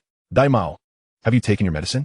Her words resonated like thunder, prompting Dai Mao to abruptly cease its antics and dive into Luo Yishue's embrace, gradually relaxing under her gentle caress. Its large, dark eyes blinked twice, seemingly bewildered as to why it had been bouncing atop Gu Feng's head. Meanwhile, Gu Feng's eyes sparkled with insight as he discerned the implications. Long Yu, an SSS-grade talent with soul-based powers. Wait, she possesses the extraordinary ability to shield her presence through her formidable soul powers. As a fellow soul-based awakened one, it was clear that Hua Feiyu's capabilities were negligible in comparison to Long Yu. Undoubtedly, should she master the control of otherworldly beasts, her strength would be unfathomable. If Long Yu were to become an adversary, she would be an exceptionally formidable foe indeed. Luo Yishue's exquisitely beautiful brows subtly furrowed at this moment. Xiao Feng approached from aside. Liang Wei, have you brought the items? Liang Wei nodded, and a mechanism on the wheelchair promptly unfolded, revealing a box the size of a palm. Xiaoling Feng, somewhat excited, took the box from Liang Yue's hands and opened it, unveiling a dark green pill. Is this the meridian opening pill developed by your Long family? Upon seeing the pill in Xiaoling Feng's hand, the eyes of everyone present instantly gleamed with fervor. Chapter 153. The Contest of Spiritual Meridians. Liang Yue nodded nonchalantly, as if the meridian opening pill were the most ordinary of objects to her. The crowd shuddered anew. After all, the meridian opening pill was an exceedingly scarce and sought-after resource for awakened individuals at this stage. Moreover, prior to its large-scale circulation in the market, only the military had the authority to allocate it, making it almost a contraband item. Utilizing the meridian opening pill allows an awakened individual to maximize their potential during the initial development of their spiritual meridians, thus enhancing the efficiency of opening these meridians. If the competition before the meridian opening realm was based on talent, then thereafter it hinged upon the quantity of spiritual meridians. The same techniques employed by someone who has developed 10 spiritual meridians could easily annihilate an awakened individual who has only developed one. Naturally, the stronger one's talent, the more spiritual meridians they could theoretically develop. Xiaoling Feng explained, for you SSS-class powerhouses, the meridian opening pill may not hold much significance. But for those of us below SSS, it is exceedingly beneficial. Liang Yue, how many of these meridian opening pills can you provide? Liang Yue cast a faint glance at Xiaoling Feng and slowly replied. The quantity I can provide depends on the amount of valuable information you can offer me regarding the Yinshan base. According to the intelligence I have obtained, we will all be taken to the Yinshan base for this training session. Historically, that place has been under the jurisdiction of the higher military authorities, making it difficult for ordinary people to access. Xiaoling Feng's voice grew serious. This is precisely what makes it so enigmatic. Furthermore, to expedite the empowerment of the first batch of awakened individuals, the Yinshan base is undergoing unprecedented renovations. In addition, everyone here will be deployed to various corners of the base, either as groups or individually, to engage in battles against the mutated beasts there. The rewards for fighting these beasts will be the supplies for this training, such as the techniques required for opening meridians and spirit stones. Most importantly, the military has not stipulated any restrictions on awakened individuals seizing resources from one another. This implies that such conduct is tacitly permitted by the military. Is there anything else? Liang Yue inquired. Xiaoling Feng shook his head with a wry smile. No more information. If only the Ouyang brothers were here, perhaps they could provide more insider knowledge, but... Brother. Xiaoling Feng was interrupted by Xia Fian tugging at his sleeve, prompting him to fall silent. Liang Yue nodded and stated, each of you may receive a maximum of 5 meridian opening pills from me. That is the limit. 5 is already quite generous, Liang Yue. I thank you on behalf of all of us from Diqing and Dibei. No need for thanks, Ling Feng. After all, I'm also a part Dibei. As for you from Diqing, I already possess the information I sought. This is what you deserve. Xiaoling Feng smiled. A pleasant cooperation. Shall we discuss matters of cooperation regarding the base next? Liang Yue shook her head. Our transaction is complete, Ling Feng. I shall not be involved in what follows. I prefer not to be in large groups. Once we enter the base, everyone should rely on their own abilities. After pondering for a moment, Xiaoling Feng reached a consensus with Liang Yue.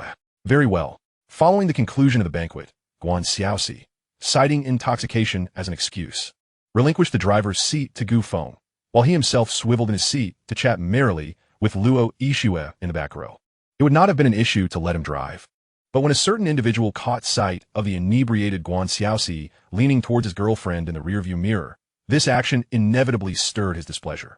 Seated in his own position, yet embracing his girlfriend, how dare he? Gu Feng, are you trying to kill me? Are you even capable of driving? I should have just called for a chauffeur. With a screech, Gu Feng sharply turned the steering wheel to the right, nearly sending Guan Xiaoxi tumbling. My apologies. The road conditions in the capital are rather poor. Gu Feng grinned, revealing his pearly whites. It must be said that after this tumultuous ride, Guan Xiaoxi sobered up considerably and obediently sat in his seat, fastening his seatbelt, although he still shot a few glances of disdain at Gu Feng. Zio Yixu, it's unsafe on the road. You should fasten your seatbelt as well. I know, just drive properly. If you keep swerving like this, I might get dizzy. Luo Yixu aside, casting an exasperated glance at him and complying with his suggestion, while also feeling compelled to defend Gu Feng. Cici, Gu Feng sometimes drives like this. Don't take it to heart. Oof. Guan Xiaoxi crossed his fair arms over his impressive curves, scoffing. You just indulge him. I'm not as petty as some. Suddenly, Luo Yixue recalled something. What are your plans regarding Ouyang Tianlei? Are you wondering if Gu Feng beating Ouyang Tianlei will bring me trouble?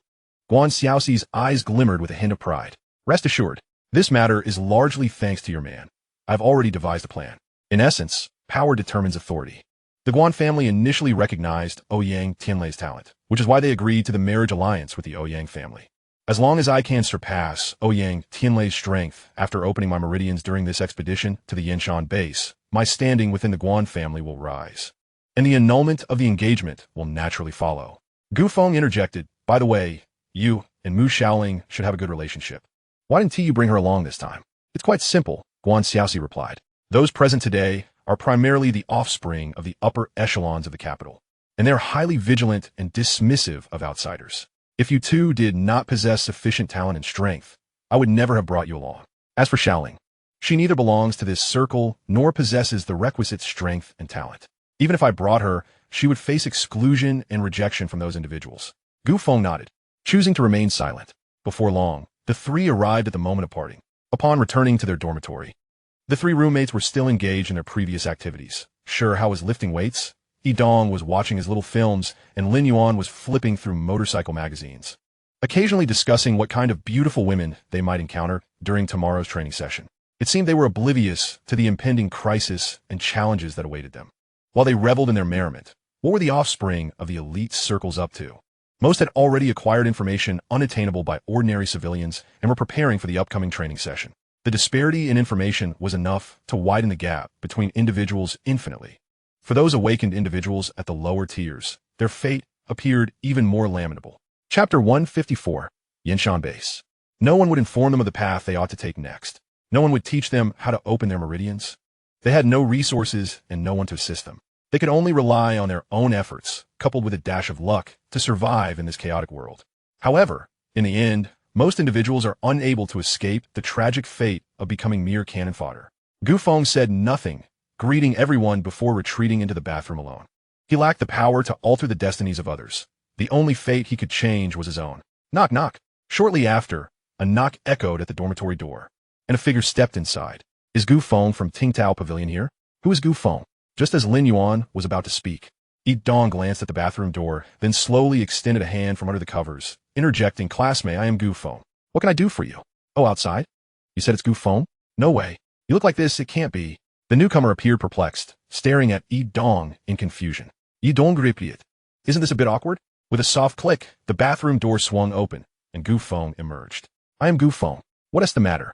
The newcomer appraised him from head to toe before nodding and muttering. That's more like it. There's a girl outside looking for you. Which girl? You don't know? Gu Feng, puzzled, picked up his phone, but found no messages from Luo Yixue. Did she mention what she wanted? The classmate felt a wave of exasperation. How clueless can you be? The girl specifically asked me not to reveal her name. You'll find out when you go outside. After casting a glance of envy at Gu Feng's physique, he closed the door and left. Gu Feng hesitated for a moment before deciding to step outside. Yidong, with a mischievous glint in his eyes, exclaimed, I bet it's Feng Ji's girlfriend coming to find him. Brothers, shall we sneak out to see the dorm chief's lady? Sure, Hao and Lin Yuan exchanged knowing glances. Of course we should go, but remember to keep a low profile. We can't let Feng go catch us. Hee hee. You got it. Outside Tingtao Pavilion, Xiaofian had donned a simple yet elegant light blue dress, accentuating her natural beauty. Gu Feng couldn't help but wonder what had prompted her to seek him out at such a late hour. Gu Feng, Xiaofian approached gracefully, greeting him warmly. Hello, Xia classmate. What brings you here? Gu Feng asked straightforwardly. Well, since the training starts tomorrow, my brother asked me to remind you about something, she explained. Go on. Noticing Gu Feng's businesslike demeanor, Xiaofian felt a twinge of disappointment. My brother wants you to know that Ouyang Tianlei and Ouyang Honglei have an elder brother named Ouyang Ziji. Ouyang Ziji is not only affiliated with the military, but also serves as the instructor for this training session. Since you had an altercation with his brothers, my brother is concerned that Ouyang Ziji might cause you trouble, so you should be wary of him. What kind of strength does Ouyang Ziji possess? He is likely already at the meridian opening stage. Gu Feng nodded in understanding. All right, I appreciate your brother sending you to warn me. Actually, there is one more thing. This is also my brother's wish. He hopes to continue collaborating with you and Luo Yixue. I wonder if you have any plans for an alliance? En alliance. Gu Feng replied, slightly apologetic. I'm afraid I must decline. For now, Yixue and I have no intention of collaborating with others. He pondered briefly, concluding that even an alliance would be sufficient with just himself and Luo Yixue. The disappointment on Xiaofian's face was evident, yet she nodded. Since that's the case, I won't disturb your rest any longer. See you tomorrow. See you tomorrow. Upon returning to the dormitory, the others were left in a state of astonishment. Dorm chief, please tell me, was that goddess who just came looking for you Xiaofian? Exclaimed Sure Hao. I can't believe my eyes. Xiaofian actually came to find you. Lin Yuan expressed his admiration for Gu Feng. Gu Feng, what exactly is your relationship with Xiaofian? Could it be that the girlfriend you mentioned is her? Gu Feng calmly climbed onto his bed and pulled the covers over himself. Don't spread rumors. Xiaofian is not my girlfriend. We only just met today. Just met? Who are you trying to fool? Yidong chimed in, his tone dripping with sarcasm. If she wasn't your girlfriend, would she come looking for you at this hour? Exactly. How could Xiaofian possibly be interested in someone like him? After lying down, Gu Feng remarked nonchalantly, believe it or not, my girlfriend is far more beautiful than her. Your girlfriend is even more beautiful than Xiaofian. Sure Hao exclaimed in disbelief. Are you dreaming? Saying such things at this hour? In that moment, the group exchanged incredulous glances. Meanwhile, in another part of the campus, Mu Xiaoling pushed open the dormitory door with a lovesick expression, her gaze settling on Luo Yixue, who was engrossed in a book. Sister Yixue, there's a very handsome brother looking for you outside. Hearing this, Luo Yixue lifted her graceful neck, turning to Mu Xiaoling. A handsome brother? Is it Gu Feng? Mu Xiaoling shook her head. No, it's not brother Gu Feng. He said his name is Xiaoling Feng. Just then, Guan Xiaoxi emerged from the bathroom, having just finished her shower. Xiaoling Feng? What does he want with Yixue? Realizing that the visitor was not Gu Feng, Luo Yixue responded decisively. Xiaoling, please go outside and tell him I'm not available. Mu Xiaoling opened her mouth to say something, but, under Luo Yixue's formidable aura, she merely nodded and left the room. Her actions seemingly beyond her control. The following day, before the sun had even risen, everyone was abruptly awakened by a piercing whistle. By the time Gu Feng and the others emerged from their dormitory, a squad of armed soldiers awaited them outside. Without further ado, they were blindfolded and ushered into a military truck, which rattled along the road toward an unknown destination. When they finally glimpsed daylight again, 2 hours had passed. Before them lay an expansive training ground. Not far away, several military helicopters stood ready, and there were even 2 Chinooks, while the others marveled at the sights around them. Gu Feng alone understood the true purpose of their journey. Yinshan Base. Chapter 155. The Dorm Chief's Lady. What kind of divine place is this? The moment the blindfolds were removed, the group was left awestruck by the scene before them. Military aircraft, artillery, and even mechanized warriors. Incredible. Not just incredible. It was nothing short of paradise. Wow. Look, they're beautiful women. The 3 of them jolted, rubbing their eyes in disbelief. There stood Xiaofian, Guan Xiaoxi, and that girl with the black blade, all top beauties from Diqing. Quickly, can someone tell me the name of the girl beside Guan Xiaoxi? Their pupils dilated as they all focused intently on a girl with a high ponytail standing next to Guan Xiaoxi, though adorned in the same training attire as everyone else. Her ethereal demeanor, akin to the meticulously sculpted features of a flawless jade, and her tall, statuesque figure rendered her impossible to overlook. Even the stunning beauties, Xiaofian and Guan Xiaoxi, standing beside her, seemed to be mere embellishments in her presence. It appeared that she sensed the gazes directed her way. The girl with the high ponytail, engaged in conversation with Guan Xiaoxi, glanced over here. Yidong's face instantly flushed crimson, as though he could no longer control his breath. How's Ye Yuan? Look quickly. The Ice Queen is looking at me. She truly is. What is she looking at? Are you imagining things? She's clearly looking at me. Sure Hao interjected, not forgetting to flaunt his charming biceps. Even Lin Yuan straightened his chest, asserting, do not flatter yourselves. Perhaps she is looking at me. Is spring finally arriving for me? Gu Feng shot a disdainful glance at the trio and declared bluntly, she is looking at me. Gu Feng, how can a man with a girlfriend have such audacity? Indeed, your girlfriend must be heartbroken to know how fickle you are.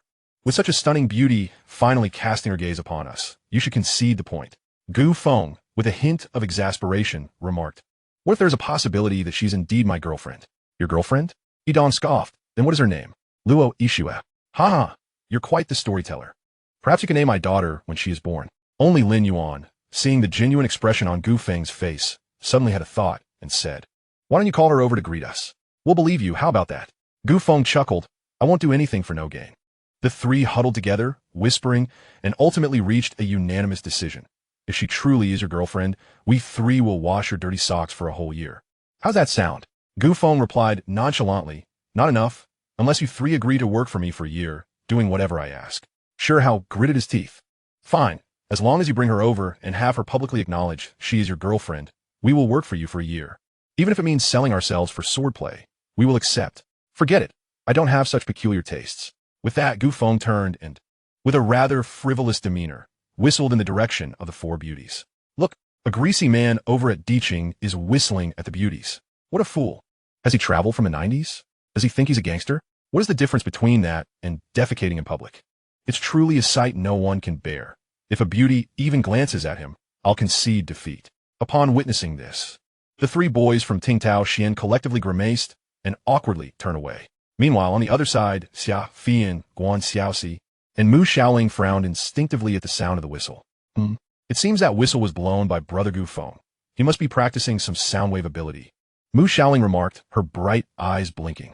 Ding! Received a good point from Mu Xiaoling 5. Gu Feng was momentarily taken aback. This was an unexpected gain. Just as Mu Xiaoling finished speaking, Xia Fian's expression relaxed, and she, along with Guan Xiaoxi and Mu Xiaoling, turned towards this direction, smiling. Xia Fian was simply curious. Mu Xiaoling radiated friendliness, while Guan Xiaoxi crossed her arms, wearing a dismissive smile. Ishue, your man is acting strange again.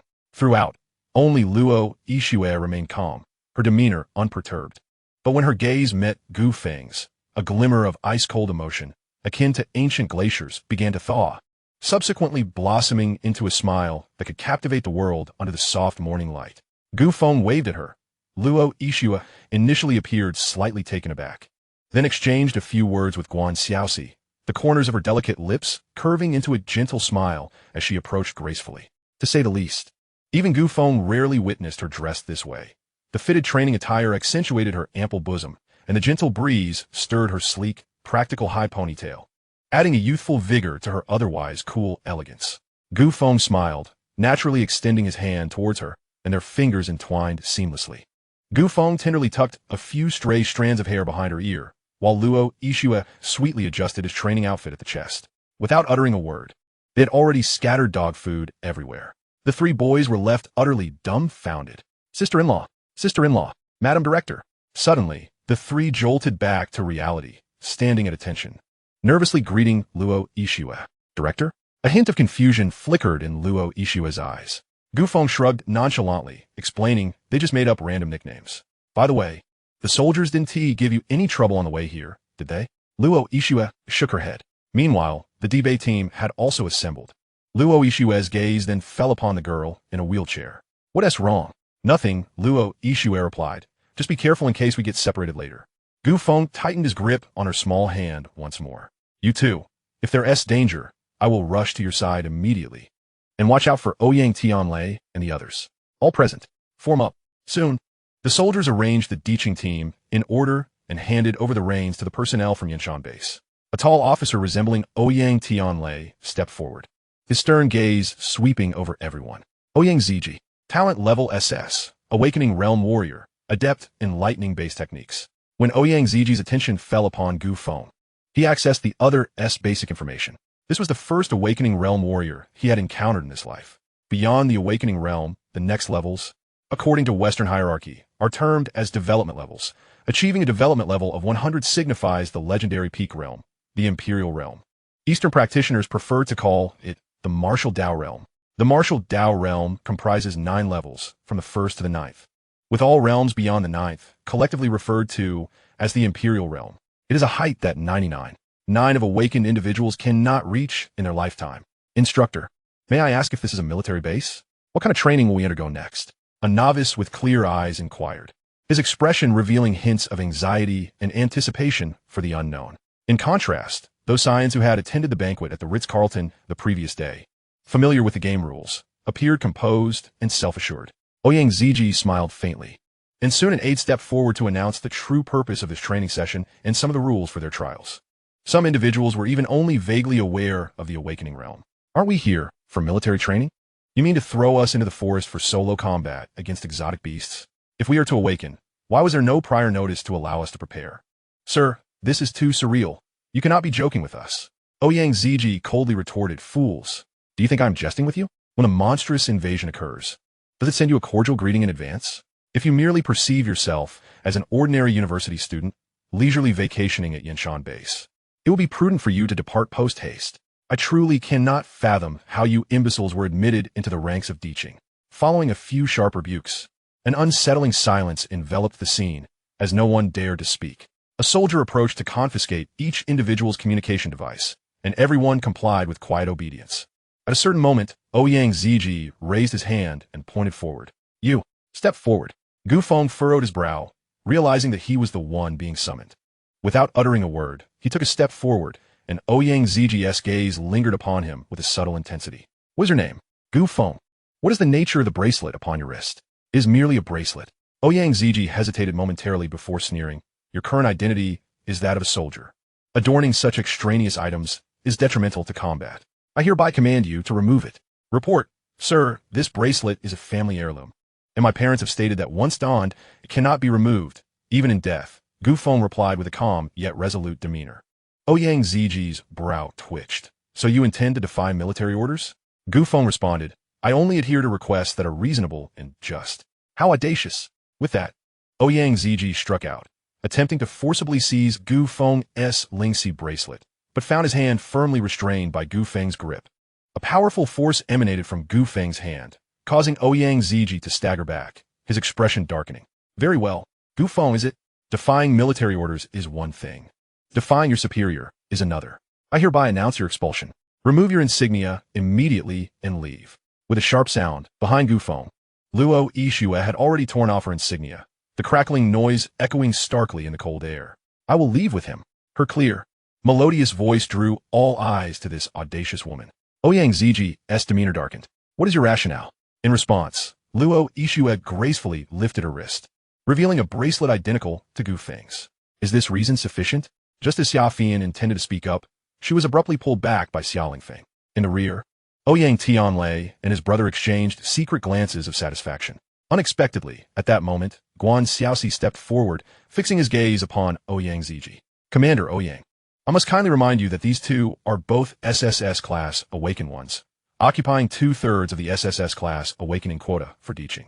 They are also favored by Elder Ge, so I hope you will handle this matter without any personal grievances. Upon hearing this, Ouyang Ziji's facial muscles twitched, but acknowledging Elder Ge's name forced him to suppress his anger for the time being. Elder Ge has previously aided me, and in light of that, I shall grant you an opportunity. Without further ado, escort them to the aircraft. Ouyang Ziji waved impatiently, and over 100 individuals were swiftly directed to 3 military aircraft. Perhaps due to fortuitous fate, Gu Feng, Luo Yixue, and Guan Xiaoxi found themselves assigned to the same plane, while Mu Shaoling and Shi Hao were allocated to the other two. Unfortunately for Gu Feng's group, they were under the direct escort of Ouyang Ziji himself. As the propeller whirred to life, the helicopter gradually ascended into the sky. Hey, don't leave without me. Wait. A sudden sticky sound echoed within the helicopter cabin. Just as they were 20 meters off the ground, a dark figure rapidly expanded and abruptly shot into the aircraft. The arm recoiled, revealing a weathered face. Phew, I had quite the chase, but thankfully I made it. Huh, Teacher Jean, what brings you here? It's been ages. Jean Jilo winked at Gu Feng before turning to the officer, Ouyang Ziji. Reporting, Commander. Jean Jila has arrived. Ouyang Ziji nodded, understood. It was specifically instructed that a spot be reserved for you. I thought you wouldn't come. Jean Jila chuckled. For such a significant event like the opening of the meridians, how could I possibly miss it? Commander, do as you please. I will take a seat. Surveying the cabin, he finally mustered the courage to sit beside Guan Xiaoxi. Guan Xiaoxi shot him a cold glance, but remained silent, evidently still miffed about Jean Jila's absence during the earlier reception for Gu Feng and the others. Jean Jila awkwardly rubbed his nose. Gu Feng, Sister Yixue, it's great to see you both again. Teacher, Jean. Oh, let us drop the formalities. From now on, we're all equals, Jean Jila boisterously declared. Then, taking advantage of the distraction, he discreetly produced 3 small cloth pouches from his person, handing one to each of them. What treasures are these? Show. Jean Jila quickly signaled to Gu Feng. Fortunately, Ouyang Ziji appeared to be preoccupied with inspecting some equipment, oblivious to the unfolding situation. Gu Feng opened the drawstring of the pouch, revealing 10 perfectly round opening meridian pills, their color and quality surpassing the 5 he had received from Long Yu. Accepting Jean Jila's thoughtful gift without hesitation, Gu Feng decided to keep them, knowing he could share them with Shi Hao and others if he had no use for them. Teacher Jean, where have you been during this time? You weren't off gathering these, were you? Jean Jila replied. Are you familiar with Long's Biological Corporation? Gu Feng nodded. I've heard of it, but I'm not clear on what they specifically do. They develop gene medications. Jean Gila said with a hint of mystery. I've been undercover at Long S Biological Corporation, partly to procure some of these. Oh, I nearly worked myself to death. Xiaoxi, you should take these too. Guan Xiaoxi initially hesitated, but eventually accepted the offer after Jean Gila as persistent persuasion. Thank you. Xiaoxi, I've put 12 opening meridian pills in there for you. Consider it a special privilege. Who needs it? Guan Xiaoxi's cheeks flushed momentarily, but she quickly turned her head away with a huff. Just then, Ouyang Ziji's attention returned to the group, and several soldiers began distributing parachute packs to everyone. Some individuals appeared bewildered, stammering questions. Commander, is this a parachute? What is it for? Ouyang Ziji smiled enigmatically. You'll find out shortly. After the parachute packs were distributed, a soldier provided a brief tutorial on their usage, causing a sense of unease to ripple through the crowd. Report, Commander. The aircraft has reached the optimal altitude for the mission.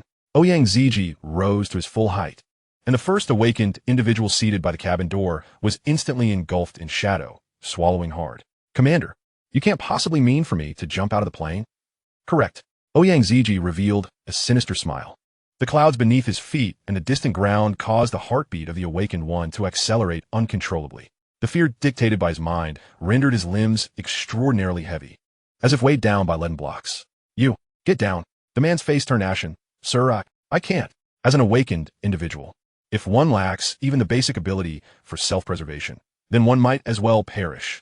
Ouyang Ziji instantly delivered a kick, sending the man plummeting from the aircraft. The others aboard were engulfed in terror. Next, thus, as the plane hurtled through the sky, every 10 seconds, another individual was unceremoniously kicked out, though some voluntarily leaped. Cici, when it's your turn, I'll protect you. Who needs your protection? When it was Guan Xiaoxi's turn, she approached the aircraft's door, glancing back at Jean Gila with a determined gaze, and without hesitation, leapt from the plane. Oh no, Cici, I'm coming. Jean Gila followed suit, leaping after Guan Xiaoxi. Luo Yixue, feeling somewhat apprehensive, turned to Gu Feng and said, Turn your back. I'll check your gear. What? Worried about your man? Gu Feng teased with a smile. Don't worry, even without a parachute, I won't die. It's your turn to jump first. I'll check your gear. Luo Yixue suddenly covered his mouth, glaring at him. No nonsense. Next, Luo Yixue. It was at that moment, Ouyang Ziji unexpectedly called out her name. Luo Yixue turned back, nodded at him, and then leapt from the aircraft. After a few more individuals followed suit, Gu Feng distinctly felt the airplane was plummeting rapidly, with its altitude soon dropping below 150 meters. Generally, this height was insufficient for parachuting. Even the most seasoned paratroopers would find it a daunting challenge. A moment's inattention could spell disaster. Meanwhile, the aircraft continued its rapid descent. Gu Feng, it's your turn. Ouyang Ziji sneered. As the most gifted awakened one from Diqing, this height should pose no challenge for you, right? Or perhaps you'd prefer to forfeit. You needn't jump with this parachute. Gu Feng responded with a cold smile. Rest assured, I will take good care of your two dear brothers below. Without further ado, he leapt from the plane. Ouyang Ziji watched Gu Feng's figure disappear into the air, a cruel smile creeping across his lips. You better make it down alive. As Gu Feng descended rapidly, he soon realized that the parachute provided by Ouyang Ziji was defective. Without considering using a backup parachute, he ultimately employed his spatial transferability, landing safely. It seemed that Ouyang Ziji had prepared for contingencies when distributing the parachutes. The survival experience from his past life taught him that relying on others in extreme circumstances often led to a tragic end. The massive aircraft had long vanished from view, and he occasionally spotted monitoring balloons floating above, surveying the ground's every move. Suddenly, the rustling of branches heralded the appearance of a colossal golden ape, swinging its lengthy arm toward Gu Feng, a fourth-tier mutant beast. Gu Feng's eyes narrowed. He swiftly dodged using a teleportation skill, then drew his ghost howl sword. Well then, let the first step of my awakening be marked by your demise. In a flash, the golden ape's head fell to the ground. Gu Feng then opened the beast's belly and extracted a mid-grade spirit stone. Prior to this, the military had already captured these mutant beasts and intervened in their conditions, thus allowing Gu Feng to retrieve the spirit stone from the ape's carcass. Meanwhile, in the command center of the Yanshan base, a report was issued. Sir, all 132 awakened individuals from D Bay have safely landed. Sir, all 101 awakened from Diqing have also landed safely. Ouyang Ziji turned his gaze toward the intelligence analyst. Displeased. 101 individuals all landed safely? Are you certain? The analyst promptly displayed the statistical data on the central screen, along with the thermal distribution map of personnel throughout the Yanshan base. Yes, sir. A total of 233 awakened individuals entered the Yanshan Mountains, and all life signs are stable. Furthermore, as per your orders, the first batch of mutant beasts has been completely deployed. Chapter 157, Direct Engagement. Ouyang Ziji's eyes narrowed. Truly, the elites from Diqing and Dibei left not a single individual behind. How tedious would the game be if it were too bland? Relay the command. Deploy the second batch of mutant beasts. The analyst hesitated for a moment before finally addressing Ouyang Ziji. Sir, according to the latest data relayed from the monitoring balloons, the current kill rate of the first batch of mutant beasts does not exceed 20. Deploying a second batch now may pose excessive difficulty for these individuals, potentially leading to casualties. Ouyang Ziji scoffed. What do you understand? If there are no extreme environments, then we create one. If we do not push them to their limits, how can we force them to grow rapidly? Besides, my two younger brothers are among them. Do you think I would harm them? The analyst, intimidated by Ouyang Ziji's piercing gaze, nodded obediently. As you say, sir, I will proceed as instructed. At this moment, within the Yanshan Mountains, Feng effortlessly extracted a scroll of opening meridian techniques from the abdomen of a 5th-tier bladehorn deer. The yellow-grade, mid-tier Wuxiangong could at most open 2 meridians. This level was rather disappointing. Feng shook his head in frustration, casually stowing away. This marked the 5th mutant beast he had slain. He had no shortage of opening meridian pills and had accumulated quite a number of spirit stones. Yet he lacked a suitable technique for opening his meridians. According to the grading of techniques from his previous life, he needed to find a technique of at least Earth grade or higher to match his current strength. I wonder how Yixue is doing now. He pondered, and just then, the Lingxi ring emitted a faint warmth, and with a thought, the location of Luo Yixue appeared in his mind. Does this mean that when I think of her, she thinks of me too? A slight smile crept onto Feng's lips as he tuned into her presence, moving toward her location. The Yanshan Mountains were indeed vast. After an hour of trekking, he had covered less than a third of the distance. During this time, he temporarily lost contact with Luo Yixue. He avoided unfamiliar individuals from a distance, while those aware of Feng's potential naturally refrained from approaching him. Suddenly, a piercing scream from a girl pierced the air. Feng initially had no intention of intervening, but as he drew nearer to the source of the scream, the voice grew increasingly familiar. Could that voice belong to Mu Shaoling? Feng hesitated for a moment before hastening towards her. He found Mu Shaoling cornered by 2 6th-tier, late-stage mutant ironhide mammoths, being forced to retreat. Due to the astonishing defensive capabilities of the ironhide mammoths, Mu Shaoling's repeated attacks failed to breach their defenses, let alone inflict any damage upon them. At that moment, a colossal mammoth unleashed a powerful wave of energy from its mouth. Mu Shaoling skillfully dodged, yet she was still caught by the residual energy, sending her flying several meters away. Boom! The ground trembled as another ironclad mammoth launched a trampling attack towards her. Its massive iron hooves rose high before coming down with tremendous force upon Mu Shaoling. In despair, she covered her ears, unable to evade the mammoth that bore down on her like a mountain, her delicate form seemingly destined to be crushed beneath its iron feet. Suddenly, a figure appeared, exuding an aura as imposing as a mountain, and delivered a powerful kick to the mammoth. The hefty body of the mammoth tilted in the air and was then forcefully knocked aside. Such was the strength of Feng's talent, which had undergone a transformative evolution after his ascension. Woohoo! Is that you, Brother Feng? Mu Shaoling cried, tears streaming down her face. Those 2 massive elephants were terrifying. I nearly got trampled. Like a savior, she wept uncontrollably. Ding! Received 10 affection points from Mu Shaoling. Feng felt a bit overwhelmed by her tears. Hey, little lady, please stop crying. There are still 4 eyes watching. Woo, it's my first time encountering such gigantic beasts. So, are you going to fight or not? Of course I will. Mu Shaoling puffed out her chest defiantly, rubbing her eyes and lifting her head. After a moment, her face flushed with embarrassment as she said, but my legs are too weak to stand. Brother Feng, could you help me up? Feng sighed. Fine. This little girl seemed not just inexperienced with such enormous beasts, but it appeared she had never even killed a chicken. He might as well take matters into his own hands. In an instant, the ironclad mammoth attacked once more. Without hesitation, Feng unleashed the first move of the Panlong 8 swords. Thunder Dragon breaks the wind, breaking through its defenses. The second move, Azure Dragon emerges from the sea, inflicting heavy damage. When he executed the third move, Dragon soars across the land. The ghostly throat sword finally struck the mammoth's vital spot with precision. The ironclad mammoth crashed to the ground. At that moment, Feng felt the spiritual energy within him reach a critical threshold. One more strike, and he would need to recover his energy immediately, or the consequences would be dire. Xiaoling, focus on regaining your strength. For the time being, I may need you to protect me. At last, Mu Xiaoling stopped her sobbing, wiped her tears, and nodded solemnly. Brother Gu Feng, rest assured, I will protect you even if it costs me my life. Gu Feng steadied himself. The fourth sword, earth-shattering dragon. Instantly, the ghostly throat sword emitted a resounding sword cry, its intent swirling like a frenzied dragon as it surged towards the iron-clad mammoth. Boom! The ghostly throat sword pierced through the mammoth's steel-like body, creating a blood-red hole, as thick as a python, that penetrated through its heart. Moments later, the last remaining mammoth fell tragically to the ground. Gu Feng then sliced open the mammoth's iron-like hide. Truly a six-tier beast, he extracted 2 high-quality opening vein pills and a scroll of low-grade profound technique from its carcass.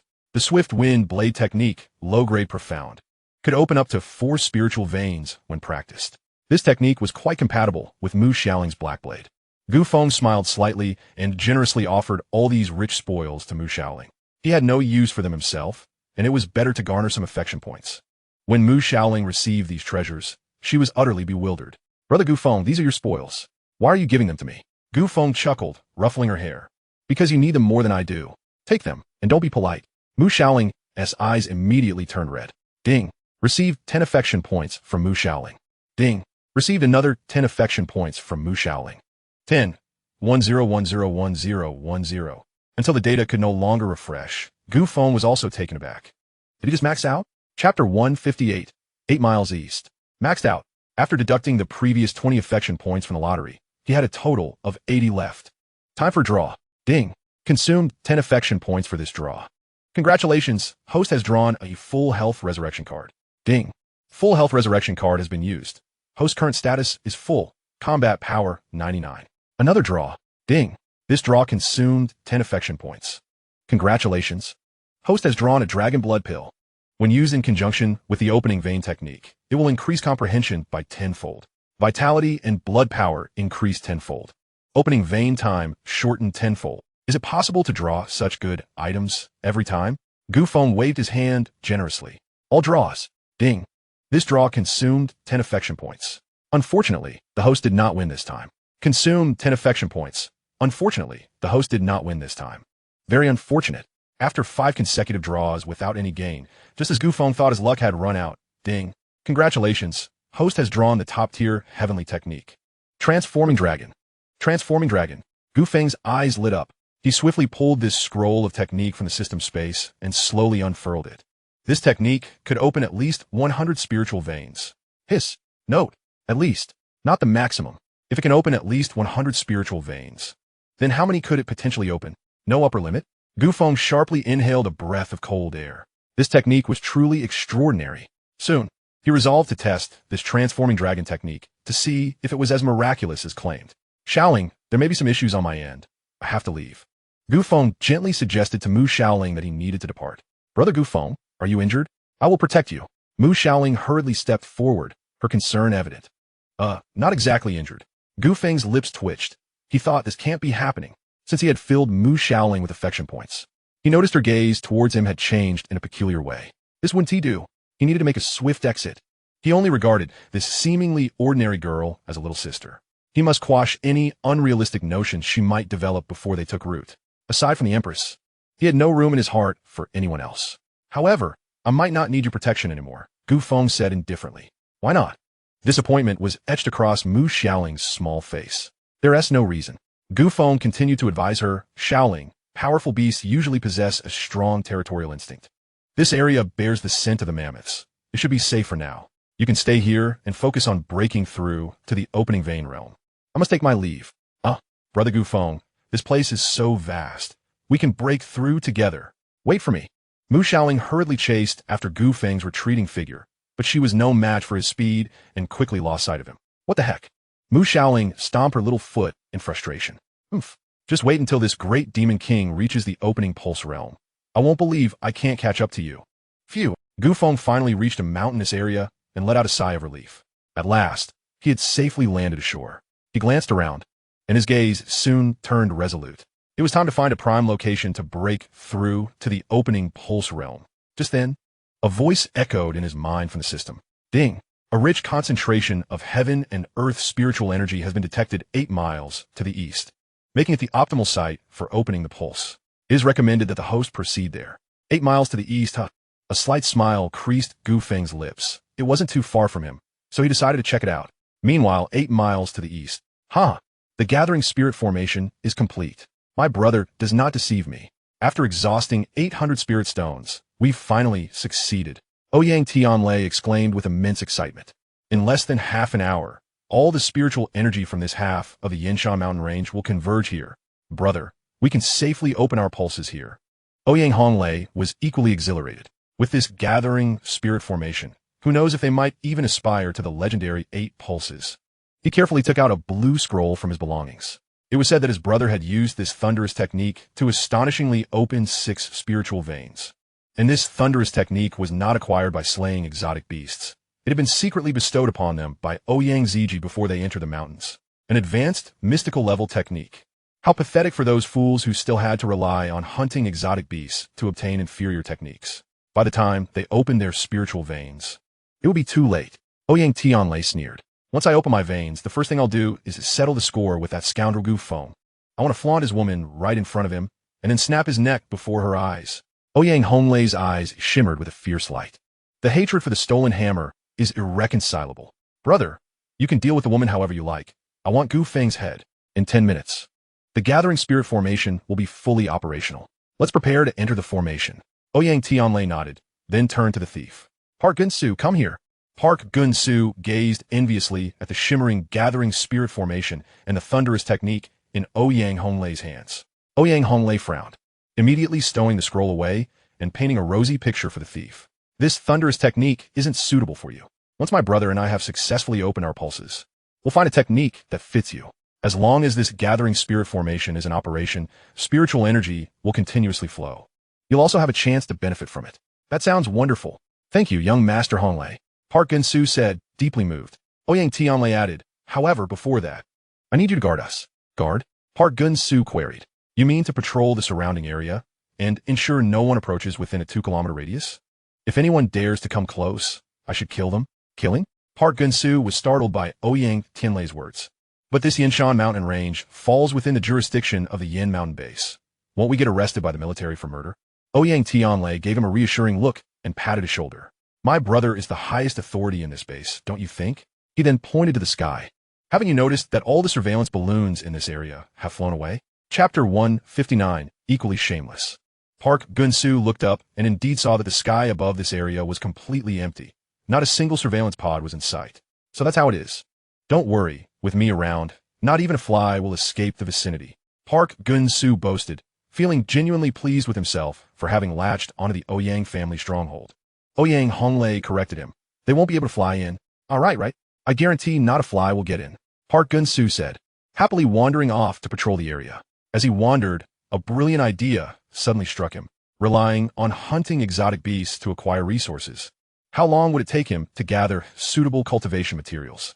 The pace was simply too slow. However, he could resort to robbery. Stealing resources from solitary awakeners of the Great Xia was far more efficient than toiling away hunting exotic beasts. This place, devoid of surveillance pods, was an excellent locale for plundering. With this thought in mind, Park Gunsu couldn't help but feel a surge of self-satisfaction. He immediately intensified his patrol efforts. At that moment, his pupils constricted slightly as he spotted a figure approaching.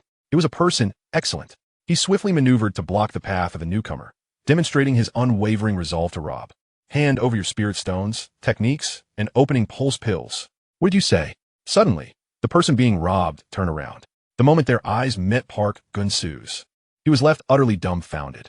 Gu Feng, what are you doing here? In an instant, Park Gunsu's hair stood on end, and he felt as though he might die. Memories of being brutally beaten by Gu Feng on the plain, and the scene of Gu Feng thrashing the Ouyang brothers at the Ritz-Carlton flashed vividly in his mind.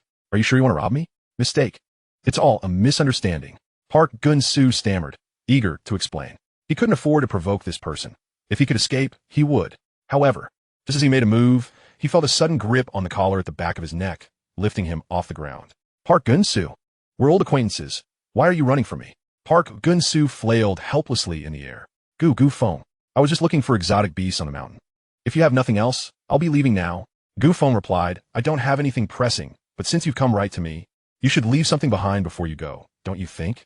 Park Gun-su's face twisted into a pained semblance of a smile. You mean, you're going to rob me? Gu Feng nodded with a cheerful grin. Quickly, tell me what good stuff you've got. Let me have a look. 1 minute later, Park Gun-su was nearly ready to strip off his undergarments. Big brother Gu, all my belongings are right here. I swear there's not a single scrap left. Ah, I see, Gu Feng said, stroking his chin as he admired the thief's well-built physique. No wonder the news reports claim that women from the Rogue Nation are fond of seeking out American soldiers. It appears to be an objective truth. You understand, right? Brother Gu Feng? Now may I take my leave? Noticing Gu Feng's silence, he cautiously began to don the garments he had recently shed. Wait, Park Gun-suk, startled, felt a tightening sensation in his groin. Is there anything else? Gu Feng inquired. Last time, I neglected to ask you, what kind of organization is the Rogue Nation Alliance? Park Gun-suk exhaled slightly, replying, the Rogue Nation Alliance is akin to the Island Nation Alliance. Gu Feng responded, then what is the Island Nation Alliance? After a moment of contemplation, Park Gun-suk explained, with the imminent Red Moon crisis and the increasingly dire situation of beast invasions, the federal government has issued a policy supporting larger nations in aiding smaller ones, advocating for the unity of all humanity. This means that smaller nations like us, the Rogue Nation and the Island Nation, can spontaneously form an Awakeners Alliance due to our limited population, small territory, and scarce resources. Upon obtaining the federal government's permission, members of the Alliance can travel worldwide for the exchange of abilities and knowledge, only to return to our homeland for combat later. Gu Feng scoffed, exchange and learning. How eloquently put. In essence, these individuals are nothing more than the federal government's hounds and lackeys, cloaked in legitimacy to pillage resources from other nations. I am fulfilling the request of His Excellency the President, being among the first batch to arrive into Xia for study and exchange. And there will surely be a second and third batch of Alliance members coming. Park Gun-suk asserted, Brother Gu Feng, I have said all I needed to. May I now take my leave? Gu Feng regarded him coolly and stated, answer my final question. Where have Ouyang Tianlei and Ouyang Honglei gone? I don't know. No. You must know. The rogue nationalist clenched his teeth, enduring the relentless pressure from Gu Feng. His psyche had already been severely tormented. I do know. However, we rogue nationals are renowned for our integrity globally. We would never betray our allies. He swiftly shifted his tone. But if you truly grant me clemency, I might be persuaded to compromise my principles and reveal their whereabouts. He declared with a sense of dignity. I promise you, speak. Park Gun-suk, still wary, insisted. You must swear to the heavens that you will release me, that you will not kill me, and only then will I tell you. Gu Feng smiled and replied, very well. I swear that as long as you disclose the whereabouts of Ouyang Tianlei and the others, I shall not kill you, and I will indeed set you free. Finally, Park Gun-suk breathed a sigh of relief and divulged everything regarding the impending awakening of the Ouyang brothers, leaving no detail unspoken. Oh, such a development exists? Gu Feng's eyes sparkled brightly, akin to a galaxy of stars. However, you must absolutely not disclose that I was the one who told you. Upon uttering this, Park Gun-suk attempted to depart. Gu Feng smiled faintly. Rest assured, this secret will remain undisclosed. In a swift motion, he teleported forward and bound the rogue nationalist tightly. What are you doing? You promised not to kill me. You would let me go. In a moment of desperation, Park Gun-suk even began to curse himself, reflecting his true anxiety. Do not compare me to you rogue nationals. I find it distasteful. Am I not sparing your life for now? Why the panic? With that, Gu Feng sealed his mouth and, using the ghost blade, inflicted a shallow cut on Park Gun-suk's wrist. The scent of blood swiftly permeated the forest. See, I have fulfilled my promise. You are free and not dead. Fear not. Soon those beasts will come drawn by the scent, and you shan't be alone for long. Gu Feng smirked wickedly before vanishing from Park Ju.